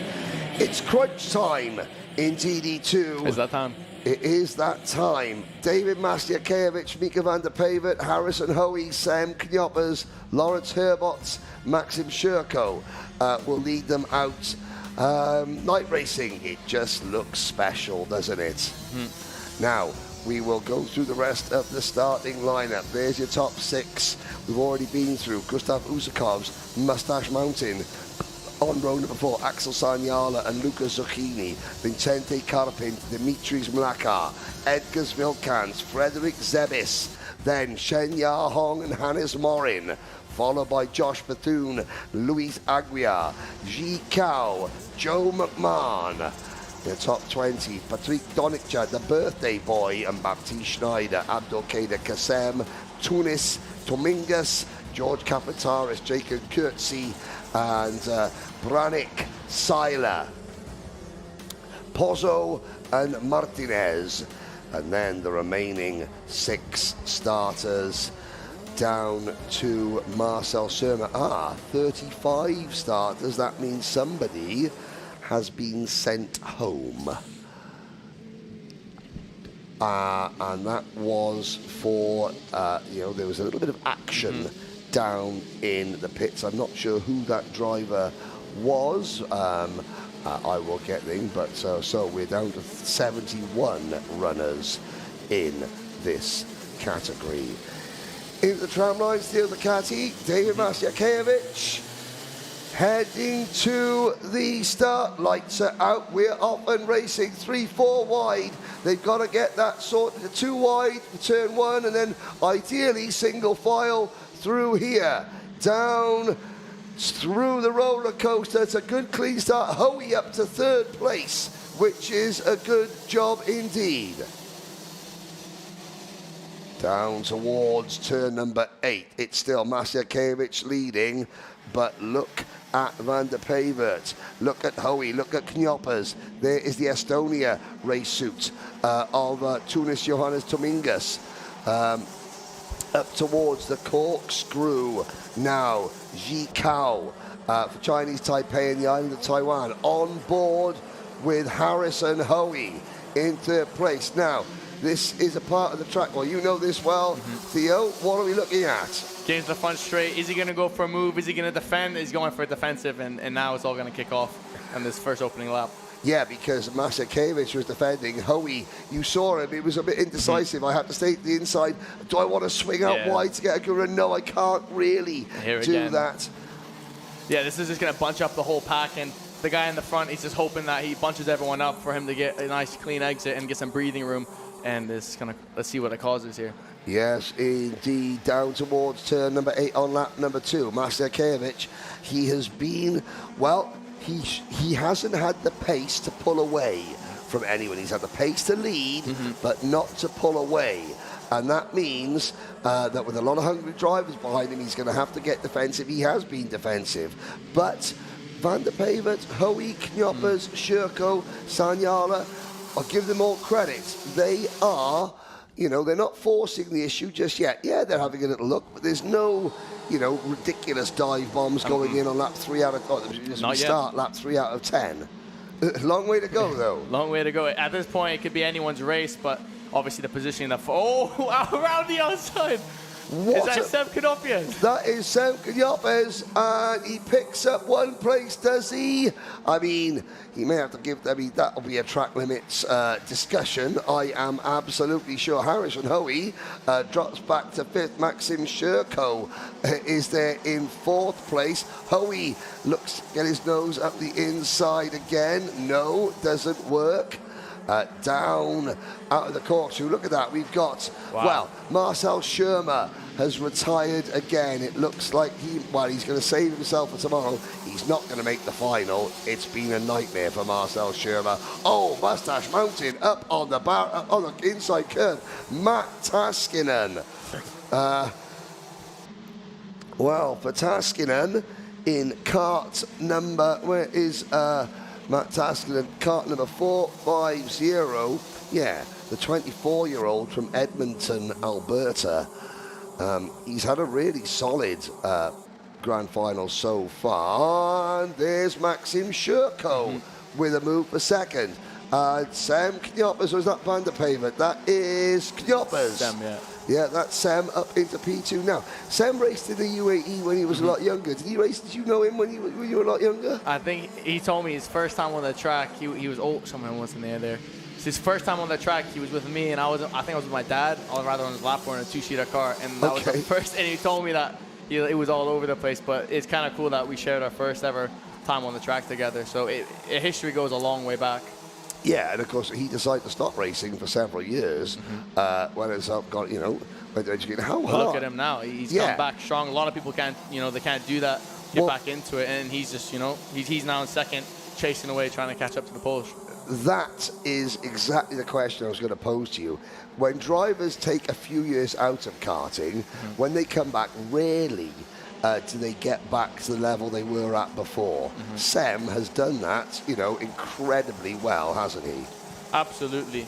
It's even for me, like when I'm out of it for a couple of months, it's tough to get back to where I was before, especially physically, because you can't really train for karting when you're not on a kart track. Yeah. With all the muscles, but I feel like if you have the grit and you have the passion, there's no one stopping you. Because obviously you went to, you're in, is it UCLA, University of California? I'm not, unfortunately, maybe next year or the year after that, but right now I'm in college, so I'm out there studying there. Yeah, you're out there studying in college in America, and that's why I've seen you racing when you can. Oh no, Harrison Hoey! Hoey and Maxim Sherko getting together, coming out of turn number 5. Sherko continues. Looking down at his kart, I'm sure that Sherko would have some damage to his kart there. He was on the outside trying to scramble back onto the track. Hoey was behind him trying to take the racing line, and that was disastrous. But we'll see if we can get a replay from our onboard shortly. But what I was saying is that when you've been trying to race in America as and when you can, you've got a friend who runs a team, is that right? Yes, I got a friend that runs a team over there. We got Mike, I'm racing with Mike Manning Racing over there, so we're having a really good time, and hopefully we get to do some more Rotax races next year. Yeah, so you're at Phoenix for the West Trophy. You were also at Supernats in Las Vegas, but really, that is, you're not in any particular championships. You're just driving as and when you can to keep yourself in the seat, as often as you possibly can, even though you are, trying to dovetail there. Oh, there's Harrison Hoey in the pits. Well, Kyle Lawrence will earn his stripes if he goes and chats to Harrison Hoey. If he does get a quote from Harrison Hoey, should I get my apologies in for the language now? Because Harrison will be really upset and frustrated. Meanwhile, Masekevich, 3/10 in front of Sam Kniopius. Here we go. Multi-angle replay coming right up. Theo Catty, what are we seeing? That is... An empty track. An empty track. Well, that's fine. That's artwork. We'll come back to the... We'll come back to the... Theo, you know, try and describe... You know, I know you can't apportion blame, but we can try and put a little bit of colour into this. Yeah, Firstly, let's take a look here. This is... It happens so quickly, you know. Coming out of turn... this is going... It's very nice. here we go. And... Yeah. Oh! I mean, that's 6 of one, half a dozen of the other. And... I mean, Sherko didn't know he was there. We're trying to get out of the final corner. Maxim Sherko, very, very fortunate not to sustain any significant damage as the undulations, they dip down behind the sand dune. And Sanyala, now nice move. Clean. Birrell through as well. Birrell make a strong go-kart, and Rotax make a robust engine, you know, drivetrain element, because that kart took a heck of a whack and carried on. Kyle Lawrence is down in the pits. Kyle, who have you got? Let me guess. Well, Henry, you owe me those stripes. I've managed to catch up with Harrison Hoey visibly and with good reason, not in the greatest mood. Harrison, do you want to just talk us through what happened out there? Yeah, that Lithuanian twat just turned hard. Yep. Well, it's okay, Kyle. I apologise for the incoming language in advance. Well done. But here we go. We got Sam Kniopius. He's been putting in the fastest laps of the race. He's trying around the outside, but not enough room there to get it done. No, and as we come through turn number 7, Masyakevic and Kniopius. That's a great overrunner. Oh, now, Sam. Yeah. Let's get those elbows out, come on. Elbows, I know it's the final lap. I mean, Theo, if you're David Masyakevic, you're not going to be happy with that, though, are you? Absolutely not, but this is the grand finals, and we're here to, you know, they're putting out the elbows out. Getting a little bit aggressive, you know, we want to calm it down a bit, but you can just see these drivers are really going for it out there, and I think Sam Kniopius has got the job done. Let's see what happens afterwards, and yeah. Hey, you're not here to make friends, you're here to win the grand finals. Absolutely. Third, Maxim Sherko. Oh, there was a nose cone well askew there. Maxim Sherko P3, Sanyala, Van der Pavert, Usakovs, Lawrence Herbots in 7th, Hannes Morin, Vincenti Carpint, Matt Taskinen rounds out the top 10. You'll see the full results on your screen. We will go down to pick out a couple. Kia Fussel. Namibia's Kia Fussel finishes in 33rd position. Big movers. Well, birthday boy Patrick Doneker, he was a big mover, sadly not in the right way, finishing in 32nd. William Christensen from Denmark, up 11 places to 20th position. Now, if I were Maxim Sherko, if I were Harrison Hoey, I would, you know, leave Parc Ferme before Maxim, because we've already had one driver sent home for an altercation in the pits, and that driver, yeah, he has been excluded from the event. I don't know the driver's name. I will check the results. Oh dear, now that's a nose cone. It's not looking good for your prediction of clean noses here, is it? No, Tiff Chittenden will end up commentating on her own. I'm not quite sure what we bet, actually, but Tiff will come up with something, I'm sure. But yeah, I still think that we're going to get a race with no nose cones. This isn't it. No. Well, ladies and gentlemen, one race to go. We are going to have, obviously, some highlights. We're going to hear from one driver, at least from Jen Wade. At the end of the racing, don't go away, because we will have a commercial break. And then, on the Rotax couch, on the main stage, myself, Kyle Lawrence and Jen Wade will wrap up the day's events. There was something else the drivers sent home to. There was a physical altercation in the pit lane, and the rules are clear. If you put your hands on another driver, then you are excluded from the event. Simple as that. Go home, buy a plane ticket, do it now. Highlights, well, Harrison Hoey started off in 3rd position, and David Maciakevich leading the majority. Oh, that was, is that South Africa against Namibia? I believe it was. Yes, that's Kian Fussell and Jason Kurtzy having a collision. And I'm going to get a number check. I think it's that. I think it may have been. Was there a Hungarian driver in that race with the nose cone line askew? This is Harrison Hoey chasing now. Sherko on the outside of Sanyala. This was... that's when it happened. I mean... It happened so quickly. It happened so quickly. I don't think... I mean, Harrison will always see this differently, but... I mean... Rejoining back, yeah. He was... he didn't cut across the front of him. He was rejoining back. You know, there it is, the 4-2-8 cart with the mother and father of all nose cone penalties incoming at the moment. In fact, I can't even see what the proper number. 428 is Ivan Parshin from Kyrgyzstan, who has got that penalty. We just saw there the switchback from Sem. Yeah, good move. Got was a great move. Great move. You know, got the elbows out a little bit, you know, towards the end of the straight, but the afters, you know, Sam could have been a little less aggressive, but then again, you make a really good point, Theo.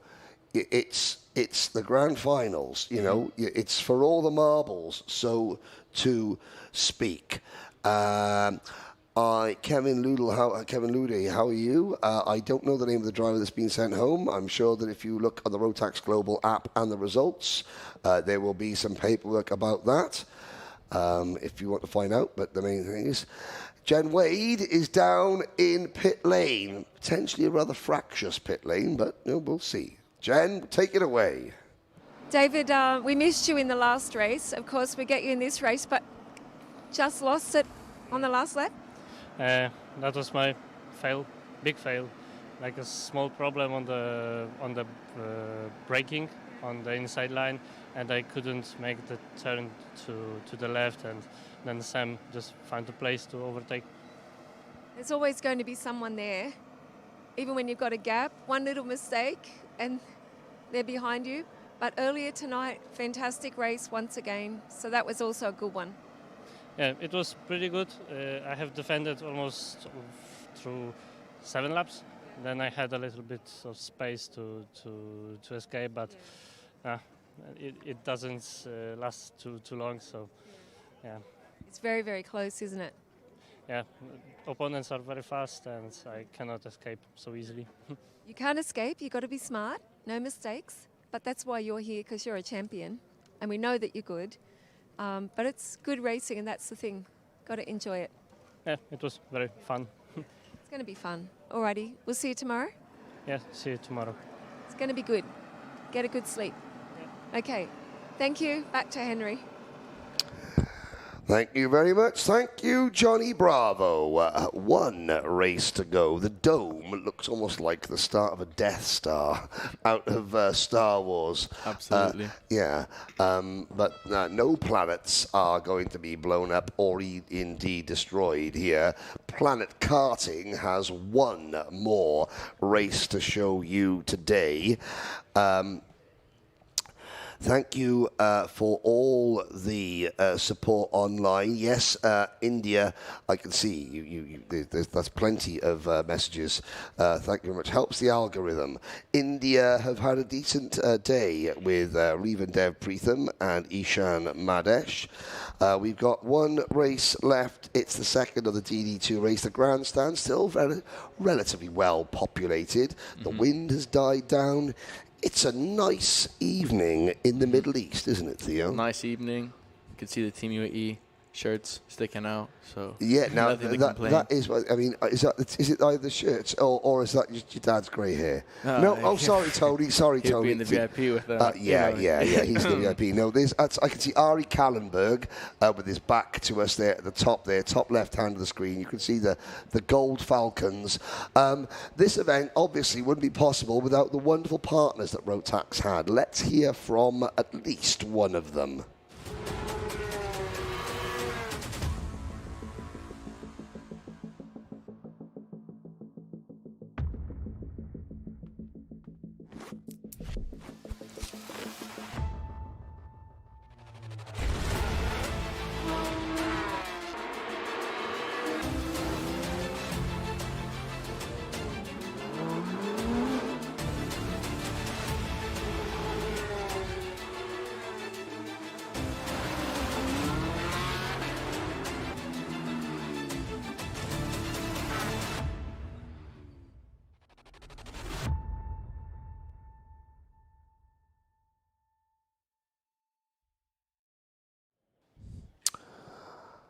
One race, Edward Matthews sits in his kart.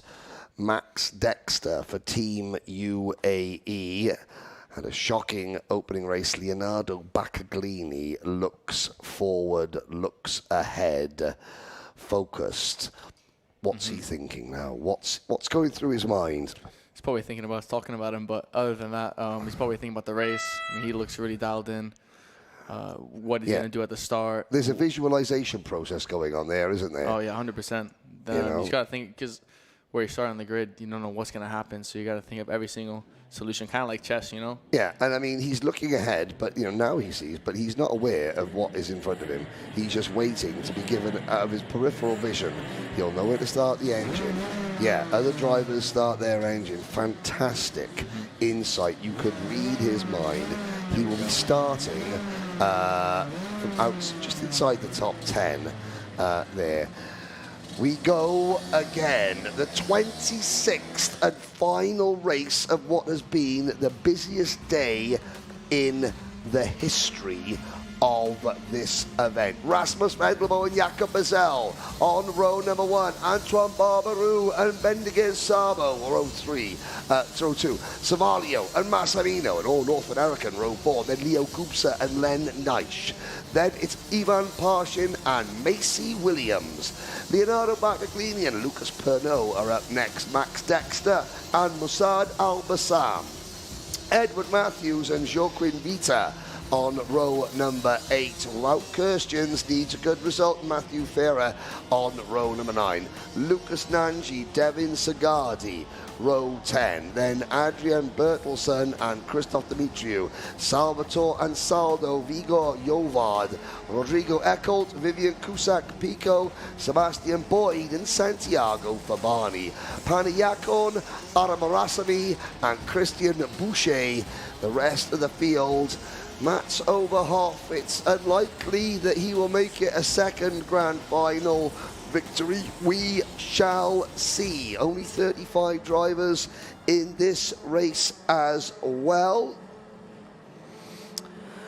And Max Dexter.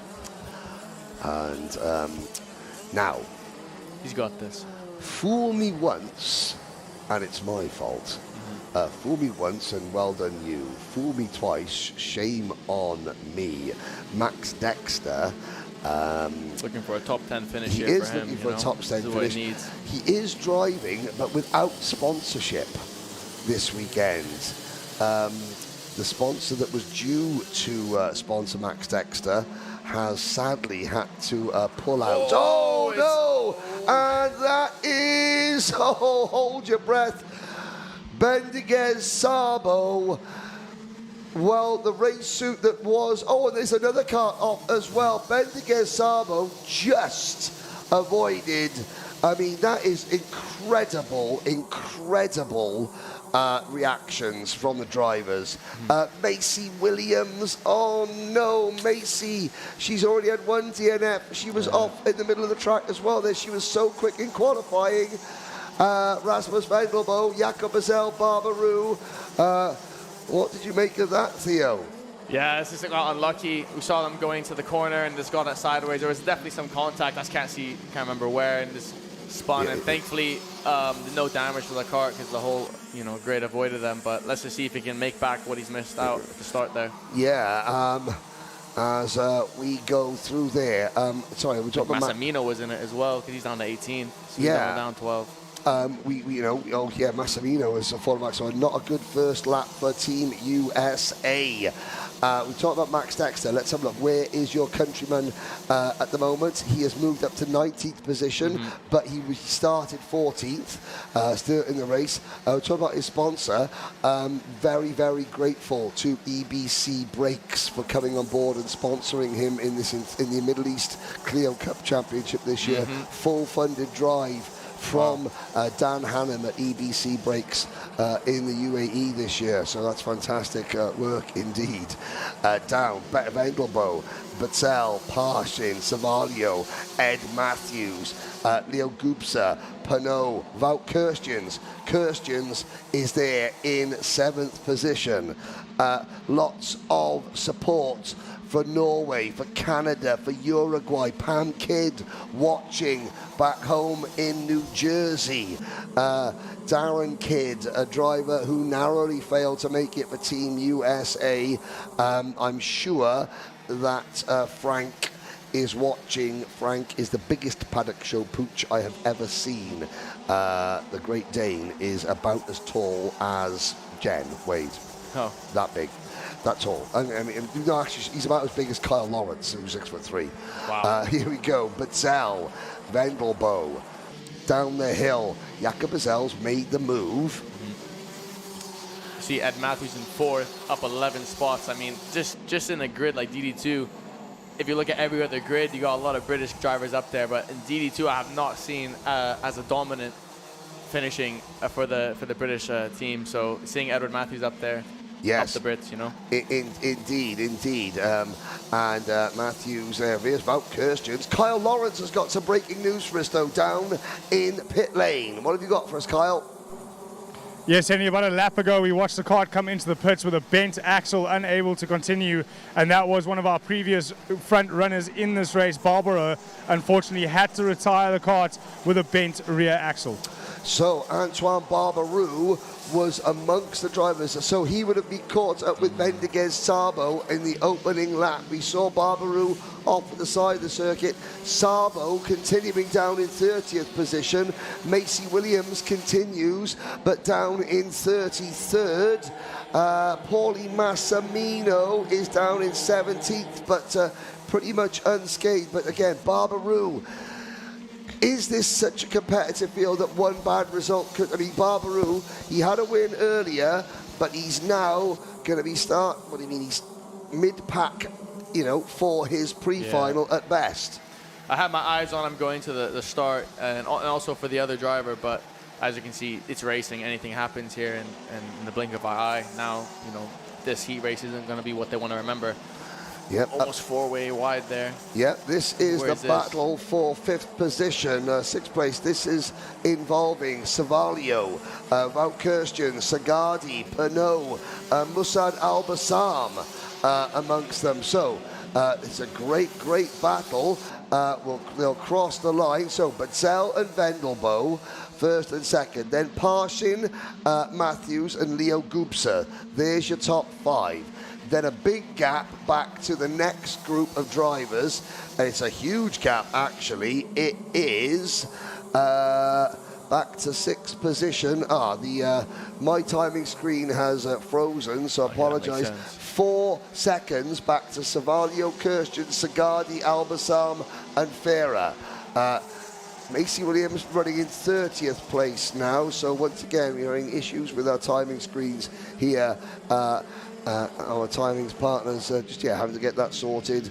Looking at the Alpha Live timing monitor on the side of your screen, that is correct. So what you're seeing on your screen, the Alpha Live ticker is correct. Paulie Massimino running in 14th position. Victor Jovard now just falling behind Massimino. You're looking at the battle between, now that Kyrgyzstan race suit, it always looks as though he's got the zip undone at the front. It's just the design as we look. Oh, and inside. Oh my goodness me. Who's that? Well, it was somebody that almost had a taste of the tyre barrier. Couldn't quite see the number. 423. Now, there's Max Dexter. Max Dexter in the black and gold. Where is Max in the race? He is 17th and is fighting hard. Around the outside there. He's got it right around him. Oh, people everywhere. Two people on the wall. Yeah, there's two drivers in the wall. Someone, I think, looked like they lost a tyre, potentially. You know. Oh, that would have been big. The 448 with 4 wide. Massimino in the middle of that. And Massimino makes it work going into turn number 1. The 448 kart was Joaquin Vita from Uruguay, and he's not done yet. This is not where you want to be, is it? Oh, Leonardo Baccaglini out of the race. Baccaglini has retired. He was one of the two drivers. The other one... Yeah, I really was hoping the screen was wrong there. The other one was Max Dexter. Oh, well, at least he's got a full season of Clio Cup racing, courtesy of fully funded by Dan Hannum at EBC Brakes, to look forward to. Can't fault Dan enough. He's great responses, is Dan. Really, really spot on. Boucher in 20th, Slovak 27th, Macy Williams 26th for Barbie Dimitriou. As we look there is Chile going through your screen. Lap 9 out of 10. The battle is between Betzel and Vendelbo. There is the sight you didn't want to see. Nope. Max Dexter. It's not going to be this year for Dexter. Last year, he was 67th. Whoa, he's just sending a little bit too hard there. 485. Got the job done. Lost up another place, though, but... Is that 455? 485. 485 is only sent for 2 cars. You want to go to Specsavers, sunshine. We'll come back. 455 it was. No, it wasn't. That was Darren Maskevich. We'll get a number check on that next time around. Bazell, Vendelbo, Parshin, Matthews, Gubsa. Then 5 seconds back to Savalio. I don't think that Vendelbo's got anything for Jakob Bazell here. Do you? I don't know. I've been keeping an eye on it. It stayed 210s, now 310s. Knowing it's the final lap, I don't think he'll be able to make a move. And also, I don't think there's a need or risk to make a move. You know, you've got that, your P2. It's not the final race of the week yet. So I think it'll just finish second, get the good points, and then have a good run for tomorrow. Yeah, and there is a look. Couple of corners to go. The leaders are heading through. Jakob Betzel, Czech Republic. Rasmus Vendelbo the second for Denmark. Ivan Parshin will finish 3rd. 4th will be Matthews. 5th, Leo Gubsa. Believe it or not, our timing screen in the commentary box froze on lap 2. The top 5 stayed in the same order all the way through. Savalio in 6th position, followed by Sagardi, Kirstjans, Ferre, Paulie Massimino salvages 10th place ahead of Lucas Pernod and Vigor Jovard. As you look there, but you're going to go back to see a very disappointed Max Dexter. I mean, it's hard to try and turn a negative into positive. He was 67th last year. He's going to beat that this year, but miracles need to happen for him to make the final. Yeah, absolutely. I mean, I think Max Dexter, along with a lot of other drivers that we haven't named, are going to have weekends like this, and it's unfortunate, but you know, this is racing. It's the grand finals. Everyone's out here to win. They're all giving everything they've got, and sometimes it's just not in your hands, and you just get a little bit unlucky here and there. And I mean, even looking at the timings, Macy Williams, she's going down as well, and then of course Barbara. he's down there. And it's just like, it just happens, and it's unfortunate. Great recovery from Massimino, I think. He came back up to 10th in the end. Yeah, he did. That was very, very good. Good on the American, but yeah. Yeah, big money Massimino. Paulie will carry on. He'll be carrying the American flag for Macy Williams. It's going to be very difficult. So to give you, the viewers, full disclosure, at the end of one of the second round of heat races in DD2, driver 459, Austria's Christian Baumgartner, this year's Austrian and CEZ champion, along with driver 431, the German champion, Dominic Reuters, got into a physical altercation before the scale. Both have been excluded from the meeting. Highlights coming right up of the final race of the day. Now, turn one was critical. Antoine Barbaroux gets clipped there, and that is his day done. Mendiguez Sabo getting it turned around. There was further incidents. Paulie Massimino off, Macy Williams off on the opening lap. Then the leaders started to get away. Bakaglini didn't have a great start. He would also retire in the middle of the pack. The 452 kart, that's Musad Al-Bassam from Saudi Arabia, who's been doing very well. Vendelbo had to concede the lead to Jakob Bazel. He does that. Further back, there was, this was the send, it was, well, hang on a second. Massimino on the recovery drive. Look at that. Beautiful. That is beautiful. Drivers are going to be inch perfect there. There was Dexter before it all went wrong. Somebody gets sent into the shadow realm coming out of turn number 5. And Gianluca Savalio taking it high, wide and handsome. The 456 kart was Lucas Pernod. Well, he's designed and printed all the team. That was it right there. Yes, that was, it's the 465, I believe. Well, no, that's nice. It's got a 4 and it's got a 5 in it, and I think the driver was Slovenian. Looking at the race, it matters not now. All that matters is that Jakob Bazel and Rasmus Vendelbo, they finished 1 and 2. Oh, wow, what a race. What a two races. What a 2 races. What a way to round out the busiest day in Grand Finals history. So yesterday there were technical issues. There's no denying it. Rotax have a point. That's why we've had 26 races today. A problem with the timekeeping software meant that we ran 2 races with the wrong grids. To make it fair, Rotax had decided, they brought the competitors together and said the fairest thing to do is to completely cancel those races and to run them again today. The drivers who damaged their karts in incidents in those races were given the opportunity, extra time, to fix them, in some cases completely reframe them. Because of the track limits penalties, it means we couldn't get through our full day of competition yesterday. So rather than keep the competitors here, Rotax, I say this as a member of the organisation. For the first time in my 11 years, Rotax ate a bit of humble pie, apologised and said, we didn't get it right today, we will come back tomorrow and we will get it right all day. Today has run like clockwork, like the Rotax way is. Every driver has had their full allocation of heat races, their full allocation of laps. Nobody's perfect, but it does take a certain someone to admit when they get things wrong and to make it right. Some drivers got it wrong today. 2 drivers don't get a chance to make it right. They've gone home because this is a non-contact sport, and we mean that, the spirit of competition in and out of the kart. Theo, you know this. Aggression can get the better of you. You see red every once in a while. But we are here in a nation versus nation spirit. It's not, we're not allowed to say this is the Olympics of karting. It's not. But it takes place and it participates in an Olympian spirit, which must be maintained. A record number of you have joined us for that Olympian spirit. And tomorrow we shall do it all again, won't we?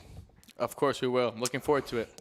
Well, that's it from Theo Kakati. It's not it from me. It's not it from Kyle Lawrence. And it's not it from Jen Wade. Jen Wade will give us one final interview. Then we will have a commercial break. And then we will round out the show on the main stage with the Rotax Couch. See you very shortly. Jen, take it away. Ivan, what a race. Fantastic race for you. Yeah, of course, it's my fantastic race. P3 in the heat, yeah, it's unbelievable. Yeah, unbelievable. And you told me it's your first year driving in DD2 as well. Yeah, it's my first year in DD2, and I win it. You know, you're actually driving against the best drivers, many of the best drivers in the world. Did you expect to be P3 in the heat? Oh, yeah. It's crazy because it's a big one in the first corner, and yeah, after the start I P3 and go to the finish. It's fantastic. I know you want to say hi to some people at home. Yeah. So, hello, my classroom, my family. Yes, thank you. everybody watching and supporting you. Yeah. And so, congratulations. Fantastic race, I think. And we see you tomorrow. Yeah. Yeah, got to be there in the final. Okay. Okay, thank you very much. Thank you. Well done. Thank you, Henry.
Well, they were just some of the highlights of what has been the busiest day in the 26-year history of this event. 26 years, 26 races. Everyone here from the organisation, from the track staff, are exhausted, but Rotax Grand Finals today delivered, and it delivered in spades, Jen Wade. It did. I would have to say that most of the racing was really, really good. Of course, we've got 60 nations, which means that we've got drivers who are not necessarily used to having 36 karts on the grid. And of course, everyone's pushing, everyone's nervous, the adrenaline's pumping. So there's a lot of pressure. They know a lot of people are watching and looking up to them to see that they're going to get results. So it's understandable, I think, to see that. But in general, I think lots of racing. It was a huge day. We've been racing since just after 9 o'clock. Yeah, we have been racing since just after 9 o'clock. Kyle, you have been trackside and in the commentary box throughout the day. The atmosphere compared to yesterday, different? Incredibly different. Everything was fast-paced. It seemed like everybody was just behind themselves getting through Park Fermé, but the organisers doing a fantastic job to make sure these races all started on time, make sure they got out on track, and make sure they dealt with any of the breakdowns or incidents that were on track. So the marshals doing a great job as well.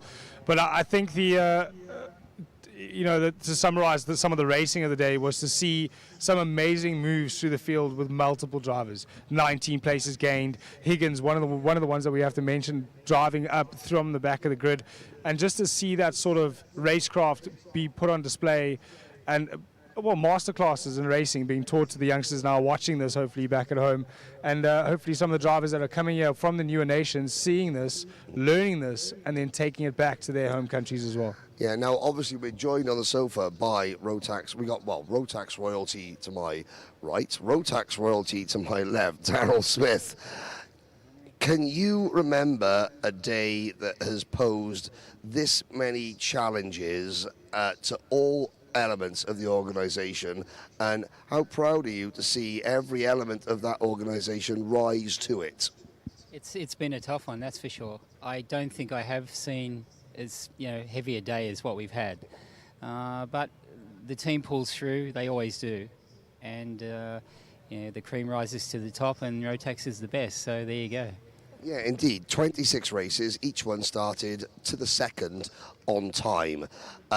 Obviously, during the races, the Rotax workshop is there, and Wolfgang Oberroder and his team, they deal with drivers coming in saying, my engine's not doing this, my engine's not doing that. The chassis partners have to deal with people coming to them saying, I've damaged this, I've damaged that, can you have a little look at this component? That puts a lot of stress. You know how that works, you know how that works intimately. How has that been today? Yeah, I think leading up to quali, before quali, it was quite calm. Come qualifying, when someone believes they should be there, not there. This is when the workshop starts to get busy. So it's a challenge for the guys there to get the data from the drivers, to understand, get some feedback from the driver, to fully understand what the issue is, if there is an issue, and therefore to put something in place to make it better. And then, make sure the driver is doing the right thing on track. Yeah, and of course, we all know this. And as an ex-competitor, obviously, Daryl, you finished second in Masters back in 2001, I believe. Is that correct? No, he won Masters. He won Masters. Sorry. First Masters. Oh, sorry. Hey, it's been a long day for me. So we'll start again. Daryl, you've been a competitor here, and you've won here in Masters before. Also, Kyle, you've been a competitor. When you talk about, the competitors coming to see Rotax, the challenges that the entire organisation face to keep the competitors, the customers happy, that is a challenge. What makes Rotax different in the way that they treat their customers when there is a problem? I think generally you have to have a bit of empathy for the competitor. The people that we have both in the workshop, on the grid, from Paul being scrutineer, it's the way you talk to the people. I think you really have to basically, from their experience, offer some advice in a comfortable way. So there's a good takeaway from it, and then therefore it's a little bit a softer blow if they've had a tough situation. And if the problem's not solved, then we do it again and we try to make it as best we can. But I think in general, most of the Rotax people, or majority, all of them, let's just say all of them, they do a good job by communicating, getting the message across, and being able to move on to the next step and make sure that people go forward. Thank you very much, Darryl. Final words, Kyle. Things you've seen today, what's been the highlight of the day for you? A class? It's so difficult for me to pinpoint something from today. There were so many great moments throughout the racing today. Obviously, I got to see a lot more of Mini-Max than I did any other class, and to see what those youngsters are doing. And that's something that we forget quite quickly. They are youngsters. They're 10 years old and up. For them to be doing what they're doing at 80 plus Ks an hour, putting the cart around the outside. We saw Capelli stop that cart sideways to make sure he got the move done and stop it on the apex. I think he threw the whole back of it out. That to me was something that I really enjoyed, was watching those mini drivers be able to throw those carts around like toys and place them exactly where they wanted to be. Thank you, Carl. Jen, you've been dealing with the emotional fallout. If you could pick a moment there, one driver that grabbed you, or that, one interview that you did today that summed up the emotion of this event? I couldn't pick one, but I'm going to give a little shout out to our 2021 Micromax champion, because he had quite a lot of people from the circuit cheering for him, Nikita Lubomov. It was an incredible race and really a fight to the absolute finish. But he said, I haven't driven for 4 months. I'm back in Rotax. We've seen him do big things. And I think it's going to be spectacular. Can he repeat that in juniors? It was an eloquent interview. Today, we have provided you with voices from around the world. You have heard voices in the commentary box from the UAE, from Chile, from New Zealand, from the Philippines. This is a global event. We have brought you a global event. You have been watching in record numbers. Tomorrow, we have the pomp and the pageantry, the world-famous Drivers' Parade, and the pre-finals. Tomorrow, the dream ends for 36 drivers in Mini, Junior, Senior, and DD2. Who are going to be the lucky 36 that make it to Saturday? Well, you're just going to have to tune in and find out. The cream rises to the top. Today, I have to say, the entire Rotax organization was the cream, the drivers, the cherry on top. See you tomorrow.